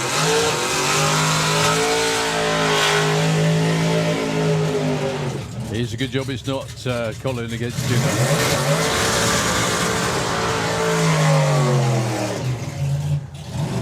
Yeah, they're not renowned for being sensible against each other. Well, I hope Freddie Taylor enjoyed his time behind the wheel, but now it's the old man's turn.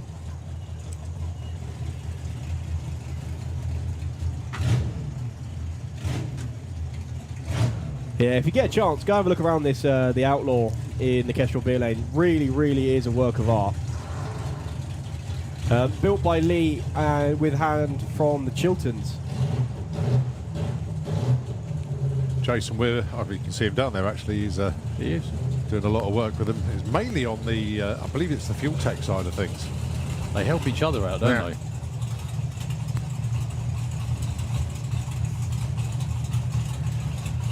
Yep, Colin Miller deciding to hop back in the pop after a hiatus in Top Fuel. He's been out in Tier recently. Going to be bored. No, he's not. No, he's not. He's not. There's one way of stopping yourself getting bored, and that's turning all the nitrous back on again. Well, I didn't see a purge before that one, but we'll There see. we go. There it is.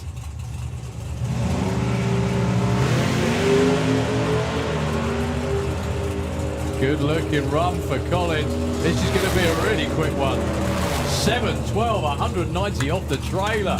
Bear in mind, I haven't hardly run the car since I can't remember when. 8:65 for Lee, getting close to the wall. 100.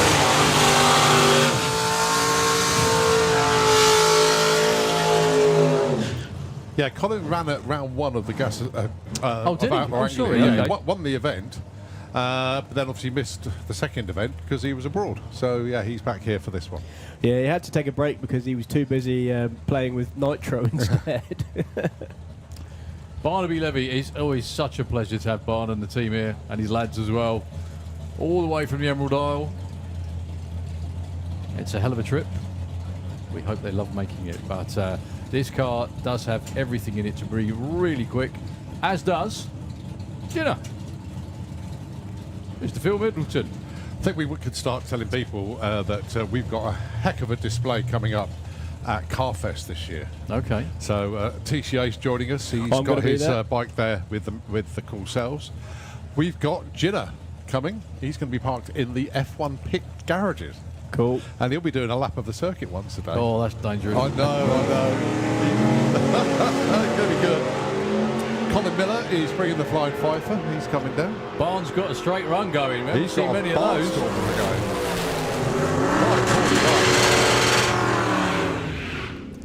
going. 9:41.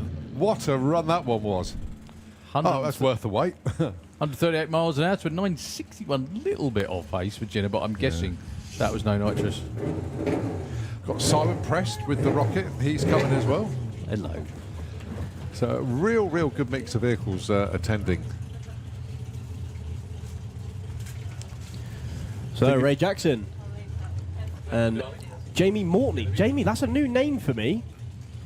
It is for me as well, actually. I'll have to go and do some investigation about this. 2 street-driven props. We get ahead of it now instead of waiting. Well, they've been running all day. And a good side-by-side matchup. Jamie's going to get there first, goes 12:05 and a 12:68 for Ray Jackson. So Jamie in number 5 for the minute. Ray number 6. How good is it to see this man back on track? Al O'Connor. The one and only. There will never be another Al.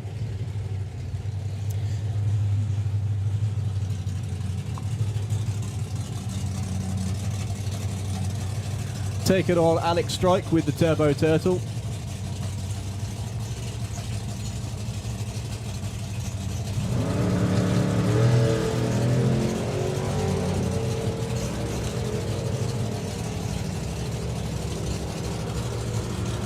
Good looking run for Al. High 9, low 10. It's a 10:28, 127.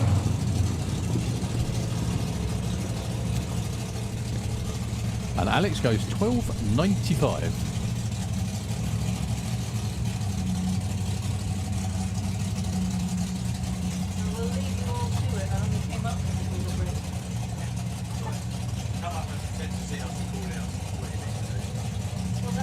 As we wait for those two to clear the track, we have Albert Carter.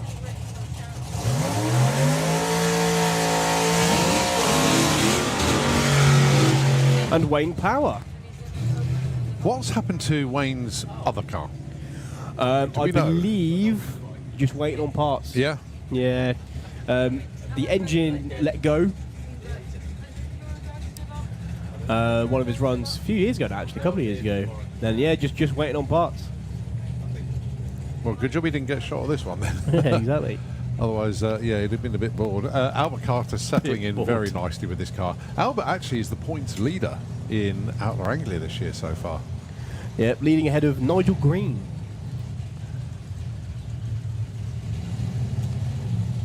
He does have his stiffest competition of the season this weekend. Oh, yes. Yes. But Then he had a semi-final run with Rob Brindle a couple of weeks back, and Rob's car wouldn't start. And yet, on paper, Rob would have had Of that course. easy. But you don't race on paper, you race out there.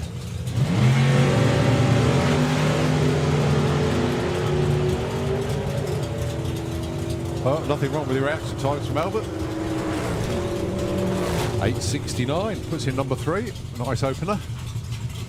has that got any power adders on that car? Is it all motor? No, it's just a 600 inch Henny. One rather large power adder. Yeah. Right, Barry Woodford with the street-driven pop. Yeah, completed in Street Weekend. Last 2 years, actually. Well, the most inappropriate crew shirt goes to his crewman. Crew shirt for a different car. 6-second Maltese. 6-second Malteser. I'm only joking, of course. It's a very cool shirt to wear. It's just like, it's not. Wrong event. Great shirt, wrong car. Country. Well, and class. it's another Ford. Yeah, You've that'll forgotten do. about right. Well, we'll take a look at Andy Bloomfield. I'm going to get my forward T-shirt drawer. That will do. Oh, wrong one. Oh, oh. Whoa! Andy Truth. Bloomfield reaching for the And sky. he's got back on the gas. I don't No believe way. he's got back in that. The door No came way. open, bits came flying off it, and ladies and gentlemen, Andy Bloomfield goes 11.76. Whoa! Right, that's contender number 2 for driving job of the weekend. Oh, dear. Ladies and actually, all of the photographers pretty much are stood in his firing line.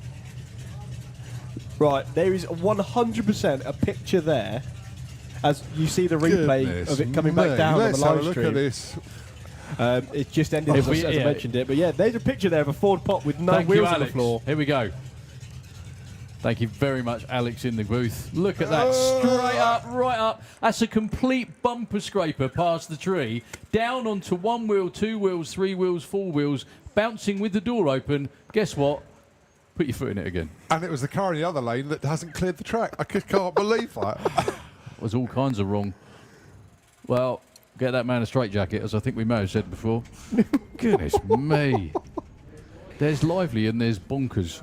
That was Real. Yeah, there's no sane human being who would have put their foot back in that, especially when the door popped open.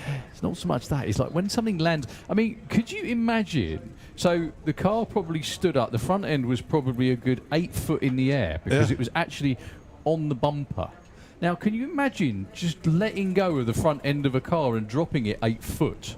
Right? The noise alone must be horrendous. And then going, okay, let's go. Yeah, keep going, it'll be fine. You probably want to get out of the way. It's just that my hero is Tony Higgs. I'll see if I can do what he did. Goodness me. Oh, boy, oh, boy, oh, boy. What's that saying you always say, Daryl, about winter being short? Summer bit. Yeah, no, winter is long, summer is short. Stand on it every chance you can. That's the one. Because, in all seriousness, if you think about it, Scandinavians do it so well. What they do, well, we kind of do it too, but our season's a bit longer. But because summer up there is so short, they just take 12 weeks off work. They take the block of summer off and a race every weekend. And they just consume themselves in it for the best part of 2 to 3 months. And then it's back to work again, you know, and all the rest of it. Unbelievable. Well, Barry Woodford going to be taking the scrutineering exit as the pop makes its way up there. And obviously, no issues whatsoever for Andy Bloomfield's pop because the lane's clear. They're good to go. I can't get over it. There was no forward momentum there at all. It just went up.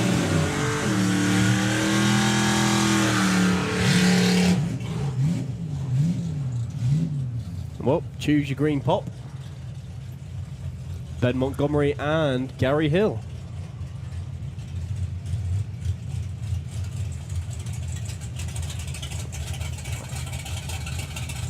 It's, Darren and I are often on a Sunday scratching around for nominations for Yeah, our, we're done our class. on day one. We've actually got the lot done in day one. But no, obviously we've still got 2 more days to sift through yet. But my goodness me. Well, can I just point out, we don't want any of that top. No. Thank you. No.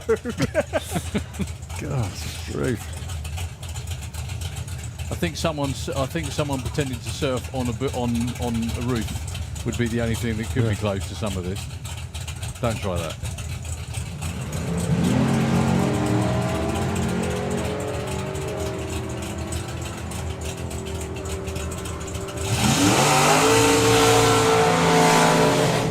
Nice 9:59 for Gary Hill. And Nice. Ben Montgomery goes 11:08.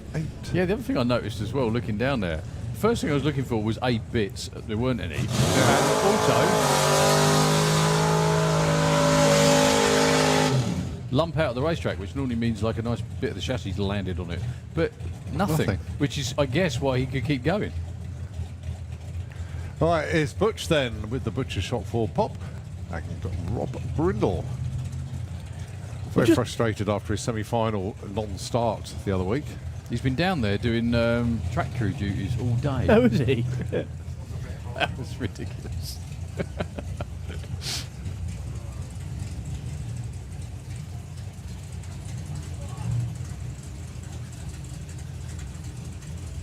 Oh, problems for Butch, unfortunately. So going to be Rob Brindle on his own.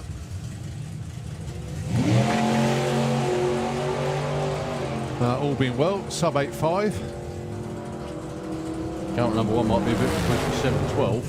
Oh, 8.45, 153. He did lift at the stripe, I think. Into the number 2 spot. For now.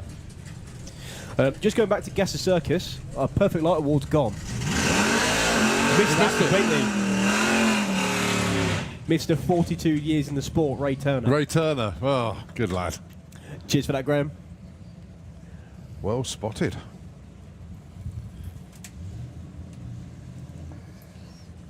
So the last few cars for Outlaw Anglia, and then it's Nostalgia Superstock. It's the Nostalgia Superstock hour here at Santa Pod. Which will Would we take call it about that? which will take about 18 minutes. They just go through so quick. They do. I was joking, of course, but it's like 60 odd cars to get through. So Dave Hoskins goes 10.21 at 132. Nicely done. So Nigel Green behind us now. Once again, need to find out whether Outlaw Anglia is going to be an all-run or 30 or 16 car qualified, and then we'll have to wait and see.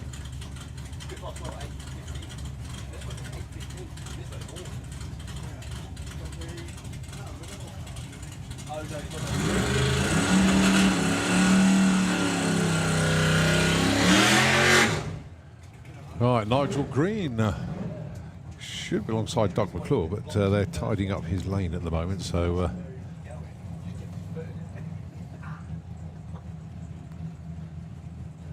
So Nigel's actually second in points at the minute. I think he took the win at the Sportsman Nationals. He did indeed.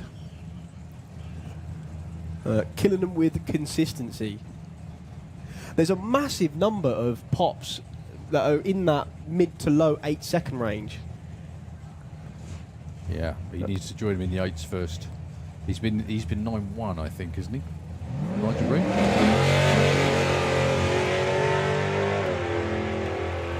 Certainly isn't slow.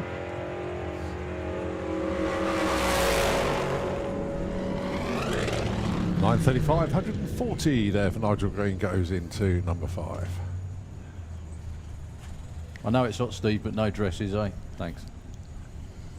Those days are long gone. Well, that he'll admit to anyway. He's got the figure for it still. He has. He still looks good. Look at those parent lanes. Shock of locker. Well, your current number 1 qualifier is a 7.12, and not giving anything away, but that's in danger. It is. Up first is Doug McClure, taking the keys of the Slugsess Ford Pop. Mark had a good time in the car the other week, actually. Yeah? He drove it well. Well, the big bracket, whenever we run that, that's not a door slammers, it tends to be the McClure Fest. They all enter it, and they all do really well.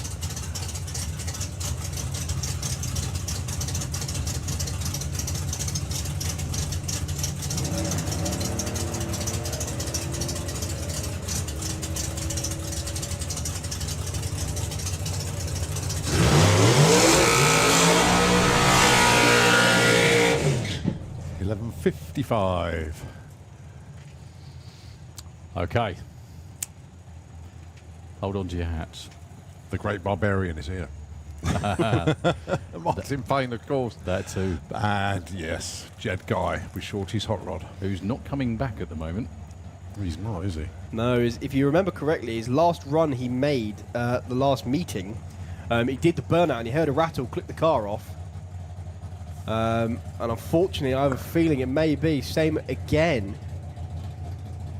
So it's going to be a solo for the Great Barbarian, a new Tamworth resident. Ooh. Part of now the Tamworth I didn't Mafia. know they were letting people in. I thought it was like one of those stop the boats type thing. I think it probably is. No yeah. more. No, we're full. We have enough drag cars now. Stop. No, that's a good point. We don't. Come on, let's go.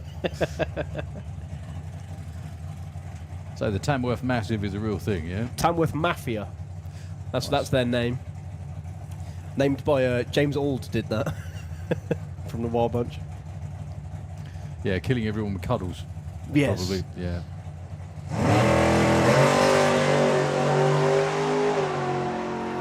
Certainly got a meaningful two-step. That thing's had a rowdy on the two-step. That'll be somewhere in the 8s, but what good. flavour? I think 61 goes to number 3. 156 mile an hour pass there. Okay, we do have one or two more cars. One more car, definitely. Two more cars, actually. Yep, Danny Wilson, fresh from his massive wheel stand. Was that the one where the light fell off? Both lights. Both of them. Both? Okay, good. Bing, like that. Yeah.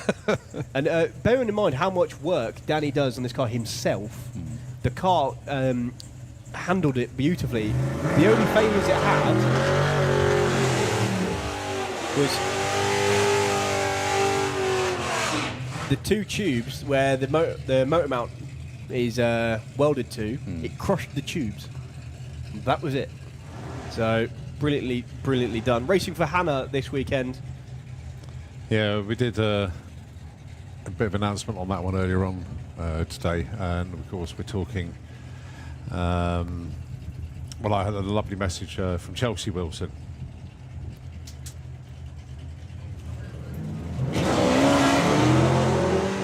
Oh, he very nearly did it again. Wheelie bars? No? Okay, fine. That's a very, very quick car. 9 flat, 150. 963 at 137 for Luke Hoskins. Danny Wilson, great job. Yeah, that's to say, all racing in memory of Hannah Pearson's this weekend. Okay, it is time for Nostalgia Superstock. I think the last of our cars is to put in qualifying runs, and then we have just an open session for any Nostalgia Cannibal cars, drivers that want to come down and stick in some test runs to finish out the day.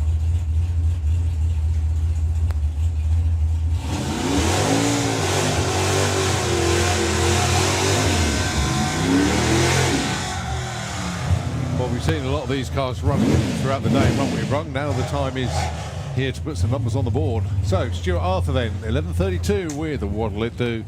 Don Scott hasn't put a run in today, but he goes 9.70. So you nearly sung it. You nearly sung it. The name. What'll it do? You nearly sung it. It's a good job I can't sing. So, trying to run to their darlings, which are on the board at the finish line. 11.32 in the Kestrel lane. And a 9.70 for Don Scott. Qualifying for a 64-car ladder.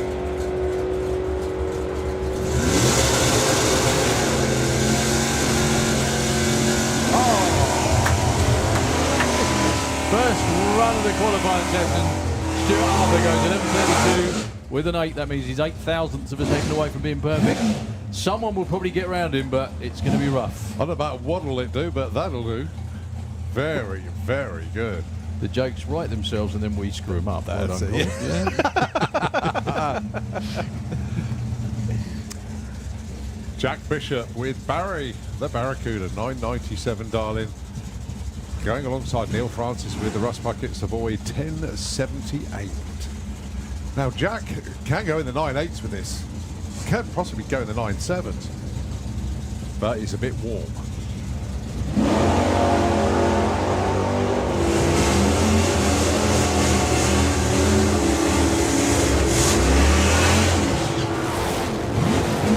And, well, he did break out 990 flat. Neil Francis goes to number 1 with a 1078 with a 5 on a 1078.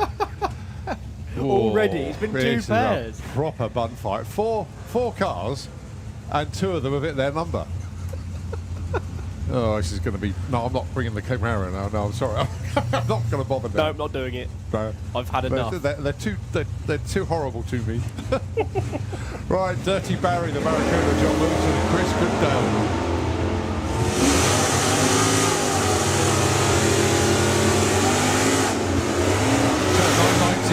Is a 10 flat, and 11.30 is 11.43, so Chris goes free on number 4. He's in race mode though, 0-1 light.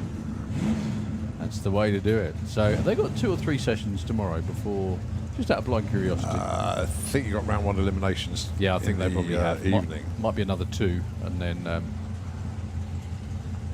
Okay, Nick Martin, Jake Cawthorne, the flag jumper, dials 10.72, 11.35.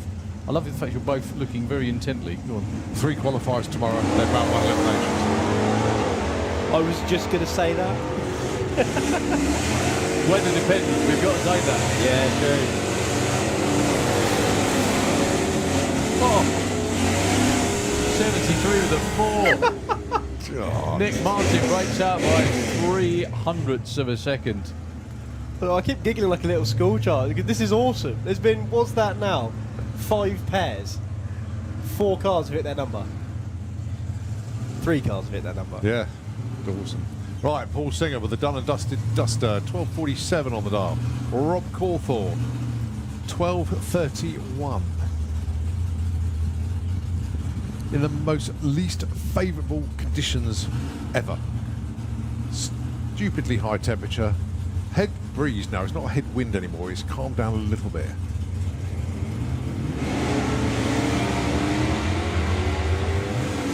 12-second cars.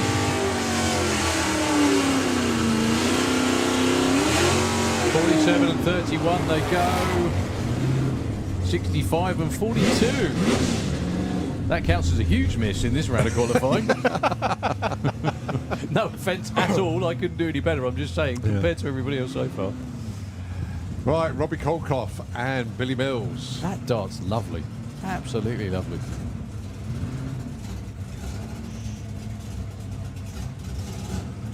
There is a dialing board in the back window of that thing. Just can't see it because it's blue. Yeah.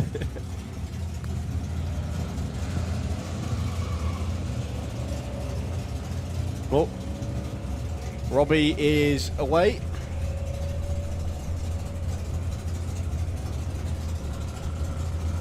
$14 flat is the slowest you can dial, I believe.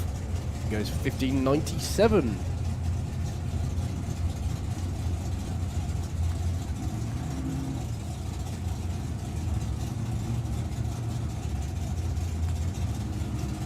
Right, let's see what Billy's got then. 9.98 on the dial-in.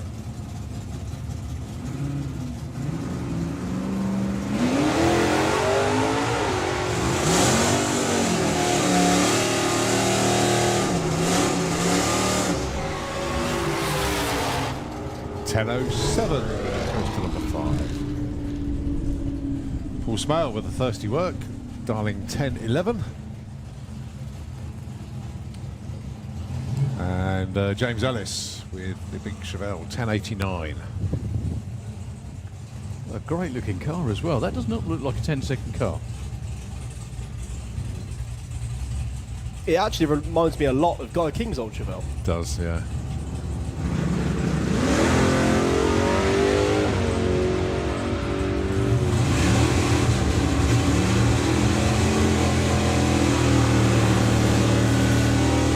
Breakout by Paul Smale, too quick. And 11 flat on a 10.89 for James Ellis, so James goes 7, Paul number 12. As we look at Glyn Boardman with the olds down there going alongside John Davison. So good to see John back here with the Plymouth. Dials 10.60, Glyn dialing in 10.11.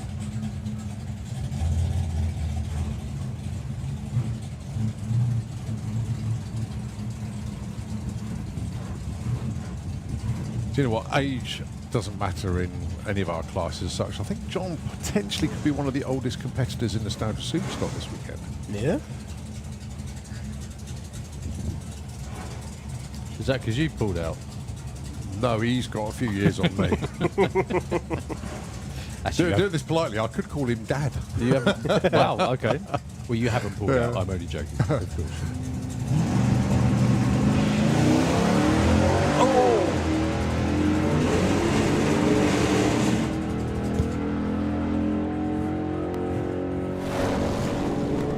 10:04 for Glenn, but moving in the car and opening the door is always a good sign. Yeah, we're going to be on pause for a moment, of course. He's out the car. Give him a round of applause, please, folks. Oh, John, thank you ever so much for the wave as well. I hate to see that happen to someone that I know really well. That's not what he wanted to see at all, but no, good that John is out to the car. So Nitro FM, if you can take over the airways, please. We will be back with you soon with a continuation here at Dragstalgia.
Well done, folks. Pair of gases going out this time.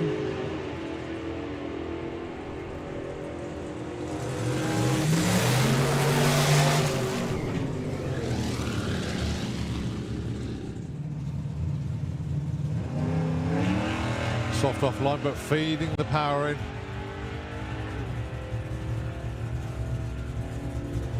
Should be another low 10, but can it dip into... Oh, we're not getting numbers. Oh, frustrating. Oh, well. So it's still a Chevelle. So it shares a baby lot with Chevelle. it's basically a Chevelle, but they So called it's it a lowest Malibu. spec Chevelle, then, Yeah. Yeah.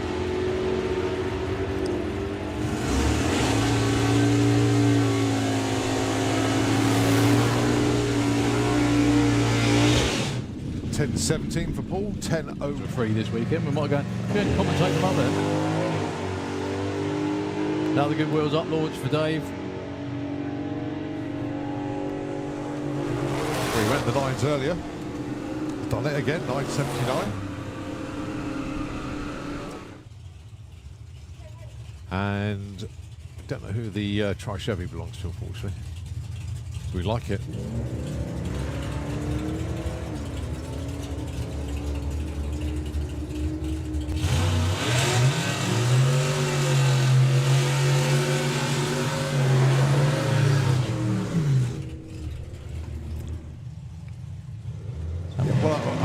I need to check and see if Ted's actually booked in on Outlaw Anglia.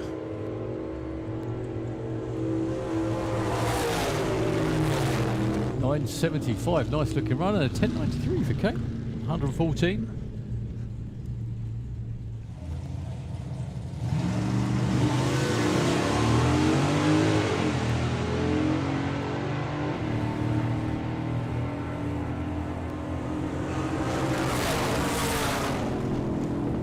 $10.18 and $10.92.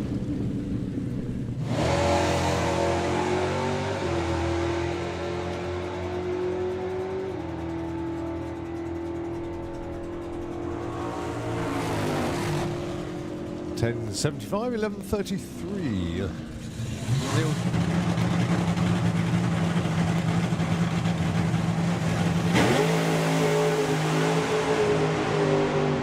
No blocks, thank you. Oh, that's a shame because that was looking quite good. 104 to 60 foot. 419, 151 at the 8th. Yeah, off the throttle by the 8th mile. A little bit softer than previous, but again, this weekend is about going down the racetrack. The first one was an absolute stormer.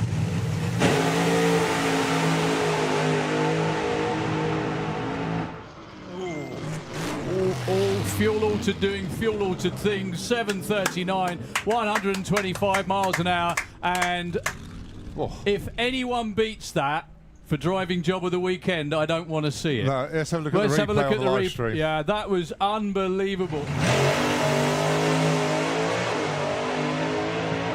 I think that will. 7.2 earlier. 7.12. Nice. 188. So Mr. Consistent. 7.14, 7.12. Oh, hang on. Freddie's pulling wheelies now. That was always going to happen. Yeah. 9.49, 10.02. He clicked it early. Oh, no MPH, unfortunately.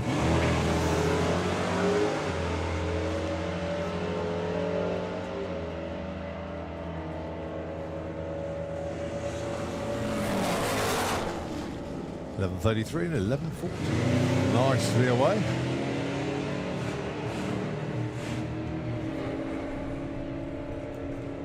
So the Austin Dorset, what's he got for us this time? 10.92, 123.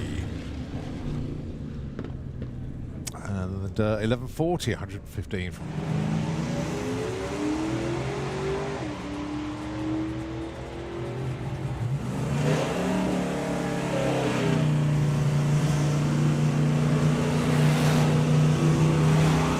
So 12.75 and 14.11 the win. Mind you, they all are.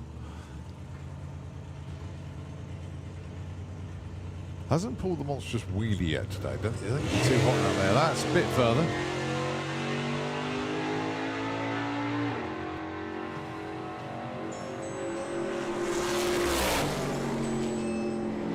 Apologies to the cats at home around the world, as I think is an Amazon. It is, yeah. Look, Amazon delivery. Whoa! That was not the plan at all. Well, the wheelie bar that sent the car over the...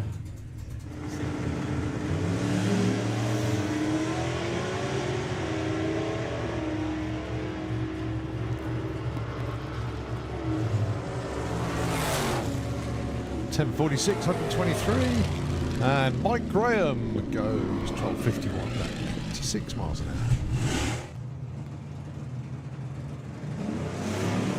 Nice tame up launch this time round.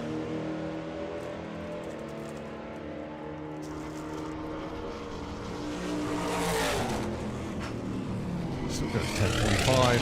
It's good, 98.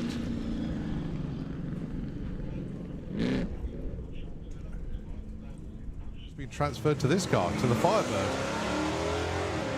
Still saying the same thing, testing and doing a rolling burnout to kick things off there. That's Andy Styles Ward. 11.78, 113 from Dave. And Andy goes 16.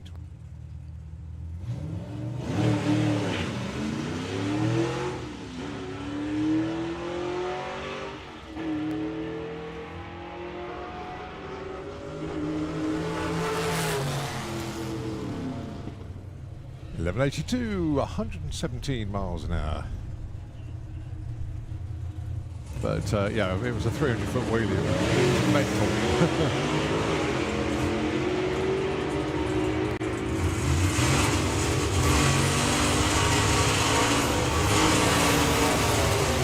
10.90, plays 11.44. Dave Bailey, okay. The Silver Barracuda and Super Pro.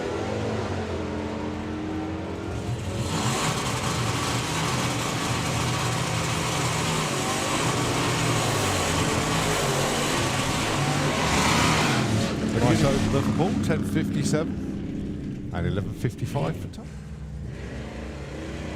Oh, problems for Gary.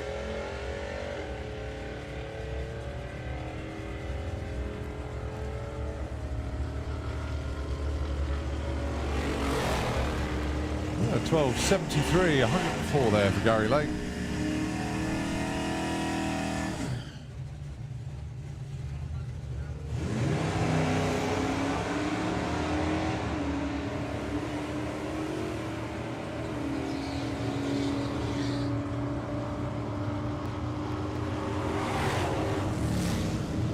.46 and 13.35. Almost went into no man's land in the middle then.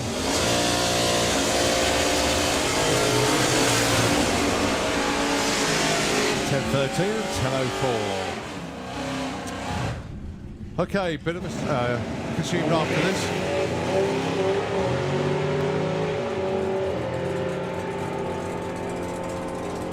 Good looking run for Paul. 9.23, 142, and a 10.55, 135.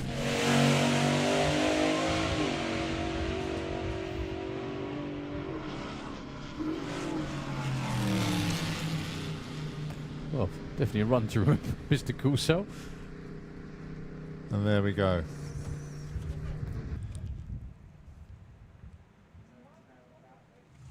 So, the first Q runs of the weekend. Yeah. Now, Dave Hinson, over the winter, has, apart from doing a superb one-wheel peel, switched to a six-cylinder engine. It's now got a V8 in there. So, I think it's working well. yeah, a little bit too well. Chris Coburn goes 12.82.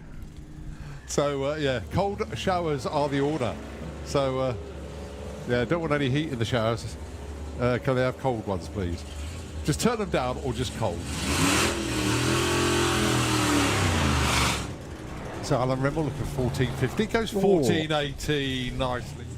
John Giles with the Raw Willis. He ran in it. Spencer Tidswell with the Battle Axe Warrior. That was another quick one.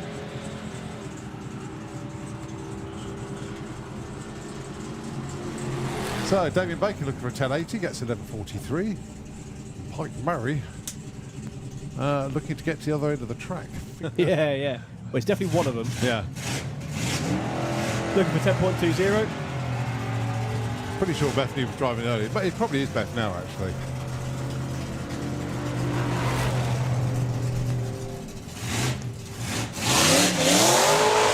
And a fault to the Supercharger, which is off an escalator. What? Yeah. I'm not entirely sure what kind of escalators they have in Italy, but they're supercharged. 11.13, 180. That's what they call the quick step. Yay!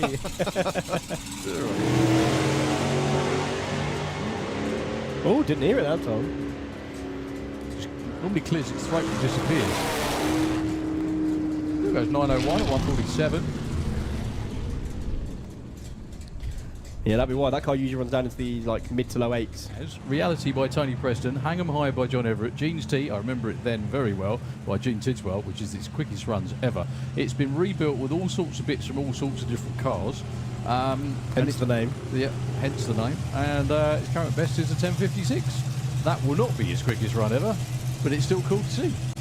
How cool is this below us now as well? I think Andy might be winning this one. His PB is in the low 8s, so this is going to be another one. It's an 8.35 at 151 miles an hour.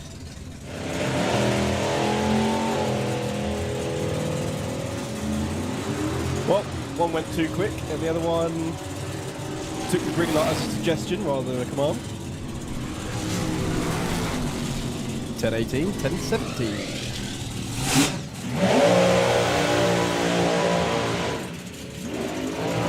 Well, it's blown through the converter, I think that was. The Ford. He's still trying. As James goes through, 12.67, 105, and a 14.59.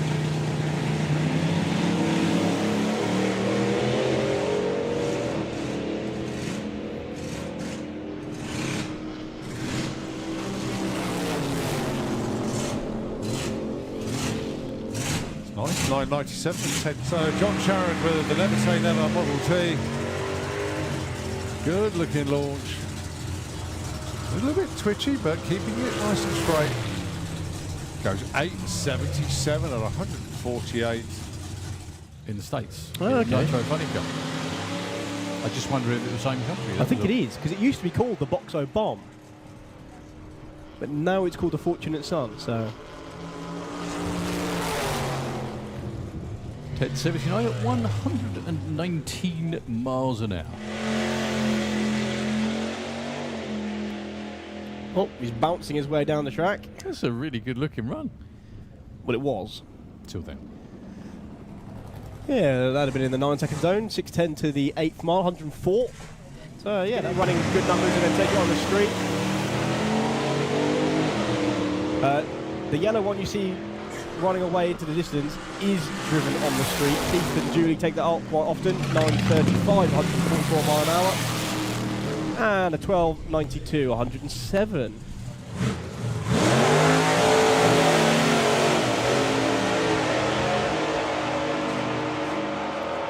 .005 reaction time from Luke Watts. Pulled down forward as well. Yeah, that didn't sound... 876, Well, we're in the 153. Supercharged 1030.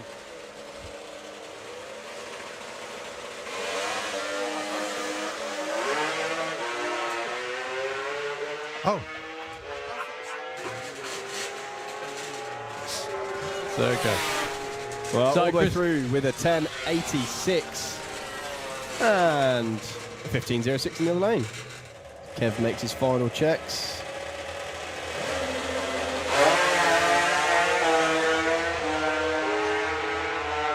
Well, gear issues, unfortunately for Dean. Kev's going to go all the way through to nice 8.62, 148 miles an hour.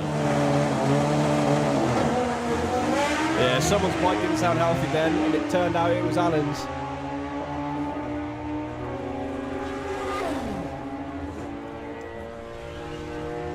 Very off pace for Steve Howell, the 943 at 146. I think the 2-6.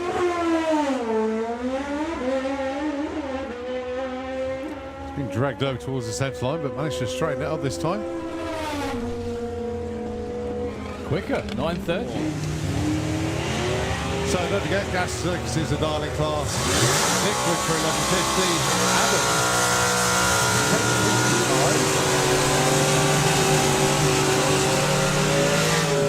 11:56 in the catchment lane.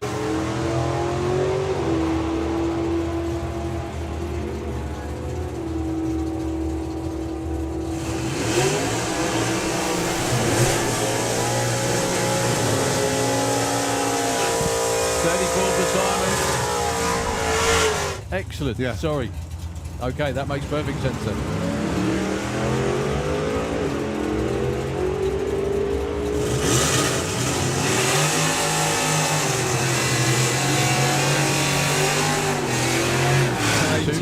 With a pesky fall got in the way there. Well, Tony's not going to Got a complete rebuild and change out a couple of times since arriving in the UK.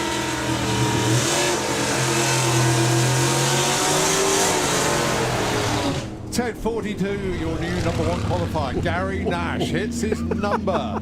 look at For Billy? boo for new torque converters. Yeah. 9.72 for Steve. Yeah, look, boo. That's less Are we fun. allowed to boo doing this job? I don't think we are.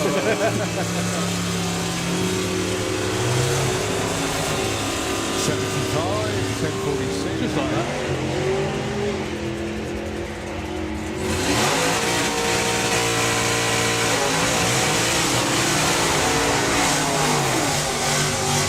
Bandito Bird. Ray looking for 10.90. 11.25 is the target number for Patrick.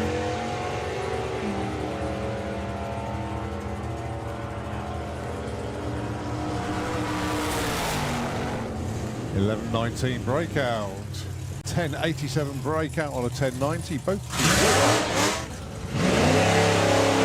That's not a 13. That's just tootling it down. That will be a breakout, I'm confident. 11.19. You won't like that, 11.19, well done. Sean knows what he's doing. Not sure he will though. Come on, Jason was properly hanging the gear out in first then. Does red high with that. Oh, 10.05. Number 3, you reckon? Gasser. It is that one. Yeah, stick shift all the way. It's the yanking of the whole car.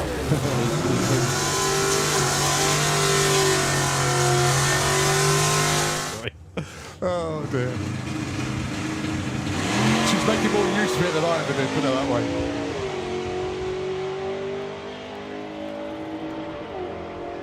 Trouble is she keeps breaking up. Don't break up. 10.69 on a 59. She goes to number 7. Nicely done. So There we go. There it is.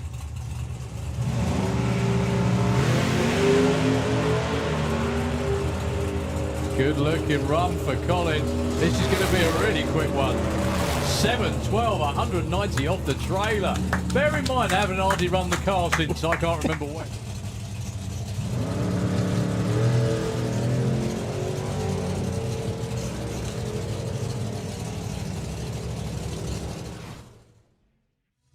Well, huge commiserations for John Davison's unfortunate incident with the wall there. John, I hope you're okay, mate. I know you've been taken over to the med centre to be checked out and hopefully released and making your way back to the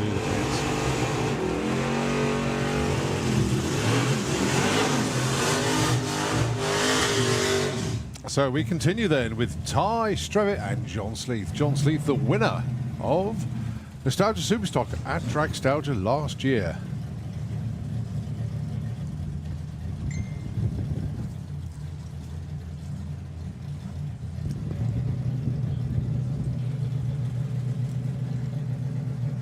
Dial-ins then, 11.42 for Ty, 9.92 for John.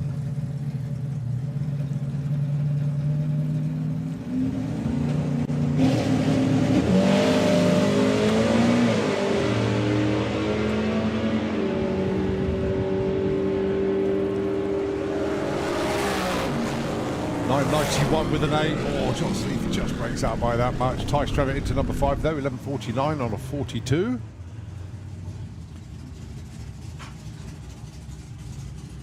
Hang on, clouds, I've just realised. Yeah. Happy days. Steady.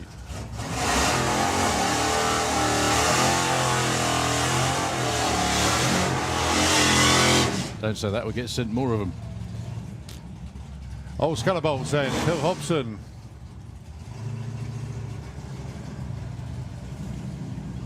.12.44 on the dial-in.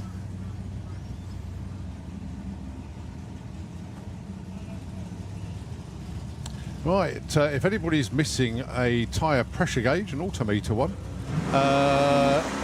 been found on the return road by Colin Miller. So if you want to head over and see Colin, and you should be able to identify it. 12.45, Phil Hobson goes to number 3, nice run. Yeah, so if you dropped your tyre pressure gauge, pop around and see Colin Miller. He found one on the return road. It's definitely going to be covered in cable ties. All right, Gary Semper, Connor Hall. Well, the best conditions of the day so far, I think. Yeah. I'm not going to say the air's got any better, but bit of cloud cover. Not going to hurt.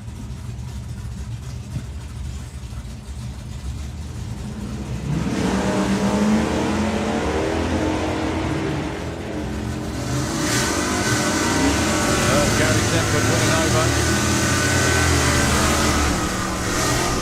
10.87 for Connor Hall, but Gary Semper pulling over to the right-hand side with the Tin Indian. He's still limping up the racetrack. Doing the decent thing, actually, just staying off the racing line just in case. Track crew will go ahead and have a quick check. That is the very sportsman way of doing it.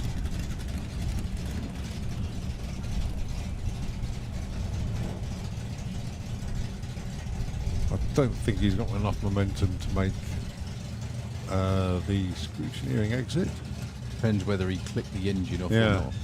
I think he's still going anyway. Dave's actually bringing them forward slowly. But that would lead you to believe he thinks they're going to make it. Now the quads come out to... there is something on the track as well. Just before the 1,000-foot blocks. I know what's happened here. You said they all run through in 15 minutes. Yeah, you jinxed it. You I did. Right, so said item about to be retrieved. And said car as well. That looks to be some sort of belt.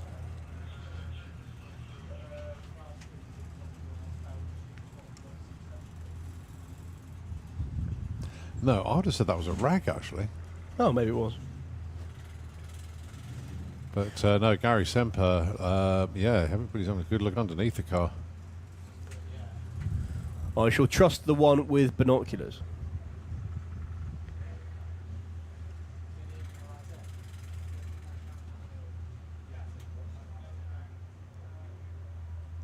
That's all right. Bit of background noise. I'm being a shock absorber for the fan.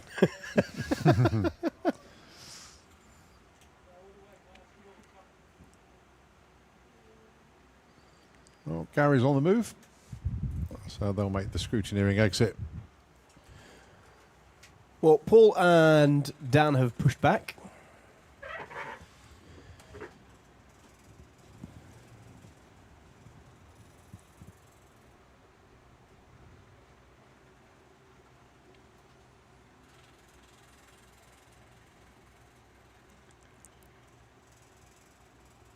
Can't believe that Chevelle was painted 13 years ago, because it was painted alongside my car up in the OCS paint shed. That's before they had the proper premises. That was in the OCS, the old chicken shed. Ah, I get it. So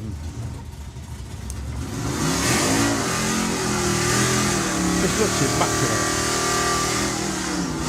Just giving away the firm name there, mate. Oh, it's always been that.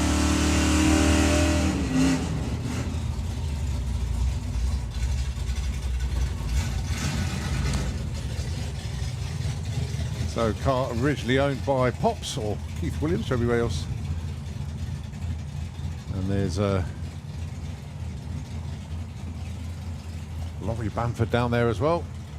Shame he can't run this weekend in Nostalgia because he's got nitrous. Going aside, Paul Fleckney with the dog on Dodge. 1057 dial in for him. Could he not use it? He's always run on it.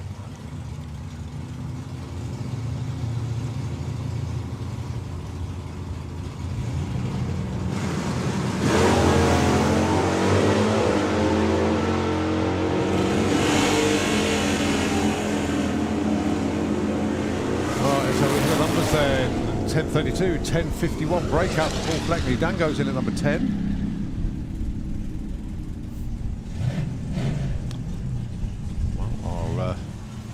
Our far-reaching coverage goes to Clusters in France.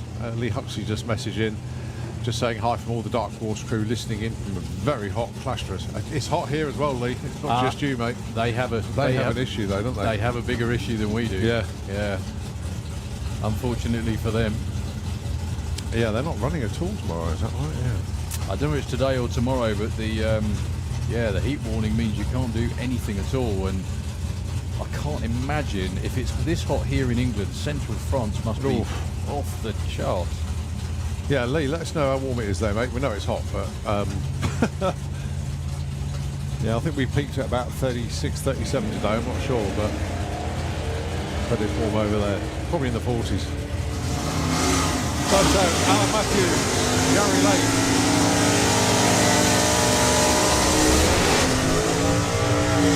Oh, Gary Lake to number 3, 1272 with a 0 on a 1271. Oh, 100th off his dial-in. 12:14 on the other side. We have Spencer Tidwell and Dave Bilodeau.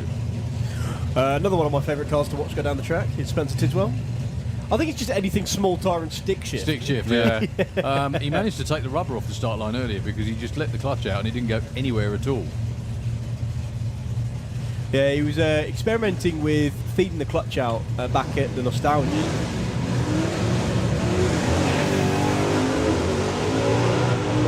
He's obviously given up on that. That was quite well behaved. Oh. Mr. Villano, 979 with a 6 on a 79 goes to number 2. It's getting a bit packed at the top with dead on runs. And we're only halfway through session 1. Right, 38 degrees in clusters. Okay. And the French government, as you already know, have said no racing on Saturday. Is it going to be hotter? Wow, goodness me. Okay. All right, next up then, Mick Deakin, Richard Granger. Both of these two been runs, putting passes in Run What You've Run today. Hope this helps them with their darlings. Well, Mick's shift light glowing bright and not going out. Gone whizzing across the track. I think it's a belt or something similar. Yeah, that'll be a water belt, something like that. Water bomb belt. It's going to be a coast. Richard breaks out, 11.15 on 11.18. And it goes to the right side, but only with a 20-second pass.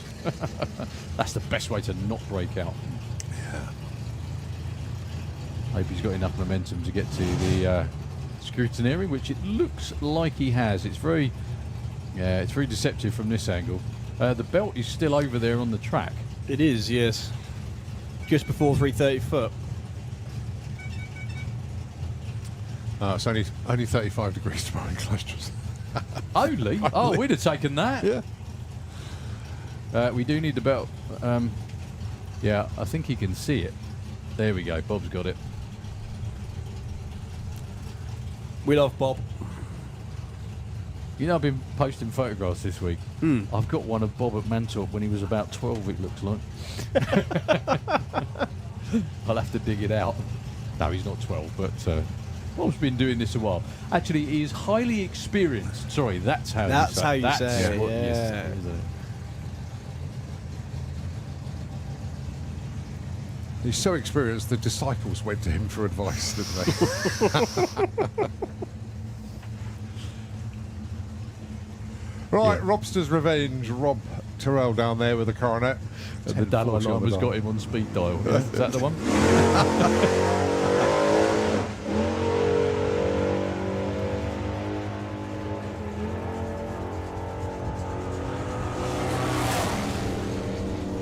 $11.09 for Rob. On off the throttle a few times that time round. Right, said tyre pressure gauge has found its owner. Thanks, Colt.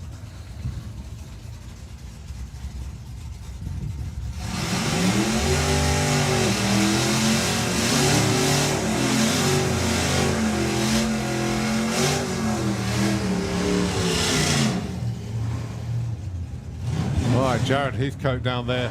I say he's put a few runs in today. And going alongside Dave Tilsley, again, taking advantage of a quieter Run What You Run, fair to say, purely because of the heat today. Yeah, I can imagine. There's definitely a give and take with that. Yes, you get lots of runs, but yeah. Race cars don't have aircon.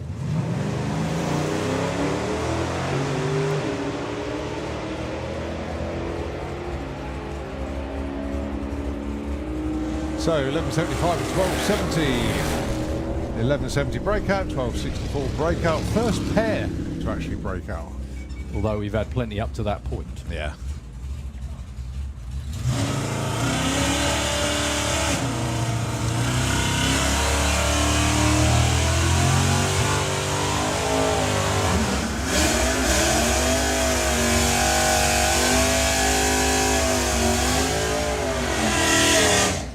Oh, that's a good little mix up here. Jacqueline Bartlett taking on Nick Williams. How about that? Well, Jacqueline's... Is this going to be... No, she did run side by side earlier, didn't she? Well, Nick, this lady can drive. It's not far off, like 10.77 and 10.80. Do you know what's like really funny? I bumped into Suzanne, Jacqueline's mum, Keith's wife, earlier. And Suzanne said, yeah, I wanted to drive it. Right? And she said, but Jacqueline beat me to it. I said, so doesn't Keith get a... So I went, no.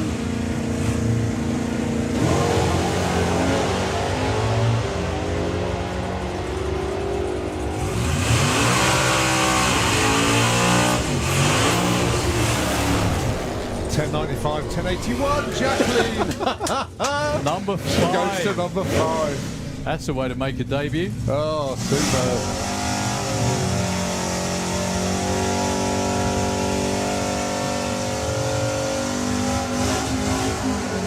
Yeah, even the governor's happy with that one. Yeah, she goes to number 5. He's probably sitting saying, I'd have done that. I'll be number 1. All right, Boz taking on Beavis. It sounds like a cartoon strip. It does. It does, doesn't Boz it? and Beavis. Boz and Beavis, yeah, there we go. I saw something online the other week, which is the back of an Impala looks like a really suspicious vampire. Could be right. And it does. So 1045 and 1220, the target numbers. 1058 and 1193 for Beavis. Way too quick. Yeah. Still gets in at number 33.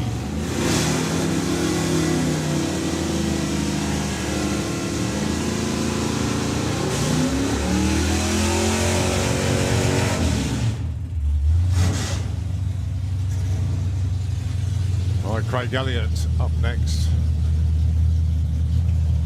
And Rebecca Elliott. Oh, there we go. We know who it is now. Yeah, Mr. and Mrs. this is. Aha. Craig was driving the car at Melbourne earlier this year, just doing a couple of test runs. Safe to say it's probably the heaviest of the Nostalgia Super Stocks here this weekend. It's all steel, all glass, which is, I think most of them actually are. But a Javelin is not necessarily designed to go forwards.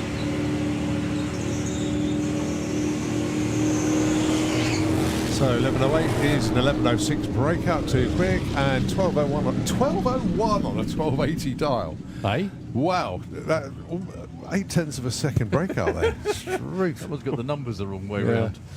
Or they just got them out of a hat, I think.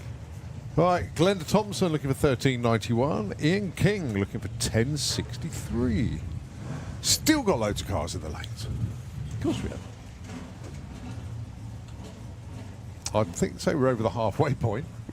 Well, we are, because there's people that are breaking out that are qualifying number 33 and things like that, aren't they? We're up to 7:30. We've still got plenty of time. So, will it be a 10.6 for Ian? 10.5. Nope. That's a 50 as well. That's quite a big breakout. 0.13. That's 10.50. Obviously, something's improved as well, because there's a lot of people breaking out. Bit of cloud cover. Can't imagine it makes that much difference, though. Yeah, you'd be surprised what it can do to the DA. Cools the air down, makes it a little bit more dense. And denser air means Can't you can have imagine more it's power. cooled off that. No. but It will, yeah. even a little bit at this sort of temperature will make a big difference. Well, it may well be, because that's what's happening. Right, Jason Stegel with a Nova looking for 1180. Gary Cork on 1230. 1217, 1245. So Gary goes in at number 16. Jason number 20. Okay, Harvey Turner with the wagon. He's done it the right way. He probably spent the whole day in air conditioning and then turned up about 10 minutes ago. Right, one from Germany. How about this then? Ralph Paul with Pokira Racing. That's not an Audi though. That can't be right, surely. It's a Comet. That is a That's- Comet. I don't Not from Germany, think though, That's that's from not. Germany. No, No. that's a 6-cylinder number from Dorslammers is what that is. He's got Mark Hoxie crew for him. Yeah, no, that's Brian. It is, It is Brian. because that's Ella, that's Darren. Yeah, that's Brian. I think that's Ella, Darren. Yeah, that's it is Brian. Brian. I can't confirm that now. Why it's put that up there, I've got no idea. 1058 for Harvey and 1441 there for Brian. Tell you what, the Huxley camp are just laughing their heads off in France at the moment, going, "Who's that? It's not from Germany. he's from the UK." Sorry, I beg your pardon. That's Mark. Yeah. Sorry, I do apologise. No, Brian. Sorry. Yeah. Lee Huxley In France. and Is in Slam, France, they're all yeah. in France. We're laughing their heads off now, going Muppet. Yeah. Calling him Raoul. Yeah. Yeah, so when you go and see Brian in the pits, call him Ralph. Right, Glyn Dunford, Mike Graham. These two have had quite a few runs today in Run What You Brung, but now they've got to try and run a number. You're also about to be rewarded Nitro Funny Car around the back of the tower, along with lots of other cool stuff as well. Yeah, the Swedes have come to play.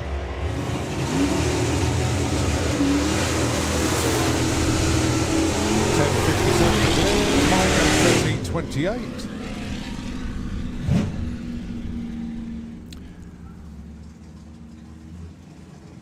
Right, Chris Shell with the dart. 1040 dial in for him.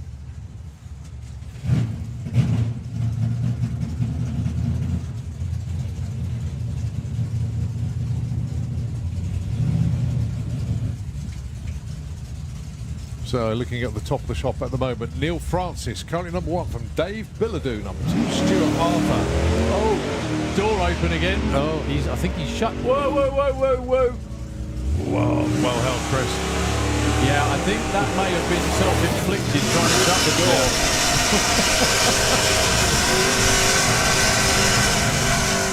Still went 11:52. No, that I think, subject to anyone clipping me around the ear, that could have been self-inflicted trying to shut the door. Yeah. It was that Larry. Yeah. You've got ads on down here.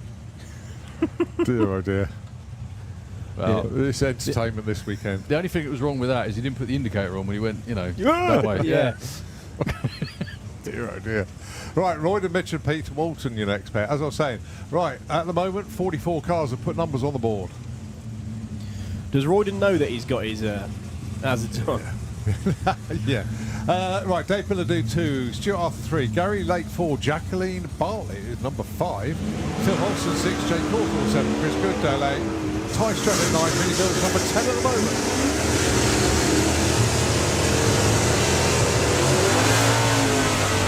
Royd at 1061, Pete goes 1304 and a 1301, so Pete Walton goes in at number 8. How many cars do we need to make it a 64 car? 51. 51. How many are we up to with these two? 46. So we're 3 short then. Oh, was this last pair? Yeah. Okay. Well, unless the tractor's what's down to Super. Yeah, this is the last pair. The one and only Kiwi, who is not as old as Colin says he is. Right, we saw Jim Smith go back to the pits. He didn't make a run. There's still a few that haven't yet. And obviously poor old Mr. Davidson ended up in the wall, so that will be one down. Haven't seen Dr. Watts. Aaron Denning, I haven't seen. 990 for Stu Thompson goes in at number 13. John Pratt, 22 with 11.19 on 11 flat. Okay, we have... Sorry, go on, you were saying. Yeah, Mojo hasn't put a run in yet. There's quite a few. Okay, it's just gone 7:30 on a beautiful summer evening at your favourite racetrack in the UK. And we're about ready to go with our open test session for all of our Cannibal competitors who will be with us and racing tomorrow. And there's a lot of them. A lot of them. We have Eric Vallander with Trey Kroner over there. The Nostalgia Nitro Funny Car, one of the cars I remember seeing. If anyone remembers, 46 years ago, Harlan Thompson drove, not this one, this is a recreation, but he drove Trey Kroner for the first time ever in the UK. The car owned by Knut Söderqvist. There was a 16-car ladder of Nitro Funny Cars, 22 cars that weekend. 20 biggest field ever outside America, possibly ever will be outside of America, frankly. And up against the likes of Don the Snake Prudhomme, Ray Beadle, and Gene Snow, and it was Trey Kroner that won the day with Harlan Thompson at the wheel. Well, I actually think, if my memory serves correctly, Trey Kroner's been over before Yep, in the that's right. Cannonball Yeah. and won it. Not Trey Kroner. That Was was it Apocalypse? won Okay, it? no, that was, that's the one. I Yeah. beg your pardon. That's Tabor, who's down actually standing there watching and helping. Cool. But he's with the Nitro Punk Fuel Altered this weekend. That's the same car. It's just got an altered body on it now instead of Okie dokie. in- Apart from the Corvette. That's the one, instead of the Corvette. Alongside him, though, is my very much, I'm not even going to call him an outside pick, Frederick Larson with the Psychotic Express. We spoke about this the other day, Colin. There is a video on YouTube of that man running just unbelievable, like 6:15 at 200 and I don't know what miles an hour on an airfield at Schula Dragway. They're racing at Schula in Sweden. But that's amazing. That's on an airfield. crazy, yeah. And you can see the car weaving all over the place, fighting for traction, getting bumped around, everything else as well. And he still keeps his boot in it and goes 6-1. So what he's going to do here this weekend? It's an alcohol car, though. It's not a fuel car. But whatever he's going to do here this weekend is anyone's guess. We'll just have to wait and see. We've also got Mark Flavel down there. I think, is it Andy in the seat this weekend, or is it Mark? Oh, good question. I don't see Mark on the outside, so I assume he's inside. It could well be. Mark Flavel with the funny car, who has been down in the 60s on a regular basis with that Mustang. Yeah, is Mark scheduled on the list? And the one and only Mr. Michael Checkett as well, with the blown small block dragster. You know Mike very well for many years. I do. That car, don't half go. It's a bit strange because it's the old Shy Talker car. And yeah, Mick keeps trying things and they work. Yeah. And he goes, right, we'll do it again. And the car goes, nah, I'm all right, thanks. And goes like 6/10 slower. It runs. It runs really well. quickly. Yeah, I mean, it's straight out of the. It's not a John Webster car, but it's straight out of the John Webster playbook, i.e., little engine, lightweight, Go. Yeah, basically, go as quick as you can. Yeah, only a 350 small block, but runs down into the low 7s.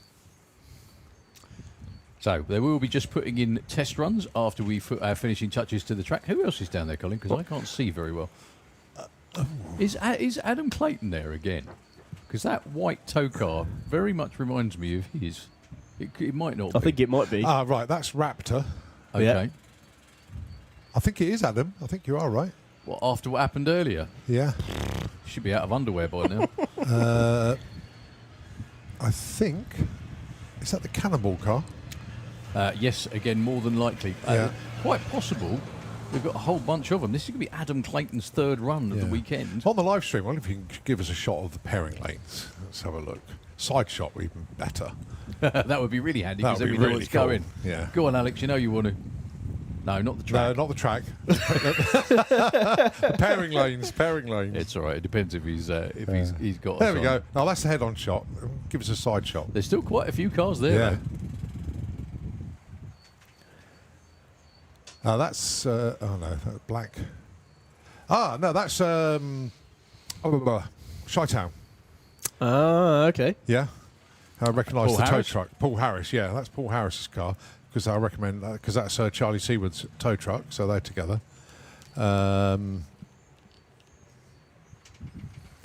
Anyway, regardless, it's going to be very, very entertaining indeed.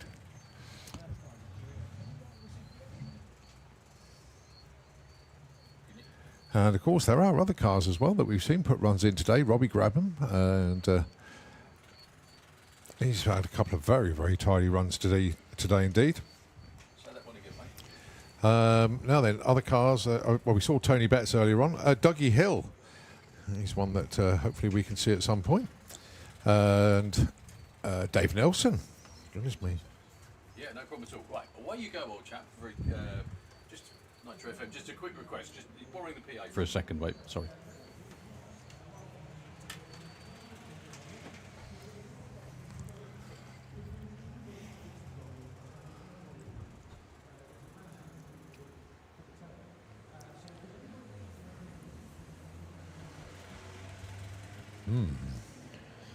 So it's a hydraulic leak on the tail, did you say? Yeah. Right, okay. Awesome. Motorcycle team just appeared down there. Well, that means Adam could well be Yeah. in the lanes. If he's not, they're just showing off. Well, No, they're he'll- looking good. he'll be there. They're looking good. The shirts are looking good. And the merch. Let's give the merch a plug because we like that. We do indeed, yeah. Some of the limited edition stuff they've got going on.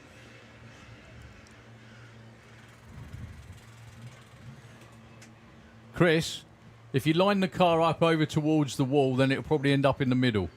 There you go. Yeah, line it up about there. Line it up that way further, and then it'll end up in the middle. It'll be fine. See, that was the correct response to that. Yeah. Do you remember very quick? You won't because you were -10, I think. But a guy called Ron Boggs who used to run Steve Boggs, you may have heard of, very world-renowned alcohol tuner. But they used to have the most amazing altered. It was an A fuel altered, so Injected nitro. Injected nitro altered. Ran with the dragsters. It had a long wheelbase chassis, but it was still short. But when Steve used to drive it, he used to get bored, in inverted commas, on the burnout, so just start weaving the wheel like that, so the car would just slide all over the place. It was hellishly quick as well. It was really, really good. It's very, very competitive as well. So look at that. The track prep tango, as we could even call that. One more sweep with a tractor, and I think we'll be there. So this is Eric Wallender's second ever trip to the UK with Tricrona. He was here, I think, 7 years ago. I think it was 2019 the last time. Maybe 18, one of the two. Anyway, that was the year Toba won it with the Apocalypse. But Eric was running really well that weekend, and then they had a bit of engine damage, and that was the end of that, unfortunately. Otherwise, it could well have been an all-Swedish final.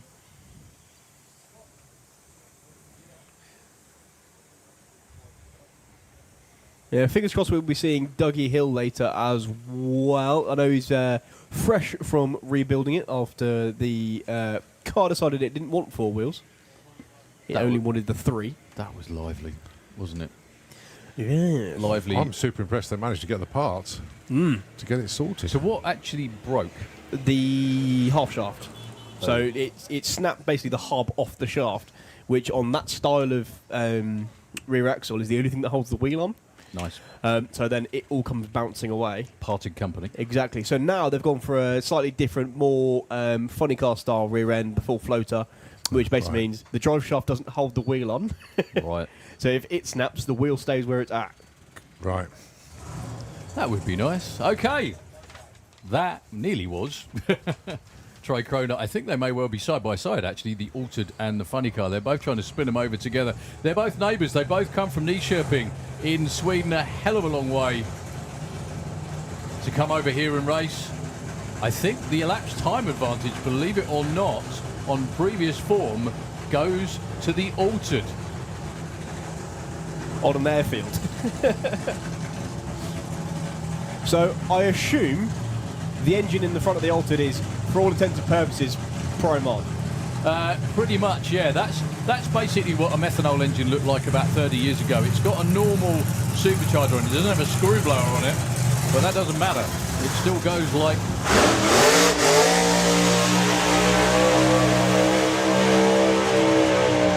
Well, welcome to the UK, sir.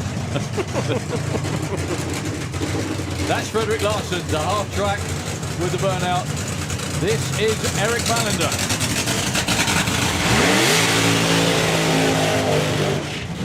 Trying to do the same thing and nearly taking Dave out in the meantime. Really quickly as well, I know the whole team want to say a huge thank you to all of their crew. So the Tricrona is owned by Anders Walland and Eric Wallander.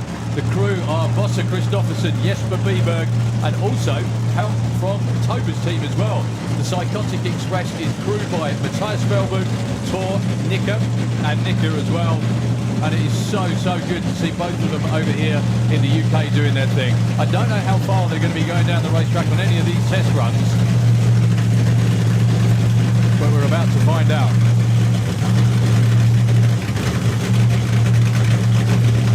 So nitro versus methanol, funny car versus altered. I'm sure I'm going to be saying that a lot as the weekend goes on. It's going to happen a lot of the time.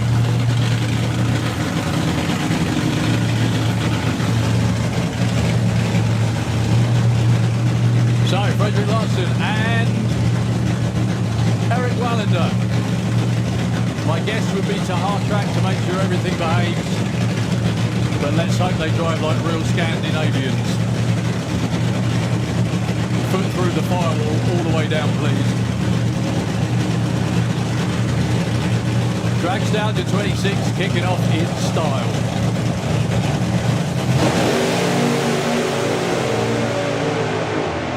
Great looking run in both lanes. Well, Frederick's still going, 693 at 182, all the way down the wall as well. Eric was on a really good looking run.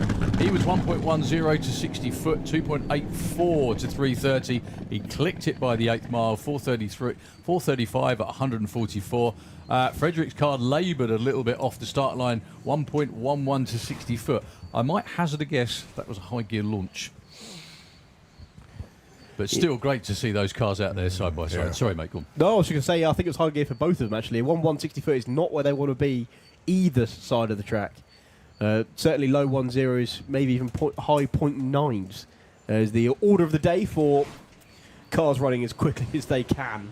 But anyway, that's why you have test runs, because you need to come back and do it again tomorrow. Yeah, so if you're not au fait with how the Cannibal format works, it is a brilliantly annoying way of racing for all of the drivers, because you have to give it everything all the time. Every pass you make gets added together. The two with the quickest at the end of your 3 runs go head-to-head in the final, which means you cannot waste a run. The minute that you rattle the tyres, the car turns sideways, you get on it and coast, congratulations, you're out the final. That's the one. You need to stay, even if you shake, even if you go all over the place, you need to stay on it. Give the teams a round of applause, please, everybody. But these runs here are just test runs. These are, yeah. Yep, qualifying proper is tomorrow about 11:30, I think, or thereabouts. Good start to the weekend, though. Nice, strong-looking run from Trey Croner. Again, very soft off the start line for both of them. That might be the plan. Who knows? Yeah, go on, give him a round of applause. We haven't seen Trey Croner here for a number of years. And we love it. Thank you for bringing it back. Now, for any of you that don't know, very quickly, I'm sure most of you do anyway, but Trey Croner is, literal translation, 3 crowns, which is basically the Swedish symbol. It's on all the buildings. That's where the 3 crowns thing comes from. If you watch the Swedish football team or you watch the Swedish ice hockey team or anything like that, they have 3 crowns on their shirts. Okay, That's their national symbol. So it's the equivalent of 3 lions. There you go. Hence Trey Croner. Got it. There you go. 3 lions versus 3 crowns.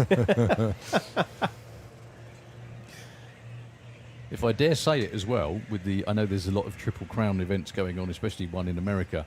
I think the Swedes got 3 crowns way before you did. Oh yeah, definitely that. So just a quick sweep in the Slick Tricks lane. Up next, I don't know whether we're going to be running pairs the whole time. I hope we are, because it's more fun. But Mick Checkett is going to be will be alongside Mr. Flavel.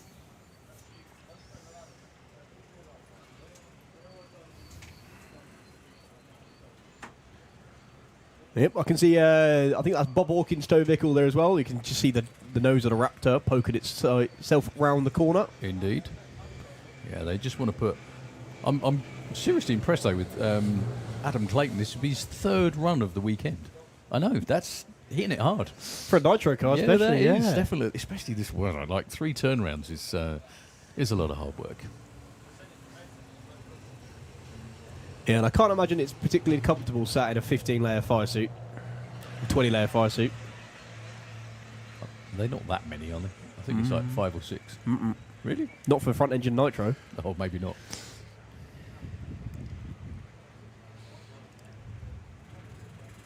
Well, if you like what you see now, we've still got lots more of them. Don't forget all the evening entertainment as well over at the Vintage Hub, going on late into the evening. Please pay a visit over there.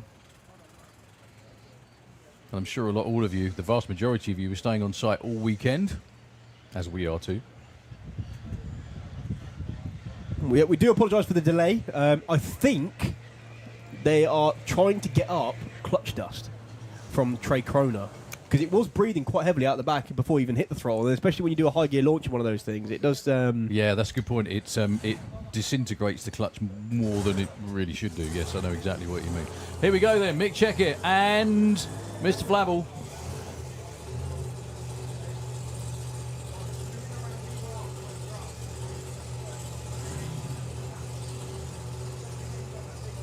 I think quite nice for Mick is he actually gets to come out and play with his own car for a change instead of his kids. Yeah, exactly, yeah. See, he's managed to rope Kai in on start-up duties, Becky on the quads. Yep, I think Chev's out there somewhere. I think she's doing backup duties. Yeah, well, Shadow had prom last night, didn't she? Another one that was delivered in style, shall we say? Of course. So, 2 methanol cars, 2 very different size methanol engines as well. You've got the heavy for Flavel, small block for Mick.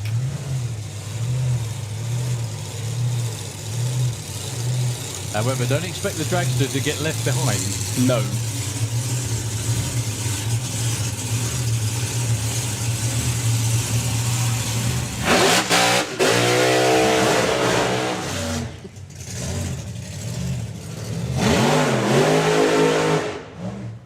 Well, the tyres dry off very quickly. Very quickly. Especially if you try and do a high gear burnout in one of those things. I beg your pardon, Chev's not on backup duties.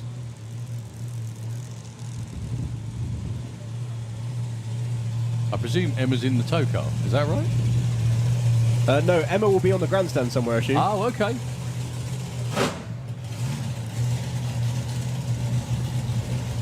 Eyes firmly closed. Of course not.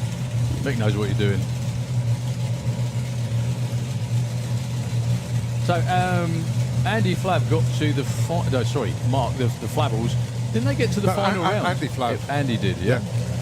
Yeah, up against Lee Bates. Up against at the Nostalgia Nationals. Yeah, And if I'm honest, he went into that the favourite to win he did. He did, to be fair. Yeah, killing with consistency is a phrase used quite often in drag racing, but when your funny car goes out and goes 6-7, 6-7, 6-7, 6-7. So good luck to both of them. Mick normally runs the Supercharged Outlaws. Dabbling his toe with the Dragstalgia Cannibal this year. Here we go.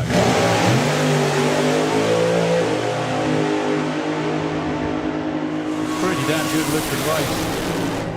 7:24 at 186 and a 7:03 at 193 for Mark Flavel. If that would have been a race, it would have been the digger that got there.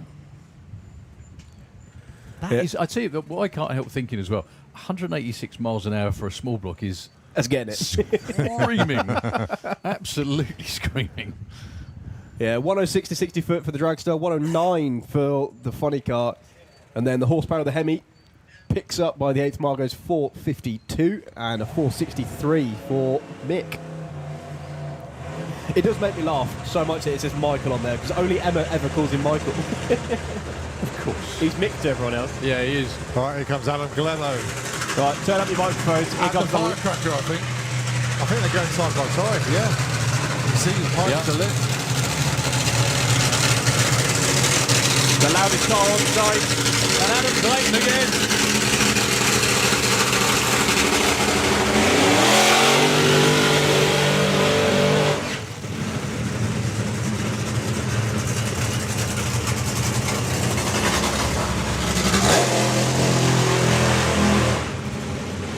Well, bigger throttle stop on there that time for Adam.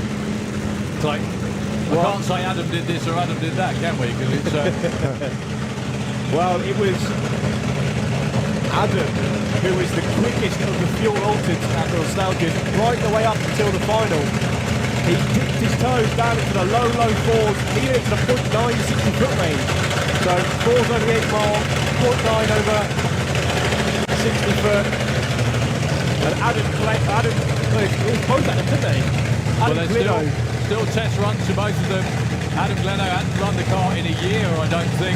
Everything's been apart, everything's been checked, it's all got back together with some new and improved stuff in there. Both of these two live for fuel altereds. Yeah, come on, let's go. Good luck to both of them.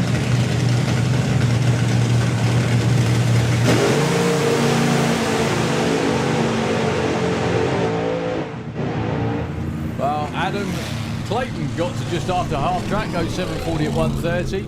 Adam Gledo got to about a couple of 100 foot out, maybe something like that. Just kind of blew through the clutch a little bit, trying to get it tuned so that it goes like it sounds. It's definitely the loudest car on site. It's all about the cam. Big one. Yeah, very, very big one. Strangely though, for Adam Clayton, that was his run of the weekend so far. But then he's put 3 in, so that's entirely fair enough. Give the teams a massive round of applause, please. That's Adam Clayton's crew going up there in a probably not now so pristine white Audi. And also the Motor Psycho crew. Great to see you, fellas. Going up to get young Mr. Adam Gledo as well. Hope they gave them the info they need to get a bit further with it tomorrow. Okay, we have a couple of cars left. We have one more fuel altered, and I think we have one more funny car. Or two more funny. We've got Bob as well, have we? Hang on, that's Lee. I thought it was Bob. Yeah, It's and not. Cannibal, isn't it? That's right. I didn't see. I thought it was Bob's tow car. It wasn't. It was Motorcycle. Yeah. I do apologise. It's all right. Bob's crew scrambling, going, "What? We're late." Yeah. That's weird. The car's still in the pits. How's he down there as well? Yeah, so it looks like we've just got 3 cars left. But what 3 cars we've got? Europe's quickest fuel altered. I think could be on the solo here. Then it'd be 2 funny cars together. Or is Paul Harris firing up as well? Oh, the body has been lowered on Chi-Town. Yeah, I think we're running everybody as a pair except for Ricky, because Ricky is still on observe run, so he's got to be on his own. And look, we've been joined by the one and only. Back down here on the start line for backup duties for Paul Harris. I'm happy.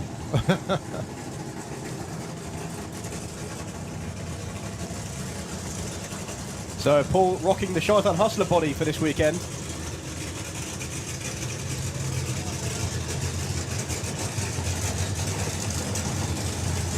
Going alongside the Raptor.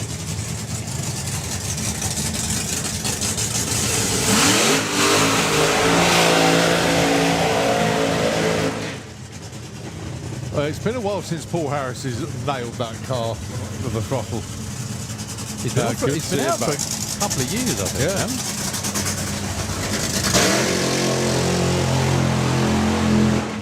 Yeah, a couple of years against a couple of weeks.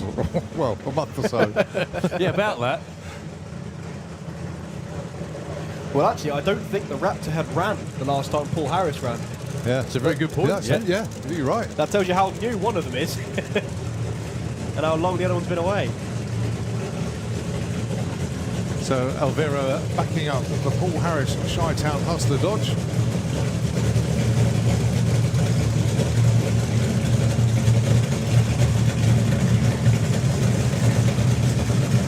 And of course, Alan Bates.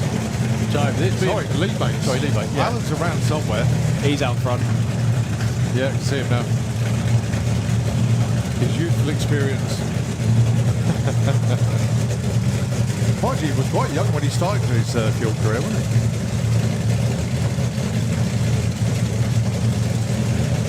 So Shane has done all he can, so it's Alan just going to bring Lee up to the line, but let's have a good look. Dave just having a quick look. Yeah, unfortunately, Lee's going to be shot off. It's a solo for Paul Harris.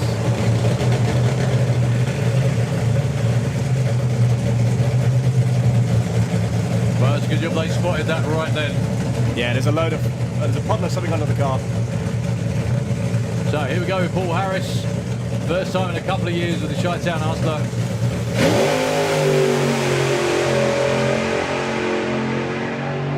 4:36 against Bob's going to be a 6 at 210 miles an hour. What a way to make a return. Like he's never been away. Kind of walked off the starting line with a 1.17 60 foot, but then really picked up and went after that. Huge shame for that's the first run, or it was going to be the first run for Lee Bates and the Raptor team since they had some rather serious engine damage back a month ago. However, at least Whatever that was, they caught it before they went into stage. So we've got one more car to go.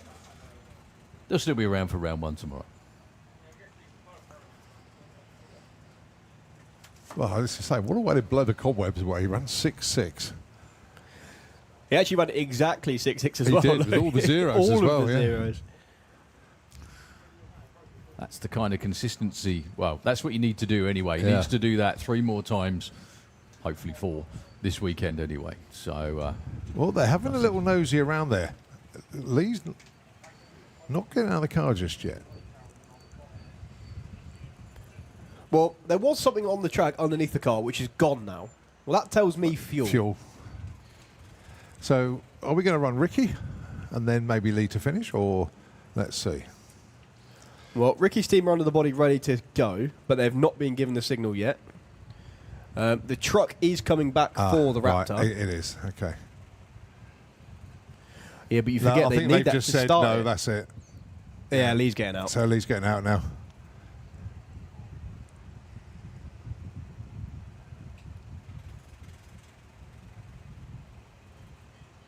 the gentle etiquette of getting out of a fuel altered. Tomorrow's another day, Lee. I think that may actually be the first run they've ever aborted. No, they have aborted runs before. Yeah, but they've got it But refired. yeah. Yeah, But needs yeah, fixing. this is they've got it refired at end of session and gone for the run sort of thing. So Yeah, I remember once he was Adam Clayton all weekend at Nostalgias were doing dry hops. He went up against the Raptor and Lee went, yeah, all right, I'll do that. Did some dry hops and then all the fuel came out the overflow of the fuel tank and he got him shut off.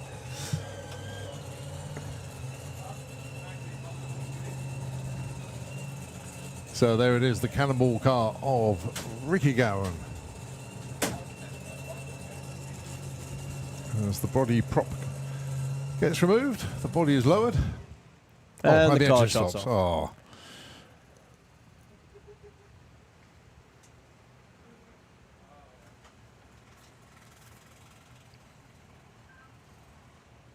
Oh, sorry, Lee. Gutted for you, mate. It is what it is. You'll be back tomorrow, just as strong. Yeah, I know. Yeah, nothing added to that. Just for 5 something, that will do, mate.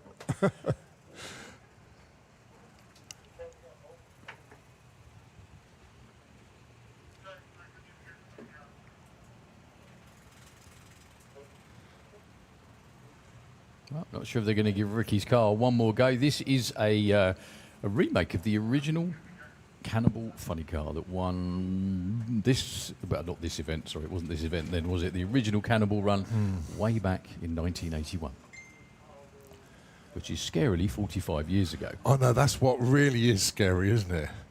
45 years ago. How old are you, Thomas? 23. 22 years before you were born. Oh, my That's word. mad. And Daryl and I remember it. Oh, yeah. no, that's just it goes to show. Oh, dear, oh, dear.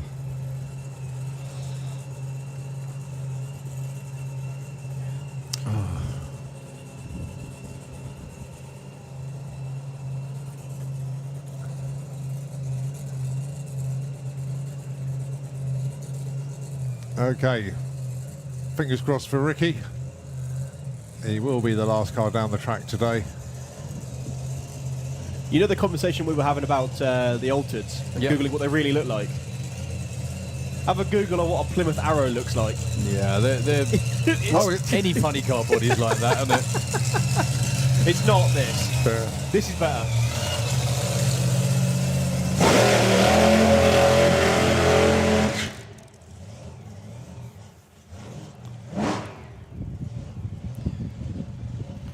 Strong looking burnout, just slowly but surely chipping away at what the car wants, trying to get it down the track. Yeah, methanol with a clutch is the combination. That was Elliot Rubin, just loitering with intent down there. He's with the Motorcycle team this weekend. The reason I know that, he just messaged me.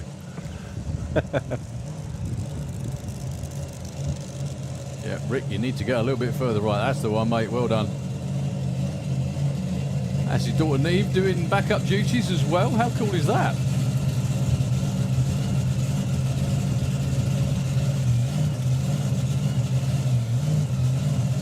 So the car's been getting a bit stronger and a bit more stronger. I think one of the issues that Ricky faces is the engine is basically a nitro engine and is running it on methanol. Right, okay. Yeah. However, Ricky has been crewing and now driving these things for many, many years. He knows how to make these things run, and it will happen.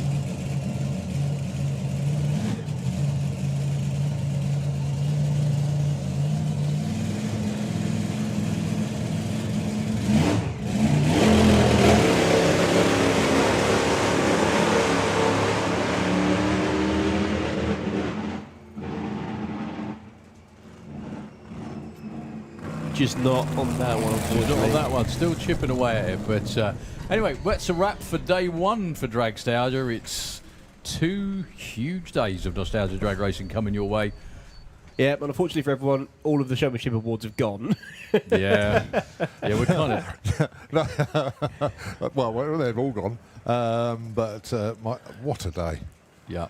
Friday is normally the tame day at Dragster. Today has been off the Richter scale. Wow. We just lost away. I mean, you know, we got contenders for various things, but I mean, Adam Clayton, my goodness, mate. Yeah, I think we got. Like I said, I don't want anyone out doing any of we that. don't. No. Yeah, we don't want people to. But you know, it's my goodness, mate. I mean, there's a couple of the wheel stands today. Andy Bloomfield. That was crazy, and he got back on it, and it was the car in the other lane that petered out. And then Christian Zulaf reaching for the sky. Yep. It was all a bit crazy today, but And that's only day one. yeah, we still got 2 more days to go at this. We have indeed. All we can say is a massive thank you to our awesome track crew, to our spotters, our pit crew, literally everybody involved in putting this together. And I know there was a lot of pre-work going into this event as well, building the beer festival. I know they had issues trying to get everything sorted out over there. Oh, I can go now. Excellent. Right. See you later. But no, congrats to everybody. Day 1 of 3 of Dragstalgia is done. Don't forget, it's pretty much racing wall to wall tomorrow and qualifying. Also, the announcement tomorrow of this year's inductees into the British Drag Racing Hall of Fame. Information has been leaked out onto social media that there are 6 inductees this year. It has actually been announced, but nobody knows who any of them are yet. Even the people that have been inducted don't know the other people. Nope. So it was all a big secret, and that'll be revealed tomorrow. So listen out for the announcement. And that will take place, I'll give you the exact timing on here, is at 1:20 So listen out for that announcement tomorrow. Have a great evening. Enjoy the beer festival. Enjoy the live music. Enjoy Fuelers Bar. Most of all, just remember where your tent and caravan is, because it's going to be a hot night. Even at midnight, it's still going to be 20 odd degrees. Wherever you end up, have a great evening, and we'll see you back on the banking, on the grandstands, or anywhere on site tomorrow. We're going to sign off from the tower. Thanks to Thomas, thanks to Daryl, and of course thanks to Nitro FM filling in when we're not gassing away. And of course, for the last time today, we're going to hand over to Nitro FM 96.2. It's all yours.